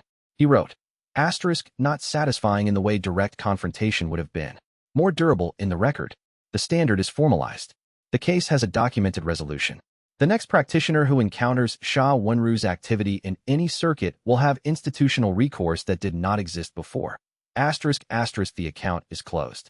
I will note that closed does not mean fully resolved in every sense. The loss at Hollow Basin is in the record. The material is gone. The account of the loss is available. Asterisk, this is what the documentation system is for, not to recover what is lost, but to ensure the loss is accurately recorded. He closed Notebook 1. He opened Notebook 2 and wrote a brief entry under the Technique Register section. Asterisk, current register status following Xiao Wanru case. 51 confirmed forms.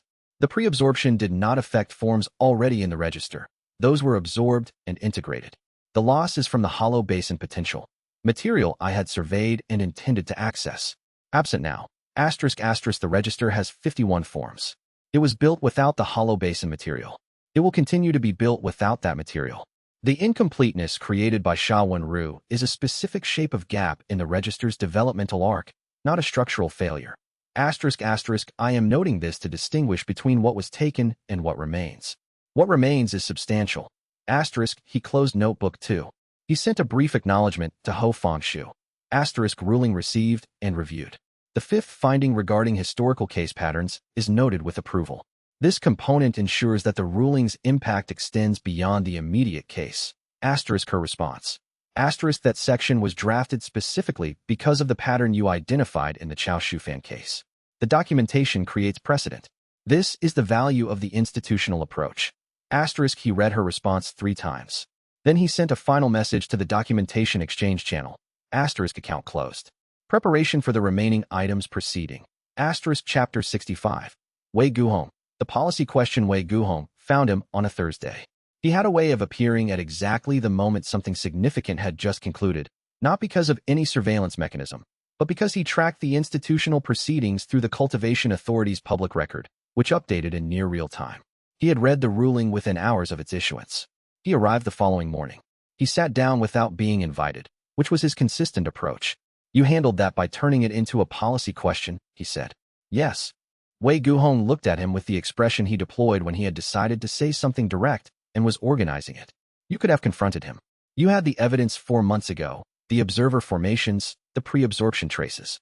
You could have gone to Xiao Wanru directly, presented the evidence, and closed it in an afternoon. Yes. You didn't. No. Why? He was not hostile. He was genuinely asking. In the way he occasionally asked questions about Ruan Jingyu's methodology when he had decided the methodology produced results he didn't understand. Ruan Jingyu looked at him. Confronting him would have closed one account, he said. The account between me and Xiao Wanru, specifically. He would have acknowledged the observation formations, possibly returned the materials, and the matter would have been personal and concluded. Xiao Wanru would have learned that pre-absorbing from my circuit was inadvisable. He would not have learned that it was inadvisable because the remnant path code prohibits it. The next practitioner who attempted the same method in a different circuit would have no institutional recourse. The institutional recourse is the code. The code is what the case built. It didn't exist in final form before the case. The case gave the committee the evidence it needed to finalize and adopt the standard. He paused. Formalizing the standard closes all future versions of that account. Not just the one between me and Xiao Yan. All of them. Wei Guhong was quiet for a moment. He had the expression of someone who disagreed and was trying to articulate why. The hollow basin, he said. You let him take 40% of the material because you were building the case. Yes. He stopped. That costs something, Wang Jingyu said. I know. I documented the cost. Documenting the cost doesn't recover it. No, it doesn't. He looked at his notebook. The direct confrontation would have recovered the cost of the prior 14 sites, possibly. The material that was already in his register would have been harder to address without institutional authority. The hollow basin material would have been recovered if I had intervened at the site. The policy change would not have been created. Wei Guhong looked at him. You chose the policy over the material. I chose the institutional structure that prevents the pattern from recurring over the specific material that was lost in one case. Yes. A pause. That is, I don't think I would make that choice, Wei Guhong said. I know. Most practitioners wouldn't. Most practitioners don't have a 3-year documentation practice that makes the policy question more salient than the personal recovery question. He paused. I am not arguing that my approach is objectively correct. I am noting that the approach I used produced a durable result that a direct confrontation would not have produced. Wei Guhong sat back in his chair and looked at the ceiling for a moment. You've been doing this the whole time, he said. Every time something could have been a confrontation, you turned it into a framework question. The Wei Guhong formal objection. The Chao Shufan observation. The Ho Fengshu negotiations. Yes. Is there anything you'd confront directly? Wang Jingyu thought about this. Yes, he said. Wei Guhong waited. If someone hurt Shuang Liwei, he said, the documentation would come after. Wei Guhong looked at him for a second. That's the most direct you've been in the entire time I've known you, he said. Yes. A pause. Wei Guhong stood and straightened his jacket. He did not say anything further about the Xiao Yan case. He had processed what he needed to process and had arrived, not at agreement, but at the acknowledgement that the methodology had worked, and he didn't fully understand why it worked the way it did. Yao Lao, he said at the door. I'm preparing for the meeting. When the remaining items close. He looked at Wei Guhong. Which they are. Wei Guhong nodded. Not warmly. Wei Guhong's effective range did not extend to warmth as a consistent expression, but with the specific quality of acknowledgement from someone who had been tracking Wang Jingyu's progress toward a thing he understood to matter and recognized that the thing was finally approaching. Tell me how it goes, he said. I'll document it, Wang Jingyu said. Wei Guhong left. He opened Notebook 3 and wrote. Wei Guhong asked if there was anything I would confront directly. I said, if someone hurt Shuang Liwei, the documentation would come after. This is accurate. I note it because it is the first statement I have made about Shuang Liwei in a context where accurate documentation and direct expression were not intention. The statement was direct. It was not in the form of documentation or accuracy framing. It was a preference stated plainly. I am noting the occurrence as novel. He closed the notebook and began writing the message to the Yao Lao channel, finalized, with the meeting location and the proposed date. Chapter 66. Shuang Liwei's decision, she told him on a Friday.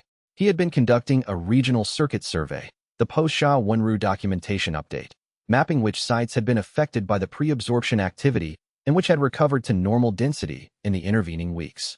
The survey was routine work, the kind he could do while thinking about other things, which meant he had been thinking about the Yao Lao letter draft he was currently on the 5th version of. He had the survey documentation spread across his workspace when Shuang Liwei arrived. She sat down. She did not use the documentation exchange channel prefix. She did not say I have information to report or I wanted to update you on the survey. She sat down and said, I'm not going back to the sect. He looked at her. I told them this morning. Through the official channel, formal declination. She looked at the survey documentation. Their restructured path would repair the meridian damage to the pre-collapse state and build from there. What they're offering is a repaired version of what I had before. I don't want a repaired version of the previous path. Because I've been building something different since then. Since the meridian collapse, since the stabilization work, since the remnant sensitivity development. She was precise about this, in the way she had been precise about things since the beginning of their operational collaboration. The sex path is a restoration to what was interrupted. What I have now is not an interrupted version of that path. It is a different development direction. He watched her. The stabilization work, she said, and the survey methodology and the remnant detection function, These are not tools I acquired in service of returning to the dual-element path eventually. They are the path I have been building. Going back to the sect would mean treating them as temporary, which is not accurate. He recognized the last word.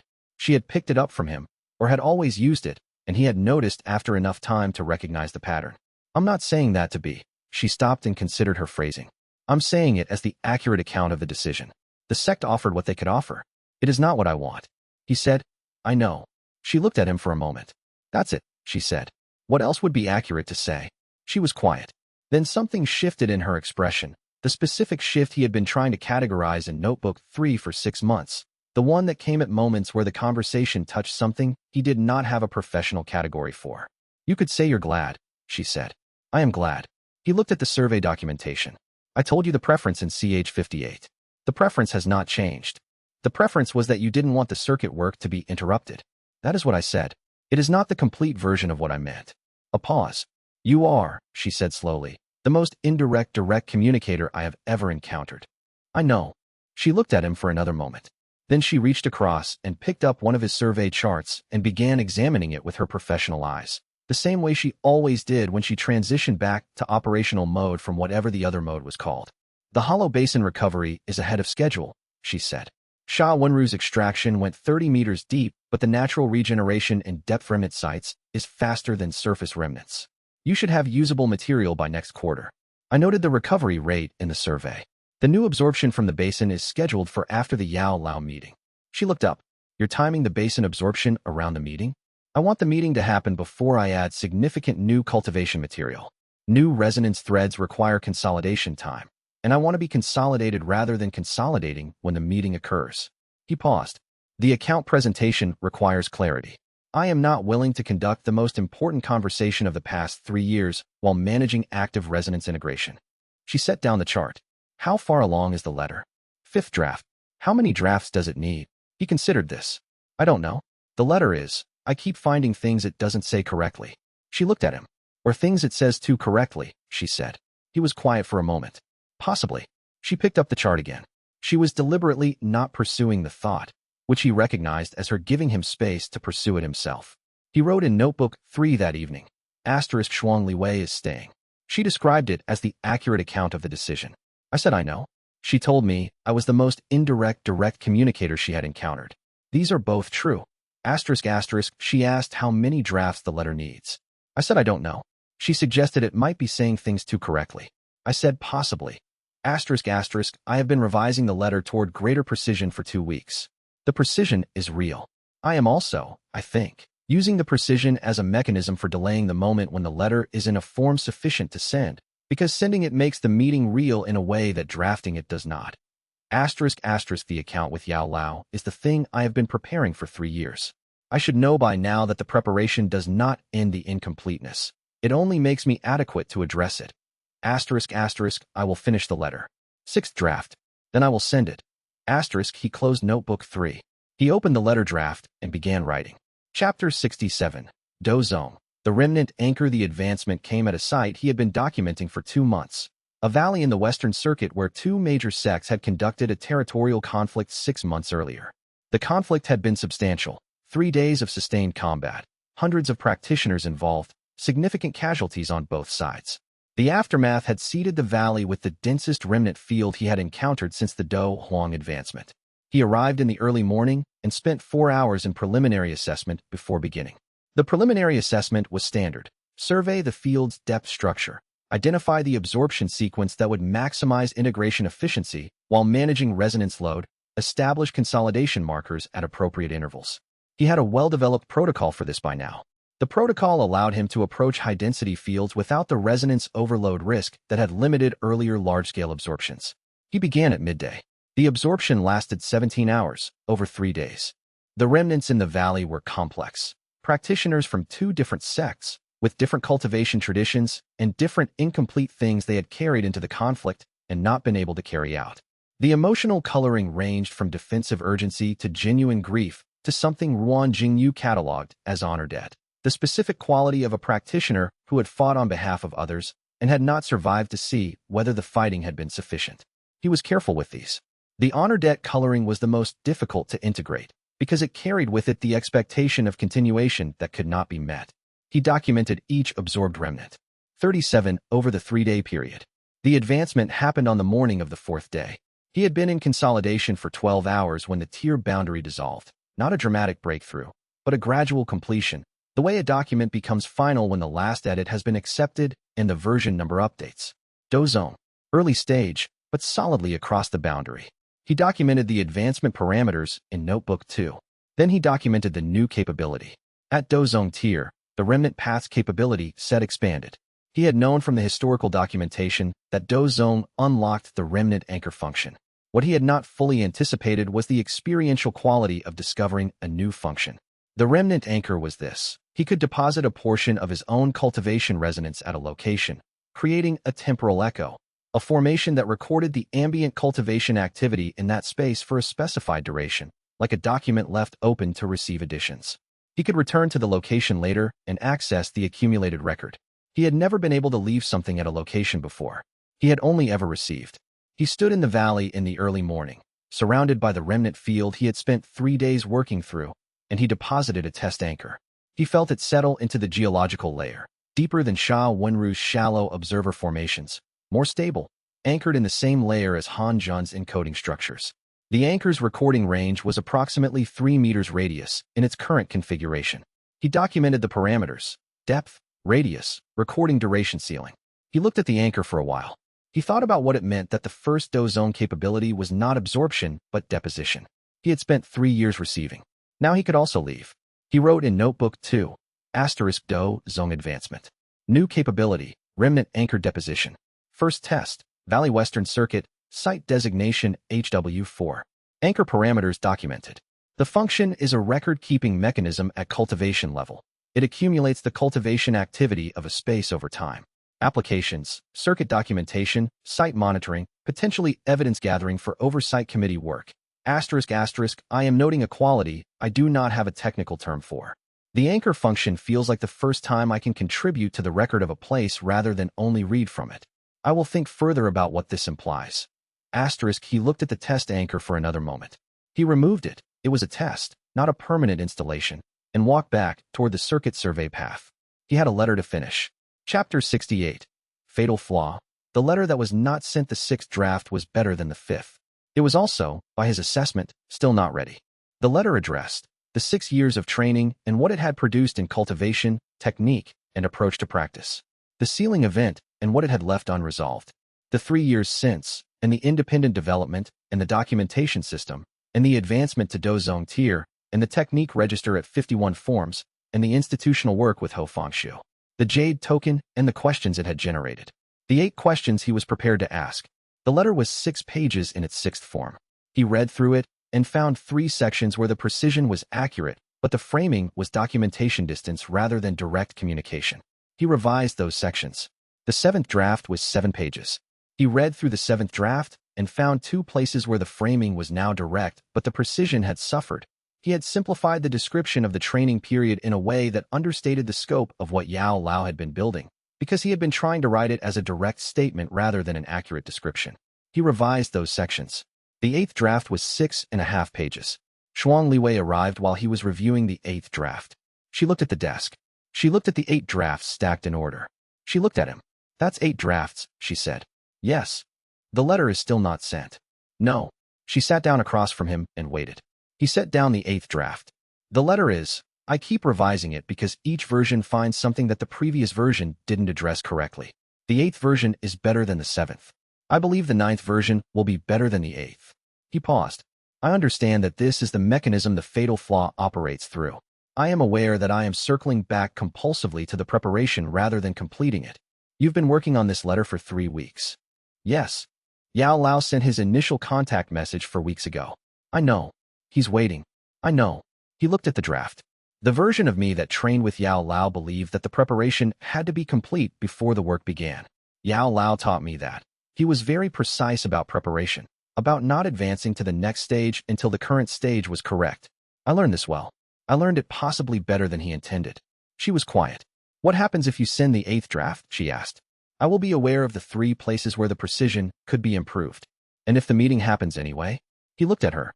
The meeting will happen with imperfect documentation, he said. Yes. A pause. Imperfect documentation of what happened is exactly what you've been fighting against for 3 years, she said quietly. I know. But the alternative is not sending the letter, which means not having the meeting, which means the account section stays at, when prepared forever, because prepared is not a state I can reach with this letter. He looked at the stack of drafts. I keep revising because each draft is more accurate than the last. The process does not have a natural completion point. The letter will always have a better version available. He was quiet for a moment. He picked up the 8th draft. He said, I am sending this draft. She looked at him. The 3 places where the precision could be improved, I am documenting them in Notebook 3, so the record of the gap exists. And I am sending the letter in its current form, because the alternative is not approaching the account at all, which is a worse outcome than an imperfect letter. He folded the letter. He sealed it. He looked at the seal for a long time. The version of me that trained with Yao Lao, he said slowly, would have sent the first draft 3 years ago. Without documentation, without the register, without the oversight framework, without any of this. He would have gone directly to Yao Lao and said whatever came out, and it would have been wrong in different ways than this letter is wrong. And the version of you now is sending the 8th draft with documented imperfections. He paused. It is not the version he trained, but it has a better chance of conducting the account meeting correctly. She looked at him for a long moment. Mail it, she said. He mailed it. He wrote in Notebook 3, sent. 8th draft, 3 documented precision gaps. Sent anyway. The preparation is not complete. The preparation will never be complete. The meeting will happen with the preparation I have, which is more than adequate and less than ideal. This is the accurate account of the situation. Chapter 69. The formal letter. The letter he had sent was 6.5 pages. He had a copy in Notebook 1, a clean transcription of the final version, with the 3 precision gap notations in the margin in a different ink. What it said, the training period, 6 years. Beginning when I was 14 and you identified the remnant path sensitivity in my cultivation base and agreed to develop it. The specific things you were building in that period: foundational absorption technique, resonance management, consolidation discipline, the philosophical framework for distinguishing between received cultivation and cultivator identity. I remember each stage. I have documented what I remember, with the caveat that my memory of the training period is my memory, with all the limitations that implies. The ceiling. What I observed and what I understood at the time. You were under external threat that I could not fully assess. The ceiling was not announced in advance. You gave me the jade token and told me to keep it and that it would matter when I was ready for it to matter. Those were your words. I have kept them in the documentation as you said them. What the ceiling left. The cultivation baseline at Do Ling mid-tier, with foundational absorption function but no developed technique practice. An incomplete training trajectory. The jade token with a sealed cultivation lock I could not access. No communication channel. No explanation of the timeline. The 3 years since. Independent development to Dozong tier, through absorption of unclaimed remnants from abandoned and deceased cultivation paths. The technique register, now at 51 forms. The institutional remnant path code, formalized in collaboration with the Cultivation Authority Oversight Committee. The independent professional record. The 8 questions, first. What was the complete structure of the training you were building? I have reconstructed what I remember. I want the version you intended. Second. The ceiling timeline. Did you intend to reach me after the ceiling? If yes, through what mechanism, and what prevented it? If no, what was your expectation of what would happen to me? Third. The jade token. What does it contain, and what was the instruction you intended to give when you gave it? Fourth. The silence since your emergence in the ring period. You were operational, at some reduced capacity, for years before the full emergence. Did you know I was in the Jama region? If so, why no contact? Fifth, Xiao Yan. He told me you described the situation between us as a debt in your record. I want to know how you describe it to yourself, not to him. Sixth. What do you want from this meeting? Seventh. What do you understand the relationship to be, currently? Not historically, currently. Eighth. Is there anything you are not willing to answer? I am asking the 8th question specifically because I want to know where the limits of the honest account are before we begin, rather than after. Account section notation, opened formally. I am prepared to meet when you are ready. The meeting location I proposed stands. He had signed it with his full name, cultivation designation, current tier, and the date. He looked at the transcription. He noted that the precision gaps he had documented were in questions 5 and 7. both places where he had written what he was asking rather than the emotional subtext beneath it.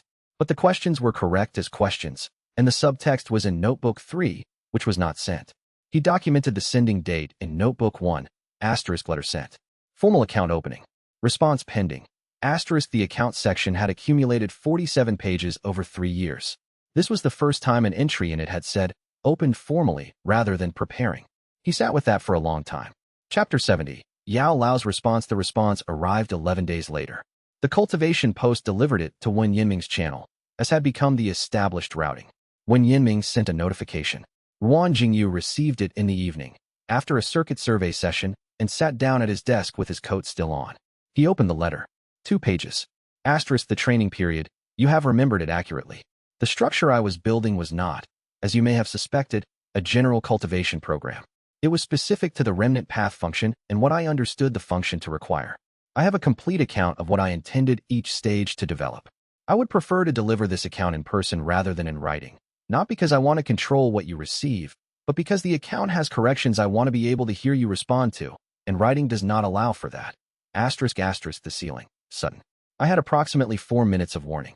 The external threat had been accumulating for years, but the final trigger was faster than my assessment had allowed for. The 4 minutes were not sufficient to do the ceiling correctly and explain the token and contact you. I chose the ceiling. Asterisk I want to be direct about what that means.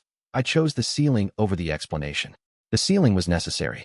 The explanation was also necessary, and I did not provide it. These are both true. Asterisk the 3 years since. I was aware that you existed and were in the Jiama region, beginning approximately 18 months after my emergence in the ring period. The tracking was secondary. It was a function of monitoring regional cultivation activity in areas where I expected the abandonment pattern from my ceiling to have created remnant fields. I found your signature in those fields before I found your name. I did not contact you. The reason I did not contact you is the most difficult part of this letter to write accurately. Asterisk the reason. I did not know what I would say. I was aware that the debt existed. I was not aware of a form in which I could address it that would not do further harm. I am aware that this reads as evasion. It is not evasion. It is the honest account of the limitation I was operating under. Asterisk the jade token. I will explain this in person. The written explanation would be inadequate, and I know this with certainty because I have tried to write it twice in drafts for this letter. Asterisk your question 6. What do I want from this meeting? I want the account to be accurate. I want you to have the information you are asking for. I am aware that I want is not a category of this letter that I am able to complete in written form. I will try to complete it in person. Asterisk your question 8. There are 2 things I am not certain I can answer. I will identify them at the start of the meeting so you know the shape of the limits before we begin. Asterisk the meeting location you proposed. I know it. I was present at your first major cultivation breakthrough there. I will be there on the date you specified. Asterisk my account of the debt. I remember you clearly. I have remembered you continuously. The ceiling did not seal you out of my awareness. It sealed everything else. You were, in the reduced and fragmented state of the sealing period, among the things I was aware of. I watched your advancement in the field signatures. I am responsible for the silence. I am asking, by attending this meeting, to begin addressing the responsibility. Asterisk it was signed, Yao Lao. Ruan Jingyu read the letter 4 times. He was not calm. He had not been calm at the first message, but the first message had been anonymous and careful, and he had been able to process it at documentation distance. This letter was not at documentation distance. This letter said, I remember you clearly. I have remembered you continuously. He opened Notebook 3 to the entry he had made 3 years ago, in the first week of documentation, when the account section had been a single page. Asterisk, I want the silence to have been practical rather than indicative. I want the absence to have been circumstantial rather than chosen. Asterisk, he looked at what Yao Lao had written. Asterisk, I did not contact you. The reason I did not contact you is the most difficult part of this letter to write accurately. I did not know what I would say. Asterisk, not circumstantial. Not practical. A limitation. An inadequacy. An honest account of an inadequacy, which was different from an explanation that erased the cost. He sat with this for a long time. Then he wrote in Notebook 1. Asterisk Yao Lao's response received. 2 pages. Honest in a way I had prepared for the possibility of, but not prepared for the experience of. He acknowledges the training was real. He acknowledges the ceiling was chosen over the explanation. He acknowledges the silence was a limitation rather than a decision made about my worth. Asterisk, he says, I remember you clearly. I have remembered you continuously. Account section. The account is no longer one-sided. He has opened his side of it. Meeting is confirmed. He will be there. He looked at the page for a long time. He wrote. He was not as unconscious as the ceiling appeared. The ceiling did not seal me out of his awareness. I have been in the awareness of the person whose absence I have been documenting for 3 years. I am noting this as significant. The word significant is insufficient.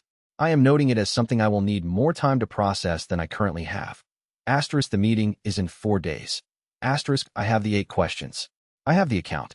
I have the register and the institutional record and 3 years of documentation and the foundational development he started and the structure I built on it. 4 days. He closed all 3 notebooks. He sat very still in the room for approximately 20 minutes. Then he opened notebook 3 and wrote one final entry for the evening. He chose the ceiling over the explanation. This cost me something real. The cost is in the record. He knows it is in the record and he is asking to address it. The account is not closed. The account is finally, after 3 years, ready to be addressed by both parties. I have been preparing for this. I am prepared. He closed the notebook. He looked at the cultivation post envelope on the desk, the one Yao Lao's letter had come in. He folded it carefully and put it in notebook 3 between the pages. It belonged in the record. Chapter 71. The 4 days before he told Shuang Liwei the morning after the letter arrived. She read his summary of it, not the letter itself, which remained in notebook 3. He had written a summary for the operational record and was quiet for a long time after. He says he remembered you the whole time, she said. He says he was aware of me the whole time. There is a distinction. He looked at the notebook. Awareness and active remembering are different qualities of attention. He may mean the stronger version or the weaker version. I will know from the meeting which he means. You're already cross-examining the letter. I'm being precise about what it says. She looked at him. Are you all right? He considered how to answer. I had prepared for evasion, he said. I had prepared for justification that displaced the cost. I had prepared for partial acknowledgement and complete acknowledgement and for being told things I did not want to hear. I had not fully prepared for receiving an honest account that was also incomplete. He paused. The incompleteness is not evasion. He identifies 2 things he cannot answer in writing and says he will address them in person. The incompleteness of the letter is acknowledged. I have never received an acknowledged incompleteness communication before. What does that mean for the meeting? I don't know yet. The terms have changed from what I expected. He looked at the notes. I had prepared to conduct an account meeting. The meeting is still an account meeting, but the character of the account has shifted. He is not defending against the account. He is contributing to it. She was quiet for a moment. For days, she said. Yes. What are you going to do with them? He had thought about this. He had been thinking about it since the night before. Review the 8 questions. The current versions are designed for a Yao Lao who may be defensive. Some of them need adjustment for a Yao Lao who is not. He paused. Pack for 2 days of travel. Consolidation work. I want to be at a stable cultivation state, not mid-process. He looked at his desk. Write in notebook 3. There are things I want to have written before the meeting. What kind of things? The things I have been documenting in the account section for 3 years. I want to read through the account section completely, from the first page, and add a final notation to each entry that summarizes what I know now about it. He paused. When the meeting is over, the account section will have new information. I want the record of what I believed and understood before the meeting to be fully documented, so the comparison is available. Shuang Liwei looked at him for a moment with an expression that had long since ceased to fit in any of his categories. You're going to archive yourself before the meeting, she said. He considered this framing. Yes, he said. She stood and looked at him for one more moment. He remembered you, she said quietly. Continuously. The way he wrote it. He chose the specific word. He looked at the summary note where he had recorded that line. I know, he said. She left him to his preparation. He spent the 4 days as planned. He reviewed the questions and adjusted the framing on 3 of them. He packed efficiently for 2 days' travel. He conducted the consolidation work that left him at a stable cultivation baseline. He ate meals at regular intervals with attention, which he had learned was an operational necessity when conducting high cognitive load work. He read through the account section. It was 47 pages. He read all of them. The account section was a document of 3 years of careful reconstruction, every piece of intelligence, every update to the when prepared notation, every revision to the question list.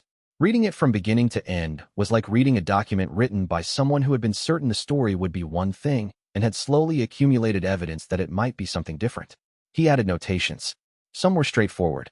Asterisk, this assessment was correct. Evidence confirmed in Yao Lao's letter. Asterisk some were revisions. Asterisk previous framing. Yao Lao chose the ceiling over communicating with me. Revised framing. Yao Lao chose the ceiling in a 4-minute window with multiple competing priorities. Communication was not successfully accomplished, not deliberately sacrificed. Asterisk a few were simply. Asterisk, I don't know yet. The meeting will clarify this. Asterisk. The last notation, on the last page of the account section, was asterisk 4 days of additional preparation. Account section archived at this state. The meeting is tomorrow. Whatever the meeting reveals will be added as new pages following this notation. The account of the preparation ends here. The account of the meeting begins after. Asterisk, he closed notebook 1. He slept. He woke before dawn on the morning of the meeting day and packed his notebooks, which he did not carry habitually to important meetings, but was bringing to this one, and began the 2-day journey to the meeting site. Chapter 72. The journey to the cultivation site. The meeting location was in the northeastern reaches of the Jia Nan interior, a cultivation site he had not visited in 3 years, though he had thought about it regularly enough that the memory was more present than many things he visited often. It was the place where his first significant cultivation breakthrough had occurred. He had been 16. The training had been at an unusually difficult phase. Yao Lao had been pushing the absorption function development in a direction Wan Jingyu had found conceptually difficult, not technically, but philosophically. The difficulty was about ownership. Whose technique was it, once absorbed? Yao Lao had said, it belongs to the practitioner who made it. You are a steward who can deploy it, but a steward. He had argued against this for 3 days.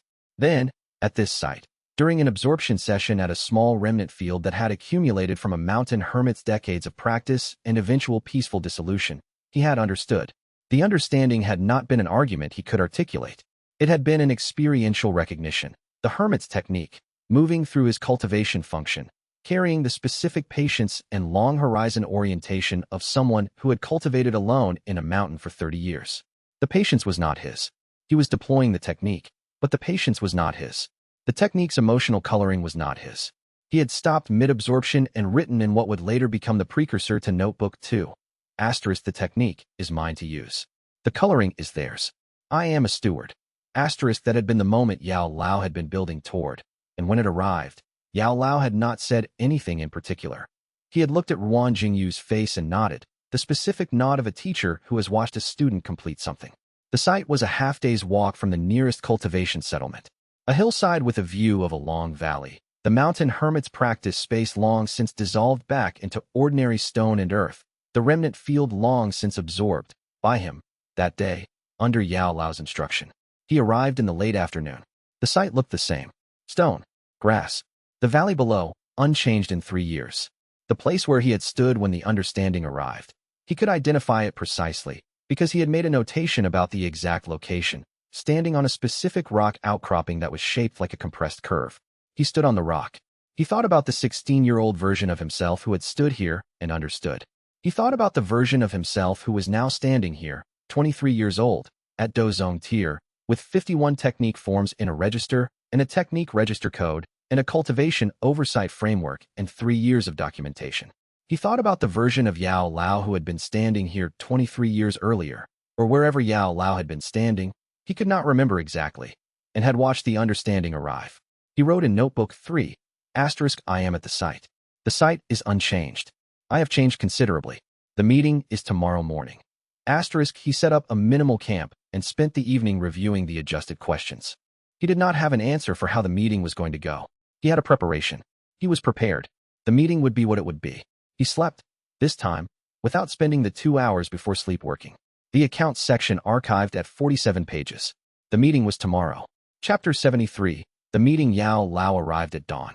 Wan Jingyu was already awake, had been awake since before dawn, not from anxiety but from the specific alertness that arrived in advance of important documentation sessions. He was sitting on the rock outcropping with his notebooks on his knees when Yao Lao came up the hillside path. 3 years of intelligence reports had not fully prepared him for the visual. Yao Lao was older in ways that the ceiling had produced. There were marks on him from the containment. Not damage exactly, but the visible evidence of a period during which the ordinary processes of cultivation had been significantly constrained. He moved with the same precision Wan Jingyu remembered. His face had the specific quality of someone who had thought about this meeting for a significant period and was now here. He stopped a few paces away. He looked at Ruan Jingyu with an expression Ruan Jingyu did not have a category for, and then he said, "You've advanced to Dozong." "Yes. The resonance signature is, the register is much larger than I would have expected at this tier." 51 forms. The register construction has been the primary cultivation direction. Yao Lao looked at him for a moment. "You build exactly what I would have expected," he said, "and something I completely failed to predict." Ruan Jingyu opened Notebook 1 to the account section. "I have 8 questions," he said. "I know. I received the letter. The questions have been revised since the letter. Some of the framing changed after your response." He looked at the revised questions. The revised versions are more direct. Yao Lao looked at the notebook. Then he sat down on a nearby stone. "Ask them," he said.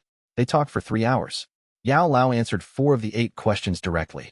He provided the complete account of the training structure, not just what each stage had developed, but what the total training arc had been building toward, which was a specifically integrated remnant path practitioner capable of handling the 7th tier capability without the resonance accumulation failure pattern. He had been building toward something specific. The ceiling had interrupted the final 3 stages. He answered question 2, the ceiling timeline, with the same content as the letter but more specifically. For minutes, the external threat had moved faster than predicted. He had prioritized the ceiling because without it he would have been captured and the training relationship would have been forcibly ended in a worse way. He had believed, at the time, that the ceiling would be shorter than it was. He had been wrong about the timeline.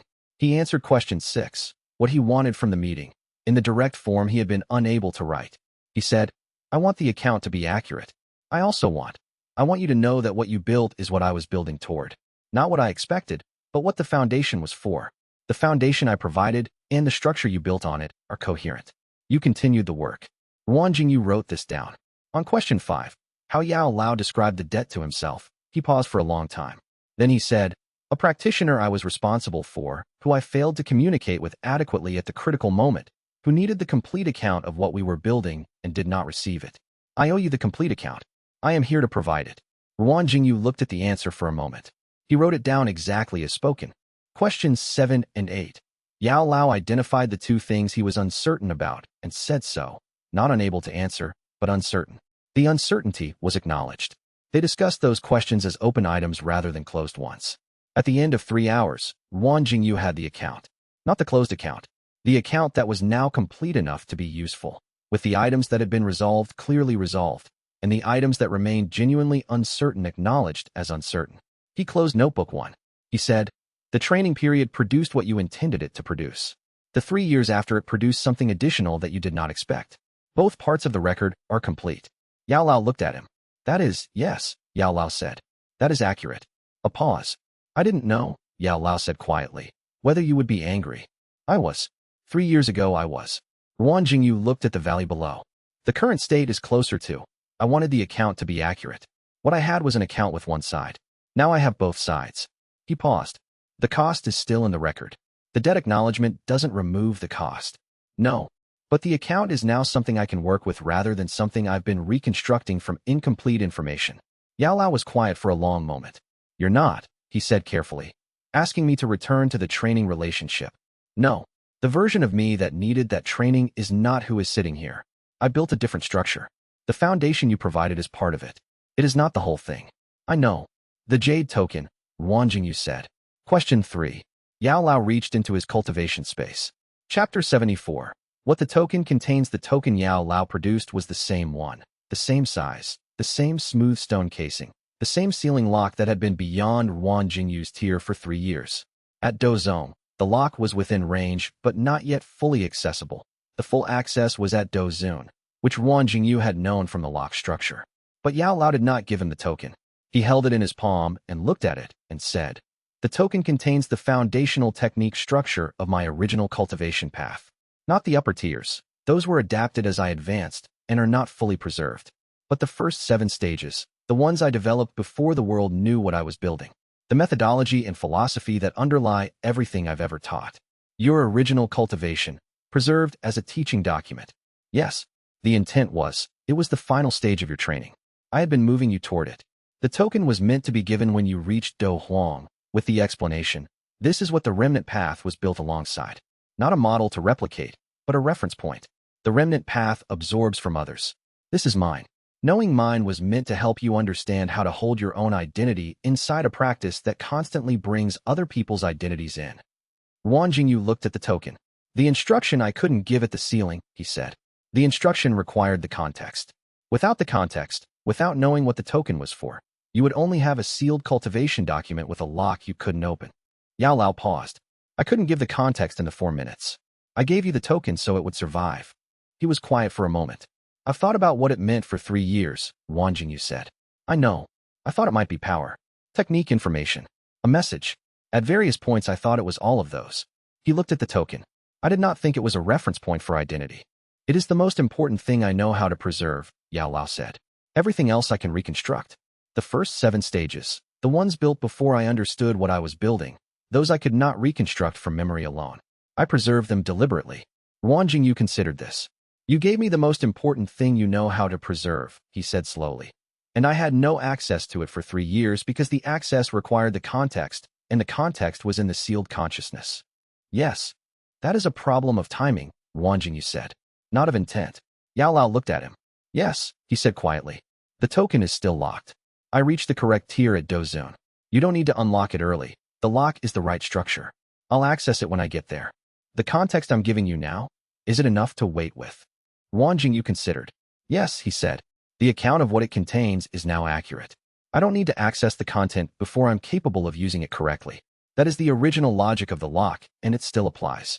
He put the token, which Yao Lao had not handed over, which remained in Yao Lao's palm between them, in a different category in the account section. Asterisk token, contents identified. Access timeline, Dozun. Context provided. Account of this element. Closed pending access. Asterisk Yao Lao set the token on the stone between them. He did not say, take it back. He set it there. Wang Jingyu picked it up. He had been carrying it for 3 years. It had the specific weight he had memorized, the smooth casing exactly as he remembered. He put it in his cultivation space. It had always been there. It was, now, there with the accompanying account of what it was. This felt different. Chapter 75, Xiao Yan. The arrival. They had been in silence for approximately 8 minutes when they heard footsteps on the hillside path. Wang Jingyu and Yao Lao both turned. Xiao Yan came up the path with the specific energy of someone who had been moving fast and was attempting to arrive at a reasonable speed and was only partially succeeding. He was breathing harder than the hike warranted, and his jacket was incorrectly fastened, which indicated he had dressed quickly. He stopped several paces away and looked at both of them. You followed me, Yao Lao said. Not angry. The tone of someone encountering an expected outcome. I wanted to, Xiao Yan started. I thought. He stopped, because both starting points led to admissions he had not fully prepared to make. He looked at Wang Jingyu. Wang Jingyu looked back. Xiao Yan, he said. You've been here for 3 hours. The meeting is largely complete. Xiao Yan looked from one to the other with the expression of someone trying to read a situation that had proceeded without him and was not going to be fully reconstructed from the current observable state. He sat down on a stone a short distance from both of them. Not intrusive, but not retreating. Yao Lao looked at him for a moment and did not tell him to leave, which Wang Jingyu noted. The 3 of them sat in the hillside quiet for a moment. Yao Lao had the expression of someone who was holding 2 different kinds of responsibility and was not certain how to hold them in the same conversation. The responsibility for Wang Jingyu was the account meeting, the debt, the incomplete training, the 3 years of silence. The responsibility for Xiao Yan was the ongoing relationship, the present investment, the practitioner who was currently here. Both were present. Simultaneously, Wang Jingyu watched this. He had, in some version of the account preparation, imagined this moment. Not exactly this. Xiao Yan arriving uninvited was Xiao Yan's specific quality, and he had not predicted the uninvited arrival. But the 3-way situation had been something he had considered when Xiao Yan mentioned having followed Yao Lao to this site in the supply market conversation. He had considered what he would feel. He looked at Xiao Yan. Xiao Yan was 17, maybe 18. He was at Do Wang, advanced stage, which was exceptional for his age. He was watching Wang Jingyu with the specific attention of someone trying to understand something he had been given partial information about and had not been able to fully contextualize. He was carrying Yao Lao's current investment. Wang Jingyu had spent 3 years being aware of this, at various emotional distances from it. At this distance, on this hillside, the thing he felt was not resentment. It was not even the complicated non-resentment he had documented when he was trying to be precise about the absence of resentment. He felt something specific that he did not yet have a category for. He would add it to Notebook 3. What he could identify. Xiao Yan was here because he did not want to miss something that mattered. He had followed Yao Lao because the meeting mattered to him for reasons that were about Yao Lao, not about Ruan Jingyu. He was not here to witness a confrontation or to establish territory. He was here because the practitioner he had trained with was addressing something significant, and he wanted to be present for it. This was, Ruan Jingyu thought, a completely understandable reason to be somewhere. He said to Xiao Yan, "The meeting has addressed the account I've been preparing to address for 3 years. You haven't disrupted it." Xiao Yan looked at him.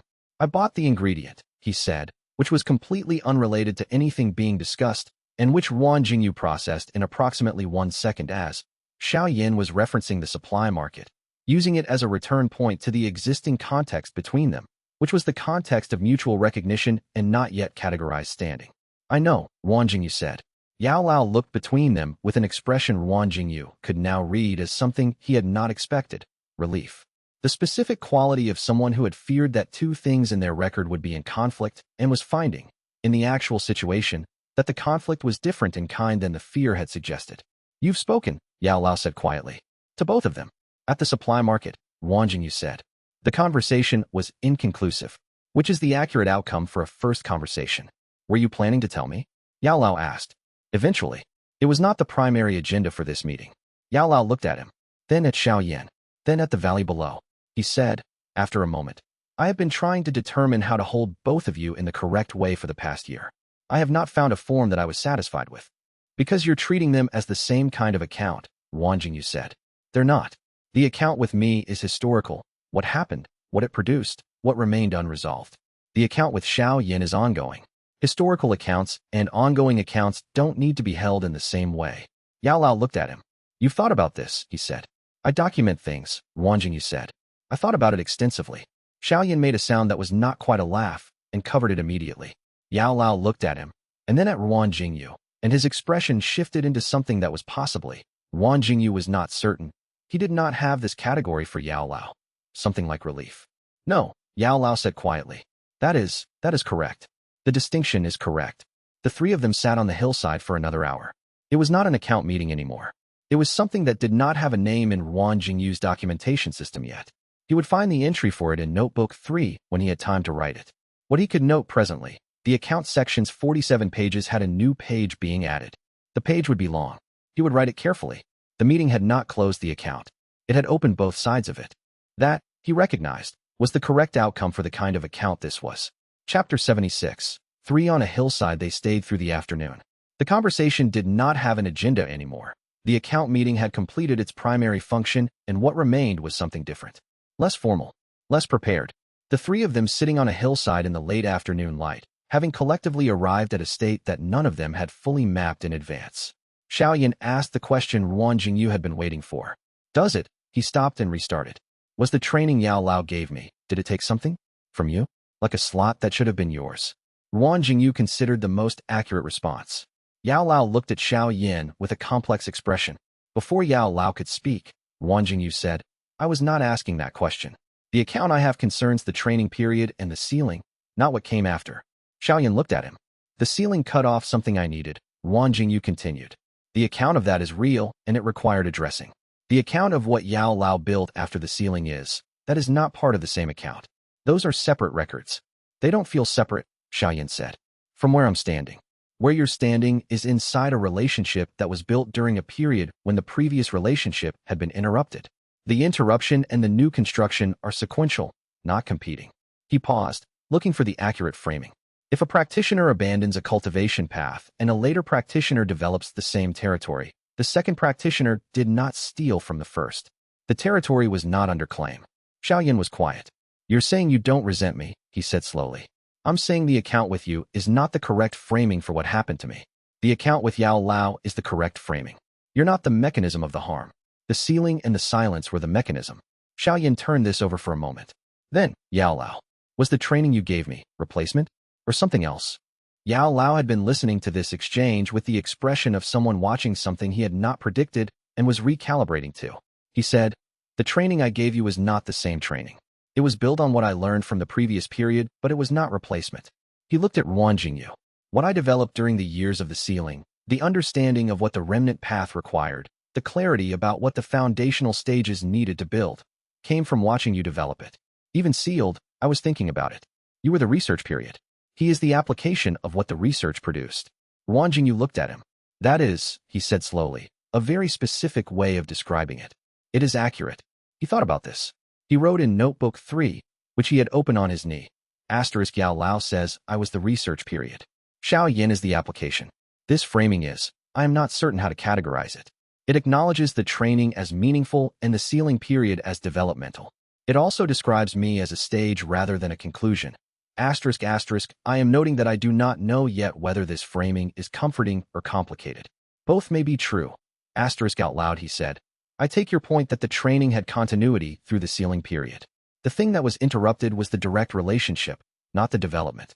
The development continued in your sealed consciousness. Yes. What I needed was the direct relationship back. That's what was interrupted. Yes. They were being very precise. Xiao Yan was watching this with the expression of someone observing a form of communication he did not fully have a model for. You too, Xiao Yan said. Finally, communicate like you're both filing documentation with each other. Yao Lao looked at him, then at Wang Jingyu. Wang Jingyu said, he taught me to be precise. Yao Lao said, with the specific tone of someone who had not expected this outcome, I did not teach you to be this precise. 3 years of independent development, Wang Jingyu said. A pause. Then Yao Lao made a sound that was not quite a laugh, but was adjacent to one. Xiao Yan looked between them. Is this going to be fine? He asked. Not rhetorically. Genuinely. Wang Jingyu considered the most accurate answer. The account between Yao Lao and me is open in a new form. Whether it becomes fine from this point depends on whether both parties continue to address it correctly. He looked at Yao Lao. I believe both parties are prepared to. Yes, Yao Lao said quietly. Xiao Yan exhaled. Good, he said. Because you're both. He seemed to decide not to finish the sentence. Good. They stayed on the hillside until the light began to change. Chapter 77. Wei Guhong. The cost he named Wei Guhong arrived the following day. He came up the hillside path in the morning. After Yao Lao and Xiao Yan had departed, they had left the previous evening, heading back toward whatever the current operational situation required of them. Wang Jingyu had remained at the site for one additional night, writing in Notebook 1. He heard the footsteps and knew before he looked who it was. Wen Yiming's network had presumably provided the meeting location information, given that Xiao Yan had found it. Wei Guhong looked at the site. He looked at Wang Jingyu. He met with you, he said. Yes. Not with me. Wang Jingyu looked at him. Wei Guhong had the specific quality of a practitioner who had just processed something with sufficient control to arrive, having already managed the initial reaction, and was now stating the fact of the situation without the initial reaction attached to it. I trained specifically to be the kind of practitioner he would choose, Wei Guhong said. 3 years. I identified what I understood his ideal student to look like, based on what I knew of his training period. I built toward that.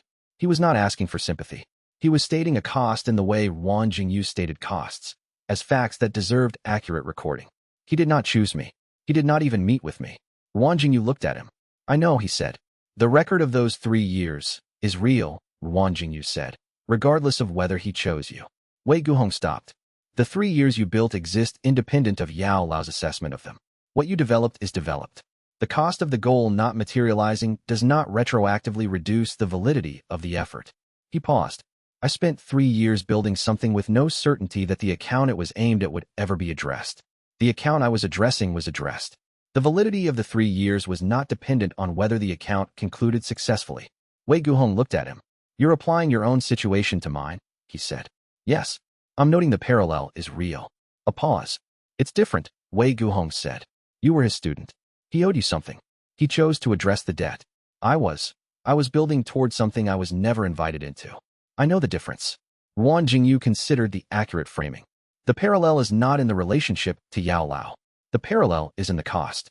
You spent 3 years on something, and the thing you built them toward didn't materialize. The 3 years produced real development regardless. The cost of the non-materialization is in the record. Wei Guhong was quiet for a long moment. Did the meeting give you what you needed? He asked. The meeting gave me the accurate account. Whether that is what I needed depends on how I define needed. He paused. Yes, it was what I needed. Wei Guhong looked at the valley below. I'm not going to approach Yao Lao, he said. I want to note that explicitly. That avenue is not something I'm pursuing. All right. I spent 3 years building something he didn't ask for. I'm aware that's the situation. I'm not going to pursue it further because, he stopped. Because the cost of continuing to build towards something that has no realistic path is different from the cost of acknowledging that the path didn't materialize, Wang Jingyu said. Yes. The 3 years are still in the record. I know. They stood on the hillside in the morning light for a few minutes without speaking. Then Wei Guhong said, "What happens now? For you." The cultivation continues. The account is open in a new form. The institutional work with Ho Fengshu continues. The Hanzhun encoding is developing. I expect to access the next layer at Dozong advanced stage. He paused. The Shuang Liwei situation is still in Notebook 3 without a category. Wei Guhong looked at him. Still in Notebook 3, he said. Yes. How long does something stay in Notebook 3 before it gets a category? Ruan Jingyu considered this. I don't know. I've never had an entry stay in Notebook 3 for this long without categorizing. Usually the category becomes apparent before 6 months. It's been how long? 8 months. Wei Guhong had the expression of someone who could see the answer but was not going to say it. I know, Ruan Jingyu said, before he said anything. Wei Guhong looked at him and then said nothing, which was the correct response. They went down the hillside together, in the direction of the nearest cultivation settlement, and the morning was ordinary in the way mornings after significant things were sometimes ordinary. Chapter 78. The Oversight Board's move. The political consequence arrived 3 weeks after the meeting. It arrived as a formal document from the Jia Cultivation Authority's Central Oversight Board, the higher institutional level above Ho Fengshu's Regional Committee. The document was titled, Proposal for Integration of Remnant Path Regulatory Function under Central Oversight Authority. Ruan Jingyu read it carefully. The proposal's core argument, the Remnant Path Code, developed through the collaboration between Ruan Jingyu and the Regional Committee, represented a significant new regulatory area in cultivation law. The code's development and enforcement, currently operating as a hybrid between practitioner-led self-regulation and institutional oversight, should be formalized under the Central Oversight Board's direct authority. The board would assume responsibility for code amendment, enforcement, and licensing, with the Regional Committee maintaining a consultative role. The proposal would give the board veto power over Ruan Jingyu's absorption activities. All absorption sessions would require prior board notification. The board's review committee would have 30 days to object to any planned absorption before the session could proceed. He wrote in Notebook 1, Central Oversight Board Incorporation Proposal Received. Core issue. They want the code under their direct authority. The practical consequence is prior approval requirement for absorption activity, assessment. The incorporation argument has genuine institutional legitimacy. Centralized regulatory frameworks produce more consistent enforcement than regional hybrid systems. The Sha Wenru case demonstrates that regional capacity, while ultimately effective, was slow. The incorporation would also produce a 30-day review delay on absorption sessions that is operationally incompatible with how remnant fields function. Remnant fields decay over time. A 30-day review window frequently exceeds the useful window for absorption of new remnant material. This is a structural argument, not a personal preference argument. I will present it as such. He spent 2 days drafting a formal response. The response did not refuse the incorporation. It presented a technical analysis of why the 30-day review window was incompatible with the time-sensitive nature of remnant absorption, proposed an alternative framework that maintained board oversight while reducing the review window to 72 hours for standard absorptions and allowing immediate access in situations where remnant fields were degrading, and offered to provide the board with comprehensive documentation of the code's development history and the regional committee's operational record. He sent the response through the Cultivation Authority channel and copied Ho Fengshu. Ho Fengshu's response arrived quickly. The board's proposal was expected. Your response is well constructed. I will support the alternative framework in the committee review. I should note. The board's motivation is not purely administrative. The Sha Wenru case and the Chao Shufan case have created significant institutional attention for remnant path practice. The board is interested in controlling the narrative around this area of cultivation law, as much as an effective regulation. He wrote in Notebook 1. Ho Fengshu identifies narrative control as a board motivation. This is accurate. Institutional bodies frequently move to absorb newly visible regulatory areas before the regulatory framework is fully established in order to shape the framework in their preferred direction. The code I developed with Ho Fengshu represents a practitioner-informed standard. Board incorporation and amendment would produce a standard informed by institutional interest, which has different priorities than practitioner experience. The alternative framework preserves the functional capacity of the code. The negotiation for the framework is going to be extended. He did not resent this. He found it, in fact, a familiar type of problem, an account that needed to be addressed correctly rather than quickly, through documentation and institutional process rather than direct confrontation. He was, at this point, very good at this type of problem. Chapter 79. The argument that had merit. The board's counter-response came 10 days later. It was more sophisticated than the initial proposal. Someone on the board had read his technical analysis and had engaged with it seriously, which he noted as a positive indicator. The counter-response conceded the 30-day review window as impractical and proposed 72 hours as the board's counteroffer. It also included a new argument that he had not seen coming. The board noted that the code's development and the regional committee's enforcement record both depended entirely on Ruan Jingyu as the primary implementing practitioner. The code's effectiveness as a regulatory framework required a practitioner with sufficient remnant path development to observe and detect violations. Currently, that practitioner was one person. One person's practices, perspectives, and operational decisions were the de facto standard. The board's argument, single practitioner-dependent regulation, was structurally fragile. What would happen to the code's enforcement when Ruan Jingyu advanced to a tier that took him out of the regional circuit? What if his priorities changed? What if he was unavailable? The regional committee had monitoring capacity, but not independent detection capacity.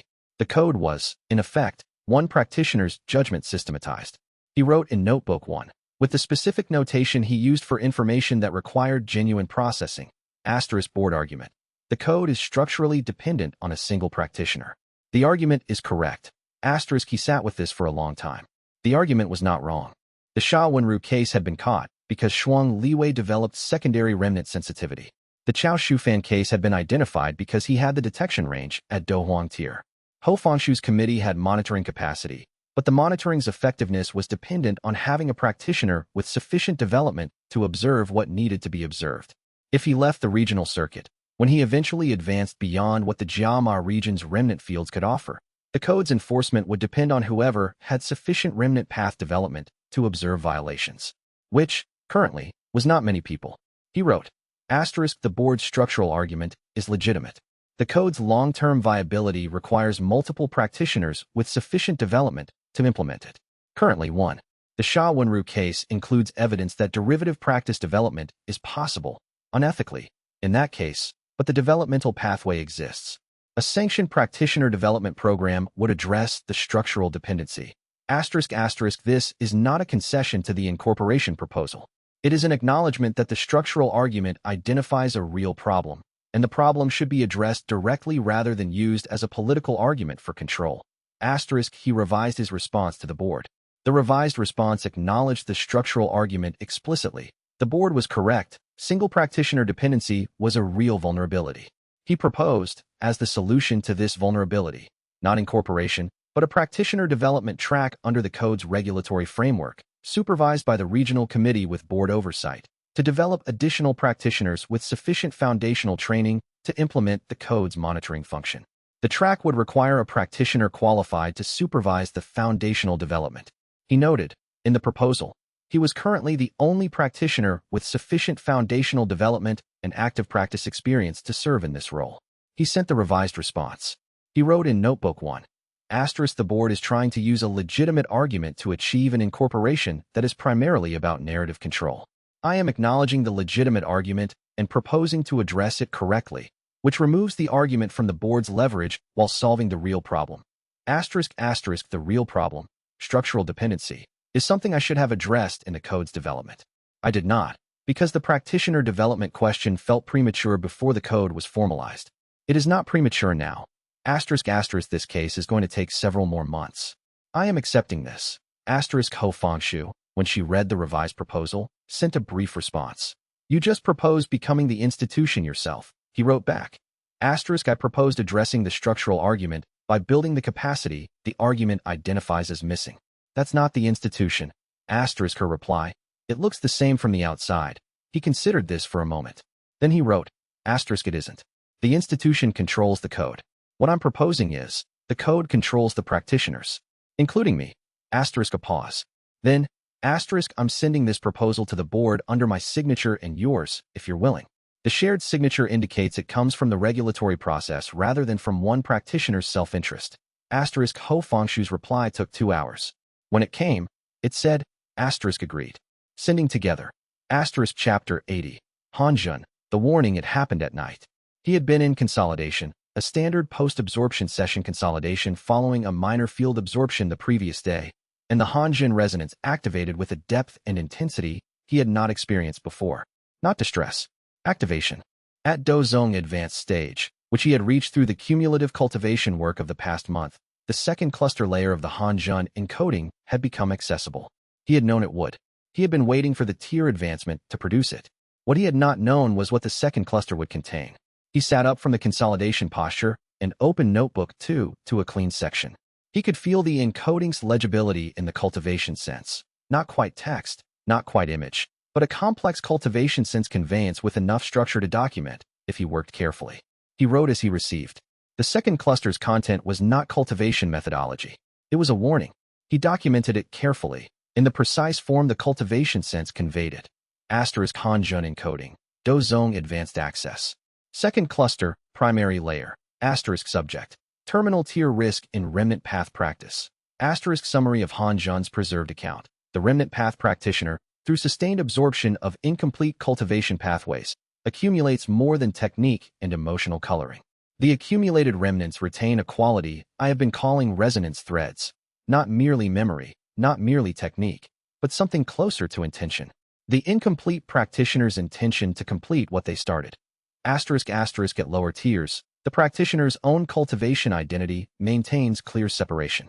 The resonance threads are material, technique, and coloring that can be distinguished from the practitioner's native cultivation voice. Asterisk at Dozun tier, the accumulated resonances have developed sufficient density and coherent directionality that they begin to function as autonomous intention. Asterisk not personality. Not separate consciousness. Asterisk asterisk intention. A directional pressure. Asterisk asterisk the remnants want to complete what they could not complete. They were interrupted mid-development. They cannot complete themselves. The practitioner is the closest available mechanism for completion. At Dozun tier, the accumulated resonances begin to act on this want. Asterisk asterisk the practitioner does not notice immediately because the pressure is aligned with their existing practice. The practitioner already tends to complete things. The resonances amplify this tendency until the distinction between the practitioner's choices and the resonance's directional pressure becomes unclear. Asterisk this is the stage where historical remnant path practitioners have lost the ability to distinguish between what they want and what the accumulated remnants want. Asterisk the 3 resonance failure cases in the institutional archive. All 3 reported, in late-stage documentation, that they felt compelled to absorb. Not wanted to. Were compelled. The compulsion felt like their own motivation.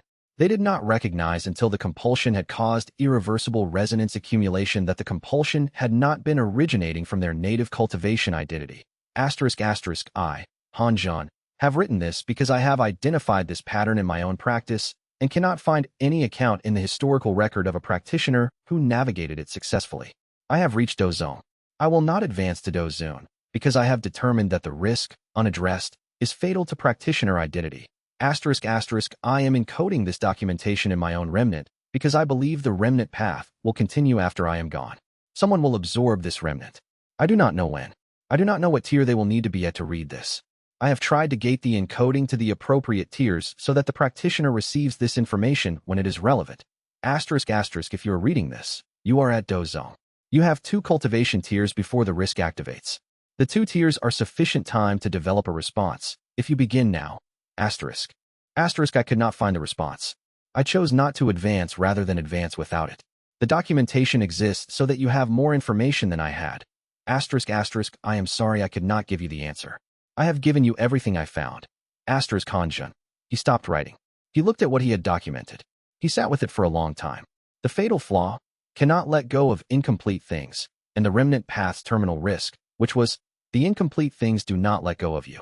He had spent 3 years completing things. He had built a practice and an identity and a register from other practitioners' incomplete cultivations. He had documented carefully and maintained consolidation discipline and drawn the line between technique and coloring and stewardship and ownership. He had been building the very practice that, at Dozun tier, would turn around and begin directing him from inside. He wrote in Notebook 3, asterisk Hanjun's warning. At Dozun tier, the accumulated resonances develop autonomous intention. They want to complete what they couldn't complete. The practitioner is the mechanism. The compulsion feels like the practitioner's own motivation. Asterisk asterisk I have 2 tiers. The response Han Zhen could not find. I need to find it. I begin now. Asterisk the account that has just opened is the most important account I have ever had. He looked at the technique register entries in Notebook 2. 51 forms. 51 incomplete things absorbed and held and deployed. He had been building this carefully, with boundaries, with documentation, with the stewardship principle. The stewardship principle was not, it appeared, sufficient for the terminal tier. He would need something else. He wrote, asterisk Yao Lao. The token he gave me. The foundational technique structure of his own original cultivation path, his identity, preserved before he understood what he was building. He gave me a record of how to hold your own identity inside a practice that constantly brings other people's in. Asterisk, he said that was the final element of the training. He was right. I have 2 tiers to develop what the token contains into a functional response to Han Zhen's warning. The account with Yao Lao has just become more important than I understood when I opened it. He closed all 3 notebooks. He sat in the room and was aware that the thing he had been preparing for was larger than he had been preparing for, and that the preparation he had completed was the foundation, and the remaining work was the structure, and the structure needed to be built on the foundation before he reached the tier where the foundation became insufficient. He was at Do Zone. He had 2 tiers. He began. Chapter 81. Do Xiuhan and the Redirected Practitioner. He brought the Han Zhen documentation to Do Xiuhan 3 days after receiving it. Not immediately. He needed 3 days to organize the documentation into a form he could present accurately, distinguishing between what the cultivation sense conveyance had transmitted and what he had inferred from it, flagging the places where his translation of cultivation sense into written language had introduced potential imprecision. He also needed 3 days to decide whether to present the material to Do Xiuhan specifically, rather than to Ho Fengshu, or to the guild's newly forming documentation committee. He decided on Do Xiuhan because Do Xiuhan had the deepest knowledge of the historical archive and would be in the best position to cross-reference Han Zhen's warning against what was already known. Do Xiuhan read the documentation. He read it twice, then set it on the table between them and was quiet for a long moment. I know this failure mode, he said finally. Wang Jingyu waited. The historical cases, the 3 resonance failure practitioners we reviewed early in your institutional process. I told you at the time that they had stopped consolidating because it was emotionally painful. That was the mechanism I could identify from the available documentation. Do Xiuhan looked at the Han Zhen file. But the consolidation failure was not the root. The consolidation failure was the symptom. What happened to those practitioners was not that the resonances overwhelmed them. It was that the resonances redirected them toward the absorbed practitioners' unfinished things. Yes, the accounts described in the institutional record, all 3 practitioners, in their final documented period, were found in locations and situations that had nothing to do with their own cultivation agendas. They were pursuing things, goals, but the goals were not theirs. Do Xiuhan was precise, which was what Wang Jingyu valued about him. The institutional record attributed this to resonance instability. The assumption was that overwhelmed resonances produce erratic behavior. Han Zhen's encoding suggests the behavior was not erratic. It was purposeful. It was just not the practitioner's purpose. Wang Jingyu looked at the documentation. The practitioners who failed weren't simply overwhelmed, he said. They were redirected, Do Xiuhan confirmed, by something that felt like their own motivation, at which point, from an external perspective, they appeared to have simply changed their priorities. And from an internal perspective? From an internal perspective, I believe they experienced their redirection as genuine volition. The resonance's direction felt like their own. Han Zhen's encoding. He says the management mechanism is the documentation and something else he will specify in a deeper layer. Yes. Do Xiuhan looked at the encoding summary. The documentation mechanism I understand. If you are recording what you intend and what you do, the gap between intention and action becomes visible. The redirection would produce a gap. A documented practitioner would notice the gap earlier than an undocumented one. But the documentation alone is not sufficient at the terminal tier. No, you would need to be able to see the gap and then do something about it. Do Xiuhan paused. There's something else Han Zhen specifies in the deeper layers. You'll have access to that section at Do Zun tier, based on the encoding structure you've described. Do Zun, 2 tiers from where I am.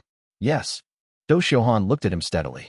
How do you currently assess the autonomous intention activity in your resonance network? Beginning to be detectable. I've noted a subtle directional pull toward specific accounts in my documentation that belong to absorbed practitioners rather than to my own agenda. The pull is not yet compelling. It's directional. He paused. Like a current.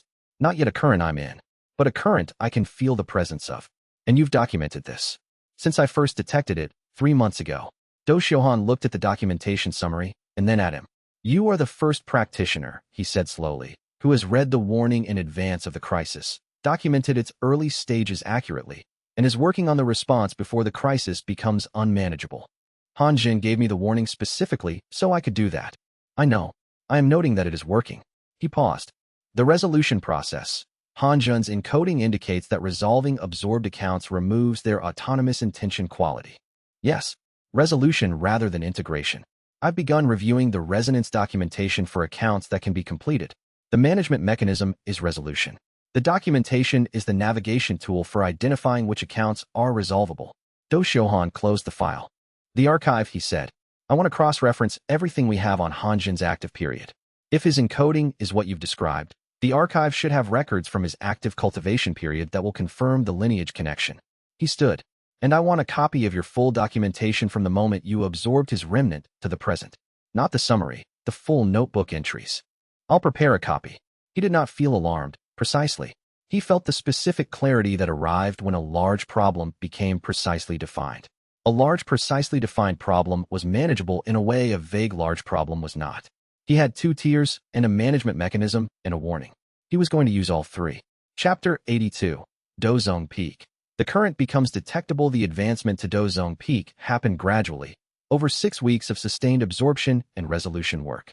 He documented the advancement through 13 absorption sessions of varying scale for major consolidation periods, and the continued resolution review of his existing resonance network.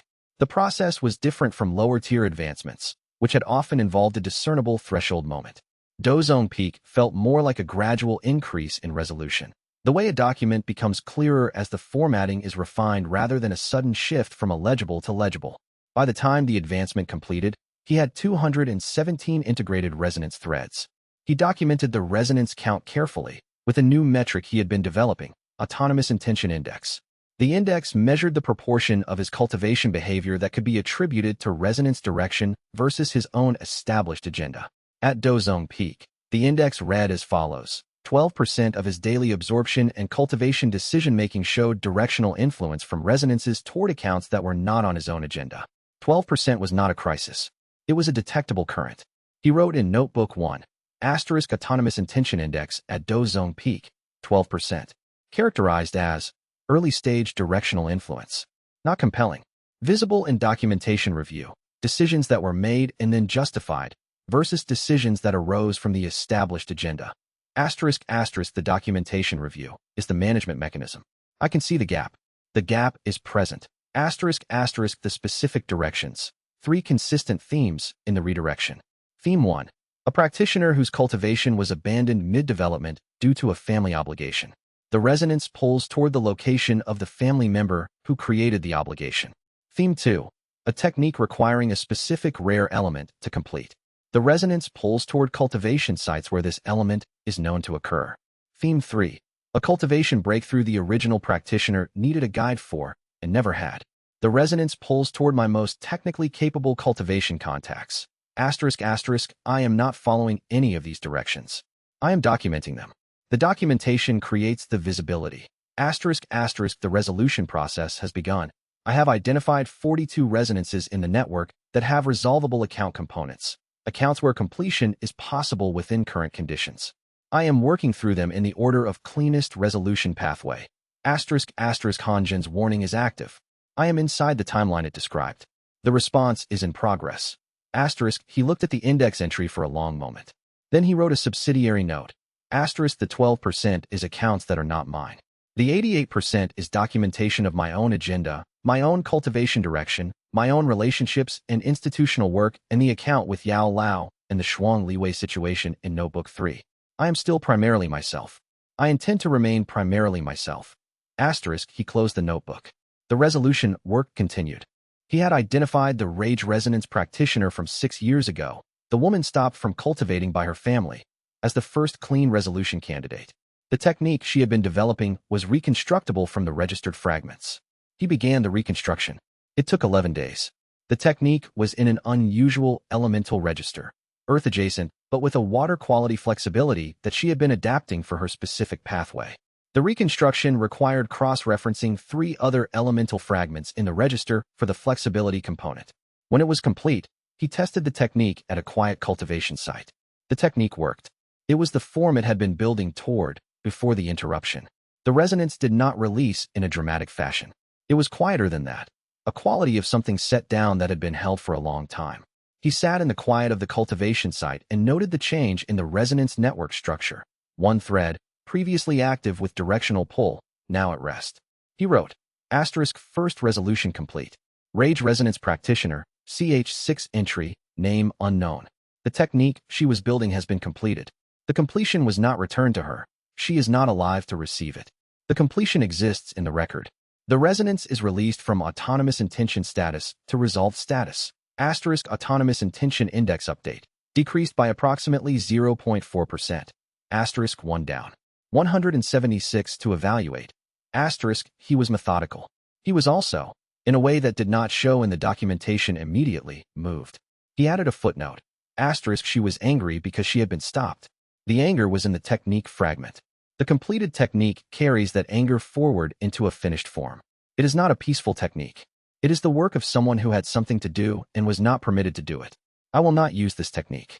It belongs to the record, not to the register.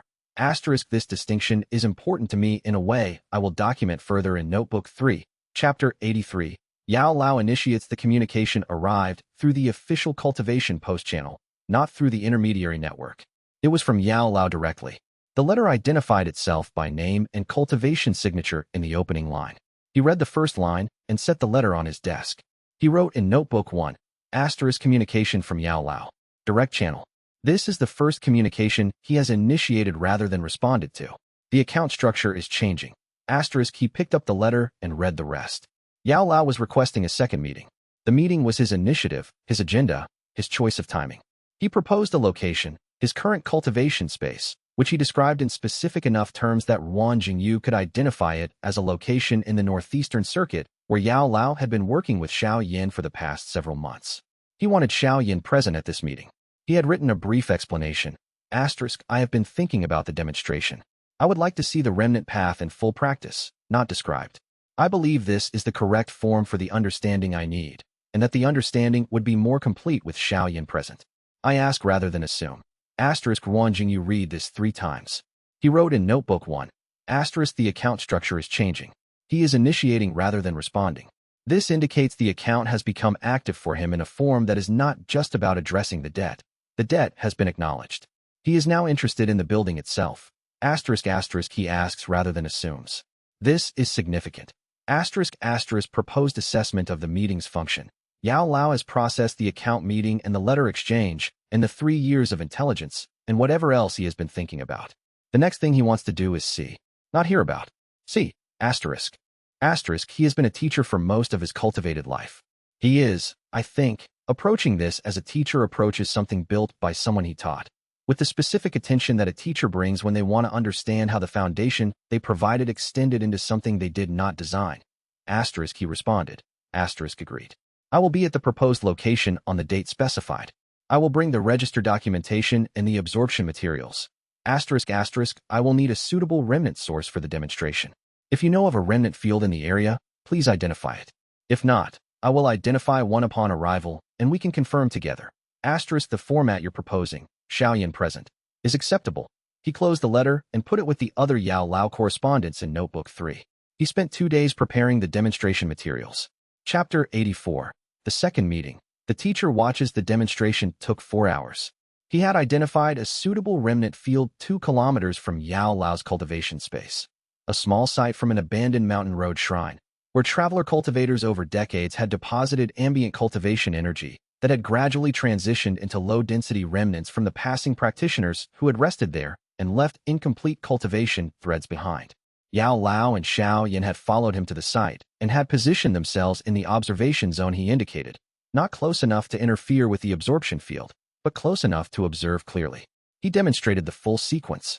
Detection, showing the range detection function at Do Zone Peak, locating each remnant thread in the field and mapping its depth structure, emotional coloring, and elemental affinity. He explained the 4-axis classification system as he mapped, pointing to each thread's position in the register's organizational structure. Absorption, a mid-density remnant from the field, absorbed with the standard consent assessment.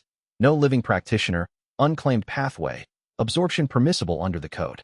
He demonstrated the procedure explicitly, including the documentation step he conducted during the absorption itself.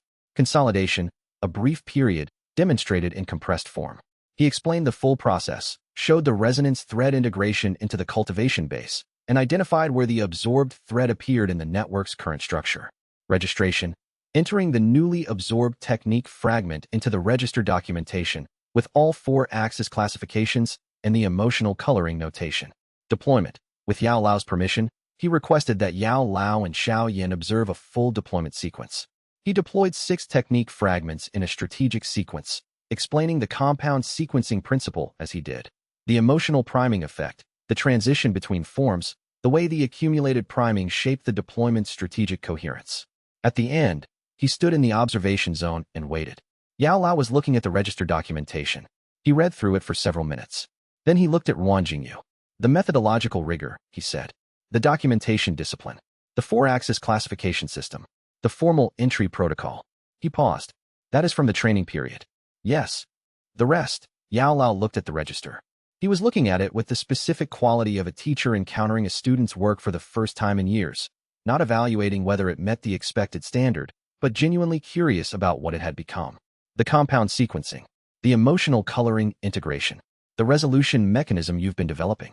The stewardship principle applied at the deployment level. He paused. That is what you built afterward. Yes. Yao Lao looked at him. Both are significant, he said. Ruan Jingyu looked at the register in Yao Lao's hands. He had been preparing for this meeting for less time than he had prepared for the first one. 2 days versus 3 years. The first meeting had been an account meeting, carefully constructed, methodically addressed. This meeting had arrived on Yao Lao's initiative and on Yao Lao's terms. He found, noting this, that the difference in preparation time had not made the meeting less adequate. He had been prepared for the first meeting in the sense of having documentation ready. He was prepared for this meeting in the sense of having built the thing being looked at. Both were types of readiness. Xiao Yan had been watching the demonstration with the specific attention of a practitioner who understood what he was seeing, even without the remnant path function himself. He asked, during the demonstration of the compound sequencing, "How do you know what the emotional coloring is doing to the opponent's response state?" Ruan Jingyu had explained, "I read the accumulated signature. The way a practitioner's technique structure shifts under emotional priming is legible if you know the baseline.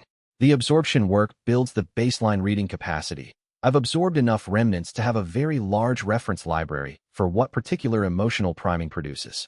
"You're reading people," Xiao Yan said. "Like a technique. I'm reading resonance signatures. The practitioner is attached to them." "That's what I said." He had looked at Xiao Yan. "Yes, I suppose it is." Now, in the quiet after the demonstration, he stood with Yao Lao's assessment. Both are significant, and felt the quality of something that had been in Notebook 3 for years finally acquiring a category. He would write it up later. "The Hanjun encoding," he said. "I need to tell you something about the trajectory." Chapter 85. Hanjun.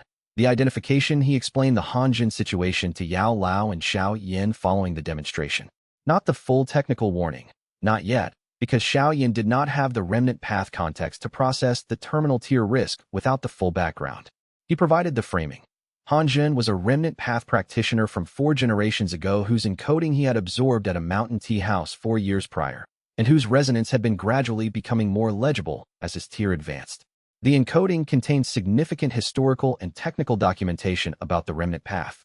He had arranged to tell them this specifically because what happened next was going to require context. The Hanjun resonance released its central section 2 days after the demonstration. Not gradually, as the previous sections had released. The central section had a trigger. The meeting with Yao Lao had apparently constituted the trigger condition. He could not have anticipated this.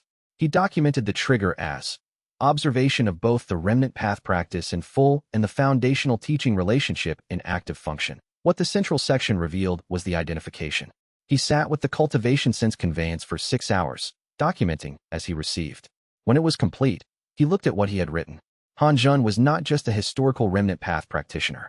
Hanjun had been a student of the practitioner who developed the foundational technique that had eventually, through 2 generations of transmission, reached Yao Lao. They were in the same cultivation lineage.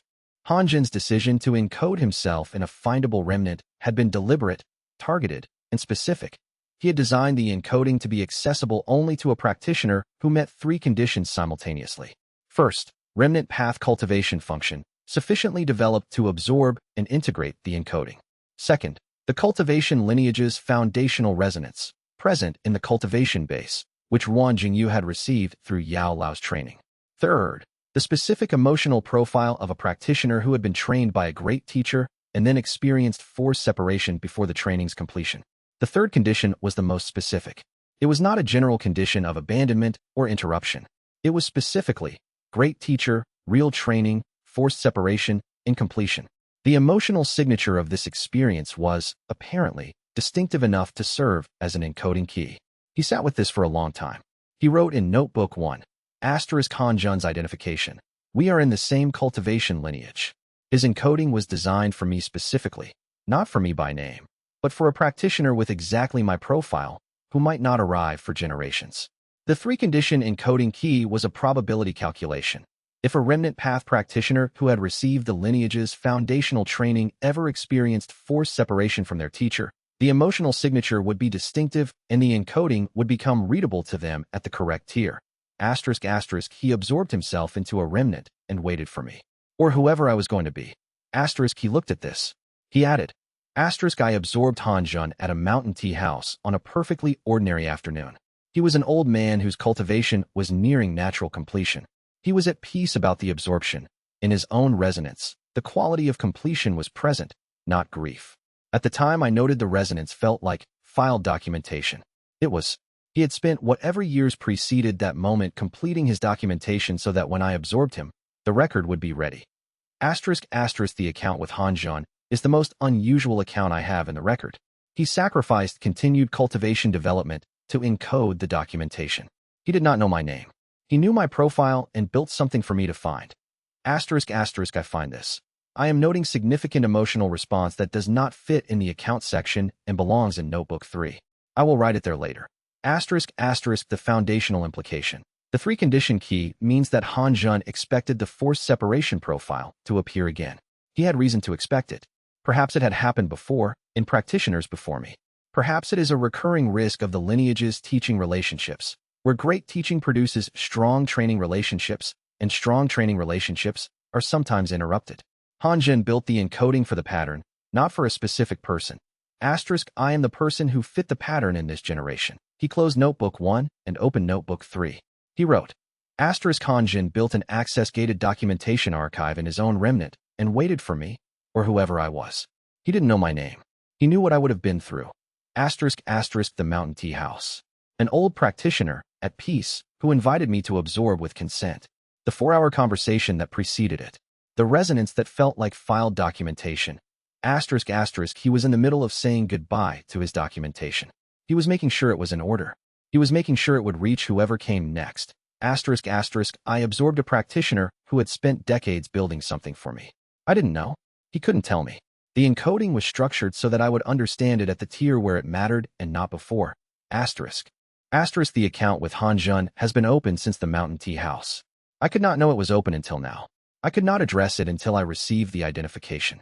The account is. He gave me the most important thing he had built, in the form most likely to reach me, at the cost of continuing to advance. He chose documentation over advancement.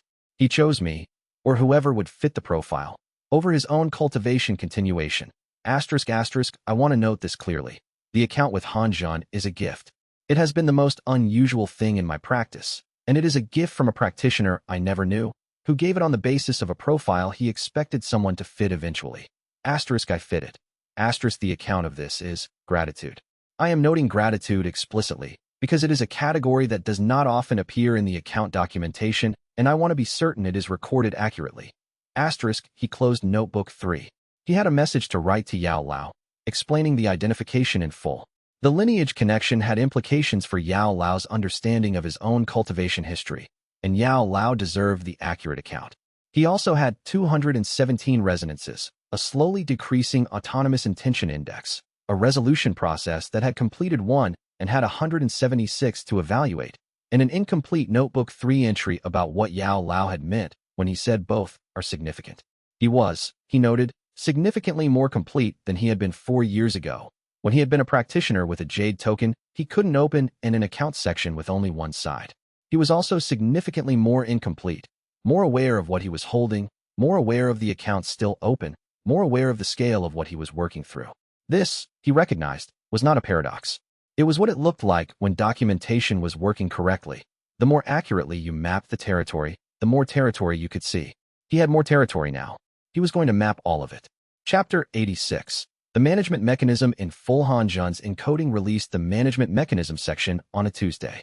He had been working through the resolution review. 42 identified resolvable accounts, 11 resolved so far. When the cultivation since conveyance arrived, clearly and specifically, at Dozong Peak with the lineage resonance active from the identification section. The management mechanism was not a separate section of the encoding. It was the continuation of the identification, released now that Han Jun's resonance had confirmed he had received the identification correctly. He documented it over 2 sessions, 6 hours total. The management mechanism was more complex than he had expected. Han Jun's account. The documentation discipline was necessary but insufficient because it addressed the symptom, visible gap between practitioners' stated agenda and actual behavior, rather than the cause, resonances developing autonomous intention pressure. The documentation could detect the redirection after it had begun influencing behavior. To prevent the redirection from developing in the first place, the practitioner needed to actively reduce the autonomous intention pressure in the resonance network. The reduction mechanism was resolution. This he had already understood. What he had not fully understood was what resolution required. Resolution is not technique completion, Han Jun's encoding specified. Asterisk technique completion is one pathway to resolution. But the practitioner does not complete techniques. The practitioner serves as witness and completion facilitator for the account the resonance represents. The resonance's autonomous intention pressure arises because the account it carries has no closure pathway available. Resolution provides the closure pathway. Asterisk. Asterisk the closure pathway does not need to restore what was lost.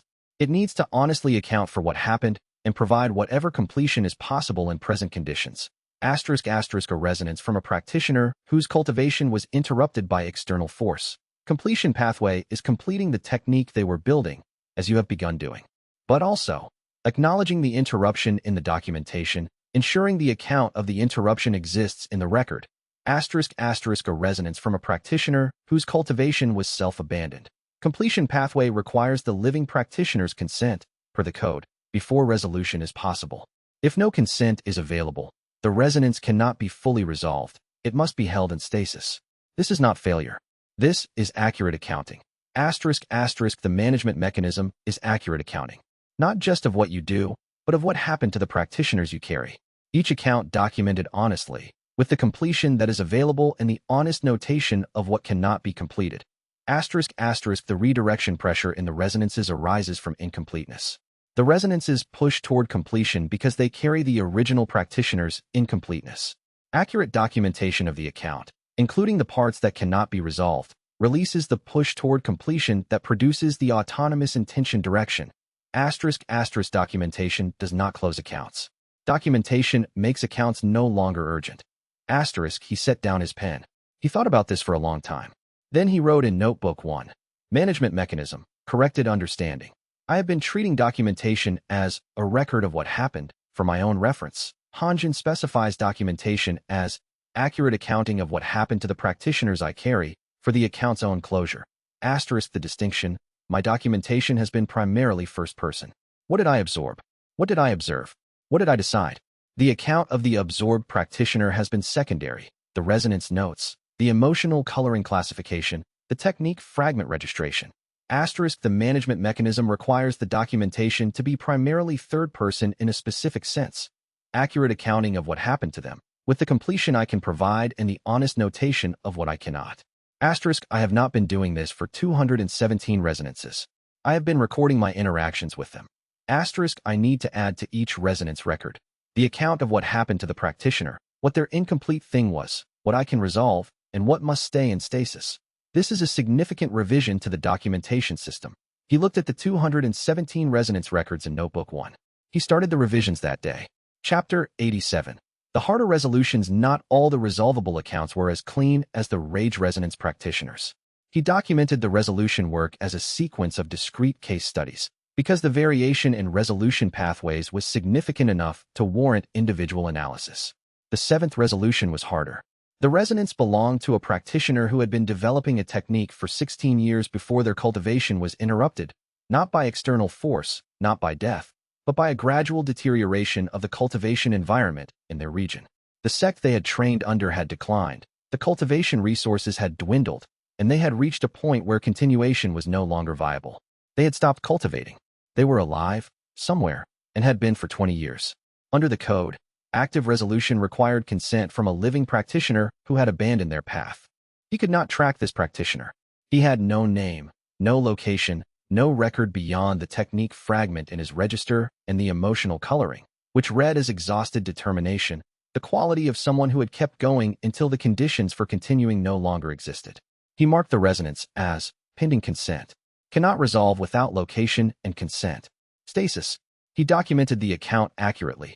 Asterisk practitioner, unknown. Cultivation abandoned due to environmental decline, not personal failure. Technique, in register. Earth Framework Water Adaptation Method. Stage 11 of an estimated 15-stage development. Completion pathway. Requires practitioner consent. Resolution status. Suspended, pending location and consent. Asterisk account of what happened to them.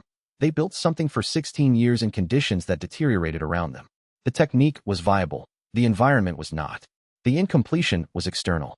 The abandonment was chosen under constraint. Asterisk this distinction. Incomplete because of external conditions versus incomplete because of internal failure. I note here. The emotional coloring carries the distinction clearly. This practitioner did not give up. The ground gave way. Asterisk he wrote this account and felt the resonance's autonomous intention pressure reduce. Not release, reduce. It was still in stasis. But the accurate accounting of what had happened to them had taken some of the pressure out of the incompletion, as if the incompletion had been partly fueled by existing only as a fragment rather than as an honest account. He updated his management mechanism notes. Asterisk accurate third-person accounting reduces autonomous intention pressure even for resonances that cannot be fully resolved. The documentation is not merely for my management. It is for the resonance. Documenting honestly what happened to them changes the quality of what they are carrying.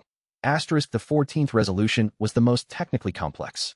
It involved a practitioner whose unfinished technique had been in a specific stage of development that required another practitioner to be present for the breakthrough. Not a teacher-student relationship, but a witnessed advancement. Some cultivation techniques required witness energy to complete the final stage. This one had been 40 years in the building and had reached the point where the practitioner needed to find someone qualified to serve as witness. They had not found one in time.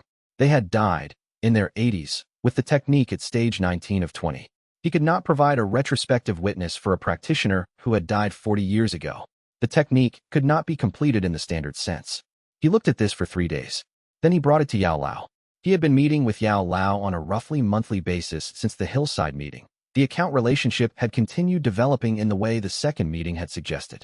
These were shorter sessions, less formally documented, more in the register of two practitioners with a shared history who were both engaged in significant ongoing work. He showed Yao Lao the case documentation and explained the witness requirement. Yao Lao read the documentation carefully. The technique is in stage 19, he said. The final stage requires witness completion. The original practitioner never found a qualified witness. The resonance has been carrying this incompleteness for 40 years. The technique belongs to the register now. Can it be completed with a qualified witness, using you as the reconstruction practitioner? He had not thought of this. He thought about it now. The technique is not mine. I'm a steward. The reconstruction would be an extension of the original development, not a replacement. He looked at the documentation. If the original development was interrupted at stage 19 and the reconstruction completes stage 20 with a qualified witness present, the completion is posthumous. But it is a completion. Is that permissible under the code? The code addresses absorption and resolution of remnants. The documentation principle supports completion over incompletion when completion is available. He paused. I'd want to write it up precisely and present it to Ho Fengshu's committee before proceeding. The case should be in the record regardless. Yao Lao looked at him. You want me to serve as the witness? You are the most qualified practitioner I know. A pause. Yes, Yao Lao said. I'll serve as witness. The completion session happened 2 weeks later, after the committee had reviewed and approved the resolution pathway as consistent with the code's resolution principle. He and Yao Lao worked together for 6 hours in a cultivation space configured for the technique's specific requirements. The technique reached stage 20. The resonance released completely. He sat in the aftermath of the session and felt the specific quality of something 40 years old being set down, and the quality was not the rage resonance completion, fiery and resolved, but something much quieter, something patient. The 40-year patience of a practitioner who had gotten to stage 19 and died there and had been waiting in his resonance for a witness that never came in their lifetime. The witness came posthumously, 40 years after the death. He wrote in the case documentation, *resolution complete.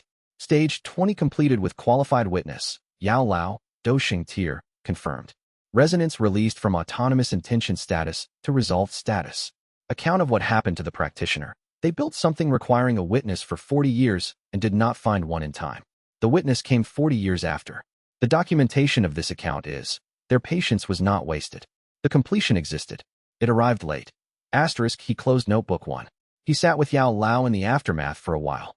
Neither of them said anything for several minutes. Then Yao Lao said, "What was the quality of the release?" "Patient," Wang Jingyu said. 40 years of waiting, released.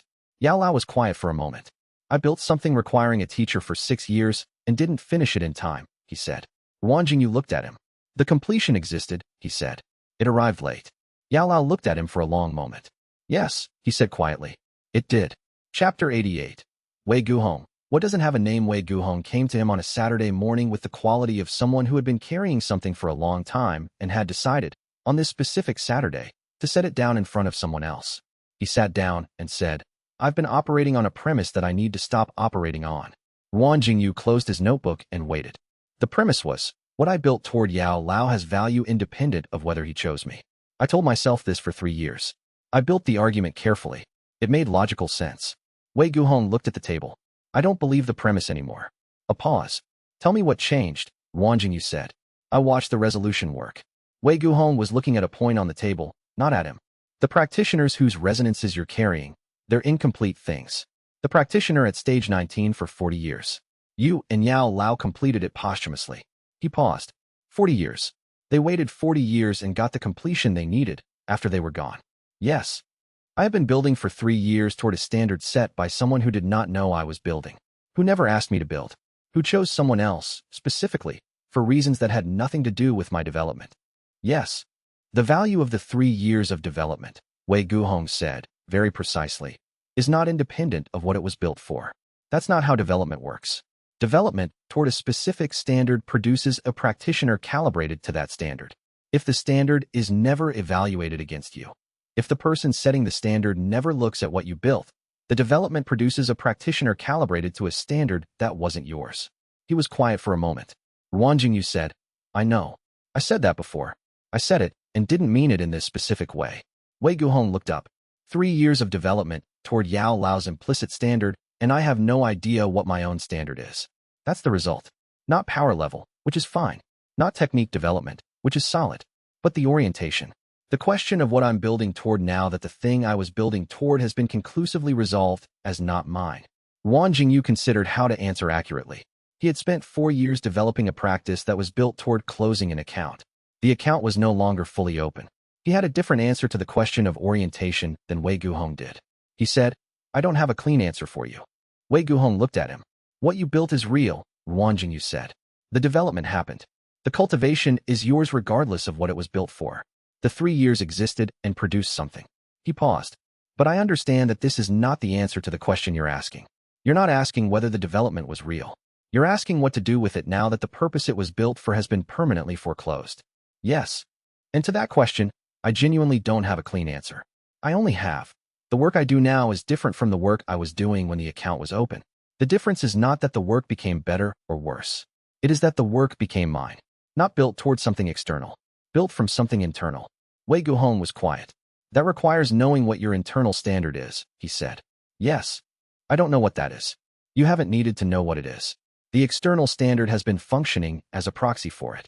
He looked at Wei Guhong. The 3 years of development toward Yao Lao's standard. What did the development actually produce?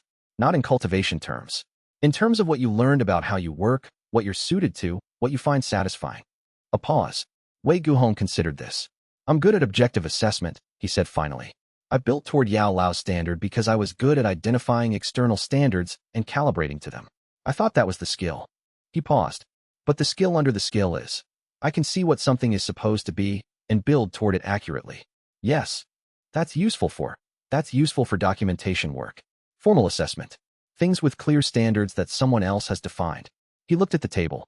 The guild. Yes. He had been waiting for Wei Guhong to arrive at this, not directing him toward it. Wei Guhong had to arrive under his own trajectory.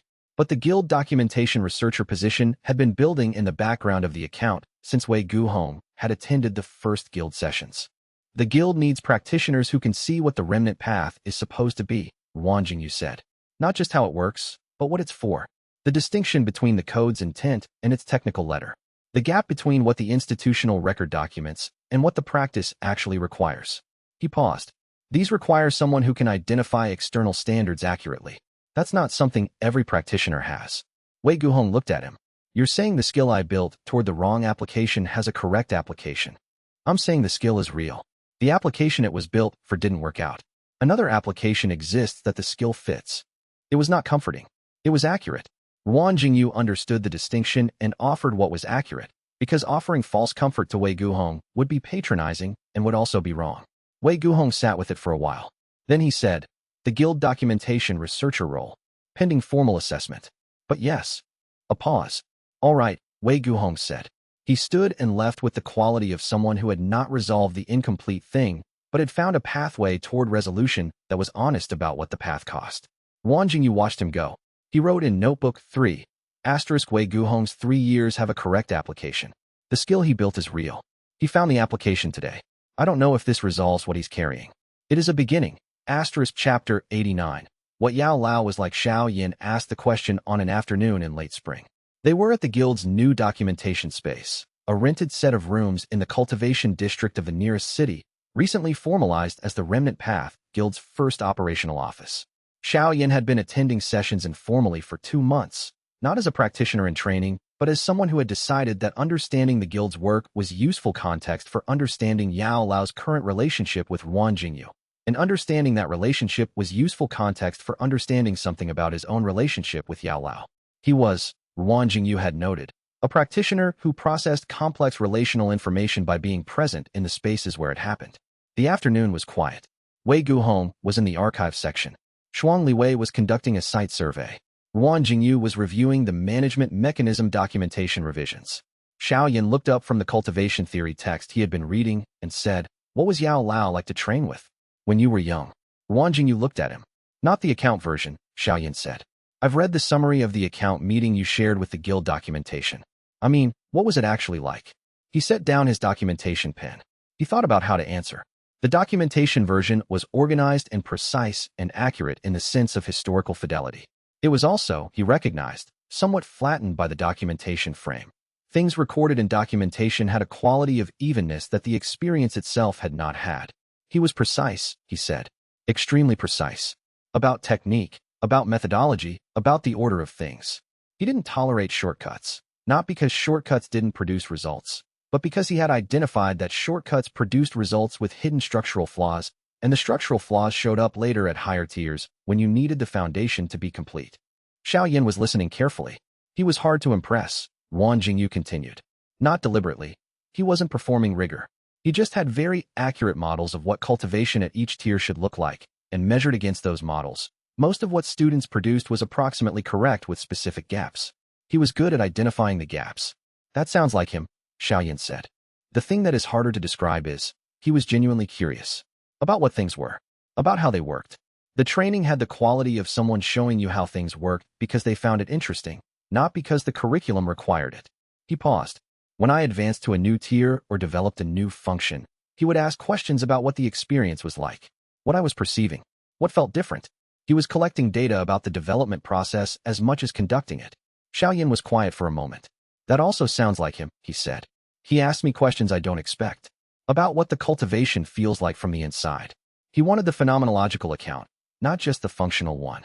The phenomenological account was the part he said most teachers didn't collect. What was he like when something went wrong? He thought about this. Precise about the failure mode. Not harsh. He didn't make failures personal. But he was very clear about what had happened and why. If I made an error, he would identify the error, identify the point at which it had been seeded in the process, identify the corrective, and document the correction in his teaching notes. He paused. He kept teaching notes. Very precise ones. I don't know if he still does. Xiao Yan looked at him. He does. He still has notes from our sessions. Good. A pause. Where he was imperfect, Ruan Jingyu said carefully, was in explaining why things mattered. The technique instruction was clear. The methodology was clear. But the larger frame, why the particular approach to cultivation he was teaching, why the remnant path specifically, what he was ultimately building toward, those explanations were often delayed. Not absent. Delayed. As if he intended to explain them when I was ready and misjudged the timing. The token. That is the clearest example. But there were others. He expected me to understand the frame eventually and did not fully recognize that without the frame, some of the specific instruction was harder to integrate. He looked at the documentation in front of him. This is not a criticism of the instruction. It is an accurate description of a teaching style that trusted the student to construct the frame from the components. Some students could do that. I was better at it than most. But the frame would have been useful earlier. Xiao Yan was quiet for a moment. He's different with me, Xiao Yan said. He explains more of the why. Not always when I ask. Sometimes he explains things I didn't know I needed explained. I think he paused. I think he's trying to not make the same mistake. Ruan Jingyu looked at him. He told you about the mistake, he said. Not a question. Not directly. But the way he explains things, I can tell he's thinking about someone who needed an explanation he didn't give. Xiao Yan paused. He's a good teacher. I think he's trying to be a better one. He absorbed this. He wrote in Notebook 3 that evening. Asterisk Xiao Yan says Yao Lao explains more of the why now. He's trying to not make the same mistake. The mistake he made with me is informing how he teaches Xiao Yan. Asterisk the training period was the research period, Yao Lao said. The application is improved. The cost of the research was real. The improvement from the research is also real. Asterisk I am noting that knowing this does not remove the cost from the record. The cost is in the record. The improvement that followed is also in the record. Both things exist. Asterisk I also note. Xiao Yan said he sounds like him and also doesn't. He is right. Yao Lao has changed. The practitioner who trained me was, in some respects, less complete than the practitioner who is training Xiao Yan. I taught Yao Lao some things, through the account of what went wrong and what was insufficient, without intending to. Asterisk the account with Yao Lao runs both directions now. Chapter 90. The Independent Guild. The major confrontation with the Central Oversight Board came on a Thursday. It had been building for 3 months through correspondence, position papers, counterproposals, and the specific institutional friction of two bodies that were arguing about the same territory with genuinely different interests. The board wanted control. Ruan Jingyu wanted a functional regulatory framework. Ho Fengshu wanted both, which meant her institutional position was complicated. The Thursday meeting was the formal session where the board's full governance committee would hear the final arguments and make a preliminary determination. Ruan Jingyu, Ho Fengshu, and Do Xiuhan presented a joint counterproposal. The proposal was called the Remnant Path Practitioners Guild, Independent, with defined standards and external accountability mechanisms. The core structure was this. The guild would function as an independent professional body, similar to the established alchemy guilds or the Formation Practitioners Association, self-regulating internally with a code and enforcement mechanism that had been developed through practitioner experience. Externally accountable to the cultivation authority through an annual review process where the guild's practices could be assessed against the authority's oversight standards. Not under the board's control.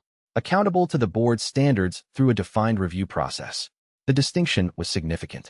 Control meant board veto power over guild operations. Accountability meant guild operations were subject to review and could be challenged, but the guild retained operational independence. He presented the structural argument. Ho Fengshu presented the institutional process argument, explaining how the annual review mechanism would function and how it compared to the board's existing oversight of other independent practitioner bodies.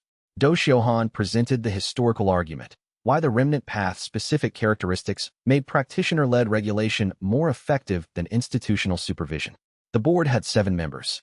3 were clearly sympathetic to institutional supervision regardless of the arguments. 2 were clearly sympathetic to the independent guild model. 2 were genuinely undecided. He directed his presentation at the 2 undecided members. The core of his argument was, the board's legitimate concern was consistent enforcement. The independent guild model addressed this concern through the annual review process and the practitioner development track, which would produce multiple qualified practitioners rather than depending on one. The board would have visibility into the guild's practices and recourse through the review process if standards declined. What the board would not have was prior approval veto power over absorption sessions, which was operationally incompatible with the time-sensitive nature of remnant fields and would effectively prevent the practice from functioning as designed. He made the operational incompatibility argument in specific, technical terms. He had the remnant field documentation to demonstrate that a 30-day review window would, in practice, result in the practitioner arriving at fields that had degraded beyond usable density in roughly 40% of cases. He watched the two undecided members. After the presentations, the board recessed for deliberation. The deliberation was 40 minutes. When they returned, the preliminary determination was the independent guild structure would be considered, subject to a 6-month trial period during which the guild would operate under enhanced reporting requirements, and the board would conduct quarterly reviews rather than annual. If the trial period demonstrated effective self-regulation, the annual review structure would be formalized. He had not gotten everything he wanted. He had gotten what the board was willing to give without extended litigation. He accepted the determination. In the corridor after the session, Ho Fangshu said, "You targeted the two undecided members effectively. The sympathetic members were already going to support the proposal. The hostile members were not going to be moved by argument. The undecided members were making a real assessment." He paused. The documentation on the operational incompatibility was decisive. Technical arguments that can be demonstrated are stronger than philosophical arguments about independence. You've been thinking about which arguments work on institutional bodies for several months. Since the board's first incorporation proposal. He looked at her. The 6-month trial period is workable. The quarterly reviews are more monitoring than I wanted, but manageable. And the transfer provision, she said. Yes. He had included in the counterproposal. The founding guild master role would transfer to another practitioner when the foundational framework was established, as demonstrated by the development of at least 2 additional practitioners with guild membership and the code fully formalized. He would not hold the guild master position permanently. The guild should not be institutionally dependent on one practitioner. That argument applies to the guild's internal structure as much as to the board's concerns about single practitioner dependency. Ho Fangshu looked at him. "You argued the board's own argument against your own perpetual control of the guild," she said. "I believed it when I made it. The board was right that single practitioner dependency is structurally fragile. The solution is not board control, it is developing multiple practitioners. The guild exists to do that. I should not be an exception to my own argument." She was quiet for a moment. "The 2 practitioners you're developing," she said. "Who are they?" He considered the current state of the development track. Wei Guhong has requested formal guild researcher assessment. His function will be documentation side rather than practice side, but his contribution to the institutional record will strengthen the guild's standards development capacity. He paused. Shuang Liwei's remnant sensitivity is now at a level where, with additional absorption technique training, she could function as a second practicing member. She hasn't committed to that direction yet. It's her decision. And your cultivation advancement. You're at Do Zone peak now, approaching Do Zone. When you advance to the higher tiers, your practice will take you beyond what the regional circuit can offer. Yes, the transfer provision accounts for this. When I advance beyond the regional circuit's capacity, the guild should have the foundational framework established and another practitioner ready to maintain it. Ho Fangshu looked at him for a long moment. "You've been planning your own exit from the beginning," she said. "I've been planning the guild's function.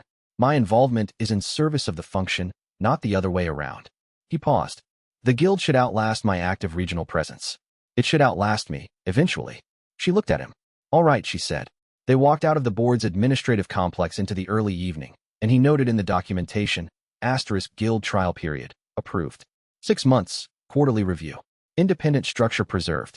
Founding framework to be established within trial period. The account of the institutional work is proceeding correctly. He also noted, in Notebook 3, the work I am building is not for me. The foundational framework, the code, the practitioner development track. These are for whoever comes after. Hanjin built documentation for someone he would never meet. I am building an institution for practitioners I will never meet. The work does not require me to be permanent. This is the first time I have noted this specific thing. I find it important enough to note precisely. Chapter 91. Fatal Flaw. The resolution that could not wait. He was 83 resonances into the resolution review when he found the one that could not wait. The board's trial period was in its 3rd month. The quarterly review was in 5 weeks.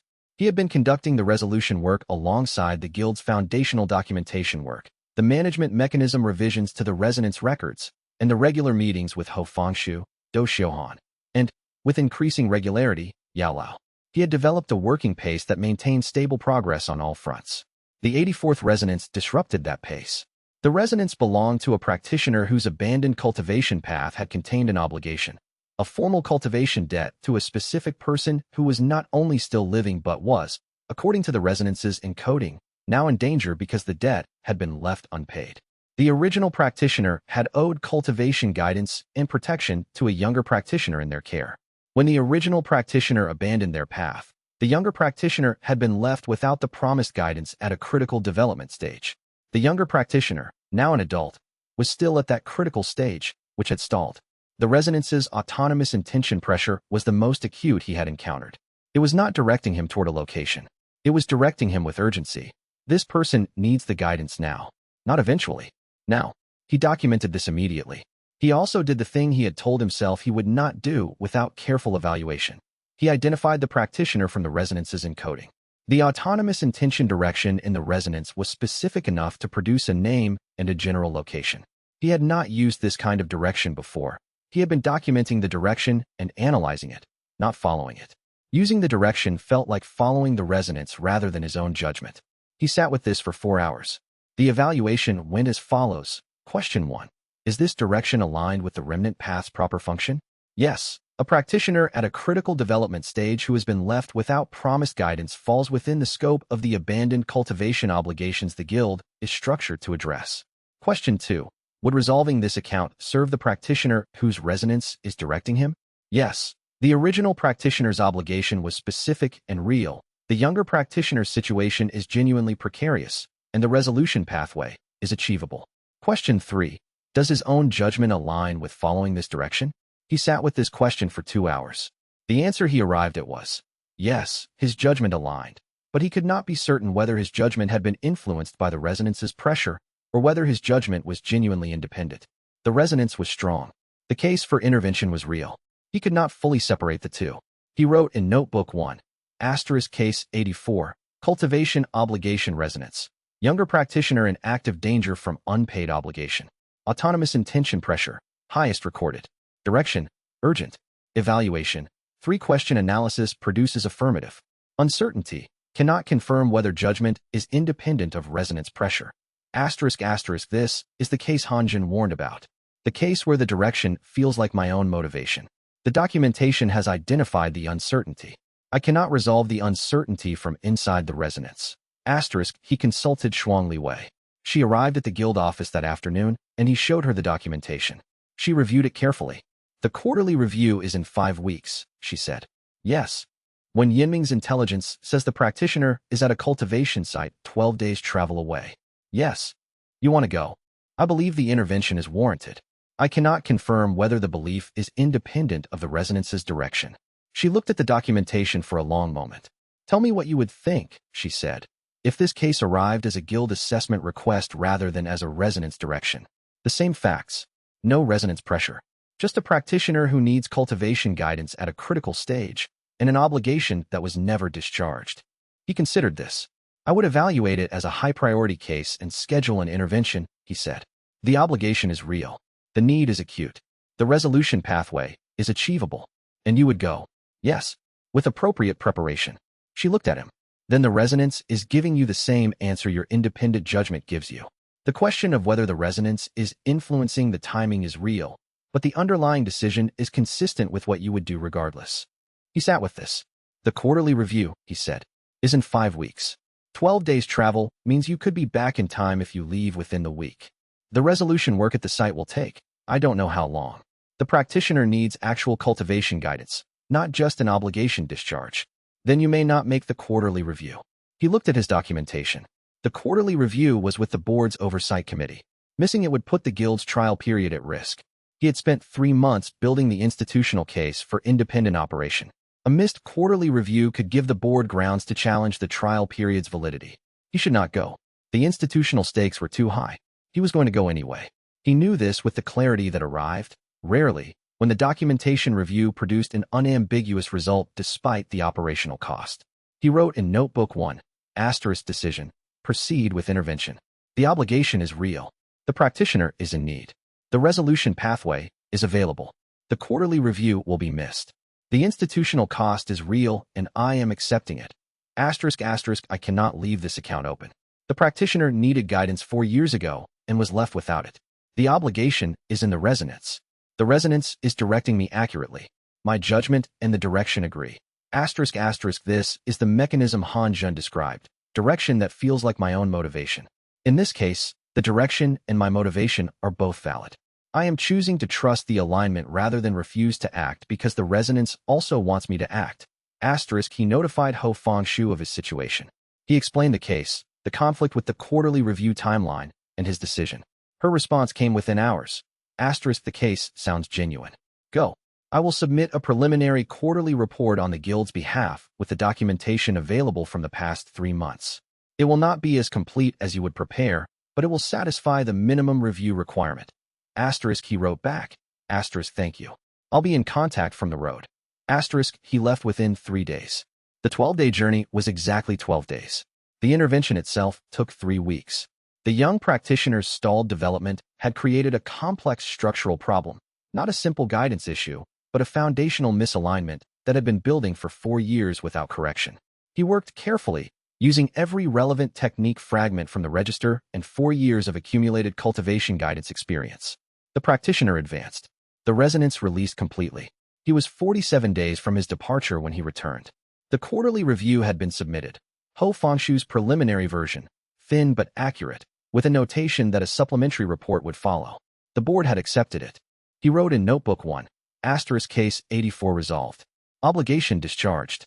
Practitioner advanced through critical stage with guidance. Resonance released. Autonomous intention index decreased by 0.8%, largest single reduction from a single case. The quarterly review was missed. The institutional cost was real. The board accepted Ho Fengshu's preliminary report. The trial period remains intact. I could not leave the obligation open. The practitioner needed the guidance. The account was the account. I am documenting this as the flaw operated and the outcome was correct. The inability to leave an account open, in this case, produced the right result. The cost was institutional. The account was closed. I am also noting. I am not certain I would make a different decision the next time. The flaw that compels me to close accounts has consequences. In this case, the consequence was a close call with the institutional framework I have spent months building. The tension between the accounts I carry and the institutional structure I've built to carry them. This is ongoing. I will continue to document it. Chapter 92. Shuang Liwei advances. He returned from the intervention to find that Shuang Liwei had advanced to Do Huang. He had known she was approaching the breakthrough. Her cultivation development had been progressing with the specific momentum of a practitioner who had found a genuine path rather than a repaired version of a previous one. Not the accelerated advancement of forced cultivation, but the steady development of someone moving in the right direction. The advancement had happened during his 47-day absence. She described it to him matter-of-factly when he returned. The shift sequential function, she said. The water-to-earth transition at Doling Peak had been the bottleneck. When it cleared, she made a small gesture that indicated the advancement had been complete once the bottleneck cleared. The water-to-earth transition, he said. The abandoned path originally had you running both elements simultaneously. Yes, the dual path required simultaneous operation, which was what the meridian damage interrupted. The stabilization work cleared the simultaneous operation damage, but it also made the simultaneous operation structure unavailable. What developed instead was sequential, water first, then a discrete transition point, then earth. She looked at her cultivation sense representation of the new structure. It's not what the sect intended. It's not even what I was building toward 2 years ago. It's what the meridian damage shaped and the stabilization work made possible. Sequential element operation as a primary function rather than as a transitional state, he said. What are the capabilities? Different from dual simultaneous in ways I'm still mapping. Water and earth are fully available, but not in combination. They're deployed in sequence, which means the technique architecture is different. I can do things a dual simultaneous practitioner cannot do, because the sequential transition point is itself a cultivable function. She paused. The technique applications are entirely new. I need to develop the application framework from the current baseline. He watched her. This is not what they thought they were building in me, she said. No, he said. It's what you built from what they started. She looked at him. That's what you do with remnants, she said quietly. He looked back at her. Yes, he said. There was a pause. She added, the timing. I advanced during the 47 days you were gone. I note that the development continued while you were absent. I note that the development continued while you were absent. He repeated back. not mocking her precision but acknowledging it. I'm saying the development is mine, she said carefully. It wasn't waiting for you to return. It proceeded. Yes. But she paused. The stabilization work was the foundation, and the survey collaboration, and the secondary sensitivity development. Those are part of the foundation. Yes. She looked at him for a moment. I wanted you to know that I advanced, she said. Not to report it. I wanted you to know. He looked at her for a long moment. I'm glad you told me, he said. I would have documented it regardless. It was going to appear in the Guild's practitioner development records. But I wanted to hear it from you. She had the expression. The one from Notebook 3, 8 months old now, still uncategorized but less unbounded than it had been. The thing in Notebook 3, she said. You said it would be categorizable if you were less precise about it. I said possibly. Is it more categorizable now than it was? He considered. Yes, he said. I think the category I've been looking for is essential. She was quiet for a moment. That's a very broad category, she said. It's the accurate one. She looked at him. Then she turned back to her cultivation development documentation, which was the thing both of them did when the Notebook 3 situation reached the edges of what either of them had language for. He opened his own notebook. He wrote in Notebook 3, *essential. I told her the category. She said it's a broad category. It is. It's also accurate. ***, I find that the accuracy is more important than the specificity in this case. I know what the category means. She knows what I mean. ***, the account in Notebook 3 has acquired a category. After 8 months and 1 adjective. ***, he looked at what he had written. He added, I think this is what progress looks like when both parties are this precise and this slow about it. Chapter 93. The Guild formalized the board's final approval of the Remnant Path Guild came at the end of the 6-month trial period. The trial period had produced, for quarterly reports, 1 preliminary, 3 complete, documentation of 31 successful resolution cases, the formal practitioner development track with 2 candidates in assessment, and a Remnant Path Code in finalized form with 2 addenda developed from cases that had arisen during the trial period. The board's vote was 5-2 in favor of formalizing the Guild's independent status. The 2 dissenting votes were the same board members who had opposed independence throughout the process. He had anticipated this. Ho Fengshu was named the institutional liaison, her role formalized as the accountability bridge between the Guild's self-regulation and the board's oversight standards. Wan Jingyu was named founding guild master. He accepted the role and simultaneously filed the transfer provision documentation, the conditions under which the founding master role would transfer to a successor practitioner. The conditions were foundational framework completed, documentation, code, practitioner development track, minimum 2 additional guild members with full practice credentials, and a successor assessment process conducted by the Guild's internal review committee.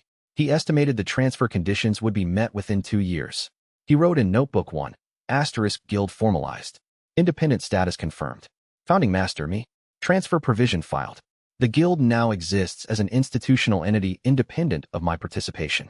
If I cease to participate tomorrow, the institution would continue. This is the correct outcome. The work is not mine. The work is the Guild's. He sent a brief notification to Do Xiuhan, Ho Fengshu, and Yao Lao, and, separately, to Shuang Liwei and Wei Guhong. Wei Guhong's response arrived first. Good. Now the institutional work has a container other than you. Shuang Liwei's. Confirmed. When does the practitioner development track formally begin? He wrote back to both of them. Then he returned to the resolution work. He was at 119 resonances reviewed, 62 resolved, 51 in stasis. The autonomous intention index had decreased from 12% at Dozong peak to 7.3% at current. The work continued. Chapter 94. The question he had been circling the 3rd meeting with Yao Lao was at Wan Jingyu's request. He had specified, without Xiao Yan. The first meeting had been account work. The second had been demonstration.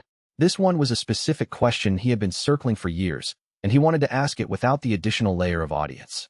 They met at the Guild's documentation office, which was now a space Wan Jingyu had made his own, shelved notebooks, the register documentation pinned to the organizational board, the 3 notebook systems reference copies laid out in the working order he used. It was a practitioner's workspace. Yao Lao walked into it with the specific quality of someone reading a space carefully. He sat down. Wan Jingyu sat across from him. He said, When you sealed yourself and gave me the token, did you believe I would be able to continue the training independently? Or did you believe the training was effectively over? Yao Lao was quiet for a long moment. He said, I believed both. Wan Jingyu waited. In the 4 minutes, I believed, simultaneously. that you were capable of independent continuation, because the foundation I had built was solid enough to extend, and that the training was effectively over, because the critical stages remaining required direct instruction I would no longer be able to provide. He paused. I chose to seal without resolving that contradiction. Yes. The contradiction is what I did not address. Yao Lao looked at the desk. The sealing itself was necessary. The decision in the 4 minutes, to seal and not resolve the contradiction, that is the account's failure. Not the sealing. The unresolved contradiction. Wang Jingyu looked at him. The unresolved contradiction, he said slowly. The contradiction was, you thought I could continue, and you thought I couldn't. Yes. If you had resolved the contradiction, what would you have done differently? Yao Lao considered. If I had believed continuation was not possible, he said, I would have spent the 4 minutes communicating what I could, not the token, which couldn't be explained, but something more direct. An acknowledgement that the training was ending and what it had produced up to that point. Some version of, this is what you have, and it is sufficient, and I am sorry for what is not going to be completed. And if you had believed continuation was possible, I would have communicated a framework. Not the token, the frame the token was meant to be part of. Something that could serve as a guide for what to develop and in what direction, even without direct instruction. Wang Jingyu looked at the desk. You believed both, so you communicated neither, he said. Yes. The contradiction produced paralysis in the 4 minutes. The token was the gesture I could make. It required no commitment to either resolution of the contradiction. It worked either way. If the training could continue, the token was the capstone. If the training was over, the token preserved what would have been the capstone for a later period. The token was the hedge. Yes. Yao Lao looked at him. It was insufficient. I know it was insufficient. I knew it the moment I gave it to you. Wang Jingyu wrote in Notebook 1, *3rd meeting. The question asked. Yao Lao's answer.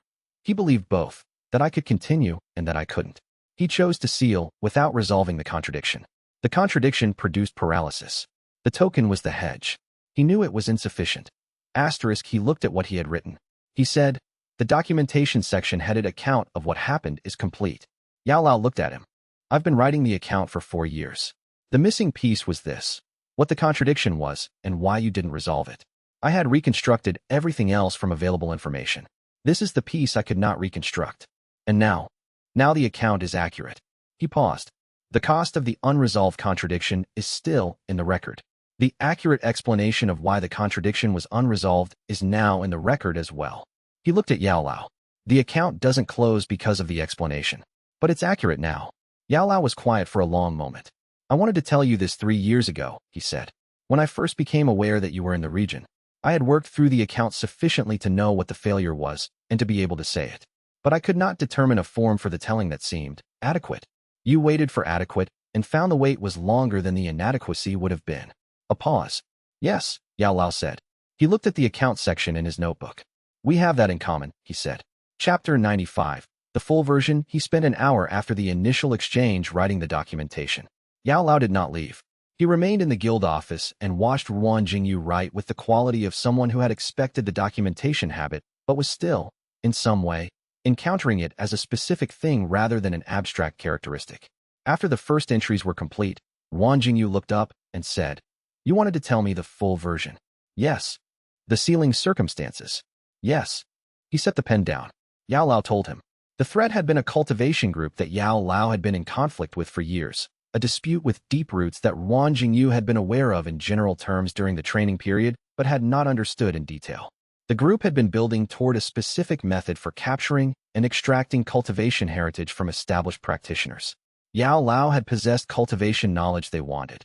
The sealing was the method for making himself an inaccessible target. The 4 minutes. A network contact had warned him the extraction team was approaching his location. He had been at a cultivation site in the mountains, alone with Wang Jingyu, and the warning had come with enough lead time to enact the sealing before the team arrived, but not enough time for a full exit. He had considered taking Wang Jingyu with him, through a different exit route, and had dismissed it as too dangerous. If he split the team's focus by moving 2 practitioners, the probability of one being caught increased. His priority had been to seal himself inaccessibly, because what they wanted was specifically in his sealed consciousness and became inaccessible with the sealing. The decision to leave me there, Wang Jingyu said. The extraction team's objective was me, not you.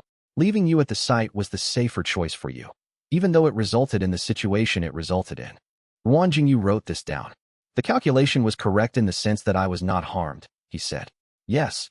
The calculation did not account for the operational cost, what the abandonment, even if tactically justified, did to the training relationship. No, the 4 minutes did not include a calculation that extended to the training relationship's long-term consequences. The 4 minutes included, seal or don't seal. He looked at the account. You made the correct tactical choice, he said. Yes. The correct tactical choice had significant costs that you did not fully assess in the time available. Yes. And you have spent, how long, examining those costs? Yao Lao was quiet for a moment. Since I emerged from the ring period into sufficient clarity to examine anything. 3 years. He wrote in Notebook 1, * full version received. Sealing circumstances documented. The threat, the warning, the 4 minutes, the decision to leave me rather than to move 2 practitioners. The calculation was tactically correct. The long-term costs were not assessed in the time available. The post-sealing period. Yao Lao has been examining the costs for 3 years, concurrent with my documentation of the same period. * We were both examining the same account from our respective positions for 3 years, unable to communicate, building toward the meetings that have now occurred. When the documentation entry was complete, he looked up. He said, "Thank you for the full version." Yao Lao looked at him with the expression he had been cataloging as a teacher encountering the consequence of imperfect teaching and finding that the consequence is not what they had feared. The full version was, Yao Lao started and stopped. Adequate, Wang Jingyu said. A pause. Yes, Yao Lao said. He looked at the documentation. The accounts section, he said, is now accurate. All components documented. All available information recorded. He paused. The cost is in the record. The explanation is in the record. The 3 years of development that followed is in the record. He closed Notebook 1. The accounts section heading will change from Account with Yao Lao, open to Account with Yao Lao, ongoing. Yao Lao looked at him. Ongoing, he repeated. The account of what happened is closed. The relationship is ongoing. He paused. These are different headings for different types of content. Another pause. Yes, Yao Lao said. They are. They sat in the guild office in the late afternoon light, with the documentation organized correctly and the 3-notebook system in its working order in the accounts section at its final accurate entry. And there was a quality to the quiet that Wang Jingyu noted in Notebook 3 as, this is what it feels like when something that has been open for 4 years is, without drama, accurately closed. He was going to write it precisely when he had more time. He already knew what the precision would be. Chapter 96. The token. Not yet after the full version was documented, there was a natural pause. In the pause, he took out the jade token. He had carried it for 4 years. He set it on the desk between them. Yao Lao looked at it with an expression that was complex. Not nostalgic exactly. Something more specific than nostalgic. The expression of someone encountering an object that had been in the wrong place for a long time. The lock, Wang Jingyu said. He could feel it. At Dozong, the lock was responsive in a way it hadn't been at lower tiers. Not open, but present. The way a key feels in a lock just before the tumblers align. Dozun first tier, Yao Lao said. The technique was designed for integration at that specific tier because the foundational structures in the cultivation base are fully formed by then. Integration earlier would produce partial results. You engineered the lock to the correct integration point. Yes, the lock is not a security mechanism. It's a timing mechanism. He looked at the token. I'm approaching Dozun, he said. The resolution work is generating advancement energy. Han Zhun's encoding confirmed that resolution is the primary upper-tier advancement mechanism. The combined effect of the resolution process and the current cultivation work is the advancement is closer than I initially projected. How close? Months, not years. Yao Lao looked at him. When the tier is reached, Wang Jingyu said, the lock opens. Not before. No, not before. He picked up the token. He put it back in his cultivation space, where it had lived for 4 years. I've been carrying it since before I understood what it was, he said. I know. The understanding of what it contains, that's been available for several months now, since you explained it at the second meeting. He paused. The understanding and the access are different things. I understand what it is. I don't yet have access to what it contains. The understanding changes how you approach the advancement, Yao Lao said. Yes, I'm advancing toward the tier specifically because the token's integration requires that tier. The cultivation work and the token's purpose are aligned. He looked at the cultivation space. I'm not approaching Dozun to have access to power or to the capabilities that come at that tier. I'm approaching it because the training's final element is waiting there. Yao Lao looked at him for a long moment. I should have told you this 12 years ago, he said. You were building toward telling me. The telling required the context, and the context required a tier I hadn't reached. You made a timing calculation, and it was interrupted. He paused. The token has arrived correctly despite the interruption. I'm going to reach the tier. Yes. When I do, I'd like you to be present. Not to do anything. The token opens on its own. But as a record, the integration should have a witness. Yao Lao looked at him. Yes, he said quietly. I'll be there. He wrote in Notebook 1, * token, timing mechanism, not security mechanism. Integration tier, Dozun first. Witness, Yao Lao agreed. The training's final element is waiting. I will reach the tier.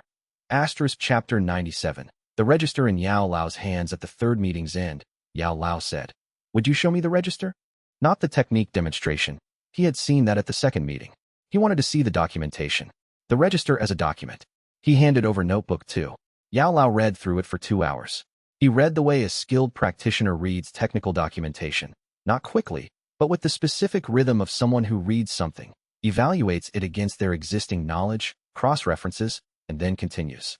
He would pause at some entries and sit with them. He would move quickly through others. Wang Jingyu watched him read. At the 51st entry, Yao Lao stopped. He looked up. There are 3 techniques in this register, he said, that I recognize. Wang Jingyu looked at him. Entry 44. The angular displacement method. I know this technique. It was developed by a practitioner named Hao Mingjie. I worked with him briefly, 40 years ago. He was developing something similar to what's documented here. He looked at the entry. The entry says the source is mid-density remnant, sect training grounds, CH9 absorption. The training grounds of which sect? He named the sect. He had the record in Notebook 1. Yao Lao looked at the entry. That was his sect, he said. Hao Mingjie trained there. The technique in entry 44 is from his remnant. Wang Jingyu looked at the entry. He had absorbed this remnant during the sect conflict absorption in Chapter 9, a large remnant field, one of the earliest major absorptions. He had documented the technique by its function and elemental classification. He had not known whose technique it was. Entry 47, Yao Lao said. The sustained pressure counter-deployment form. This one I know more immediately. It was developed by a practitioner named Li Yueshan. She was very good. She died in a sect conflict approximately 20 years ago. I attended the memorial. He looked at entry 47. CH35 absorption, he said. The major battlefield aftermath. Yes. If Li Yueshan was in that conflict, her remnant would have been in the field. Yao Lao's voice was quiet. The technique she was working on, the sustained pressure counter-deployment, she had discussed it with me once. She was still refining it when she died. He looked at the register entry. It's finished here. You completed it. Wang Jingyu looked at the entry. He said, Entry 47 was one of the technique fragments that developed the compound sequencing function. I deployed it at the tournament. Multiple times. Yao Lao looked at him. Li Yueshan's technique has been deployed, Wang Jingyu said carefully. In tournament conditions. Multiple opponents. It worked effectively. He paused. I did not know it was hers. The entry documents its functional characteristics and the compound sequencing contribution. The practitioner of origin was unknown. Yao Lao was quiet for a long moment. He stopped. She would have what? She would have been pleased, I think, that it was completed and used. He looked at the register. She was very practical about technique. If something worked, it worked. He wrote in Notebook 2, in the margin of entry 47, * practitioner of origin identified, Li Yueshan. Confirmed by Yao Lao. Technique completed and deployed. Documentation updated. * the third, he said. Entry 31. The ground reading analysis function. I don't know the practitioner directly. I know the style. It reads as a lineage technique from a specific cultivation tradition that was active about 100 years ago. The tradition had a specific approach to ground contact force reading that produced this kind of functional structure. Wang Jingyu looked at entry 31. The emotional coloring notation, he said. It reads as professional precision with long habit character. The technique wasn't recently developed. It was practiced for a long time. Yes, the tradition trained practitioners over decades before certifying them. What you absorbed was likely a senior practitioner's accumulated development. Yao Lao closed the register. The tradition disbanded approximately 70 years ago. The practitioner you absorbed was from the last generation. He noted this. He also noted what the reading had produced. 3 practitioners who were now named. 48 still unknown. He wrote in Notebook 1. * 3 register sources identified by Yao Lao. Hao Mingjie, entry 44. Li Yueshan, entry 47. Unnamed senior practitioner from historical tradition, entry 31. Entries updated. Remaining sources unknown. 48.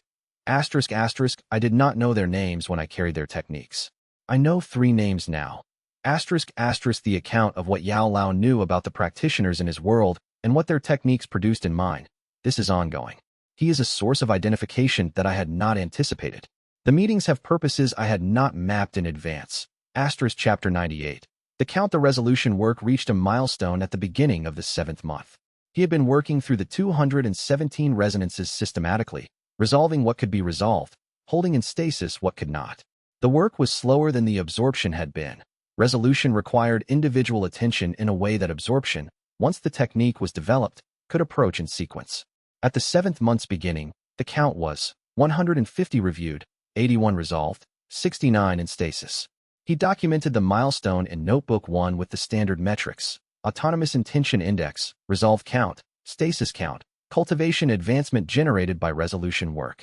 Then he wrote a subsidiary note. The count, at the beginning, 217 integrated resonances, 0 resolved, autonomous intention index 12%. Asterisk current, 150 reviewed, 81 resolved, 69 in stasis. Autonomous intention index at 5.2%. Asterisk asterisk, the reduction from 12 to 5.2% represents a significant change in operational function. The directional pull of the unresolved resonances is no longer the dominant experience of the network. The network is now predominantly resolved in stable resonances, with the unresolved cases present but not predominant. Asterisk, I am still primarily myself. Asterisk, I note this explicitly because the management mechanism's purpose is exactly this: to maintain the practitioner's identity as the primary function even as the absorbed practitioner's intentions accumulate. The documentation and the resolution work are performing their designed function. Asterisk, he paused. He added, asterisk, the 67 resonances reviewed but not yet in stasis are still in active evaluation. I am still working through them. Some will resolve as I identify the completion pathways. Some will end up in stasis when I determine that resolution is not currently achievable. Asterisk asterisk, the 7 resonances I expect to be permanently in stasis at the Doshing tier. Those are different. The ones that currently appear unresolvable due to living practitioners who cannot be located or circumstances that have changed too significantly for completion to be meaningful. Those are the candidates for permanent stasis. Asterisk asterisk, I am not yet certain which 7 those will be. The count will clarify as I continue. Asterisk, he wrote the final notation for the entry. Asterisk, 167 resonances remaining to review. Ongoing. The work continues. Asterisk, he closed the notebook and looked at the stack of entries accumulated over the past year. He thought about Han Jun. Han Jun had spent decades building something and then absorbed himself into a remnant because he could not advance further without losing the documentation. He had made a choice: stop advancing, preserve the record, wait for someone who could use it. Wang Jingyu was advancing, and the documentation was continuing alongside. He did not know if Han Jun would have found this outcome satisfying. Exactly. Han Jun had written, I am sorry I could not give you the answer. I have given you everything I found. He thought, you gave me more than you knew. The answer was in the tool you gave me to find it with. He wrote in Notebook 3, asterisk, Han Jun gave me the documentation methodology as a management tool. The documentation methodology is also how I've been building the account with Yao Lao and the guild's foundational framework, and the account in Notebook 3 that now has the category essential. Asterisk asterisk, everything I have done that worked has been built on accurate documentation. Han Jun knew this. He encoded the documentation tools as the gift, not just the warning. Asterisk asterisk, the gift is the methodology. I use it for everything now. Asterisk chapter 99. Xiao Yan asks. The request arrived simply. Xiao Yan came into the guild documentation office on an afternoon in mid-spring, when Ruan Jingyu was working through the resolution cases and Shuang Luwei was reviewing practitioner development assessment criteria.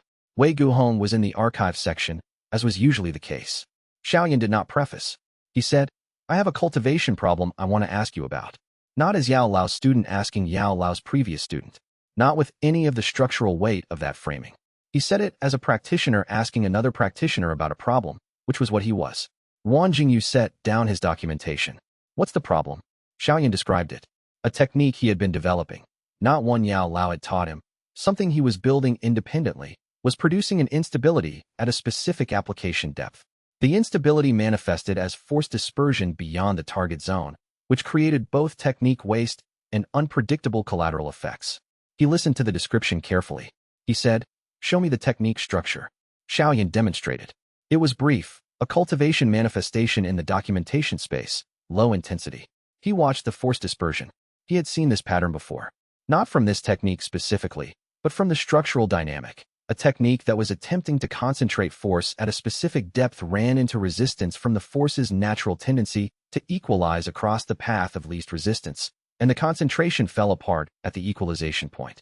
There was a technique in the register that addressed exactly this. Entry 38, from a defensive practitioner whose remnant he had absorbed at the quarry site in Chapter 19. The technique was specifically an application of counterpressure at the equalization point to maintain depth concentration. He said, Entry 38. The counterpressure depth maintenance form. He retrieved the register documentation for Entry 38 and set it on the desk. Xiao Yan looked at it.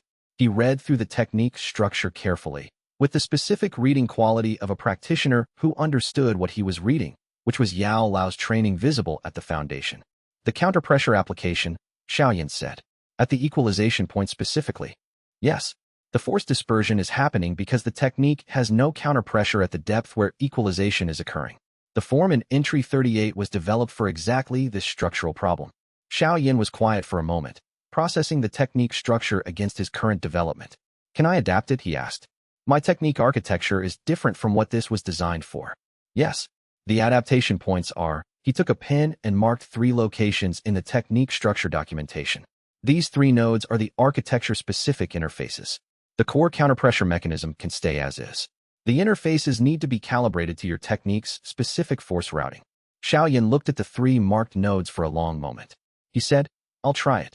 3 days later, he came back and said, It worked. Good. Xiao Yan looked at the register documentation still on the desk, which Ruan Jingyu had left there in anticipation of the follow-up. The practitioner who developed this, Xiao Yan said. Unknown. Defensive practitioner from a quarry site. The emotional coloring in the technique is methodical, someone who had been developing defensive applications for a long time. No name identified. They didn't know their technique would end up helping me with a cultivation problem. They couldn't have known. Xiao Yan was quiet for a moment. Neither of us made this into a larger moment than it was, he said. The technique worked. That is the correct outcome. Yes.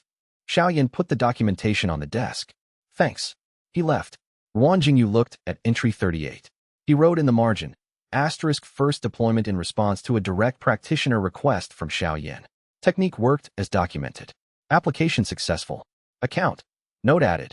* he added nothing further. The work was the work. Chapter 100. The token opens the advancement to Do Zun happened at dawn. He had been in cultivation that entire night. Not a dramatic final push, but the accumulated culmination of 7 months of resolution work and advancement energy and the sustained cultivation investment that the register's development had required. The tipping point had been the 87th resolution, completed 2 days prior, which had released the last significant block in the advancement pathway. He felt the tier boundary shift. Not dramatically. Not with the urgency of the Do Huang or Do Zong advancements, which had carried the energy of significant accumulated pressure. Do Zun arrived more like something coming into focus than something breaking through. He documented the advancement parameters before anything else. Tier, Do Zun, first stage. Cultivation baseline updated. Resonance network status, stable. Autonomous intention index, 4.8%. Then the token opened. It did not wait for him to take it out. The Jade token in his cultivation space activated the moment the Do Zun tier completed. The timing mechanism Yao Lao had engineered, calibrated to this exact tier, releasing on its own when the correct conditions were met. The cultivation sense experience of the token opening was unlike anything he had previously experienced in 4 years of absorption practice. It was not a remnant. He had spent 4 years learning to distinguish the qualities of remnants, the incomplete character, the emotional coloring, the sense of something preserved but not whole. This was not that. What entered his cultivation base from the token was a living record, not preserved because incomplete. Preserved because Yao Lao had deliberately set it aside and sealed it in exactly this form to be delivered at exactly this tier. The foundational technique structure of Yao Lao's original cultivation path, the first 7 stages, built before he had understood what he was building, entered Ruan Jingyu's cultivation base with the full, coherent quality of a teaching delivered in person. He sat with it. He had been expecting something like a technique fragment, something to integrate, to classify on the register's 4 axes, to steward. This was not that. This was an orientation, a foundational principle of how to hold your own identity inside a practice that constantly brought other people's identities in. Not a technique. the frame the techniques had been built from. He understood, in the specific experiential way that made understanding feel different from knowing, why Yao Lao had said the token was not about power. He sat for a long time. Then the Hanjun resonance activated, not with the gradual cultivation sense conveyance of the previous encoding releases, with the sudden, complete recognition quality of something clicking into place. The Hanjun resonance recognized the token's content. He could perceive the recognition clearly, the encoding structure responding to the foundational technique's resonance signature with a specific quality of, I know this. I have been waiting for this. This is the interface. Hanjun had known about the token. Hanjun's encoding had been designed to interface with it. He wrote in Notebook 1 with urgency, which was not characteristic but was accurate. Asterisk Dozun first tier advancement. Token opened. Timing mechanism activated automatically. Content. Yao Lao's foundational technique structure, 7 stages. Quality. Living record, not remnant. Orientation, not technique. I understand what I have been carrying. Asterisk the Hanjun resonance has recognized the token's content. Recognition quality. Interface confirmation. The two resonances are connected. Asterisk Hanjun knew about the token. Specifically, asterisk this is not coincidence. This is design. Asterisk Hanjun's 3-condition encoding key. Remnant path cultivation function, lineage foundational resonance, specific emotional profile of trained and abandoned. The lineage foundational resonance. I received it through Yao Lao's training. But the lineage foundational resonance is also in the token. Hanjun's encoding was designed to interface with the token specifically because Hanjun knew the token existed and what it contained. Asterisk Hanjun was a student of the practitioner who taught what eventually became Yao Lao's foundational technique. The token contains the foundational technique. Hanjun's encoding was built to interface with the token because Hanjun knew the lineage would produce this token eventually, or something like it. Asterisk the encoding is not just for a practitioner with this emotional profile. It is for the practitioner who carries this specific foundational resonance, which the token has now delivered. Asterisk I absorbed Hanjun at a mountain tea house. He encoded himself into his own remnant to reach me. He waited for the person who would carry both his lineage's foundational resonance and the remnant path function. I am that person, and the token was the final interface he needed to complete the encoding's function. Asterisk the full revelation is not yet readable at Dozun first tier. The Hanjun encoding is responding to the token's content and is developing toward a new release layer. This is the moment Hanjun's encoding was waiting for. Asterisk Yao Lao needs to know. He sent the notification immediately. Then he sat in the early morning light with the foundational technique settling into his cultivation base, and the Hanjun resonance active in a new configuration, and the account section's notation updated to account with Yao Lao, ongoing, and the token now empty in his cultivation space. Open, having delivered its contents, no longer locked, and the full revelation of what Hanjun had built waiting at whatever tier would make it readable. He was at Dozun. He realized, been at the beginning of something for 4 years while believing he was building toward an ending. The ending was also a beginning. He wrote in Notebook 3, the training is complete. The frame has been delivered. The frame is, hold your own identity inside the practice. Yao Lao built 7 stages of foundational technique before he understood what he was building. I have built 4 years of remnant path practice on a foundation I couldn't access. The access has arrived. The foundation and the practice now connect. Hanjun knew. Hanjun designed his encoding to be the bridge between the lineage's foundation and the remnant path's development. I am the practitioner at the bridge. The account of what I am. This is not closed. It is the most open it has ever been. I have work to do. Chapter 101. The interface the two resonances met inside him like documents filed in different archives recognizing they were copies of the same original. Ruan Jingyu did not move for a long time. He was sitting on the stone floor of the cultivation room, the jade token open in his hand. Open now. As it had been opening for the past hour, releasing its contents in steady, deliberate waves rather than all at once. As though whatever mechanism Yao Lao had built into it understood that a practitioner needed time to receive what was being given. The foundational technique had entered his cultivation base fully now. It was not a technique in the sense the technique register contained techniques, individual methods, deployable forms, fragments of other practitioners' work. This was something structural, a way of organizing cultivation identity at the root level. The method by which Yao Lao had first understood himself as a practitioner, preserved in the token for the student who was meant to receive it at the culmination of the training. He had received it now, 22 years after the training began. 15 years after it was interrupted. The timing mechanism, he noted, had been accurate. But the Hanjin resonance was the thing he was sitting with. Because in the moment the token had opened, the resonance had responded, not with surprise, but with recognition. Not with a stranger's acknowledgement, but with the specific quality of something finding a match it had been looking for. He opened Notebook 2. He wrote, Asterisk Do Zun Advancement. Token Activation. Hanjin Resonance Interface. Confirmed. Third cluster of encoding now accessible. Asterisk Then he sat with his cultivation sense directed inward and received what the third cluster contained. It took 4 hours.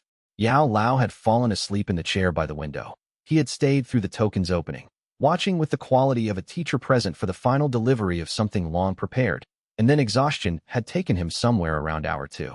Ruan Jingyu noted this in a separate line and let him sleep.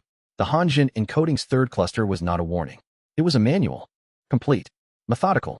Written in the cultivation sense equivalent of precise documentation, gated exactly as Hanjin had described. This cluster had been waiting for a practitioner who had both the foundational technique active in their cultivation base and sufficient remnant path depth to receive it. The combination was specific. That was why the encoding had taken 23 years to find him. There had been no other practitioner who fit both conditions simultaneously. The manual covered the upper tiers in full. Do Zun, Do Sheng. The specific mechanics of each tier's capability expansion in the remnant path context. The management approach for autonomous intention development. The resolution methodology. Not just that resolution was the answer, but how to perform resolution for each category of unresolved account, with examples from Hanjin's own practice. The 7 standard account categories. The specific steps for each. And the lineage connection, explicit in Hanjin's own account of himself. Asterisk I was a student of practitioner Feng Shuiyuan, who was the original developer of the foundational technique structure that later became the basis for multiple cultivation lineages in this region. Feng Shuiyuan did not practice remnant path cultivation. He was a standard cultivation theorist of exceptional depth. But his foundational technique structure, when combined with remnant path function, creates a specific resonance interface capability that neither practice alone produces. Asterisk I could not find another practitioner with both qualities in my lifetime. I encoded my work in a remnant and gave up my cultivation so the documentation would survive to find someone who had both. Asterisk if you are reading this third cluster, you have both. The token's resonance and the remnant path's accumulated depth. You are the practitioner this manual was written for. Asterisk I don't know how long it took you to find this. I don't know what you've had to build to get here. But the work you've done was the correct preparation. Everything in this manual assumes the documentation discipline you've developed. The technique assumes you've been keeping records. The method assumes you know how to distinguish your own accounts from the ones you've absorbed. Asterisk that's why I couldn't write it for anyone else. It had to be you, or someone like you. Asterisk Ruan Jingyu stopped writing. He looked at the last line he had transcribed. Someone who was trained to document carefully, and then was left with the documentation as the only thing they had. He sat with that for a long time. Then he wrote in Notebook 3, in smaller script than his usual hand. Asterisk Hanjin chose abandonment as the delivery mechanism. His abandoned cultivation was deliberate. His remnant was designed for someone with a specific profile. He knew the profile would be created by abandonment. Asterisk he built a lock that required someone with my exact history to open it. Asterisk I don't know whether to find that comforting or disturbing. Possibly both. Asterisk for now. I have the manual. I will read it correctly. The account with Hanjin is not closed. He is still carried in the resonance threads, but it has just changed shape entirely. Asterisk he looked at Yao Lao, still asleep in the chair. The morning light had reached the window. He wrote, Asterisk the foundational technique is active in my cultivation base. The training's final element has been delivered, 15 years late. The account's educational component is now complete. Asterisk the account itself is ongoing. He closed the notebooks and went to make tea, moving quietly so as not to wake Yao Lao, and sat with the manual's contents settling into his cultivation base like documentation being filed into its correct location. Not a disruption. An organization. This was what Yao Lao had been saving in the token. Not power. Structure. Chapter 102. The Archive Gap. He gave Yao Lao the morning to wake in his own time. They drank tea. Yao Lao asked how the integration felt. Ruan Jingyu said, structural. Like a filing system. Yao Lao looked at him with the expression he sometimes wore when Ruan Jingyu described something that was clearly emotionally significant using administrative vocabulary. That's the technique, Yao Lao said. Feng Shuiyuan designed it to organize cultivation identity at the root level. Everything else builds on top of it. He paused. I received it the same way you did, from someone who'd preserved it. Not from Feng Shui Yuan directly. The technique travels by documentation, and by tokens given at inappropriate moments. Yes, that too. They sat with that. Then Wang Jingyu told him about the third cluster. He described Han Zhen's lineage connection methodically, the student-teacher relationship to Feng Shui Yuan, the deliberate abandonment of cultivation, the encoding designed to reach a specific practitioner profile. He watched Yao Lao's face as he spoke, noting the progression. Initial unfamiliarity, growing recognition, something that landed somewhere between surprised and unsurprised. Feng Shui Yuan had students I didn't know about, Yao Lao said, when Wang Jingyu finished. Han Zhen was at least one of them. His encoding references others. I haven't decoded all of it yet. The lineage is larger than the documented record. Yes, Do Xiuhan's archive has gaps from this period. Han Zhen's manual specifically references that the documentation was incomplete and that he was trying to address it. Wang Jingyu set down his tea.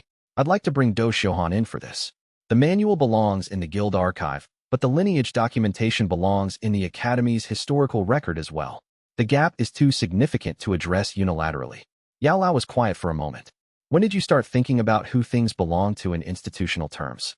When I realized the token's contents belong to the remnant path lineage as much as to me personally. Wang Jingyu looked at him. You preserved a foundational technique. Han Zhen preserved a complete methodology. Both of those are bigger than individual practitioners. The guild exists to hold exactly this kind of documentation. You didn't answer my question. I answered it precisely.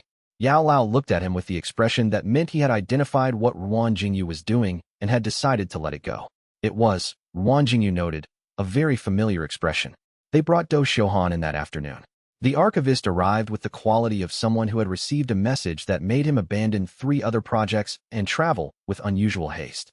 He sat across from the documentation Wang Jingyu had prepared, a clean summary of the third cluster's contents, the Han Zhen lineage account, the connection to Feng Shui Yuan, and read through it twice without speaking. Then he said, I have been looking for documentation of this period for 11 years. The gap in the 7th archive. The gap in the 7th archive. He looked up. Han Zhen's name appears in 2 secondary references from later practitioners, but there is no primary documentation from him. We assumed the documentation was destroyed in the sect conflicts of that period. He looked at the summary again. He put it in his cultivation remnant. He chose the medium deliberately. He knew the documentation would survive that way. Do Xiuhan sat back. He trusted that a remnant path practitioner would find him eventually. He paused. That's an extraordinary act of faith in a practice that was, at that point, nearly extinct. Or an extraordinary act of precision, Wang Jingyu said. He specified the access conditions. He built the gate. He didn't trust randomly. He built the encoding so that only the correct practitioner could receive it. The faith was in the gating mechanism, not in probability. Do Xiuhan looked at him for a moment. That's a more comforting interpretation. It's the accurate one.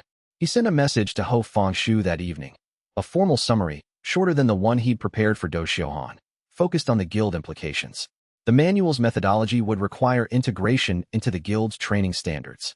The lineage documentation would establish the practice's historical legitimacy in a way that the oversight board had been using the absence of to argue for control.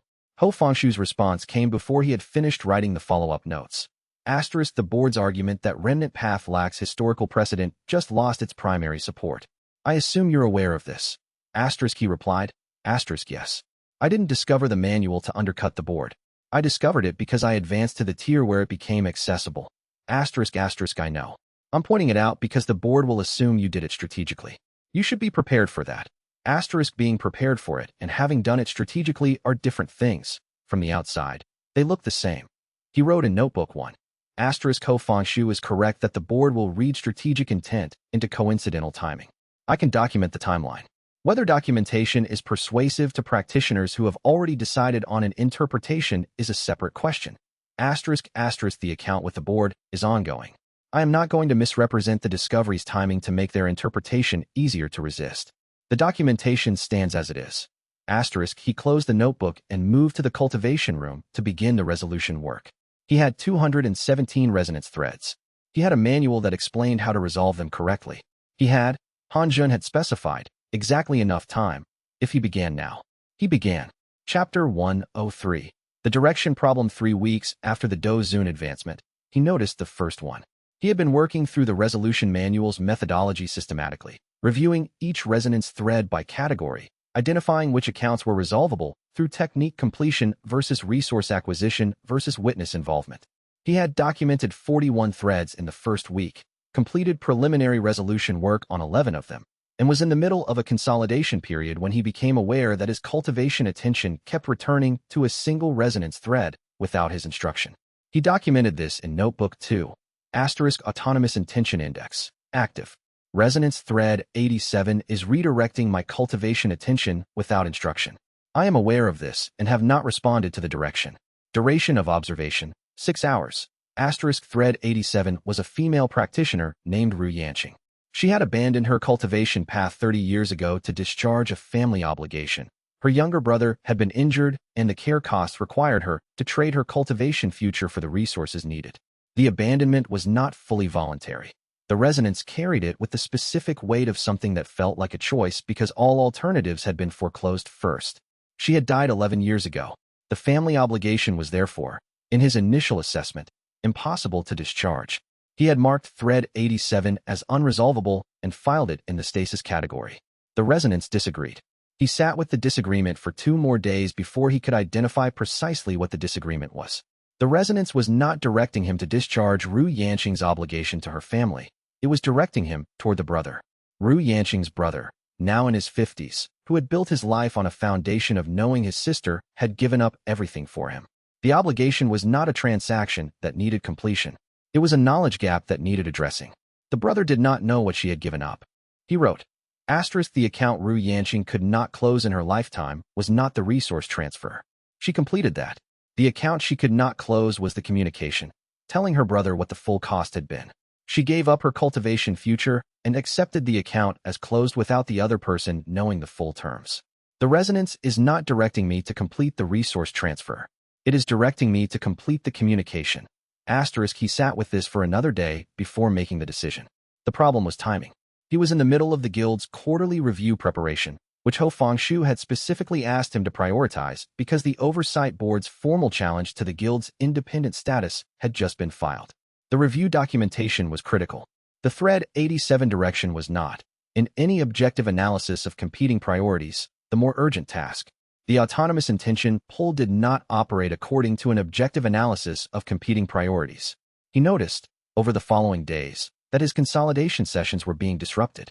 He would begin organized review of the priority documentation and find his cultivation attention already focused on what he knew of Ru Yanqing's historical record, the regional records he had accessed when cataloging her resonance, the secondary family documentation, the likely location of the brother based on the record's last known address.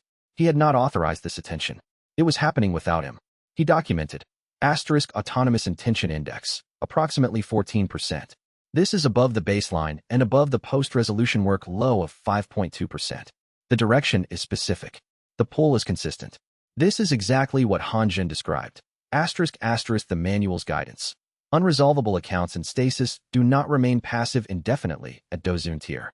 The autonomous intention development is specific to accounts the practitioner has marked unresolvable when the remnant's own assessment is that resolution is possible.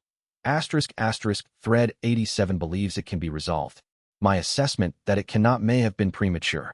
He finished the quarterly review documentation in 3 days, working longer hours to compensate for the disrupted consolidation sessions, drinking more bitter tea than was wise, sleeping less than Shuang Liwei approved of when she arrived on the 4th day, and observed the state of the cultivation room with the expression she wore when she was deciding how directly to address something.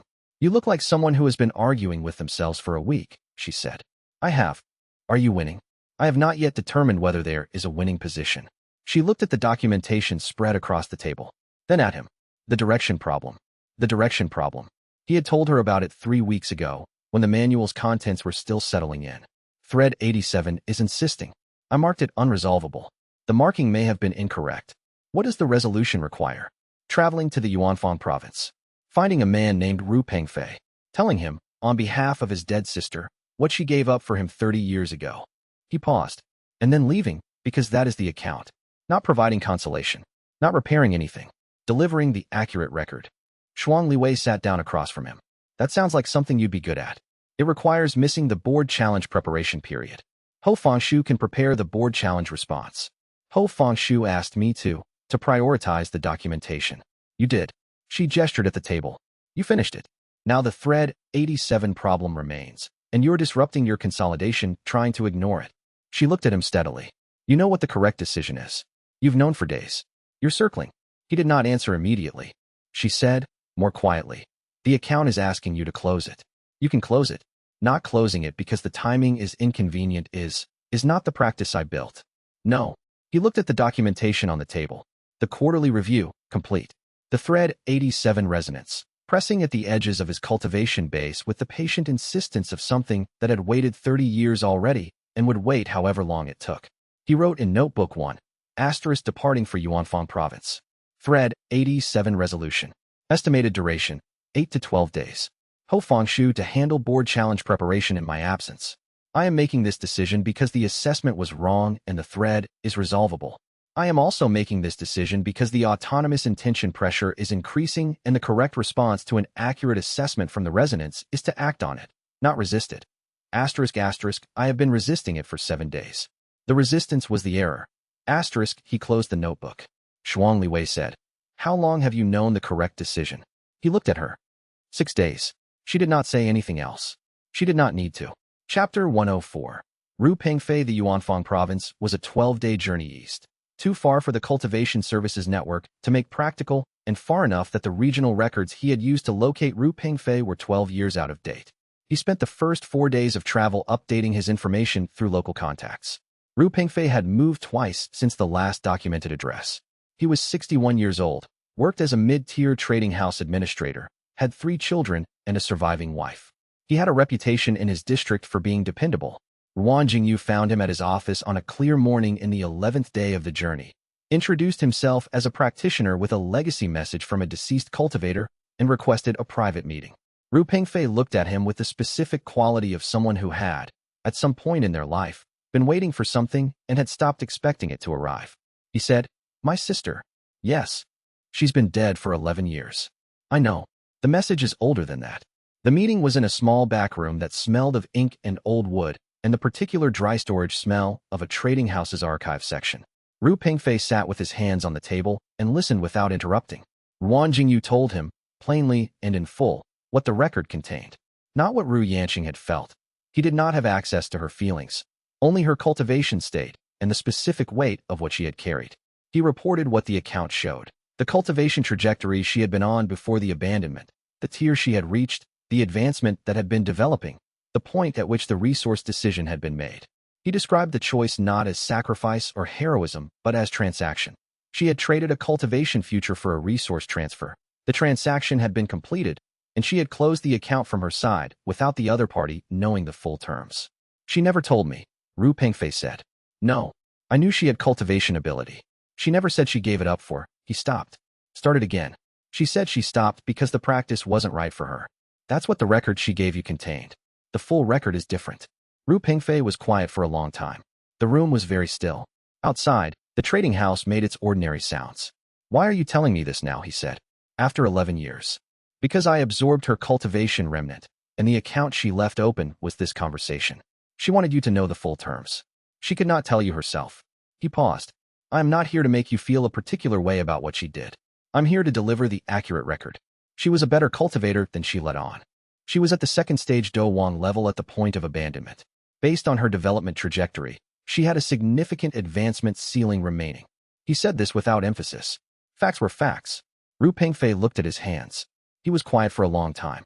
Then he said, in a voice that was very careful and very controlled, she would have been extraordinary. Probably yes. Another silence. Then, is there anything I'm supposed to do with this information? No. The account she left open was the communication. Now you have it. The account is closed on her side. He stood. What you do with it is yours. He left the trading house and walked 2 blocks to a public garden and sat on a bench in the thin morning sunlight and performed the resolution work while the city moved around him. The thread 87 resonance released. It did not release with drama. There was no flash of cultivation energy, no spiritual pressure, no visible change. One moment the thread was present in his cultivation base, specific, weighted, directional, and then it was resolved. The account was closed. Whatever Ru Yanqing had been carrying as unfinished was no longer unfinished. He sat with the absence where the thread had been. Then he wrote in Notebook 2, Thread 87 resolved. Ru Yanqing's account, closed. Method, direct communication to living family member, full disclosure of cultivation record, no emotional prescription, accurate report only. Duration from initial direction to resolution, 22 days, including travel. The autonomous intention direction was accurate. My initial assessment that the account was unresolvable was premature. I had categorized it as unresolvable because the person the obligation was owed to was deceased. I had not considered that the obligation was directional toward the brother, not toward the sister. Notation for the manual's category system. Accounts involving living parties who are unaware of relevant information are not structurally unresolvable. They require location and communication. This is a classification error I will correct in the Guild's methodology documentation. He paused. Then added, the thread was correct. My categorization was wrong. I resisted a correct direction for 7 days because of scheduling conflict. The cost was 7 days of disrupted consolidation and 8 days of travel that could have begun a week earlier. I should have trusted the direction sooner. He sat in the garden for another hour, letting the cultivation base readjust to the resolved thread's absence. Then he began the journey home. Chapter 105. The documentation researcher Wei Guhong was waiting for him when he returned to the Guild's base of operations. Not in the cultivation rooms, which would have implied an expectation of hospitality, but in the administrative hallway outside the record-keeping office, standing with the quality of someone who had decided not to sit down, because sitting down was a form of presumption he wasn't willing to make. Ruan Jingyu noticed this and noted it. "You've been here long?" he asked. 2 days. Wei Guhong paused. "I knew when you'd be back from the travel log. And you waited in the hallway. I wasn't sure you'd want me in the offices." He said it without drama. Factual assessment. Given the history. Ruan Jingyu looked at him for a moment, then opened the record-keeping office and gestured him inside. Wei Guhong entered with the careful posture of someone who was uncertain whether the invitation was permanent or conditional, and sat in the chair across from the documentation table. He said, "I want to request a guild assessment." "For what function?" "Documentation researcher. Not a practitioner role." He said this with a flatness that suggested he had rehearsed dismissing potential interpretations before they could arise. "I've been clear-eyed about the fact that I don't have remnant path sensitivity. I'm not applying as a practitioner. I want to document the technique from an observer perspective. External methodology analysis. Historical contextualization. That kind of work. What makes you qualified for that work in particular?" Wei Guhong looked at him steadily. 3 years of systematic development toward an external standard I never got evaluated against. Which means 3 years of building careful observation and analysis frameworks without the validation loop that practitioners normally use to calibrate their development. He paused. "I built for what Yao Lao would have approved, without knowing what Yao Lao would have approved, which means I built the analysis discipline without the feedback mechanism. That's not useful for standard cultivation advancement. It might be useful for objective documentation work." Ruan Jingyu sat back and looked at him. Wei Guhong said, "I know you're going to point out that my previous relationship to the guild has been competitive at best and obstructive at worst. You filed a formal regulatory objection to my tournament technique. The objection had technical merit." "Yes, I said so at the time." A pause. Wei Guhong said, with a slight shift in his voice, not softening exactly, but a different precision. "I've been trying to figure out what to do with 3 years of development that was built for a specific application that never materialized. The development isn't gone. I'm good at what I built. I just don't know how to use it for something other than impressing someone who never evaluated me." He stopped. "The guild does documentation work that requires exactly the kind of external observer analysis I've been developing. And I can do it without competing, because there's nothing in the documentation researcher role to compete at. That's a specific and honest self-assessment. I'm aware that's unusual for me." Ruan Jingyu looked at the wall of documentation behind his desk, notebooks 1 through 14, the technique register, the resolution log, the Hanjin manual, Ho Fangshu's regulatory reports, the guild's founding documents. Everything built from the training that was abandoned. Everything that had been documentation when there was nothing else to stand on. He said, "The assessment process is 6 weeks. You'd work with Do Xiuhan's archive section for the first 4, producing a research deliverable on any aspect of remnant path history you determine is insufficiently documented. The last 2 weeks are review of that deliverable with the guild's senior practitioners. That's a more substantive process than I expected. The guild needs people who can document objectively. That requires demonstrating objective documentation under actual conditions, not in an interview." Wei Guhong nodded slowly. He said, "The 500 years of remnant path historical record has gaps. Hanjin identified them. I've been reading the secondary materials. He looked at Ruan Jingyu. There's a 30-year period around 400 years ago where the practice goes from having a documented community of practitioners to near zero, and the secondary accounts don't agree on why. I want to research that transition. The cultivation nexus. The site he had not yet told anyone the full details about. He wrote in Notebook 1. After Wei Guhong had left with the assessment start date confirmed. Wei Guhong has chosen to research the period that ends at the cultivation nexus. He does not yet know about the nexus. His research will arrive at it through the archive work. When it does, I will tell him what I found there. He will document it correctly. That quality, the willingness to document what the record actually shows, not what serves a preferred narrative, I believe he has. The account with Wei Guhong is ongoing. I am beginning to see what it resolves into. Chapter 106. The element problem thread 23 was different from thread 87 in every structural way. Thread 87 had been a communication problem, a message that needed delivering, a knowledge gap that needed filling. The resolution had required travel and presence and the careful, spare delivery of information to a person who had not asked for it. Thread 23 was a technique problem.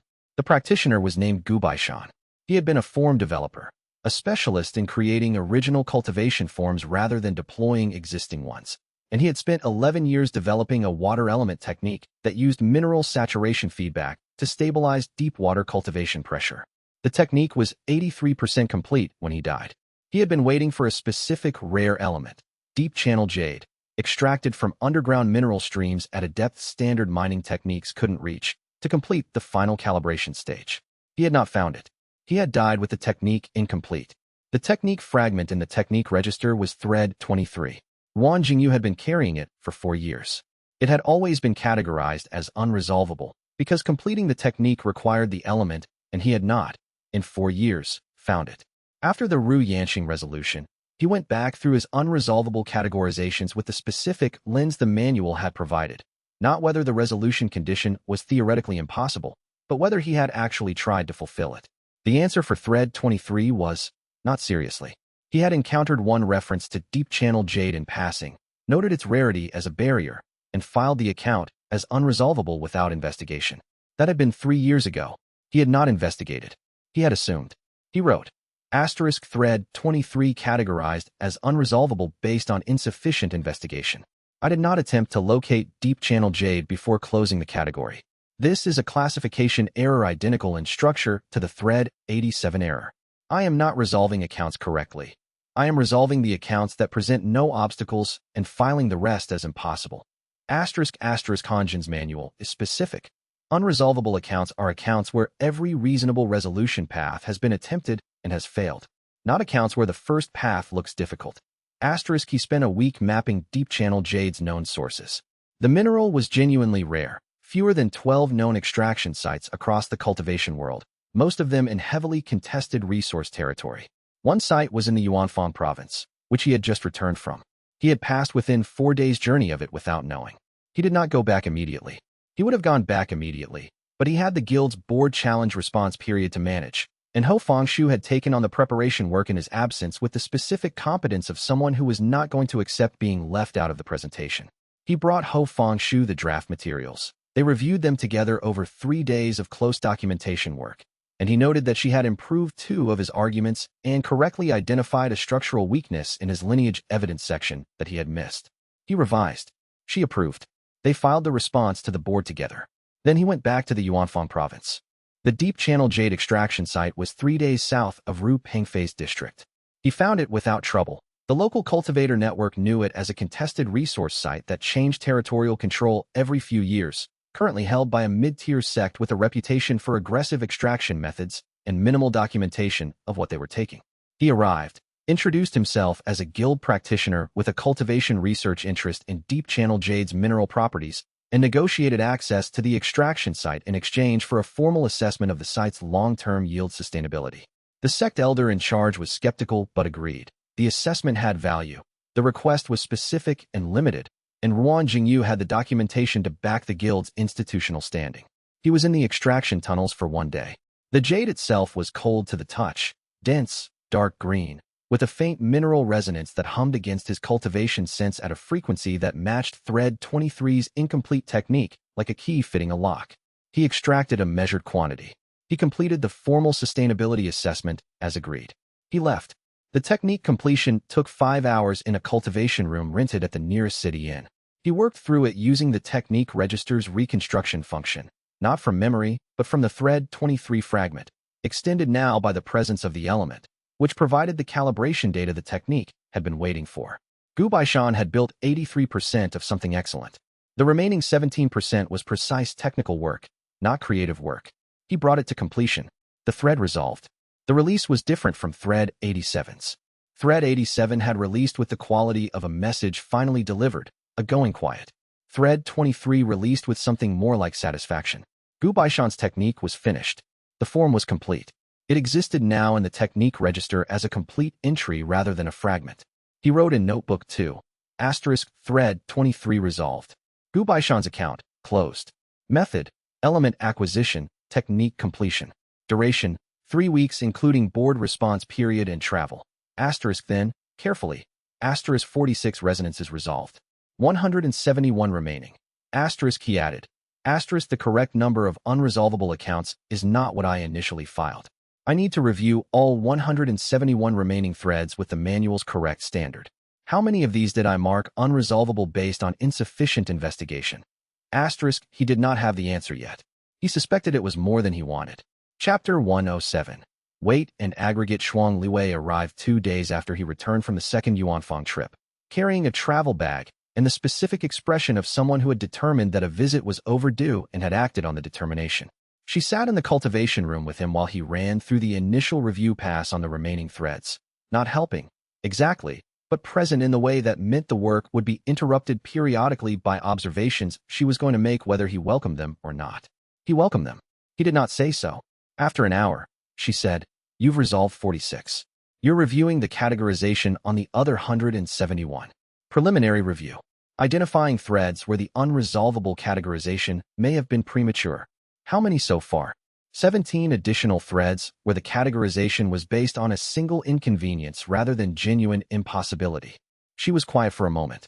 "That's close to a third of your unresolvable list." "Yes, meaning you've been carrying them in stasis, in the category that contributes to autonomous intention pressure, when they could have been resolved." When they could have been resolved with effort, I was not prepared to commit at the time of categorization. He set down the review documentation. The manual is clear about this. Stasis is for accounts where every reasonable path has been attempted. I was using stasis for accounts where the first obvious path presented friction. Why? He looked at the wall of notebooks. Because the documentation is thorough. I believed thorough documentation was equivalent to thorough resolution. It is not. I documented the obstacles. I did not consistently attempt to address them. Shuang Liwei was quiet for a moment. When she spoke, her voice was careful in the way that meant she was saying something she had been thinking about for a while. You've been treating the individual accounts as the resolution unit. Thread 87. Thread 23. Each one a separate problem. That is the correct unit. Each resonance is individual. Yes, but you're not carrying them individually. You're carrying all 217 of them at once. The autonomous intention pressure isn't coming from one thread. It's coming from the aggregate weight. The unresolved ones are combining. He had known this. The manual addressed it. But hearing her articulate it in that specific frame, not the individual threads, but the aggregate, made him sit with the second part of the observation, which the manual had described more abstractly. The individual resolution work is correct, she said, thread by thread. But you're going to finish the individual reviews and find that the aggregate still has weight, because some of the threads are unresolvable in any framework. The 7 Hanjin mentioned. Possibly more. She looked at him steadily. What happens when the individual work is done and the weight remains? Stasis management. The unresolvable accounts settle into carried permanence at the Dousheng tier. For the ones that reach Dousheng. What about between here and there? He did not have a clean answer for that. He wrote in Notebook 3 that evening. Shuang Liwei's observation. Individual resolution is the correct methodology. The aggregate is a separate problem. Between the individual resolutions and the Dousheng integration, there is a period where the weight exists without the management mechanism. I have been focused on the individual accounts because they are tractable. The aggregate is not tractable in the same way. I cannot resolve the aggregate. I can only reduce it by resolving the individuals. The weight that remains after full individual resolution is the permanent weight. The weight I will carry into Dousheng. Asterisk asterisk, I do not know yet what that weight is. I am working toward knowing. Asterisk, he looked at the entry for a long time. Then he added, asterisk, she asks the right questions. I have been aware for 2 years that the questions she asks are the ones I've been avoiding. I do not have a category for the phenomenon in the formal account structure. The 3 notebooks don't contain an entry for someone who identifies the gaps I can't see and fills them with observations I can use. Asterisk asterisk notebook 3's notation on Shuang Wei was initially essential operational presence. This was an understatement so significant it constitutes misdocumentation. Asterisk asterisk, I should revise the entry. I have not revised it.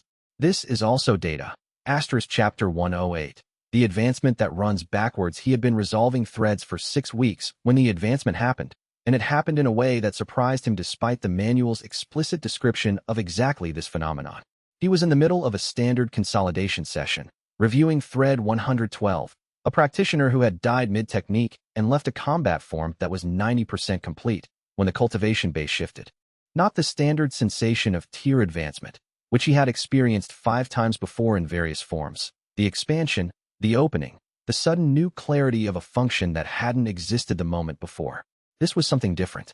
This was a settling, a deepening, as if the cultivation base had been building pressure in a specific direction and the pressure had finally found its resolution point. Thread 112 resolved. And in the resolution's release, the cultivation base crossed a threshold. Dozun 5-star. He sat in the consolidation posture and took account of the change. The manual had said that resolution at upper tiers produced advancement energy, not the power accumulation of standard cultivation training, not the remnant absorption's concentrated potential, but something more fundamental, the energy of completion itself. The cultivation base recognized when an account was correctly closed. The recognition produced advancement. He wrote, asterisk Dozun 5-star advancement. Method, thread 112 resolution, in consolidation.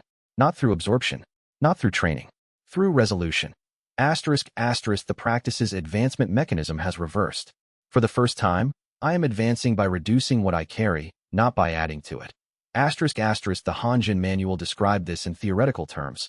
At the upper tiers, the remnant path practitioner has already accumulated sufficient technique depth and cultivated potential. The ceiling is not power, it is carrying weight. Resolution removes weight. Removing weight allows ascent. Asterisk he paused. Then wrote. Asterisk the disciple trained by Yao Lao would have found this paradoxical. Advancement through release rather than acquisition. The training I received was accumulation-focused. Every technique absorbed, every method studied, every resource used toward building what the next tier required. Asterisk what I built afterward runs on a different engine. The new tier's capability expanded, as the manual had described. The Dozun 5-star stage produced a deepened version of the inhabitation function. The ability to temporarily inhabit a remnant pathway and reproduce a deceased practitioner's technique at full capacity was now precise enough to be used surgically rather than as a broad reconstruction. He could isolate a single aspect of a deceased practitioner's cultivation and reproduce it without activating the full pathway. Useful. He documented the specific parameters and added them to the guild's technical manual. Shuang Wei, when he told her about the advancement, said, it makes sense. You've been accumulating your whole practice. Building. The upper tier advancement mechanism is the same principle running in reverse. The cultivation base advances by releasing what it's been carrying rather than adding more. That's the correct description. It's also uncomfortable. Yes. She looked at him with the careful expression. You're good at holding things. Carrying other people's incomplete work. That's the practice. And now the practice says the way to advance is to let go of what you've been holding. Resolve, not let go. The distinction matters. Does it feel different? He thought about thread 87 releasing. Ru Yanqing's account settling into something closed. Thread 23 settling into a completed technique. Thread 112, last night. The combat form that now existed in the register in its completed form rather than its fragment form. Yes, he said. Letting go is abandonment. Resolution is closure. The account is still in the record. The practitioners are still in the documentation. They don't become absent when the thread resolves. They become completed. He paused. I'm not releasing them. I'm finishing what they started. Shuang Wei was quiet for a moment. Then, that's a very precise distinction. It's the only accurate one. I know. She looked at him. I just want to make sure you know it for yourself, not only as methodology. He sat with that for a moment. I know it for myself, he said. She nodded. That was all. Chapter 109. The witness roll thread 31 was the one he had known about since the beginning and had always known, at some level, that he could not address alone. The practitioner was unnamed in his absorption records, a very old remnant, absorbed in the early years of his practice at a minor ruined site, identified only by the cultivation signature and the resonance weight. In the years since, he had been unable to reconstruct the name. The cultivation records from the relevant period were incomplete. The practitioner had apparently worked in relative isolation and left minimal documentation outside of the techniques themselves. What Thread 31 carried was specific, a cultivation breakthrough attempt that had been abandoned not for lack of power, but for lack of guidance. The practitioner had reached the threshold of a significant tier advancement and had needed someone to hold the cultivation space while the breakthrough completed, someone whose presence would stabilize the external environment while the internal restructuring took place. There had been no one. The practitioner had retreated from the threshold, worked alone for another 6 years, and attempted the breakthrough twice more. Both times the same problem. No guide, no witness. Eventually, they had died at that tier, and the advancement they had nearly reached 3 separate times was preserved in the remnant as the cultivation work's central unfinished account. He had known from the initial absorption that resolving Thread 31 would require another practitioner. He had known that the practitioner would need to be capable of functioning as a guide, understanding what the breakthrough threshold felt like, knowing how to stabilize external cultivation space, experienced enough with advancement moments to provide the witness function without disrupting the internal process. He had been categorizing this as unresolvable. After the Thread 87 and Thread 23 revisions, he reviewed the categorization. The problem was not that the resolution was impossible. The problem was that he had not asked anyone. He sat with this for 2 days. The Thread 31 resonance had not been directing him with the intensity of Thread 87's autonomous intention pull. It was older, more settled, more accustomed to waiting. But in the review, it registered clearly, resolvable, if he found the correct witness. He went to see Yao Lao. Not at Yao Lao's cultivation location. Yao Lao was traveling with Xiao Yan through the northern cultivation circuit, which meant a message through the post network and a meeting in 3 days at a midpoint location. He sent the message. He prepared the Thread 31 documentation.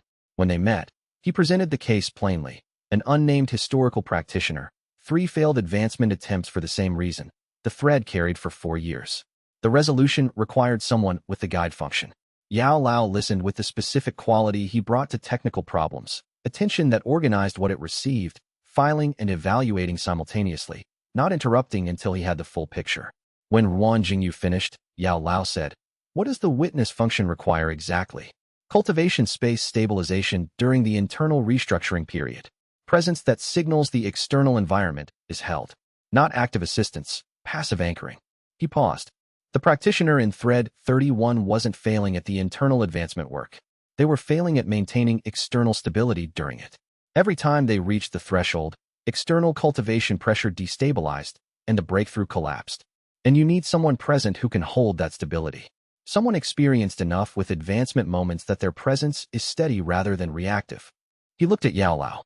"You've guided more advancement events than anyone in my network." Yao Lao was quiet for a moment. He was looking at Ruan Jingyu with the expression that Ruan Jingyu had learned over the past 2 years of intermittent contact. Meant he was considering something more than just the practical request. "This is not about my qualifications," Yao Lao said. "No, you're asking me to serve a function that the Thread 31 practitioner needed and didn't have." "Yes. And in doing that, he paused. "I'll be present at a breakthrough completion in a way I wasn't present for yours." Ruan Jingyu looked at him steadily. "The account of my advancement breakthroughs is separate from this request. I am asking on behalf of the Thread 31 practitioner, not as a substitution for anything." "I know." Yao Lao said it quietly. "I know you are. I'm noting the coincidence." "It's not a coincidence. You are the most qualified practitioner available for the witness function. The coincidence is that you are also my teacher. Those are 2 separate facts that happen to be true simultaneously." Yao Lao looked at him for a long moment. Then he said, "I'll do it. Tell me when you're ready." He wrote in Notebook 1. Yao Lao agreed. No hesitation after the initial consideration. He paused, then added. He named what I was careful not to name. "The coincidence is that the help I am asking for, on behalf of Thread 31, is the help I once also needed and did not receive." He saw it. "I chose not to see it, because the account I have with Yao Lao has its own structure, and conflating it with Thread 31's account would be imprecise." But he saw it. I am documenting that he saw it. Chapter 110. The witness. The posthumous advancement exercise took 3 preparations and 1 execution. The preparations were technical. He needed to establish the cultivation environment. The exercise required a stable space where Thread 31's remnant pathway could be activated and run through the advancement threshold under controlled conditions. The remnant pathway was not a current cultivation system. It was an archived record of what the practitioner had been doing at the threshold moment, preserved in the thread through 4 years of integration.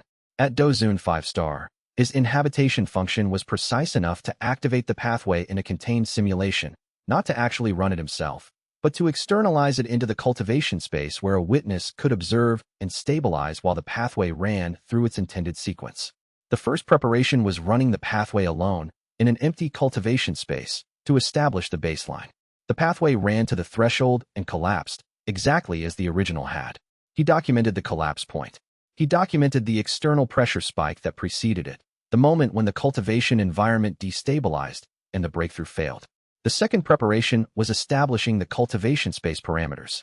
He set the room to the specific resonance configuration that would allow the pathway to run fully. He documented the configuration. The third preparation was explaining the function to Yao Lao. Yao Lao listened, asked 3 technical questions, and said he understood what was needed. He had the quality of a practitioner who had done this work before, not the exact exercise, which was unique, but the function of witness presence at advancement moments. He sat in the designated position in the cultivation room with the stillness of someone who knew how not to disturb a delicate process. Then they ran the exercise. Ruan Jingyu activated the Thread 31 pathway and externalized it into the cultivation space. The pathway began its sequence, the specific cultivation work of an unnamed practitioner from a century ago, running through the preparations they had made and reaching, for the 4th time in its record, the threshold of the advancement they had never completed. Yao Lao's presence anchored the space. It was not dramatic. It was not visible as dramatic from outside. What happened was that the external cultivation pressure, which had spiked in the first preparation and collapsed the pathway, did not spike. Yao Lao held the space with the steady, experienced quiet of a practitioner who had witnessed dozens of advancements and knew exactly what the space needed to feel like. The pressure stayed stable. The pathway ran through the threshold. The breakthrough completed. Thread 31's resonance released. The release was unlike any of the previous ones.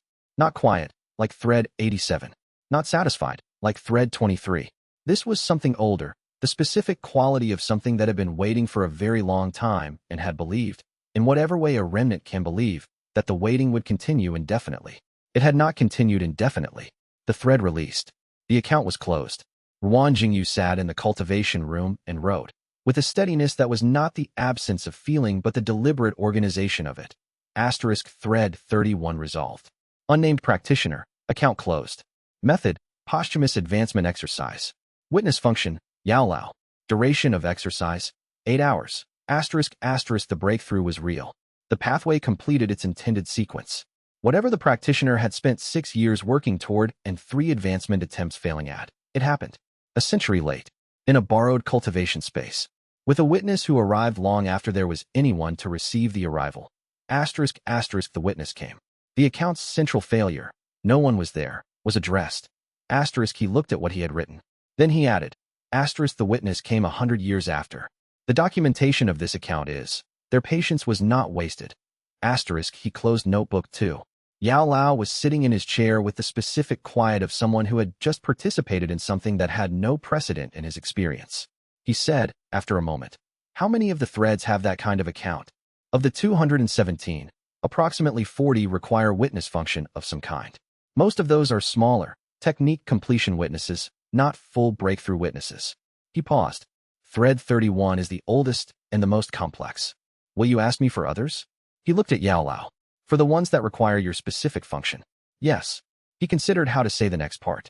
The training period ended before we used this kind of working combination. You teaching, me applying. What happened tonight? It was the first time the combination has worked since then. Yao Lao was quiet. I am not saying that to record a debt, Ruan Jingyu said. I am saying it because the record should be accurate. Tonight is part of the account. Yao Lao said, I know. He looked at his hands. The first time working together since the training ended. He looked up. How many times do you think the threads will require it? Fewer than 10. Possibly as few as 3. 10 times to finish what I interrupted. 10 times to address specific cultivation accounts that require your function. The interruption is a separate account. He met Yao Lao's eyes. I know the difference. I am asking you to trust that I know the difference. Yao Lao looked at him for a long moment. Then he nodded, once, with the specific quality of a teacher recognizing a student who has built something that no longer requires teaching. I trust that, he said. Chapter 111. The training's completion. He had been waiting for this specific integration for 15 years without knowing precisely what he was waiting for. The foundational technique had been active in his cultivation base since the token's opening, present, but not integrated. Presence and integration were different states. A technique could be present in a cultivation base and remain external to it, held at the surface, available without being assimilated. The integration, the point where external technique became native cultivation identity, required both sufficient tier advancement and sufficient time for the cultivation base to recognize and accept the foreign structure as its own. At Dozun 5-star, 3 months after the token's opening, the cultivation base signaled integration readiness. He performed the integration in a formal cultivation session, not a consolidation, which was a passive process, but an active one. He sat with the technique structure and the cultivation base's existing organization and worked, methodically, through the alignment process. The foundational technique did not replace what he had built in the years since the training. It did not override the remnant path structural architecture or the technique register's accumulated forms or the documentation discipline that had been the practice's spine from the beginning. It organized them. That was what Yao Lao had called structural 15 years ago, when explaining what made Feng Shuyuan's foundational work significant. It organized cultivation identity at the root level. Not a technique in the sense of a thing deployed, a framework in which deployment happened. The way a properly organized filing system didn't change the documents it contained, but made them findable. He sat after the integration and took account of what had changed. The technique register felt different. The 51 forms hadn't changed. They were the same technique fragments, the same reconstructed methods, the same accumulated knowledge from 217 practitioners' lives. But their relationship to each other was clearer. The structural inconsistencies he had been managing constantly since early in the practice. The friction between incompatible elemental frameworks, the places where absorbed techniques worked against each other at the root level, were not gone, but they were organized now. He could see the inconsistencies as a map. He could navigate them rather than compensate for them. He wrote, * integration complete. Dozun 5-star stable. The foundational techniques function, structural organization of accumulated cultivation identity. The technique register's inconsistencies are now a navigable system rather than an unmanaged friction field. Then he sat with what he wanted to write next and wrote it. The training period produced the documentation discipline and the methodological foundation. The 16 years since produced the remnant path practice, the technique register, the guild, the resolution work, the account with Yao Lao. The foundational technique is now fully integrated. The training's final element, delayed by 15 years, is delivered and complete. The abandonment remains in the record. The training itself is finished. He looked at the sentence. Read it again. The training itself is finished. He had spent 15 years with an incomplete thing at the center of his cultivation history. The training that had been interrupted before its completion. The teacher who had sealed himself before the capstone could be given. The abandonment was real. The incompleteness was real. He had built everything from that incompleteness. And the incompleteness had been useful, had driven the practice, had been the specific pressure that produced the account structure and the documentation discipline and the particular quality of someone who could not leave things open. And now the training itself was finished. Not the relationship, not the account with Yao Lao. Those remained open, ongoing, with terms that were still being established. But the training, the specific educational content that Yao Lao had begun and been interrupted from completing, that was done. He had the foundational technique. He had the cultivation framework it was meant to provide. The training's curriculum was complete. He noted, with the careful precision of someone documenting a fact they are still processing. This is what it feels like when one of the central incomplete things becomes complete. It does not erase the years of incompleteness. It closes the account. The closure is not what I thought it would be. It is quieter. He closed notebook 2 and put it with the others. Chapter 112. The direction it began 4 weeks after the foundational technique integration and 2 weeks after he had completed the preliminary review of the remaining 171 threads. The revised categorization work had found 31 threads that had been marked unresolvable on insufficient investigation. The same error pattern he'd found in thread 87 and thread 23, across a third of his unresolvable list. He had not resolved all 31. He had identified them and begun the specific investigation work for each. 12 were in active resolution process. The remaining 19 were in early-stage research. The autonomous intention index had dropped from 14% to 11% as the thread resolutions produced their releases. Not dramatically, but perceptibly. The direction pressure was lower, except for one direction that was getting stronger. He had first noticed it 3 weeks ago, a faint directional pull in his cultivation sense, not linked to any specific thread in his documented archive, pointing toward a location he could not name. The direction was not urgency. It was more like the pull that came from standing near a significant remnant field that hadn't been cataloged yet, the specific cultivation sense of accumulated resonance waiting to be recognized. He did not respond to it immediately. He documented it. Then he began investigating where the direction pointed. The cultivation sense's directional function at Dozun 5-star was more precise than it had been at lower tiers. He could track it the way he could track a specific resonance thread.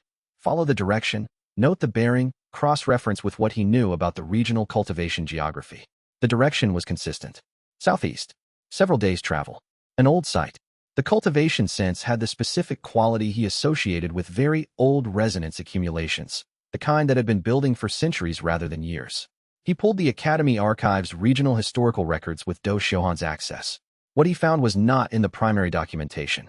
It was in a secondary reference, a practitioner's travel log from 300 years ago, noting that a specific southeastern valley had a heavy cultivation sense, old pattern, probably pre-conflict. Pre-conflict. The conflict 400 years ago that had reduced the remnant path practitioner population to near zero. He wrote, * working hypothesis. The directional pull is not coming from a single thread in my existing archive. It is coming from an external remnant field, a site with significant old remnant accumulation that my cultivation sense can detect at range. The site's location aligns with the historical record's reference to a pre-conflict heavy cultivation site. ***, if the hypothesis is correct. This is the resonance accumulation directing me toward an external resolution opportunity. The autonomous intention function is pointing me toward remnants outside my current archive. ***. This is documented in Hanzhen's manual as a Dozun advanced stage development. The accumulated resonances at sufficient density and coherence can collectively detect and orient towards significant external remnant fields. ***. He sat with this. The question was not whether to investigate. The question was how to evaluate whether the direction was trustworthy. He wrote, * 3 evaluation criteria. 1. Is the direction aligned with the remnant path's legitimate function? Yes. Investigating and potentially resolving an old remnant field is within the practice's scope. 2. Would resolving what's at this location serve the practitioners whose resonances are directing me? Uncertain. I don't know what's there yet. 3. Does my own judgment align with following this direction? Also uncertain. I cannot evaluate the site without investigating it.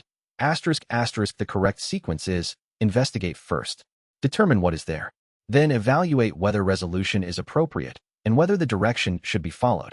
* He sent a message to Ho Fengshu noting that he would be traveling for site investigation, likely 10 to 14 days.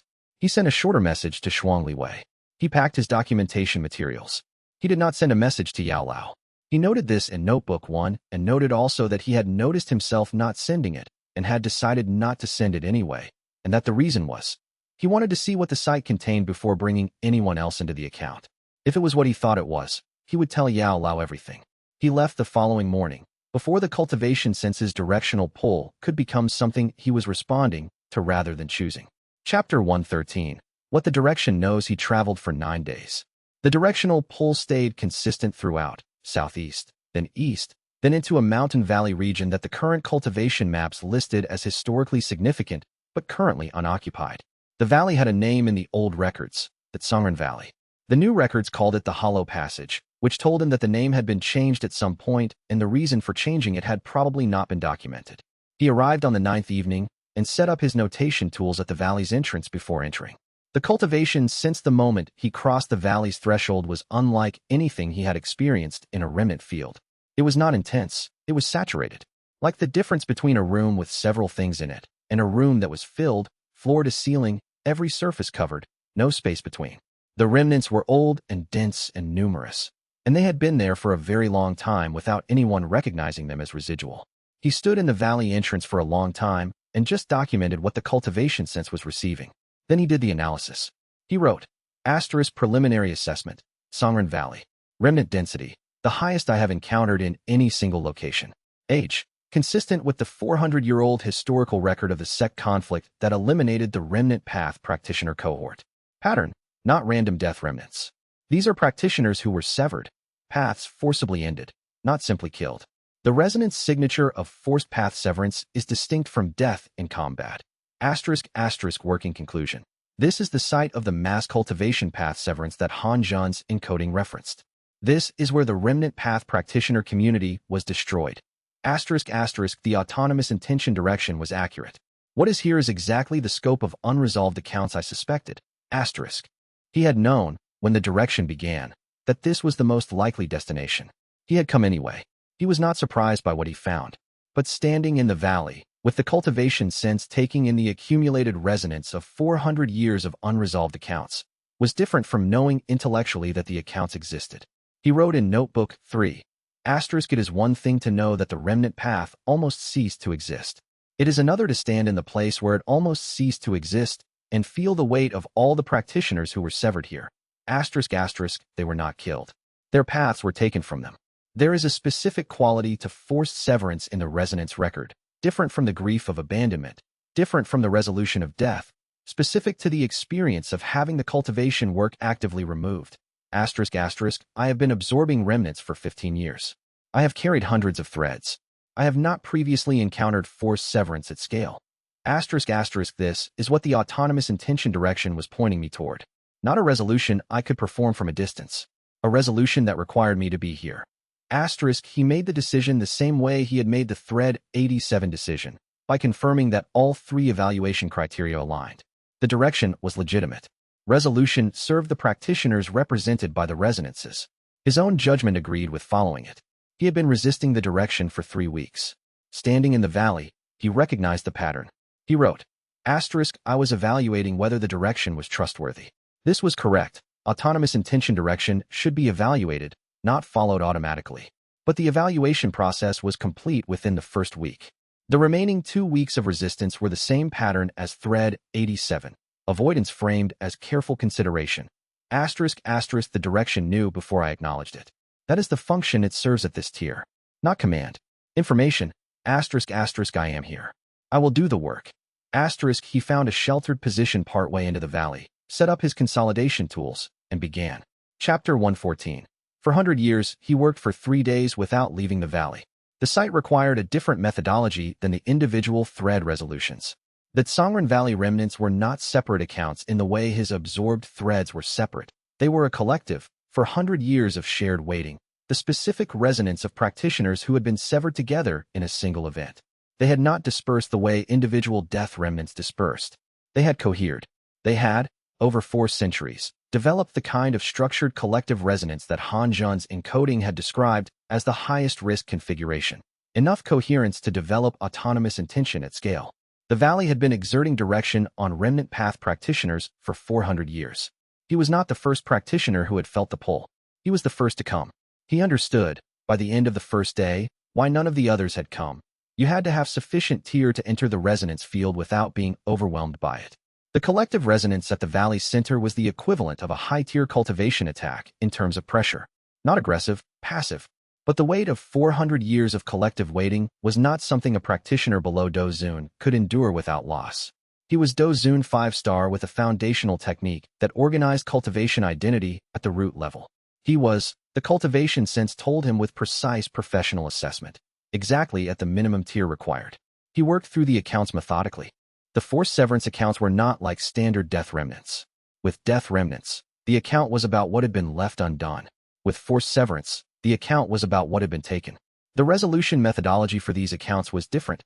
He had to, as the Han Zhan manual described it, formally acknowledge the taking. Not undo it, that was impossible. But name it in the record. State what had been there before, and what was taken and who did the taking, and that this account was real and documented, even 400 years later. He performed this acknowledgement for each practitioner he could distinguish. Some of the accounts were individual enough to have names. He could reconstruct them from the resonance structure, the cultivation signature, the specific techniques that had been in development at the point of severance.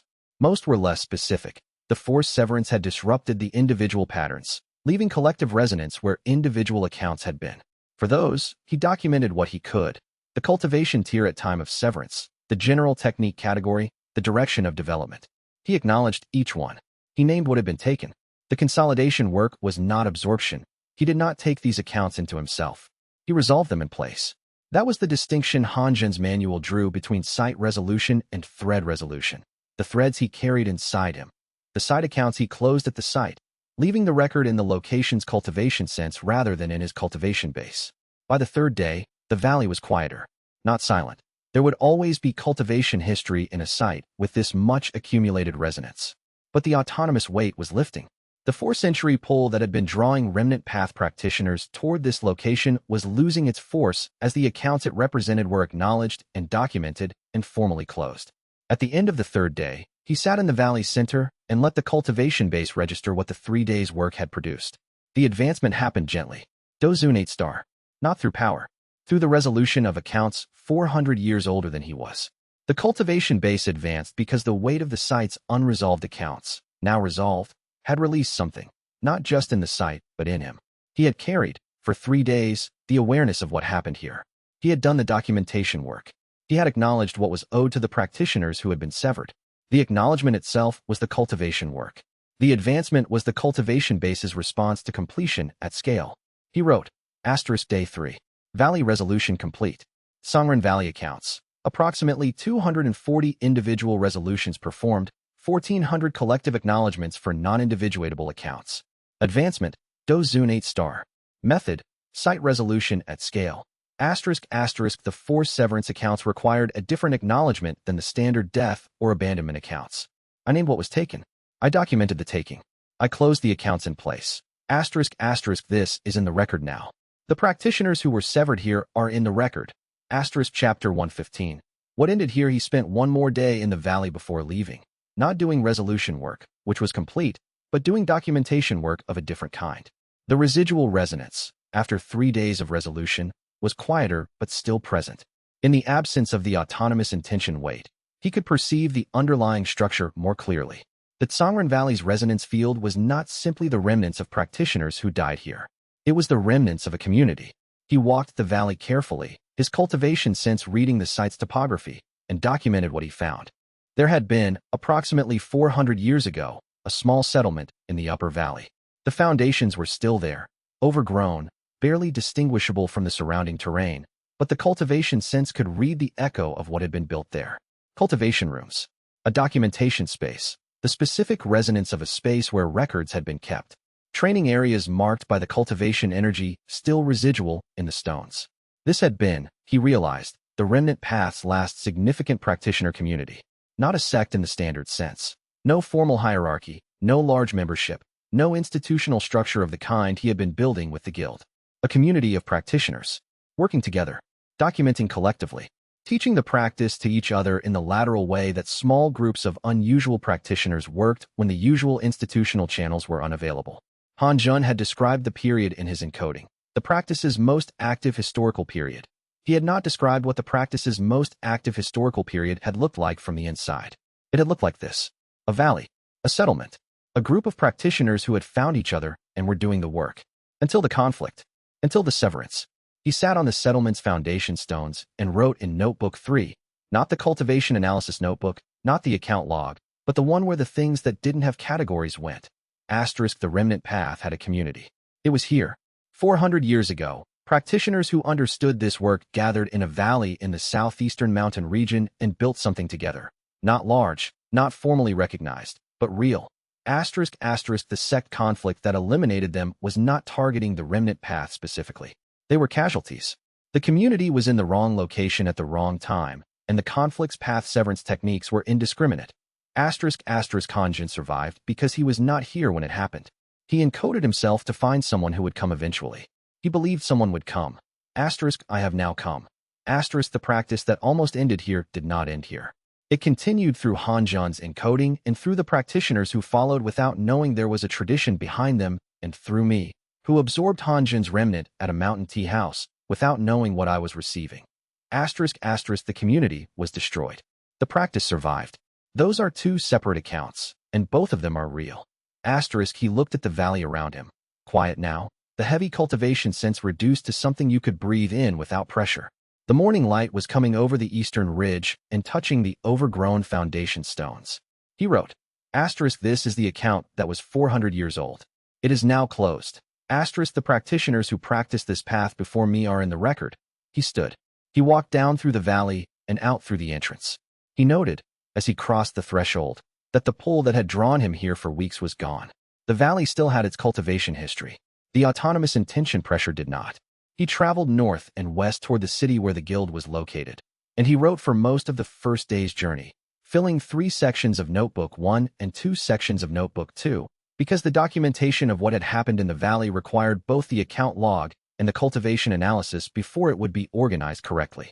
By the second evening's camp, he had finished the documentation. He read through it. Then he wrote one additional line at the end of the account section. I will tell Yao Lao. The lineage that produced his foundational technique, Feng Shuiyan's lineage, had practitioners in this valley. Some of the resonances I resolved here were from practitioners who carried the same root cultivation as Yao Lao's foundational technique, working the remnant path. Yao Lao gave me a token that contained Feng Shuiyan's framework. The framework's lineage had people here. Practitioners I have now closed accounts for. I will tell him. Chapter 116. Return. Yao Lao was there when he arrived. He had not sent a message ahead. He had not told anyone the return timeline. But when he came through the city gate 2 days ahead of when Ho Fengshu's estimate would have expected him, Yao Lao was in the courtyard of the guild's administrative building with the quality of someone who had been waiting for a specific length of time and had organized the waiting correctly. Ruan Jingyu stopped in the courtyard entrance and looked at him. When Yinming told me you'd gone southeast, Yao Lao said, I know what's in the southeastern mountain region. You knew about Songren Valley? I knew there was something there. The cultivation sense of the area has been documented as significant for centuries. I didn't know what it was. I suspected. He looked at Ruan Jingyu with the teacher's assessment quality. You resolved it. Yes. Yao Lao was quiet for a moment. He said, Come inside. You've been traveling. He was tired in a way that had nothing to do with the journey's physical demands and everything to do with 3 days of resolution work at a scale he had not previously attempted. He sat in the administrative office's main room and accepted the tea Yao Lao had apparently already prepared and let the tiredness settle for a moment before opening Notebook 1. The lineage connection you should know about first, he said. Feng Shuiyan's lineage had practitioners at Songren Valley. Not the majority. Most of the valley's community were remnant path practitioners with no direct connection to that lineage. But several of the resolved accounts had the specific cultivation signature of your foundational technique's root framework. Yao Lao looked at him over the teacup. He was very still. I resolved their accounts, Ruan Jingyu said. The forced severance accounts required a different methodology than standard death or abandonment accounts. I documented the taking. I named what was there before and what was removed. He paused. The accounts are closed, but you should know they were there. Practitioners from your lineage, or the lineage that preceded yours, were in that community. Yao Lao set down his teacup. He said, carefully, how many? Distinguishable individual accounts. 7 with the lineage signature. Collective accounts. I cannot separate the lineage practitioners from the non-lineage practitioners in the collective resonance. The forced severance disrupted individual pattern integrity. He met Yao Lao's eyes. I resolved all of them. The collective accounts received the same documentation methodology. I didn't know which ones were lineage connected until I reviewed the detailed resonance signatures afterward. You resolved them without knowing. I resolved all the accounts because all the accounts were open. The lineage connection is context for the record. It's not what determined the resolution. Yao Lao was quiet for a long moment. His hands were very still on the table. He had the quality of someone who had just learned something that changed the shape of a history they had understood one way for a long time. He said, I've been carrying the foundational technique for 50 years without knowing where it came from beyond Feng Shuiyuan. The lineage before Feng Shuiyuan has always been, he paused, incomplete in my record. Hanzhen's manual fills some of that. I'll share the relevant sections. He looked at Yao Lao steadily.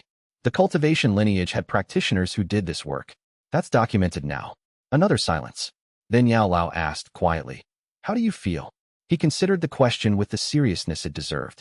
Not the documentation question, what the resolution had produced in cultivation terms, but the actual question, how did he feel? Like an account has been closed that was open for 400 years before I was born, he said. Yao Lao looked at him. The practitioners who were there didn't have anyone to close it for them. They were severed. Their community was destroyed. The account sat open for 4 centuries. He paused. I closed it. It is in the record. They are in the record. That's what it feels like. You did something that no other practitioner could have done. At this tier. With this practice. Yes. He said it without pride, as data. Hanjin built the encoding so the documentation would find someone who could come eventually. I am the someone who eventually came, Yao Lao said, and the practice that almost died there did not die there. Continued. I am the continuation. He looked at Yao Lao. You gave me a token with Feng Shuyuan's foundational technique. That technique and the remnant path are from the same lineage root. Feng Shuyuan's lineage and the remnant path were not parallel traditions. They were the same tradition, diverged. He watched Yao Lao absorb this. You and I are from the same cultivation lineage, Yao Lao said slowly. Not by direct teacher-student chain, by lineage root. He paused. The account of how we were connected was always larger than the training period. The training period was the part one knew about. Chapter 117. The count with 164 resonances resolved and 7 in identified stasis. The autonomous intention index dropped below 2%. He noticed the difference the day after returning from Songren Valley.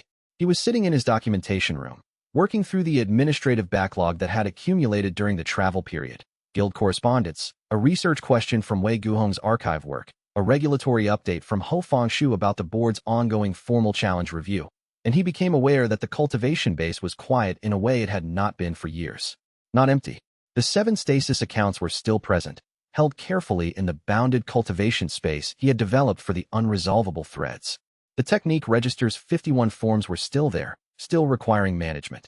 The foundational technique was active, organizing the architecture, but the directional pressure was gone. He sat with this for a long time. The autonomous intention pressure had been part of the cultivation background for so long that its absence was noticeable the way silence was noticeable after years of low-level sound. Not uncomfortable. He was not missing it. Just distinct. He could think without the pull. He could make decisions without checking them against whether the resonances were directing him. The cultivation base's agenda and his own agenda were aligned, and both agendas were his. He wrote, Autonomous Intention Index, 1.8%. Effectively negligible. The resolved accounts have lost their directional quality. The stasis accounts are contained. The cultivation base is primarily mine. He read the sentence back. Primarily mine.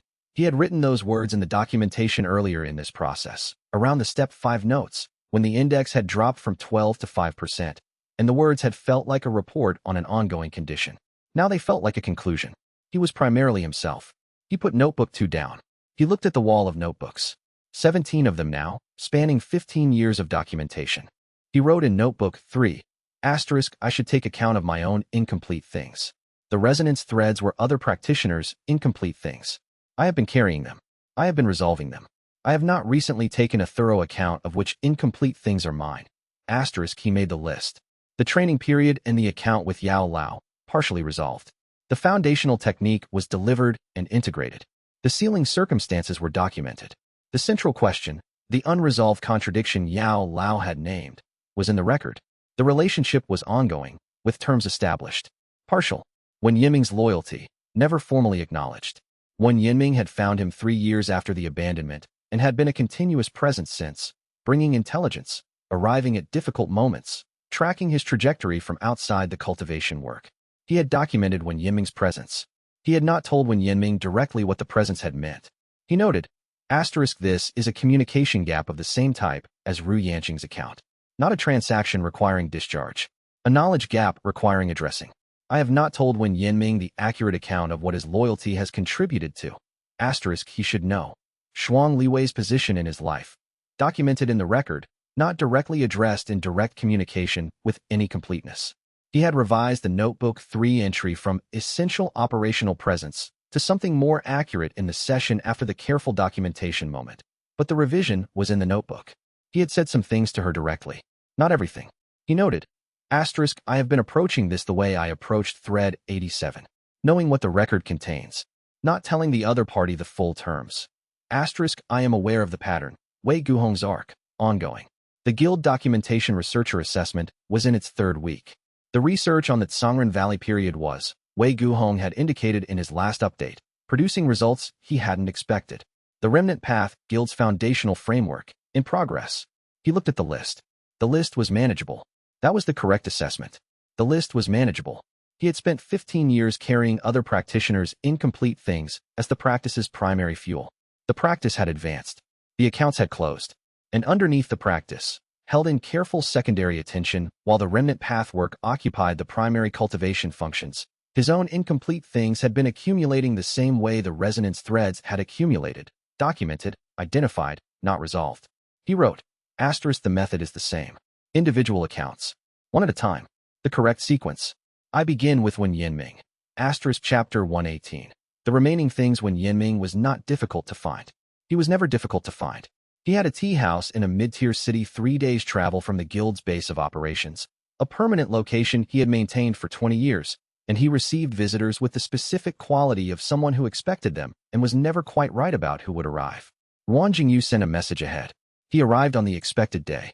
The tea house had the particular smell of well-maintained wood and a dozen different dried tea varieties, and something underneath both of those, the faint mineral quality of a cultivation active space where someone had been practicing consistently in the same location for years. Wen Yinming was behind the service counter when Wang Jingyu came in, and he looked up with the expression he always wore, recognition, something assessing, the specific, careful quality of a person who did not perform emotions they weren't currently having. You look different, Wen Yinming said. I've resolved most of the threads. I know. I heard about the valley. He came around the counter and put 2 cups on the nearest table and began preparing the tea with the efficient movements of someone who had performed the same task thousands of times. Sit down. You've been traveling again. He sat. He let Wen Yinming make the tea. When the cups were on the table and Wen Yinming was across from him with the settled posture of someone ready for a longer conversation, he said, I came because there's something in my account inventory that has been insufficiently addressed. I am addressing it now. Wen Yinming looked at him over the rim of the teacup. He was 53 years old and had the particular patience of practitioners who had spent decades operating in the cultivation world's peripheral spaces rather than its centers. Go ahead, Wen Yinming said. When you found me 3 years after the abandonment, I was not well positioned. He said it plainly.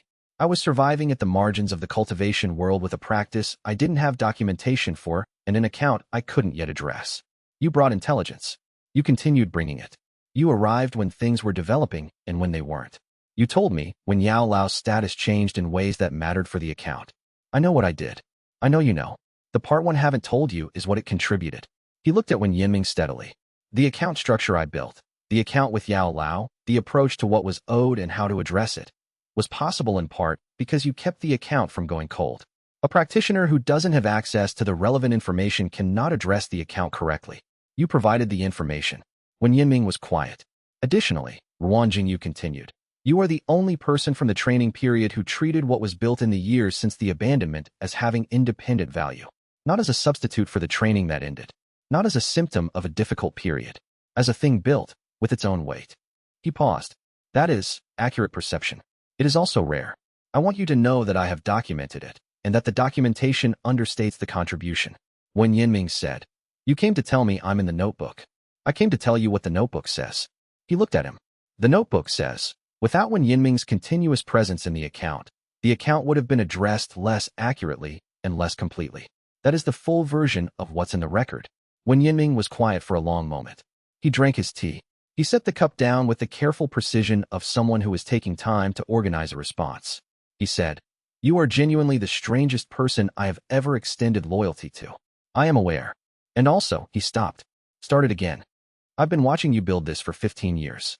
I've watched you take something that could have become a catastrophic grievance and turn it into. He gestured vaguely at the space between them, which was the space of everything Wang Jingyu had built. This, the practice, the guild, the account structure, all of it. He looked at him directly. I didn't provide information to an abandoned practitioner because I thought you needed managing. I provided it because I wanted to see what you'd do with it. And, Wen Yinming said, I got more than I expected. He walked back to the guild over 2 days, and he spent the first evening writing a careful document for Notebook 1, not the account log, but a separate section, about the things that were not accounts in the standard transaction sense, but were still, accurately, important. He titled the section, What is not an account, but is still in the record. He put Wen Yinming there. He put Shuang Liwei there, with the more accurate documentation he had been avoiding writing for 2 years. He put the guild there, not as an institutional record, but as the specific description of what it had meant to build it. He put the valley there, not the account closure but the 3 days themselves, the sitting on the foundation stones in the morning light, the specific quality of doing work that no one had done for 4 centuries. He wrote, **The account structure handles obligations, debts, and completions. It is the correct tool for what it was built for. Asterisk, asterisk, these things are not obligations or debts. They are the accurate record of what the practice produced beyond the accounts it closed. Asterisk, asterisk, I did not have a category for this. I am making one now. Asterisk, chapter 119. The reversal. He advanced to Dozun 9-star on a Tuesday morning with unremarkable weather. He had known it was coming for 3 weeks. The cultivation base had been approaching the threshold the way water approached a filled vessel's rim, incrementally, with the specific sensation of something building to the point where the next addition would produce overflow. The overflow, when it came, was a technique resolution. Thread 74. A wind element practitioner who had developed a form for high-altitude navigation and left it at stage 17 of 21, had been in active resolution work for 5 days. The technique itself was elegant. The incomplete sections were a problem of momentum calibration rather than elemental theory, and he had been working through the calibration carefully, one stage at a time. Stage 21 completed at 6 in the morning. The thread resolved. The cultivation base crossed its threshold. He sat in the cultivation room in the aftermath and documented both events in their proper notebooks. The technique completion in Notebook 2, the advancement in Notebook 1, and then sat with the new tier's quality settling into his perception. Dozun 9-star. 1 tier below the ceiling. The Hanjin manual's description of this threshold was precise. Asterisk at Dozun 9-star, the remnant path function reaches full reversal.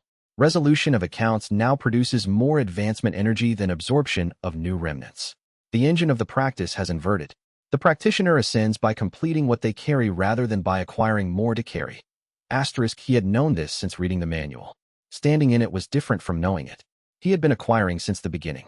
His whole practice was accumulation, absorbing, integrating, building the register, adding threads to the cultivation base, developing the technique archive. The practice ran on adding, on taking in what others had left behind, on not letting things go uncollected. At 9-star, the practice ran on release, not abandonment. He had spent 15 years understanding the difference between releasing and abandoning. Release through completion, closure through acknowledgement. The engine was the same engine. The direction had reversed. He advanced by finishing, not by starting. He wrote, asterisk, the cultivation practice inverts at the 9-star threshold. Absorption still possible, but not the primary advancement mechanism. Resolution is now the engine. Asterisk, asterisk, the practice has been building to this inversion for 15 years. The accumulation period was the necessary preparation. Without the accumulated threads, there would be nothing to resolve. Without the documentation discipline, resolution would be impossible. The long preparation was not inefficiency. It was the correct sequence. Asterisk, the engine that powered the ascent is now the completion of what the ascent accumulated. He looked at the sentence. Asterisk, I would not have written that sentence 5 years ago. 5 years ago, I would have written, resolution is now the primary advancement mechanism. Absorption remains available as secondary input. The difference is not the information.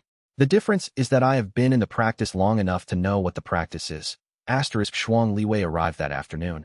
She had been in the city for guild business with Ho Fangshu and received his message about the advancement. She came in, assessed him with the particular attention she brought to post-advancement states, and said, you look like someone who has just had a long-held belief confirmed. The inversion happened. Resolution as the primary engine. Yes. She sat across from him. How does it feel different? He considered. It feels like the practice has been explaining itself to me for 15 years, and I have finally understood what it was saying. He paused.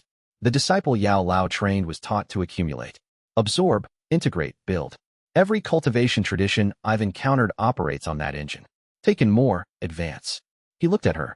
The remnant path that this tier operates on. Complete what you've taken in. The accumulation was preparation. The advancement is completion. And you built that from the ground up without knowing that's where it was going. I knew from Hanjin's manual. I didn't know it as lived experience until now. She was quiet for a moment. You're 1 tier below the ceiling. Yes. The 7 stasis accounts. They consolidate at Doshang. Permanently. He looked at her steadily. I've known since the manual. I've been deciding since the manual. And the decision was made before the valley. I confirmed it during.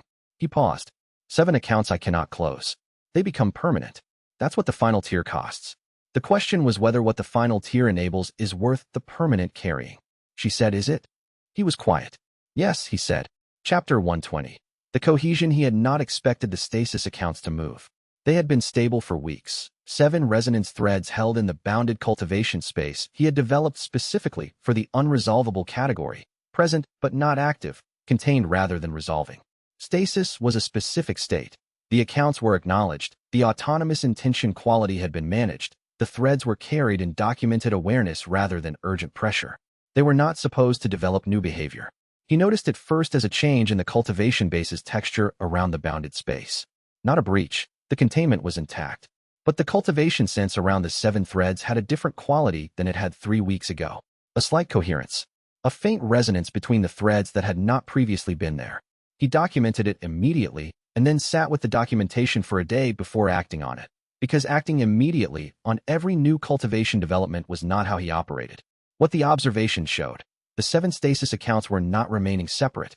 Slowly, without urgency, they were developing resonance between each other.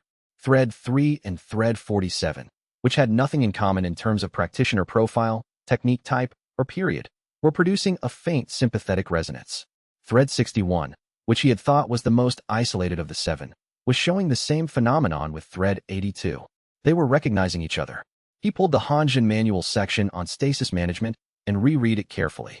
He had read it before, but at that reading, he had been focused on the management methodology, how to keep the stasis account stable, how to prevent autonomous intention development, how to hold the boundary between carried and resolved. He had been reading from management instructions. This time, he read what came after the management section. Asterisk the stasis accounts. In a practitioner who has advanced sufficiently in both tier and resolution work, will not remain indefinitely separate. At Do Zun 9 star, the unresolvable accounts begin a process that is not resolution and is not dissolution. They cohere. The accounts recognize each other, not by content, but by nature. They are all accounts that cannot be closed. That shared nature draws them toward each other. Asterisk, this is not a crisis. This is the final preparation for Do Sheng advancement. Asterisk, at the Do Sheng threshold, the cohered accounts, now a single complex rather than 7 separate threads, integrate permanently into the cultivation base. Not as separate threads held in stasis. As a permanent companion resonance woven into the cultivation identity itself. Asterisk, the 7 accounts do not resolve. They remain open, but they stop being separate sources of pressure and become part of the practitioner. Part of what the practitioner is. Asterisk, this is what Do Sheng costs. Not loss. Carrying. Asterisk, permanently. He closed the manual.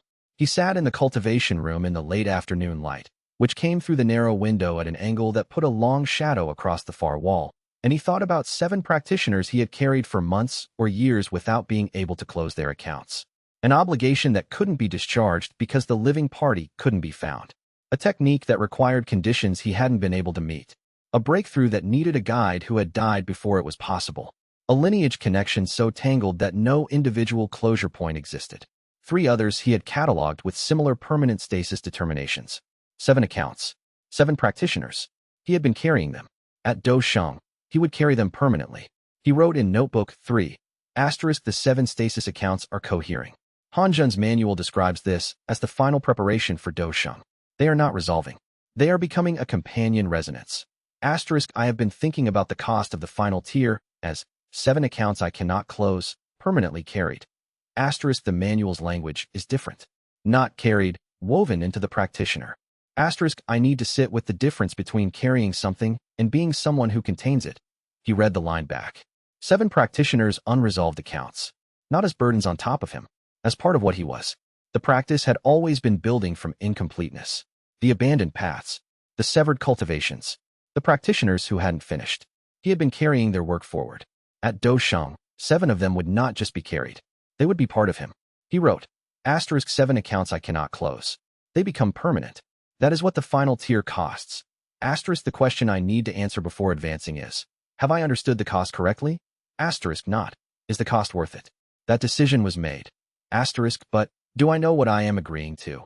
He sat with this for a long time in the fading afternoon light. The 7 stasis accounts quietly cohering in the cultivation base's bounded space, drawing closer to each other with the slow patience of things that had already been waiting longer than he had been alive. He did not have the answer yet.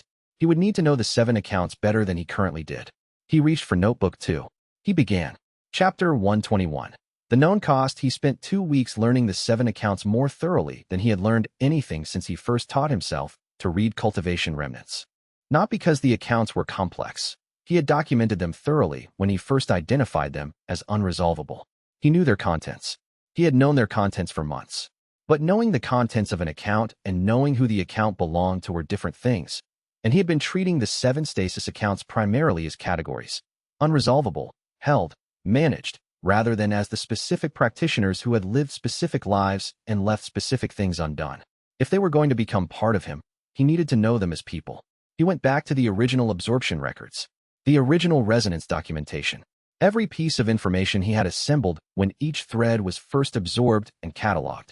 He read through the documentation for each practitioner with the specific attention he had given to Han Zhen's encoding, not for information he hadn't recorded, because he had recorded everything he could access, but for the quality of what was there, the particular weight of each account, the specific nature of what was unresolvable about it.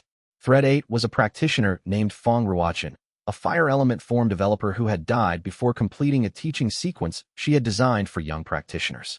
The account was unresolvable because the teaching sequence was designed for a specific group of students she had been working with, and those students had dispersed and aged and built their own practices in the 30 years since her death. The direct account was gone. What remained was the form, the teaching methodology, and the resonance of someone who had cared deeply about the students it was intended for. He had tried, twice, to locate the former students. Most were untraceable. One he had found was not interested in historical cultivation archaeology. The direct resolution was impossible. He could not close that account. He could carry it. He spent an afternoon with the Feng Ruochen documentation, reading through the teaching methodology she had been developing, understanding the quality of attention it represented, the specific care of someone who thought children deserved precision rather than approximation, who believed that good early cultivation habits were the foundation of every tier that followed. He wrote in Notebook 3, Feng Ruochen built a teaching methodology for young practitioners because she thought they deserved the best possible early foundation. She died before it could be used. I cannot deliver the methodology to its intended recipients. But the methodology exists. I have it in the register. If I carry this permanently, I carry the care of someone who thought this work mattered. That is what the permanent account contains. He did this for all 7. He gave each one the same attention. By the end of the 2 weeks, the accounts were not smaller, they were not less unresolvable, but they were fully known. He knew each practitioner's name. He knew what they had been trying to do. He knew the specific nature of what remained unfinished and why it was unfinishable. Then he wrote the decision entry. 7 permanent accounts. The practitioners' names: Feng Ruochen, Kumingshan, Shou Yunjing, Bai Lianhua, and Tianpei, Wang Daoren, Rui Shun, I know their accounts. I know what the carrying will mean. Feng Ruochen's care for young students. Kumingshan's incomplete landscape element theory. Shou Yunjing's unresolved obligation to a lineage that ended with her. Bai Lianhua's combat technique at stage 19 of 20. And Tianpei's archive work, partially destroyed in a flood. Wang Daoren's failed attempt to communicate a cultivation insight to his teacher before his teacher died. Rui Shun's cultivation path severed at the approach to a breakthrough she had prepared for 12 years. These are the 7 things I cannot close. The question I asked was, do I know what I am agreeing to? The answer, after 2 weeks, is yes. I know their names. I know their accounts. I know the specific weights I will carry permanently. The weight is real. The decision is unchanged. He wrote the final line. 7 permanent accounts. The final tier costs this carrying. What the final tier enables is worth this cost. I will advance when I am prepared. I am prepared. He put the pen down. Then he picked it up again and added, I am prepared. I have been prepared for 2 weeks. I am noting that I have been prepared for 2 weeks and have not advanced, because the documentation review felt unfinished. The documentation review is not the preparation. The documentation review is the version of preparation that I use when the actual preparation is complete, but the incompleteness avoidance function wants another pass. This is the pattern. The disciple Yao Lao learned thoroughness. I have been using thoroughness to avoid the moment of completion. I will advance tomorrow. He closed the notebook. Chapter 122. Han Zhen's full account. He had been reading the Han Zhen encoding in the nights before the final advancement, going through the sections he had decoded across the previous months, assembling them into the complete picture. The full account was more than the technical manual. The technical manual was the primary content. Yes, the methodology, the management approaches, the tier-by-tier documentation of remnant path capability and risk. But around the methodology, in the sections between the practical content, Han Zhen had also written about himself. Not comprehensively. Not in the way Ruan Jingyu kept documentation. Han Zhen's self-account was fragmented, personal, written in the spaces around the technical content rather than as a formal record. But the fragments added up. He assembled them. Han Jun had been, at the time of his intentional cultivation abandonment, a Dozun 8-star practitioner. He had reached 8-star and then deliberately stopped. He had stopped because he had determined that advancing to 9-star and then to Dosheng would require him to enter the stasis consolidation phase, the period of intense inward-focused cultivation that precedes the final advancement, and that the consolidation period's demands would be incompatible with completing the documentation work he had been doing for 2 decades. He had reached a choice point. Advance, and the documentation remains unfinished, or stop, and the documentation can be completed. He had chosen to stop. I was Dozun 8-star when I made this decision, the encoding said, in one of the fragmented personal sections. Asterisk, I had perhaps 15 to 20 years of active cultivation life remaining before the natural ceiling became unavoidable. I used 8 of those years to complete what I could complete. The remaining years I used to design the encoding and to enter the abandonment properly, to create the specific remnant structure that would allow the documentation to be transmitted. Asterisk, I have been asked, by practitioners who knew my choice, why I did not simply write the documentation down. Paper and ink. The Guild's archive. Asterisk, the answer is, the documentation I was completing is the kind that can only be understood by someone who already has the relevant cultivation function. The technical manual for the Remnant Path's upper tiers is not a text that can be read by someone without Remnant Path cultivation depth. The concepts require experiential context to be coherent. Writing it in an archive would mean writing for the wrong reader. Asterisk, the remnant encoding routes directly to the practitioner with the correct cultivation profile. It bypasses the centuries of institutional interpretation that would have distorted the content in a standard archive. The encoding is precise. The archive is not. Asterisk. I chose the mechanism that would deliver the documentation correctly rather than the mechanism that would preserve my advancement. He stopped reading. He sat with what Han Jun had said. Han Jun had given up Dosheng, the final tier, the permanent integration, the completion of the practice, specifically so the documentation would exist for someone who came after. He had abandoned his own advancement so Ruan Jingyu could advance. He had not known Ruan Jingyu. He had known the profile, the Remnant Path practitioner with Feng Shiyuan's lineage foundation and the trained and abandoned emotional marker. He had built the encoding for that profile. He had trusted the encoding to find whoever fit it. He wrote in Notebook 2, asterisk Han Jun's full account. He was Dozun 8-star. He chose documentation over advancement. He encoded the manual in his own remnant so it would reach the correct practitioner. He gave up the final tier so the documentation would exist for someone who would use it to reach the final tier. Asterisk, I absorbed his remnant at a mountain tea house. I was not paying attention to what I was absorbing. I thought it was a minor event. Asterisk, it was the most significant absorption of my practice. Then he wrote, more slowly.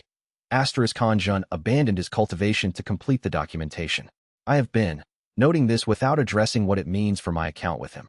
Asterisk, he is in stasis because his account is unresolvable. The account. He chose documentation over advancement. He cannot be given back the advancement he sacrificed. I cannot undo the choice. Asterisk, but the choice produced something. The documentation exists. I have it. I am advancing to the tier he did not reach. His documentation is the reason I can advance correctly. Asterisk, thread 3. Han Jun. The account. He stopped so I could continue. Asterisk, I cannot resolve this account. I cannot give back what he chose to sacrifice. But I can name it in the record, clearly, completely, without the clinical documentation framing, as what it actually was. Asterisk, he trusted the practice to route his work to whoever came next. I am whoever came next. Asterisk, his trust was not misplaced. He put the pen down. He sat with the stillness of someone who has just understood something that had been present all along. Han Jun was not just the source of the technical manual. Han Jun was a practitioner who had believed in what the practice was for, the documentation, the record, the account of what abandoned and severed cultivation produced, and had demonstrated that belief with the highest cost available to him. Thread 3 was going to become a permanent companion resonance. He thought. Of all 7, Thread 3 was the one he was least troubled by carrying. Chapter 123. The historical record he told Do Xiuhan first. Not because Do Xiuhan needed to know before Ho Fengshu. Both of them had been central to the guild's development, and both of them deserved the full account. But Do Xiuhan had been searching for documentation of the Remnant Path's historical period for 11 years, and the information was his in a different way than it was Ho Fengshu's. Do Xiuhan was the archivist. The information was for him specifically. He told Ho Fengshu that evening alone, in the guild's administrative office. Ho Fengshu listened to the full account of Han Zhen's personal history with the quality she brought to all significant information, absorbing it completely before responding, organizing it internally, not performing a reaction before she had finished processing. He watched her face and knew that she was placing Han Zhen's choice in the context of everything she understood about cultivation practice and institutional development and the specific costs of building something that outlasted you. When he finished, she was quiet for a moment.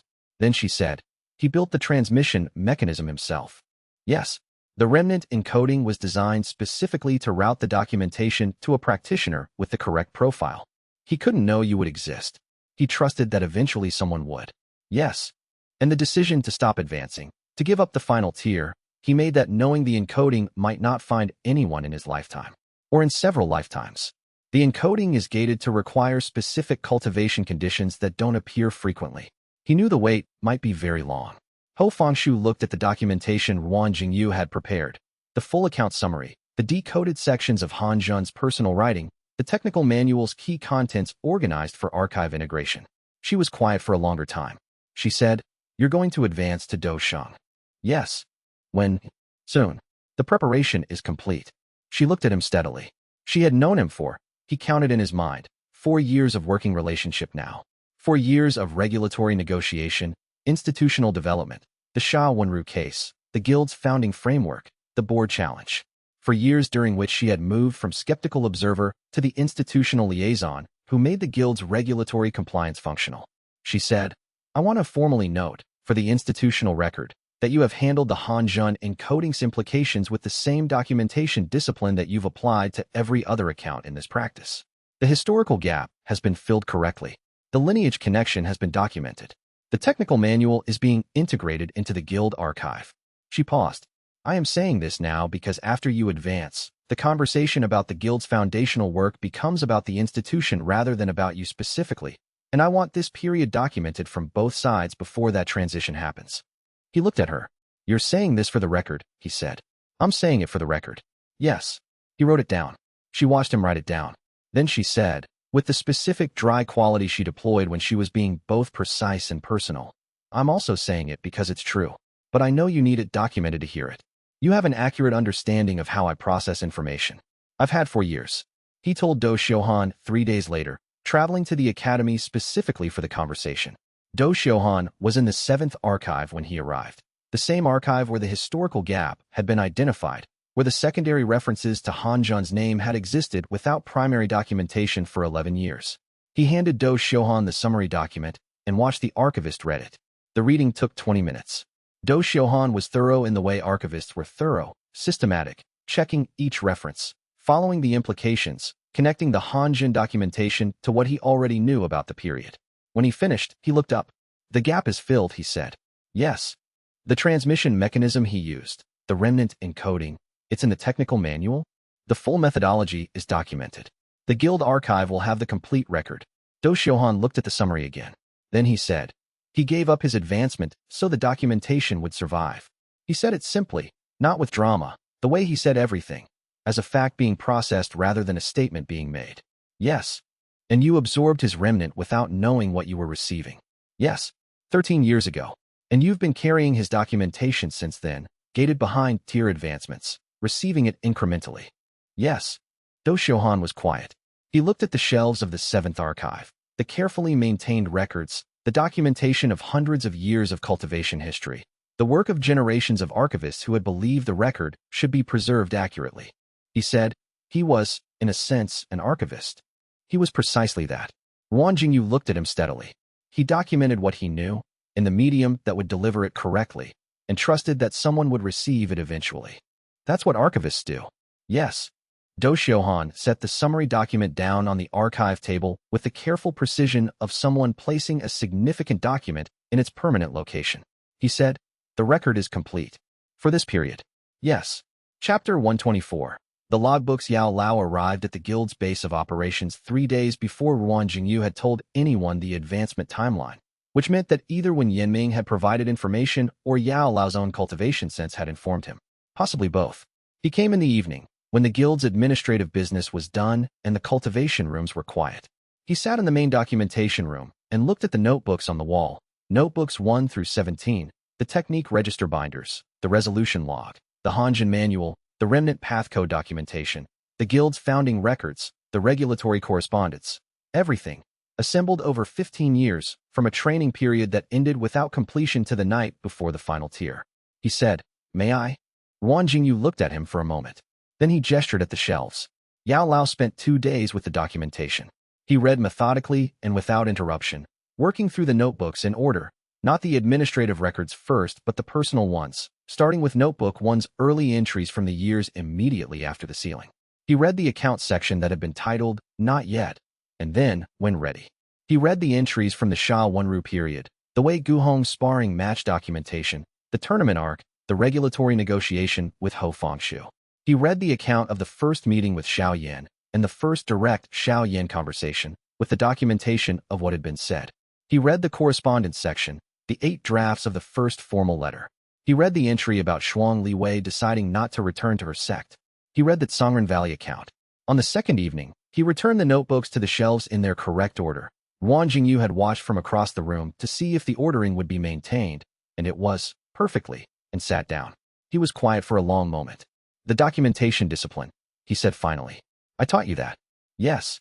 I taught you to record what you observed, to keep the account of what was learned and what was applied, to treat the record as the authoritative source rather than memory."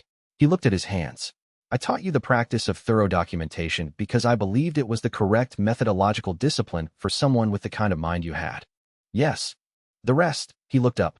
His voice was careful with the specific care of someone ensuring that precision is maintained on something that matters. "The rest is entirely yours." He said it with a quality Wang Jingyu had not heard from him before. Not the teacher's assessment voice, which had accompanied most of their interactions since the first meeting. Not the apologetic quality that occasionally surfaced around the sealing account. Something different. The quality of someone who had spent 2 days reading the work built from the training they gave, and had arrived at the end of the reading with a specific recognition. Not that the student had become excellent. That the student had built something the teacher could not have built, from tools the teacher had provided, and the building was more than the tools had suggested was possible. Wang Jingyu said, "The training was good. For what it was." "Yes." The documentation discipline. The methodological precision. The habit of treating accounts as real objects with specific terms. He looked at the notebooks on the wall. "Those were tools. What I built with them was mine." "Yes." Yao Lao paused. "What I did not teach you, what the training period did not include, was the practice of carrying other people's incomplete things as your own. That was not in the curriculum. That came from what happened after the curriculum ended." "Yes." "From the abandonment, and from the practice built in the abandonment's aftermath." Wang Jingyu looked at him steadily. The training produced the tools. The abandonment produced the motivation. The practice combined both. He paused. "I am not saying this to assign credit or blame. I am saying it because it is the accurate account." Yao Lao sat with that. He said, "I know you're advancing soon. Tomorrow, I'd like to be present." He thought about this for a moment. The advancement itself would be internal, not a dramatic external event. Do Sheng advancement, as the manual described it, was a settling rather than an eruption. The 7 accounts cohering into permanent companion resonance, the cultivation base reorganizing at its deepest level, the foundational technique and the remnant path function, and the accumulated resolution work all reaching their final integrated configuration. The presence of a witness would not change what happened internally. But the witness function had served thread 31. The witness function had meaning in the practice. He said, "Yes." Chapter 125. The direct statement he told Shuang Liwei before he told anyone else about the advancement timeline. Not because it was strategically relevant. She was not a guild official whose administrative preparation required advance notice. But because the account inventory he had made in Chapter 118 had identified her as one of the things he had been insufficiently direct about, and he had been planning this conversation for 2 weeks without having it, which was the same pattern he had identified in himself and noted as avoidance. He brought tea. He sat across from her in the cultivation room where they had worked together enough times that the space had acquired the specific quality of somewhere both of them operated comfortably. The late morning light came through the window and sat on the stone floor in a warm square. He said, "There's something in the account inventory that has been documented but not communicated. I'm going to communicate it now." She looked at him with the patient attention of someone who was not surprised by this preamble because she had heard variations of it before. He said, "The Notebook 3 entry for you currently reads, essential. A person who identifies the gaps I cannot see and fills them with observations I can use, whose presence in the account of this practice is not documentation of operational utility, but something that requires a different category that I have been building toward naming accurately for 2 years. He paused. That entry was revised from essential operational presence approximately 14 months ago. I revised it in the notebook. I did not tell you what the revision was. Shuang Liwei was very still. The accurate version of the entry, he said, is, I have been in the practice of careful accounting for 15 years. I document what is owed and what is completed and what remains open. I have been very precise about this. And the most significant thing in the account that I have been avoiding stating precisely is that the account with you is not a debt account. It does not have terms that can be closed. He looked at her steadily. The accounts I close produce resolution and release. The account with you does not operate that way. It is ongoing, in a way that is not about closure. I have been looking for the correct documentation category for this, and the closest I can come to it is, it does not need to be closed because it is not a debt. It is the thing the accounts and the documentation and the practice have been built alongside. He paused. That is the statement the notebook has been building toward for 2 years. I am making it directly now. She was quiet for a moment. The light moved slightly across the floor, a cloud passing outside, the angle shifting. She said, 2 years. I was aware that it was 2 years. And you've been revising the notebook entry. The notebook entry went through 6 versions. She looked at him. Then she said, with the specific warmth that she deployed so rarely, it was always distinct. You are genuinely the most indirect direct communicator I have ever encountered. I have been told this. By me. Multiple times. Yes. She was quiet for another moment. Then, the account with me doesn't close. No. And you're at peace with that. He thought about this.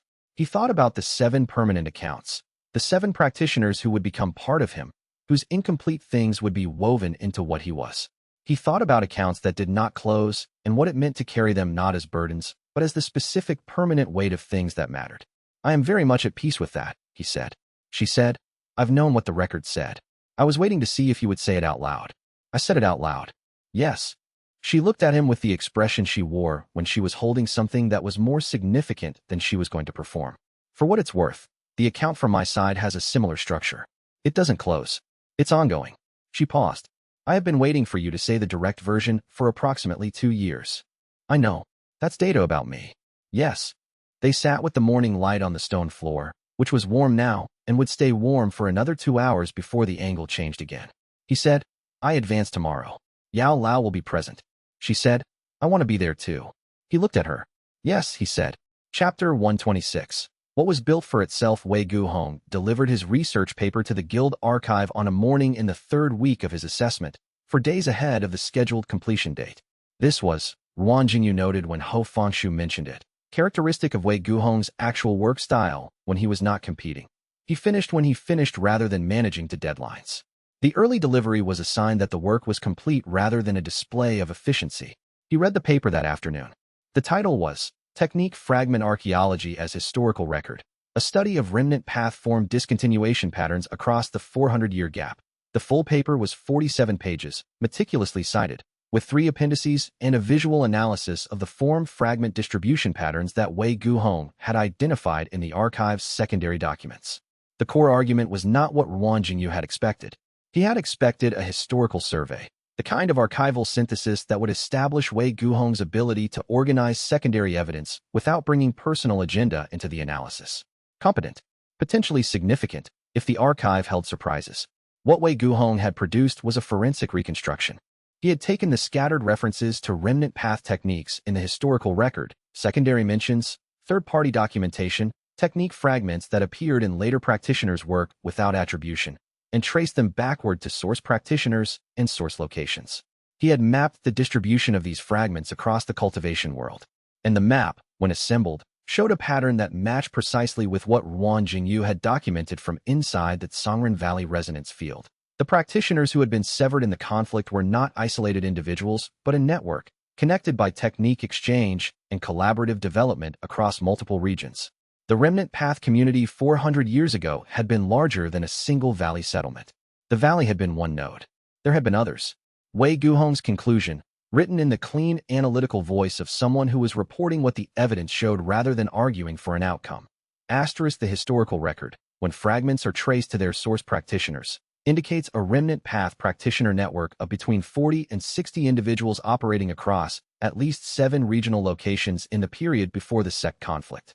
The conflict's path severance operations did not target this network specifically, but the network's distributed nature meant that the survivors, if any, were scattered and disconnected.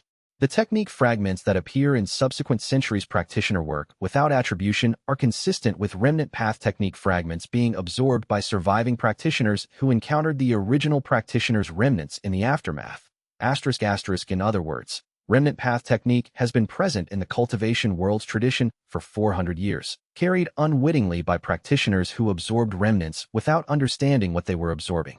The practice did not end at the conflict. It diffused. It became invisible. The current practitioner's documented practice represents not the revival of an extinct tradition, but the conscious recognition of a tradition that was already present, unrecognized, in the cultivation world's accumulated history. Wan Jingyu read the conclusion twice. Then he went to find Wei Guhong. He found him in the archives reading room, sitting at the far table with a cup of cold tea and the quality of someone who was waiting to be told something. Wan Jingyu sat across from him. He said, "This is significant work." Wei Guhong looked at him. He said, "I know. You found the distributed network from secondary evidence alone. The methodology is careful. The conclusion holds." "I know." He paused. "I spent 3 months on it. I wasn't going anywhere until it was right." "You weren't competing?" "No." He said it simply, without emphasis. "There was nothing to compete at. I was doing the work, or I wasn't." He looked at Wan Jingyu steadily. "I built it for what it is, not for what it would get me." Wan Jingyu heard the echo of the outline's language, the outline he hadn't written, the outline that had predicted this moment, and noted the echo without remarking on it. He said, "I want to formally note for the Guild's record that this research represents a significant contribution to the historical documentation of remnant path practice." He paused. "Separately, as the person who ran the assessment, you pass." Wei Guhong's expression did not change visibly, but something settled in his posture. Not relief exactly, not triumph, something quieter than both. The quality of someone who had completed a piece of work correctly and was receiving a confirmation that the work was what they thought it was. He said, "I had 3 years of development that was pointed at the wrong target. I didn't know what to do with it." He looked at the archive shelves. "Now I have something to point it at." Wan Jingyu wrote in Notebook 1 that evening. Wei Guhong's research, accepted. His assessment confirms the aptitude I identified in the Sha Wanru period, the capacity for precise, undefended analysis when competitive stakes are removed. The paper is genuinely significant.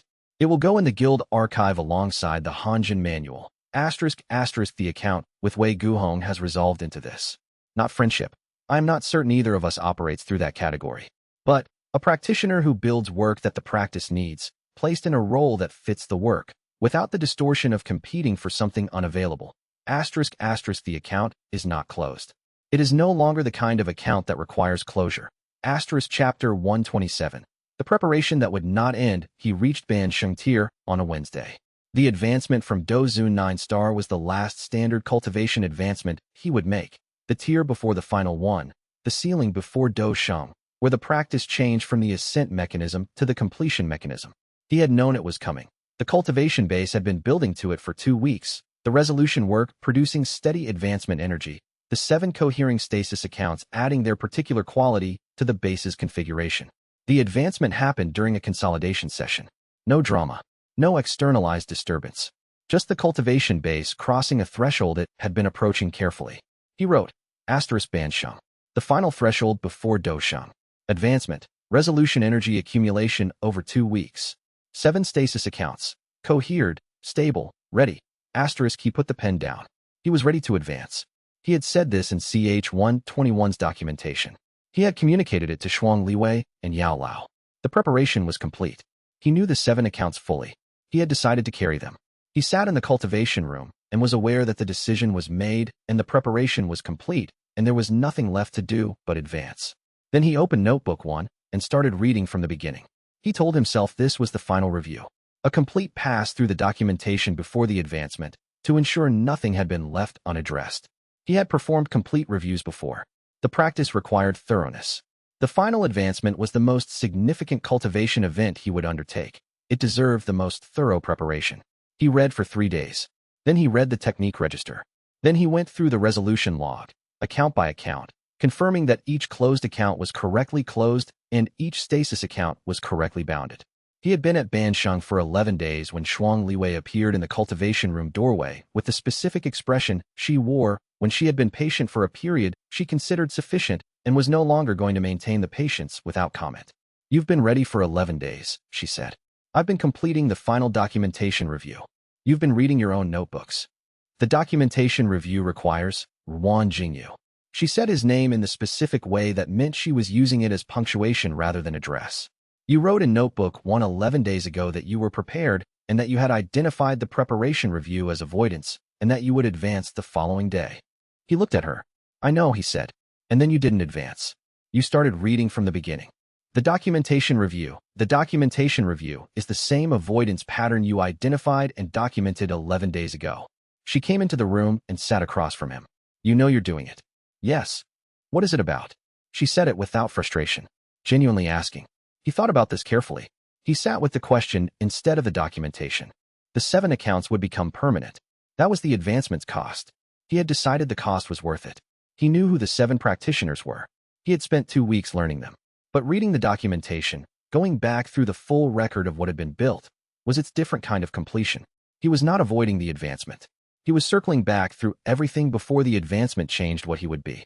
Because after Do Shang, he would carry the 7 accounts permanently, and the cultivation base would reorganize around that carrying, and something in the current configuration would become, not gone, but settled, integrated. The thing that the documentation was trying to preserve by reviewing was not going to be lost, but it was going to change. He was circling back because he could not let the current version go without reviewing it one more time. He said, "I know what I'm doing. I've identified it. I have not been able to stop doing it." Shuang Liwei looked at him steadily. "The accounts are accurate," she said. "They don't change because you advance." "I know. The documentation doesn't disappear." "I know." He looked at the stack of notebooks. "The disciple Yao Lao trained, and what I've built since, and the practice, and the accounts, all of it is in the record. The record doesn't require me to be at this tier to remain accurate." He paused. "I know this. I have been reviewing the record instead of advancing anyway." "Yes." She didn't judge it. "How many more times do you need to read it?" He looked at the notebooks. "Once more," he said. She said, "And then?" "And then I advance." She said, "I'll be here when you're done." He read through the documentation one more time. The full record, from the first entry in Notebook 1 to the previous day's entry. It took 6 hours. He finished at midnight. He sat with the notebooks in the quiet room. The record was accurate. Everything was in it. Nothing was missing.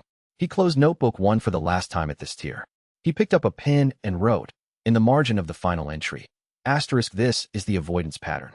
This has been the avoidance pattern. Noted. Documented. Will not do it again. *, "The record is complete.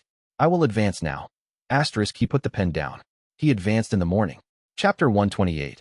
Dosheng. The room was quiet when it happened. Yao Lao was in the chair by the window. Shuang Liwei was on the floor to his left, sitting in the cross-legged position she used for her own cultivation sessions, near enough that her presence was part of the space without being an intrusion on it. The morning light was early and gray, not cold, but not warm yet, the particular light of an hour before sunrise. He sat in the center of the room and reached for the 7 cohered stasis accounts. The cohesion had been developing for 3 weeks. By this morning, they were not 7 separate threads anymore. They were a complex, a single resonance formation with 7 component accounts, each one distinct in its content, but bound together in their shared nature.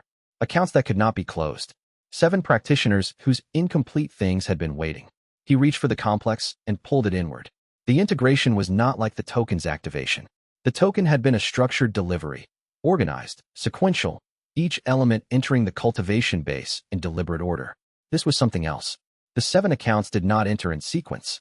They entered simultaneously, each one finding its specific position in the cultivation base, as though they had always been meant to be there and had simply been held outside, waiting. Feng Ruochen and her teaching methodology, her care for young students, her belief that they deserved the best possible early foundation.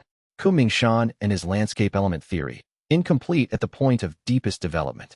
Shou Yunjing and her lineage obligation, unresolved because the lineage had ended with her. Bai Lianhua and her combat technique, stage 19 of 20. And Tian Pei and his archive work, destroyed before it could be completed. Wang Daorin and the cultivation insight he had been unable to communicate. Rui Shun and her breakthrough, prepared for 12 years, severed at the threshold. He felt each one settle. not as burdens placed on top of him, not as weights added to his cultivation base, as presences woven into what he was. The way the foundational technique had been woven into the cultivation base's architecture, structural, permanent, part of the framework rather than items held within it. The cultivation base reorganized. This was what the manual had described as the reorganization. The cultivation base integrating the 7 accounts into its fundamental architecture, the remnant path function and the foundational technique, and the technique registers 51 forms and the documentation discipline all settling into their final configuration around the permanent accounts as their structural foundation. The advancement completed. Do Sheng. He sat in the morning light and took account of what had changed. The cultivation base felt different. Not larger. He had advanced before and recognized the expansion quality of tier transition. This was not expansion. This was depth. The 7 accounts at the cultivation base's foundation gave it a quality he could not have predicted from the manual's description, the feeling of standing on something that had been tested, of having weight that came from carrying rather than from accumulating. He was still himself. He had been concerned about this, concerned that the permanent integration would shift his cultivation identity toward the 7 accounts, that he would become less of himself as they became more part of him. The concern had been unnecessary. He was exactly himself. He was simply himself carrying 7 accounts permanently, which was a different configuration of the same person. He opened his eyes. Yao Lao was looking at him with the quality of someone who had just watched something they had been waiting to see for a long time. Shuang Liwei was watching with the specific quality she reserved for events she was recording in her own internal account. Not documenting in the way he documented, but present in a way that meant this moment was entering her permanent record. He said, "It's done." He reached for notebook 1. He wrote, *Do Sheng advancement. The 7 permanent accounts are integrated. Fang Ruochen, Kuming Shan, Shou Yunjing, Bai Lianhua, and Tianpei, Wang Daoren, Rui Shun. They are part of what I am now. They are not burdens. They are companions. Practitioners who could not finish. I carry them. That is what the practice is. He looked at what he had written. Then he added, the cultivation base is stable. The 7 accounts are permanent and present. The practice's final tier is reached.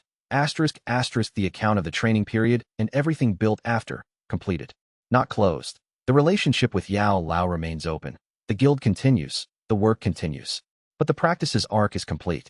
I began by absorbing a remnant without knowing what I was doing. I end by carrying 7 practitioners permanently, knowing exactly what I am doing. That is the accurate account. Chapter 129. What the tier produces. He spent 3 days testing the Do Sheng tier's cultivation function. The Hanjin manual had been specific about what permanent integration produced, but the manual's description was necessarily abstract. Hanjin had not reached this tier himself and had been describing the function from observation of others and theoretical extrapolation. The actual experience was more precise than the description. The 7 permanent accounts gave the cultivation base a quality the manual had called accumulated testimony. The specific depth that came from carrying integrated into the cultivation function itself. When he deployed a technique from the technique register now, the deployment did not carry only that technique's elemental character. It carried the weight of 7 practitioners whose paths had ended, woven into the foundation of what he was. The techniques were not changed. The presence behind them was different. He tested this carefully.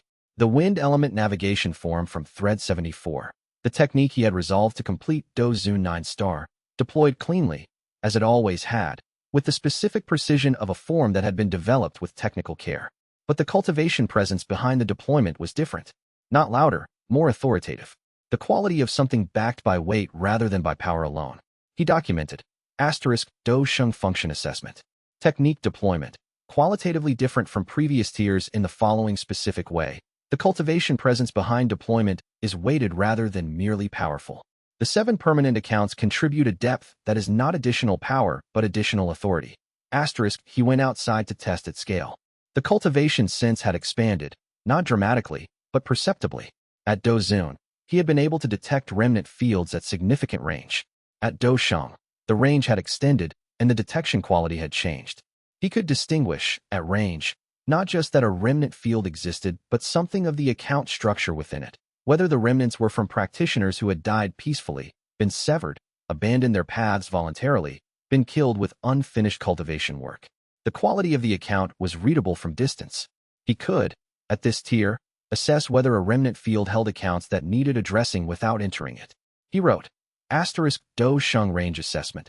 Detection range approximately 40% greater than Dozun 9-star. Detection resolution, account quality distinguishable at range. Practical implication, significantly more efficient field assessment. Can identify high-priority resolution targets without requiring physical presence first. Asterisk he practiced the inhabitation function, the Dozun capability to temporarily inhabit a remnant pathway and reproduce a deceased practitioner's technique at full capacity. At Doshang, the function was more precise, more sustainable, and no longer required the physical contact that even Dozun 9-star had needed for complex pathways. He could reproduce a technique from a remnant he was not touching. He tested this twice, then filed the documentation, then sat in the afternoon sun outside the guild building and thought about the practice's complete function architecture. Absorption, integration, detection, anchoring, inhabitation, and now, as the permanent tier-specific addition, the depth that came from carrying. Not a deployable function, a presence. The cultivation field of someone who had permanently integrated the accounts of 7 practitioners who could not finish their work. It was not, he noted, the kind of power that produced dramatic combat advantage. It was the kind that made the work he was already doing more complete. Ho Fangshu visited that afternoon. She sat across from him in the administrative office with a document she had been holding for 6 months, the board's formal response to the guild challenge, and placed it on the table. The board withdrew the formal challenge this morning, she said. He looked at the document. Why now? Your advancement was announced through the Cultivation World's network this morning, as a standard for Dosheng tier achievements. She paused. The board has spent 2 years arguing that the Remnant Path Guild cannot self-regulate without central oversight because it is insufficiently institutionalized. They cannot make that argument about a practice that just produced a Dosheng practitioner with a complete historical documentation, an independent guild, a regulatory framework, and a formal training program. The withdrawal is strategic. Yes, but it's also correct. She met his eyes. The argument was always weak against your actual practice record. The advancement makes the weakness visible in a way they can't continue to work around. He wrote in Notebook 1, * board challenge withdrawn. Institutional independence confirmed. The challenge required a response through documentation and regulatory argument. The response has been made over 4 years. The withdrawal is the outcome. * account with the board, closed, he paused. Then added, * or at minimum, closed in its current form. The board will develop new concerns as the practice develops. I note this not with worry, but with the accurate expectation that institutional friction does not end. It changes form. * the practice continues. The work continues. * Chapter 130.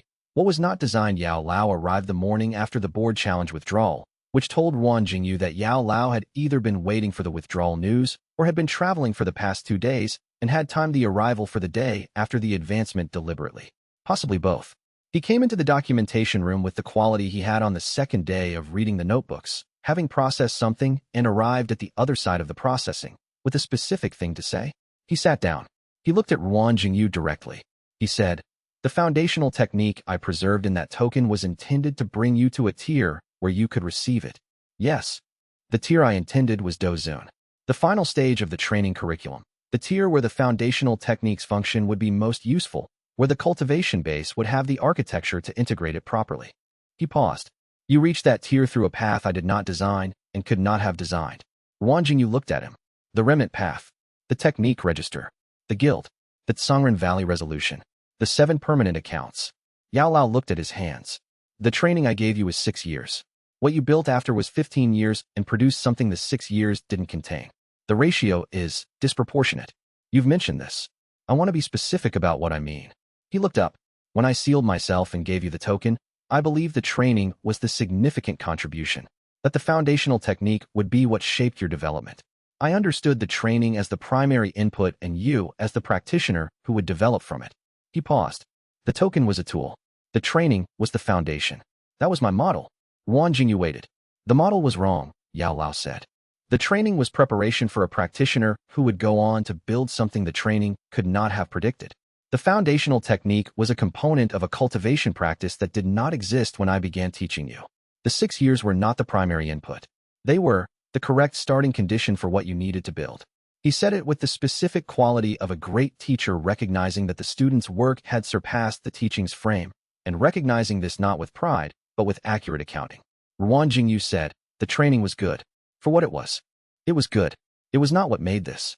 Yao Lao gestured at the documentation room, the notebooks, the archive, the guild's institutional presence, the practice that had built from an abandoned training into a dosheng cultivation in a formal institution and the first complete remnant path documentation in 500 years. What made this was what you did after. In the years when I was sealed and unavailable. In the years when the abandonment was the condition I was working from. Yes. He said it without accusation. Without softness, either.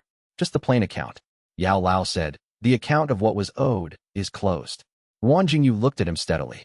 I said this at the dosheng advancement. The training period's account is documented and complete. The sealing circumstances are documented. The debt is in the record. And the record also shows. What was built from the debt produced more than the debt damaged. He paused. I am not canceling the account. The account is real. But the account does not define the outcome. Yao Lao was quiet.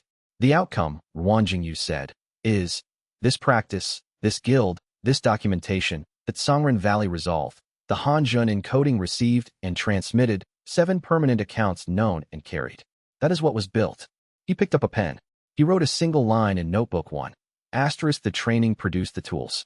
The abandonment produced the engine. What was built from both is the accurate account of what was possible. Asterisk he put the pen down. He looked at Yao Lao. The account of what was owed is closed, he said again. What remains is the relationship that the closed account leaves room for, which is ongoing and does not require an accounting frame. He paused. I'm still working out what that looks like. But I know what it's not. It's not debt, and it's not resentment, and it's not an incomplete record. The record is complete. Yao Lao looked at him for a long moment.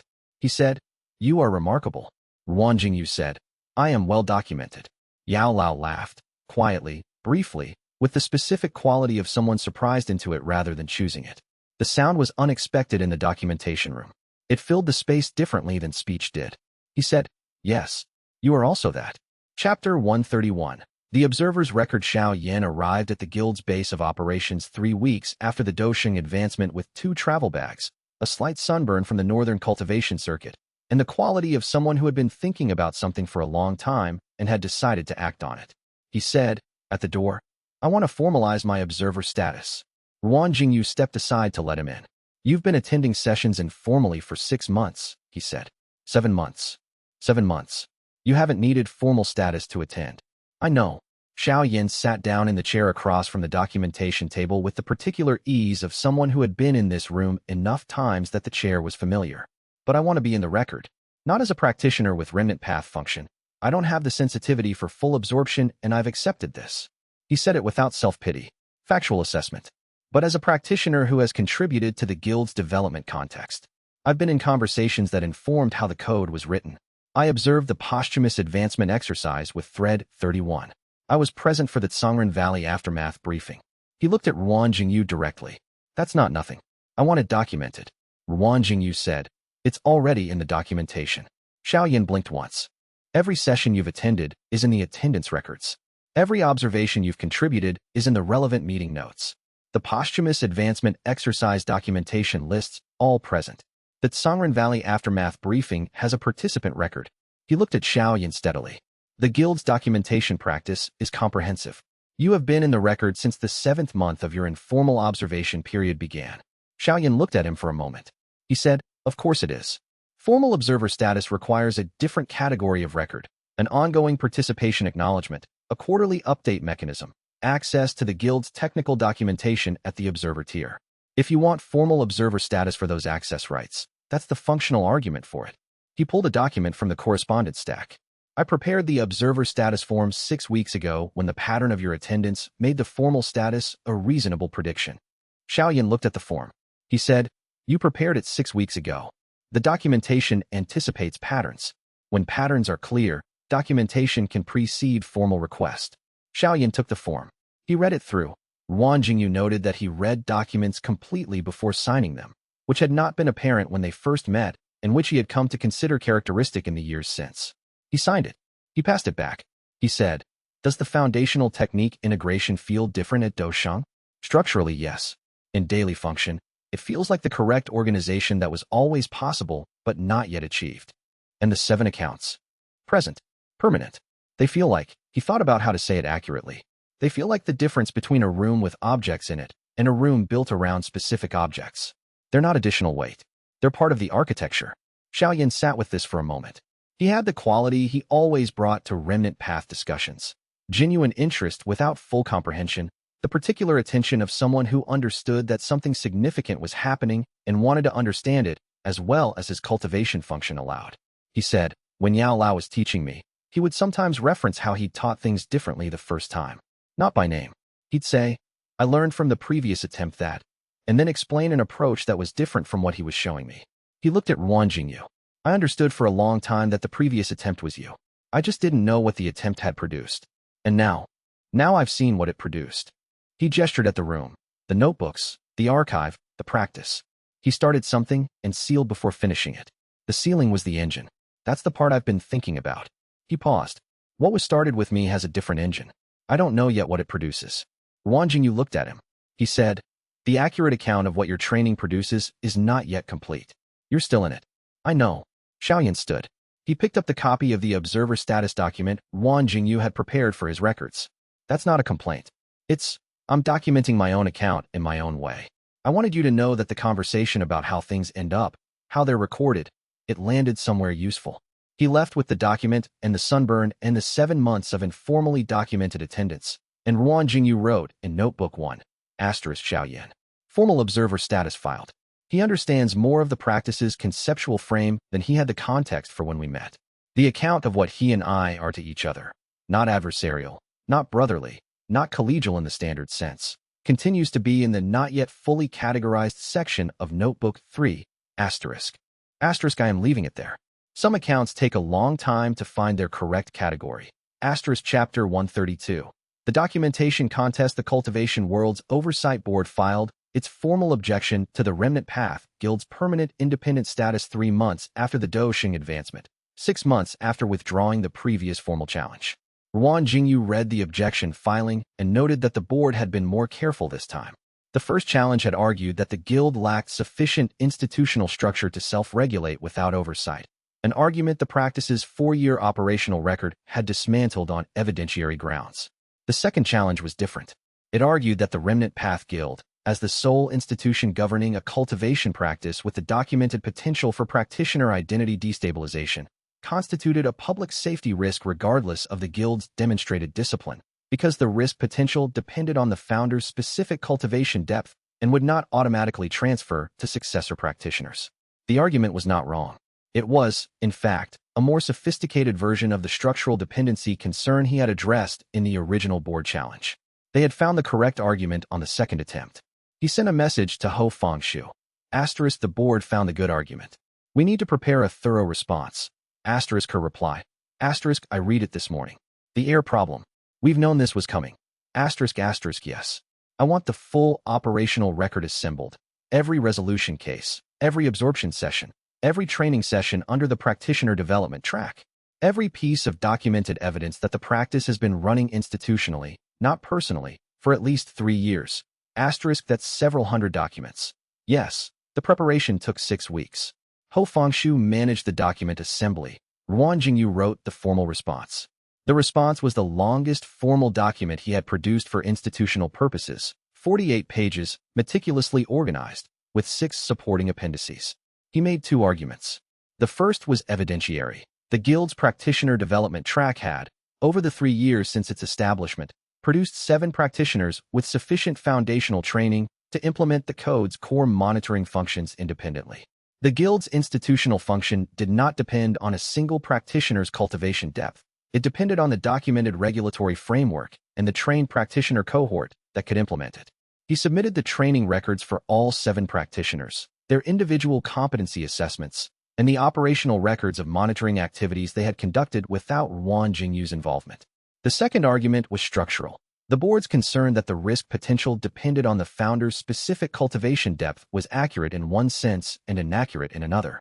The cultivation depth was personal. The documentation methodology that managed the risk was institutional. The management mechanism had been formalized in the code, taught in the training track, and implemented by practitioners who were not Ruan Jingyu. He was not making the argument that the risk didn't exist. He was making the argument that the board had misidentified where the management was located. He submitted the response through Ho Fengshu's institutional signature and his own, together, as they had always filed significant documents. The board's deliberation took 4 weeks. He did not follow the deliberations' internal process. He continued guild operations, continued the resolution work, continued the training track sessions. He answered questions from the board's review panel when they came, which they did twice, both times with the quality of a body genuinely examining evidence rather than defending a predetermined conclusion. The ruling came in writing. He read it 3 times before writing a summary for the guild's institutional record. The board's ruling, the Remnant Path Guild's permanent independent status, was upheld. The board noted that the evidentiary record of institutional operation, particularly the documented practitioner development track and the 7 practitioners with independent competency assessments, addressed the structural concern the second challenge had raised. The ruling included a recommendation, not a requirement, but a formal recommendation, that the guild file annual competency assessments for all active practitioners with the board's monitoring division. He accepted the recommendation. He had been planning to file such assessments regardless. He wrote, Board Challenge 2, resolved. Ruling in favor of independent status. Basis, the institutional record and the practitioner development track documentation. The board found the correct argument on the second attempt. The response required better evidence than the first challenge. The better evidence existed because we had been building it for 3 years. He added. The board's process has been adversarial but not dishonest. They identified real structural concerns and pressed them with legitimate methodology. The resolution is clean because the arguments were clean. I note this in the record because the account with the board is not simply an account of obstruction overcome. It is an account of genuine institutional engagement that ultimately produced a better documented guild. Then he filed the ruling in the guild's institutional archive, alongside the original challenge documentation, and began preparing the first annual practitioner competency assessment. Chapter 133. The institutional record. Ho Fengshu had a habit of conducting formal reviews at the end of significant institutional processes. Not debriefs in the standard sense. She did not ask how things could have gone better, which was a form of retrospective she considered theoretically useful and practically imprecise. She asked what the record showed. She came to the guild documentation room 3 days after the board ruling was filed, with a copy of the 4-year institutional record that she had assembled during the challenge response preparation, and sat across from Ruan Jingyu with the quality of someone who had been composing a specific statement for several weeks. She said, I want to formally note something for the institutional record. He picked up a pen. When I first engaged with the Remnant Path practice, when Ruan Jingyu came to the regulatory committee with the Shawanru case, I was concerned about catastrophic failure. The historical resonance accumulation cases. The institutional record of practitioners who lost cultivation identity under the practice's long-term demands. She paused. That concern was genuine. I was not performing caution. I was assessing what the record showed and responding to the risk profile it indicated. Yes, he said. You were doing your job correctly. I was doing my job correctly. And what I found, over 4 years of engagement, is that the documentation discipline you demonstrated from the first regulatory interaction was the management mechanism that the historical failure cases had lacked. She looked at him steadily. I want to formally note, for the institutional record, that the regulatory framework we built together, the code, the monitoring standards, the practitioner development track, the quarterly review process, is the most effective practitioner self-regulation structure I have worked with in 40 years of regulatory practice. He wrote it down. Every word, precisely. She watched him write it. When he finished, she said, I thought you would note the core statement and move on. The full version is the accurate record. He looked at the documentation. 40 years of regulatory practice. That's the specific claim. The institutional record should have the specific claim. Yes. She looked at what he had written. I'm also saying it because it's true, not only because I want it in the record. I know. The two things are not mutually exclusive. He set down the pen. What you built through the regulatory engagement was also significant. The code exists in its current form because you pushed back on the initial version at multiple points where my framing was insufficient. The monitoring standards have the precision they have because you identified the places where my precision was not sufficient for institutional application. She said, I'm not the one being formally acknowledged here. You are in the record. The collaborative nature of the code's development is documented throughout. This statement goes in the record as your assessment of the outcome. The sections where your contribution is detailed are already in the record separately. She looked at him. You are, she said, genuinely the only person I have worked with who treats formal acknowledgement and institutional documentation as the same category of thing. They are the same category of thing. I know. That's what I said. She stood. The guild is ready for its formal establishment proceeding. I've prepared the certification documents. We need a date. I'll confirm with the founding team this week. She left.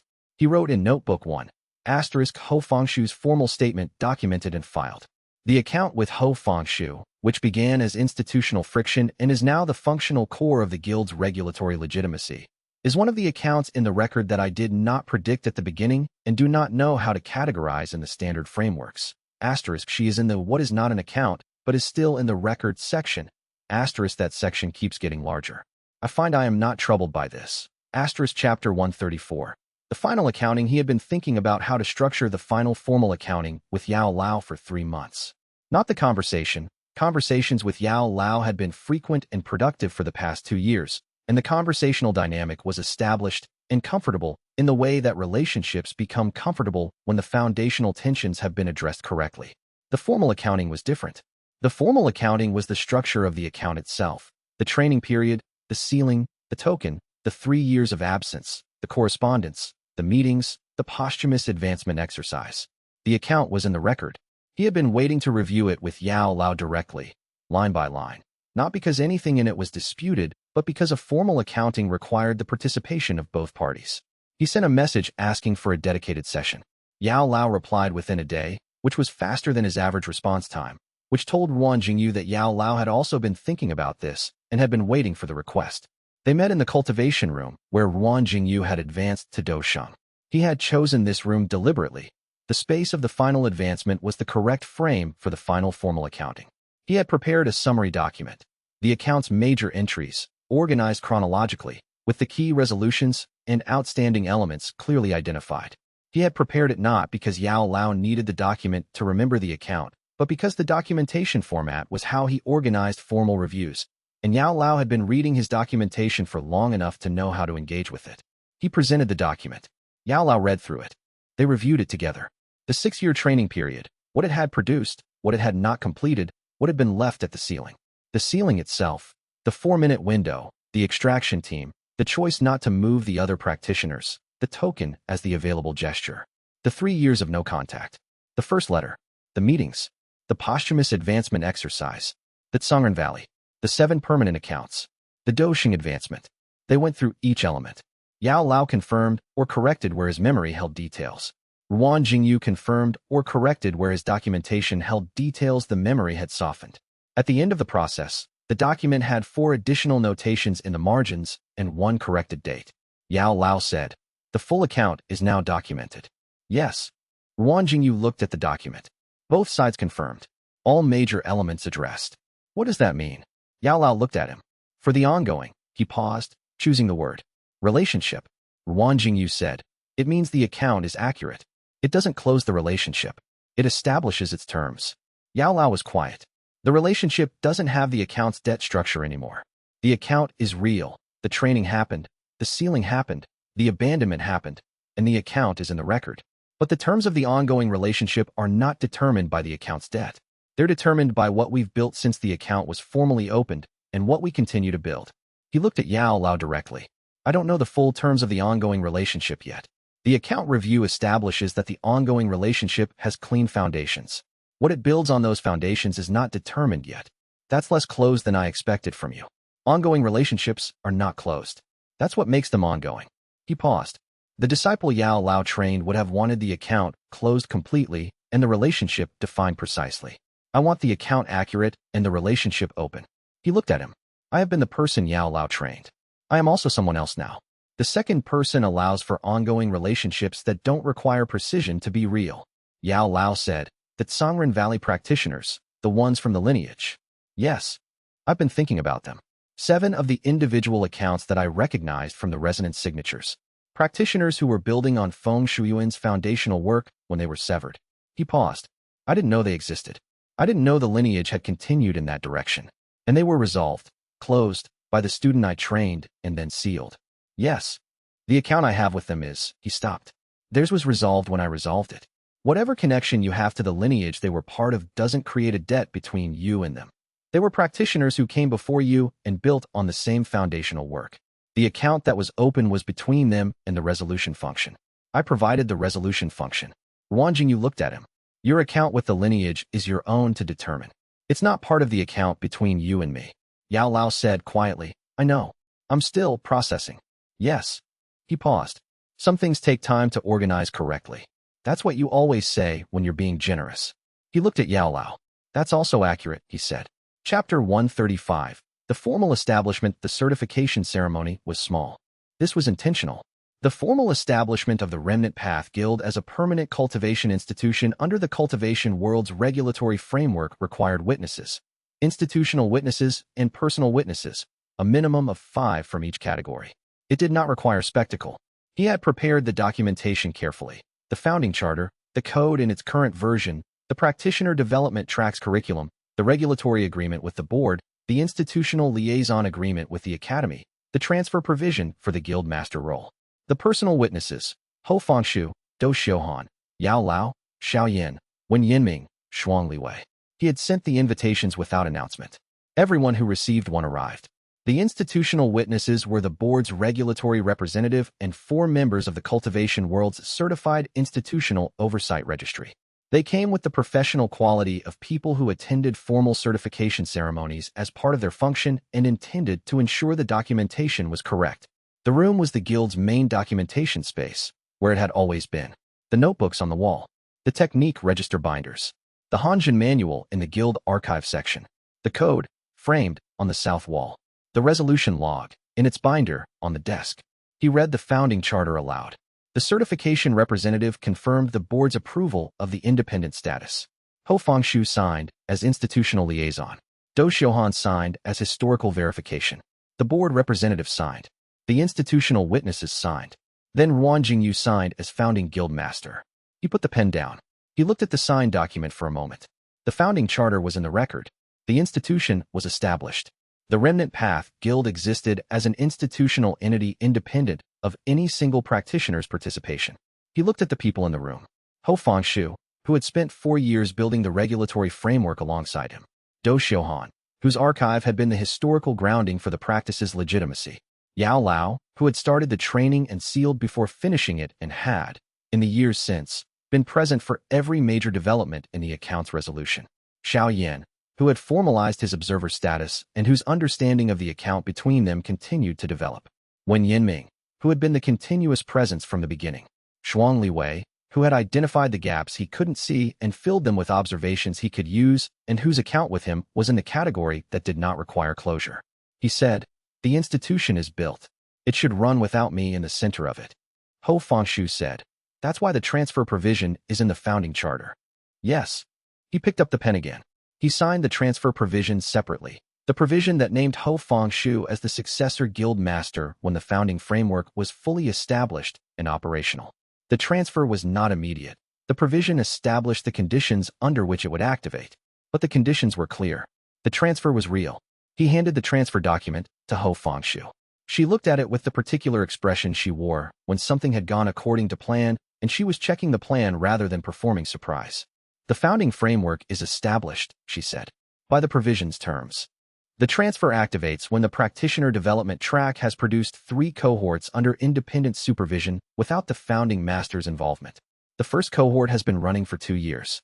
By my estimate, the conditions will be met in 18 to 24 months. He paused. "The guild master role will be yours. I will be in the record as the founding practitioner and available as a reference. I will not be the center of the institution," Wen Yinming said, from the back of the room, in the dry voice he reserved for observations he wanted noted.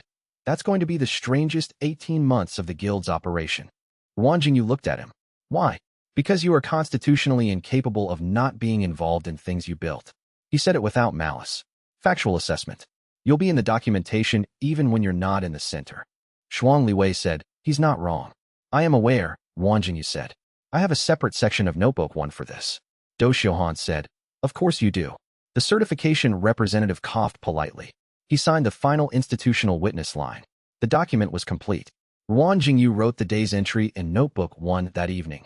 Asterisk formal establishment complete. Founding charter filed. Transfer provision signed.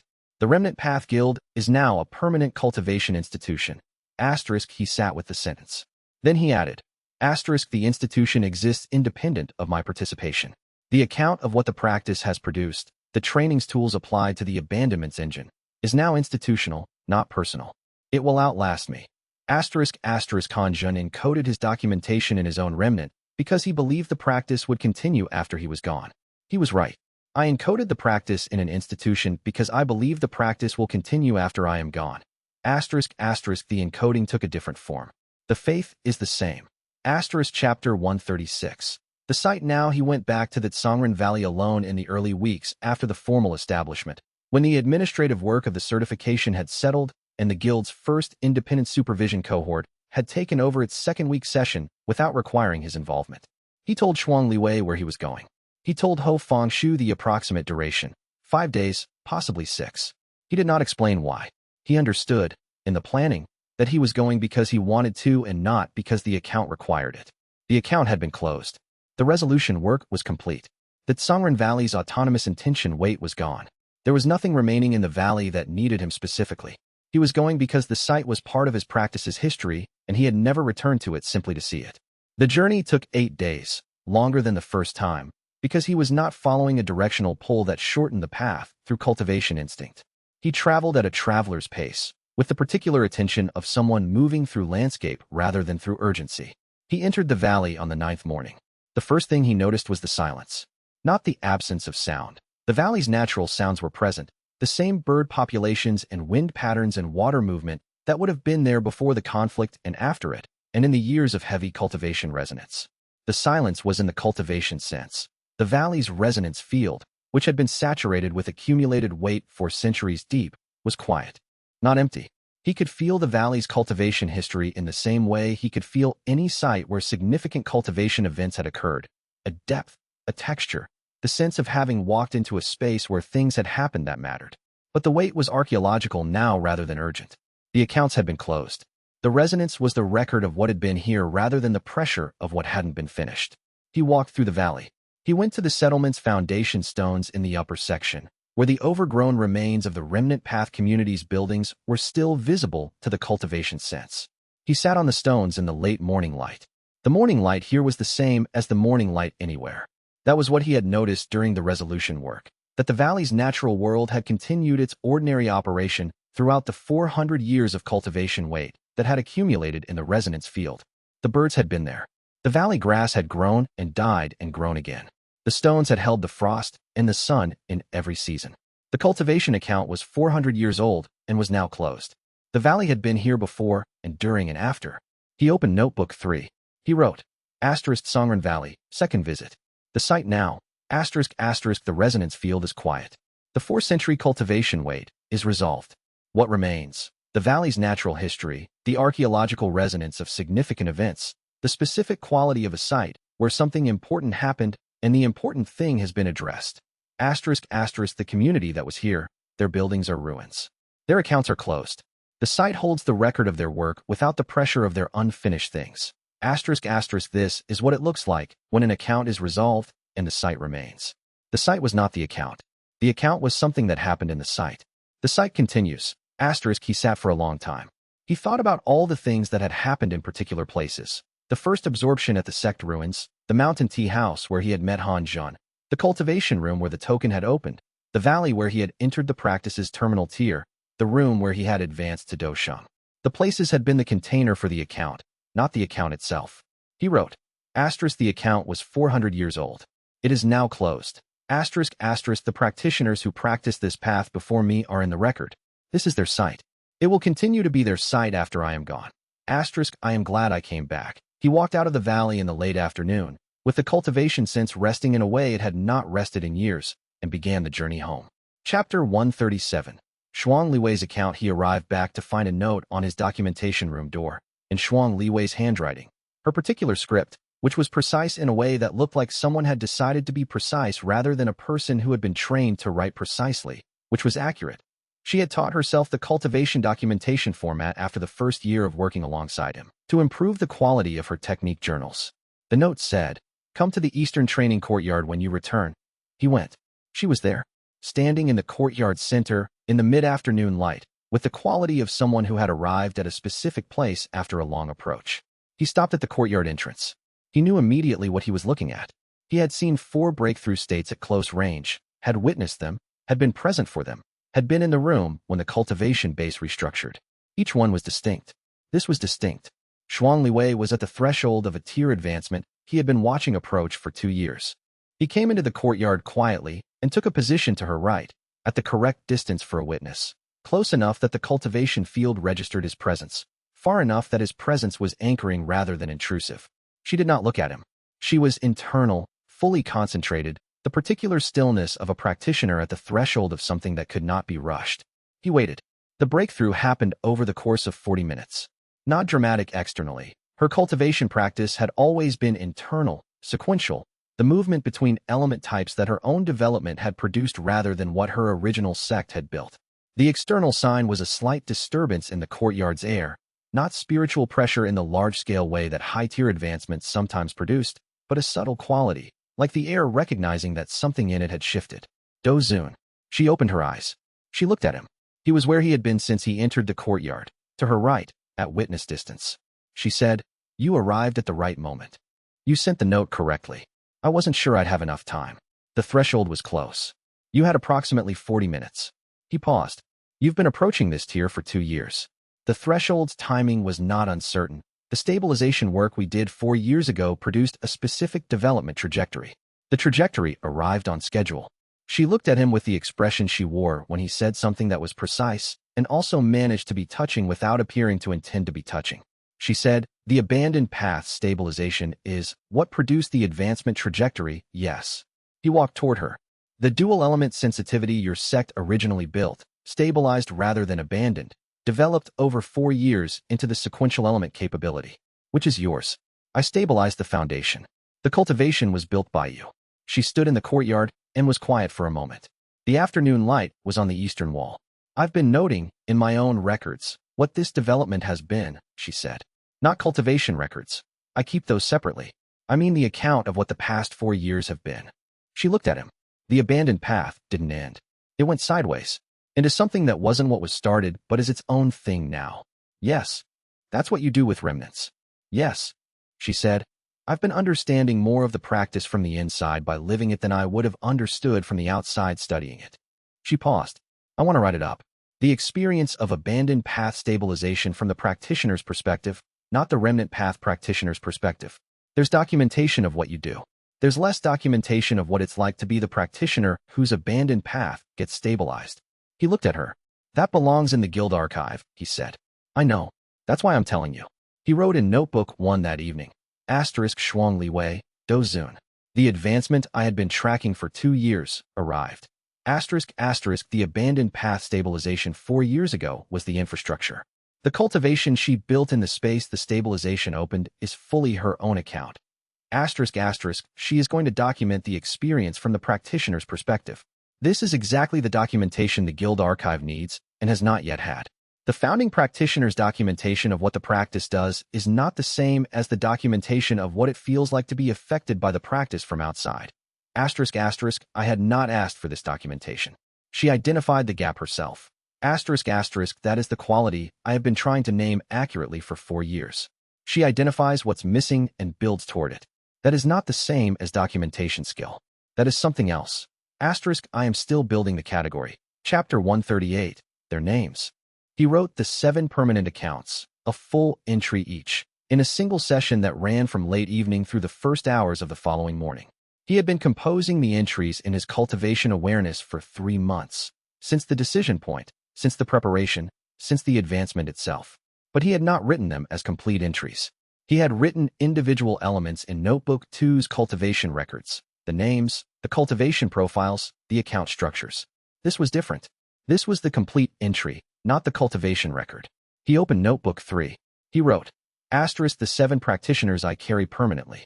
Their names and their accounts. Fong Ruochen.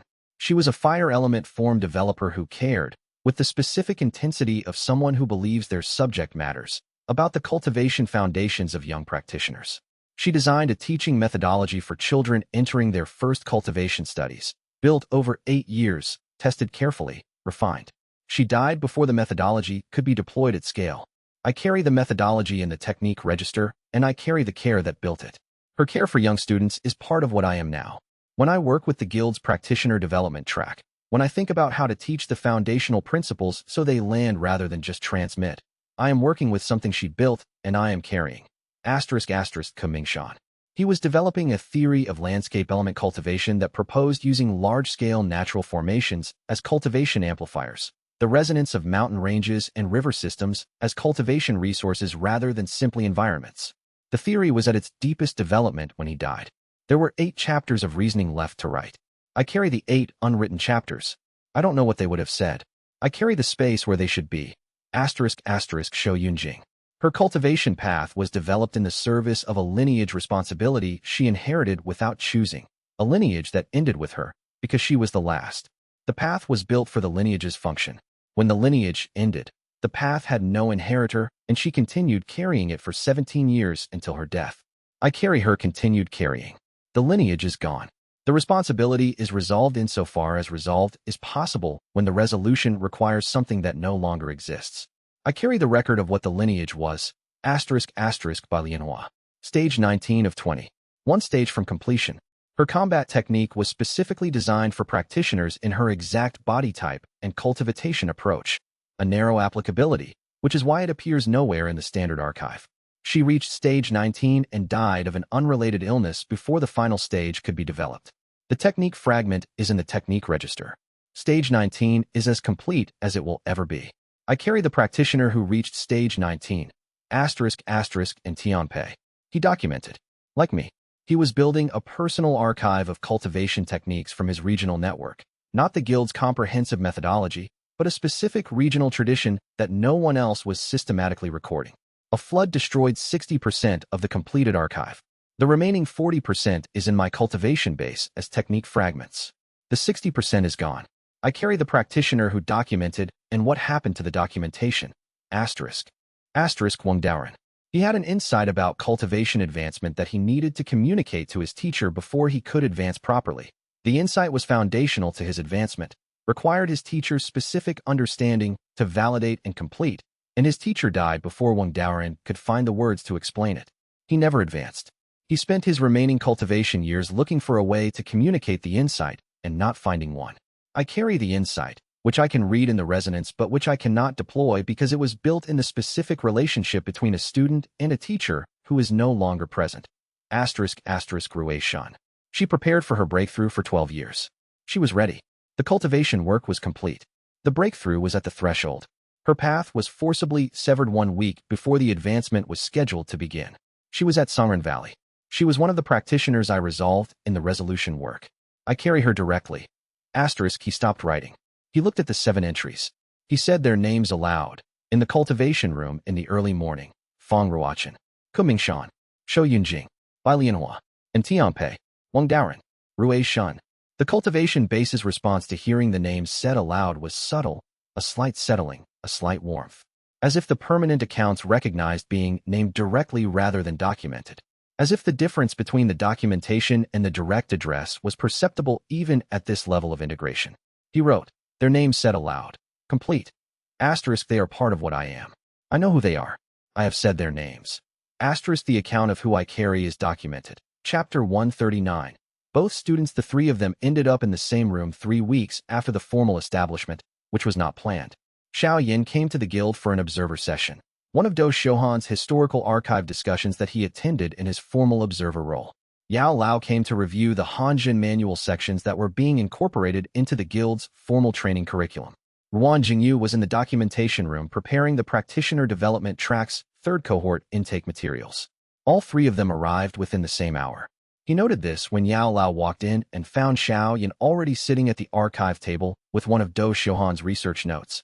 And then both of them looked up when Ruan Jingyu came in from the documentation room. Xiao Yan said, convenient. Yao Lao said nothing immediately. He sat down at the 2nd archive table. He looked at both of them with the expression he wore when he was assessing a situation he had not prepared for and was deciding how to engage with it. He said, both of my students, in the same room. Ruan Jingyu set down the intake materials. He said, I'm not your student anymore. Yao Lao looked at him. No, but you were, once, and the documentation of that is real. He paused. I'm not reclaiming the relationship. I'm acknowledging the history. Yes. He sat down at the documentation table. The history is documented. I know. Xiao Yan was watching both of them with the specific quality he always brought to their 3-way interactions. Careful attention, the particular focus of someone who understood that he was observing something that had been running longer than he had been involved and was trying to understand its full structure. He said, "You two communicate like you're filing documents with each other." "We communicate precisely," Wang Jingyu said. "That's what I said," Yao Lao said, with the slight quality of amusement he allowed himself in this company. "The precision is a feature, not a symptom." "It's both," Xiao Yan said. He looked at Wang Jingyu. "I've been thinking about what you said when I formalized the observer status. That the accurate account of what my training produces isn't complete yet. That I'm still in it. Yes. I've been documenting. In my own way, not with notebooks. I tried that. It's not how I think. But I've been maintaining an account of what the training has produced and what remains." He paused. "I don't know how to close it when the time comes. I haven't figured out the method." Wang Jingyu looked at him for a moment. He said, "The method is specific to the practitioner. The documentation discipline I use is not transferable as a method. It's transferable as a principle. The principle is maintain an accurate record. What accurate looks like, for you, is yours to determine. And when the account needs to be closed? When something is finished, you know it's finished. The closing is recognizing completion and recording it." He paused. "You don't need a filing system for that. You need to be honest about what the state of the account is." Xiao Yan sat with this. Yao Lao said, "You've been teaching him. He's been asking questions. I've been answering them. That's teaching." Wang Jingyu considered this. The disciple trained by Yao Lao would have rejected the teacher role on the grounds that it recapitulated a relationship structure he was still resolving. He paused. "I'm doing something else. Answering questions from a practitioner who is working through an account that has some structural similarities to mine." Xiao Yan looked at him. He said, "I'm still figuring out how to categorize all of this." Wang Jingyu looked at him steadily. He said, "Document it. Accurately. That's the only approach that holds." Xiao Yan looked at him for a moment. Then he looked at Yao Lao. Then he looked back at Wang Jingyu. He said, "You both answer the same way." Yao Lao looked at Wang Jingyu. Wang Jingyu said, "The training period produced the documentation discipline. That transferred." He paused. "The rest is what each practitioner builds with it." They sat in the room together, the three of them, with the late afternoon light moving across the archive tables and the notebooks on the wall, and the Hanjin manual in its place in the guild's permanent archive. The room was quiet in the way that rooms are quiet when the people in them are not uncomfortable with silence.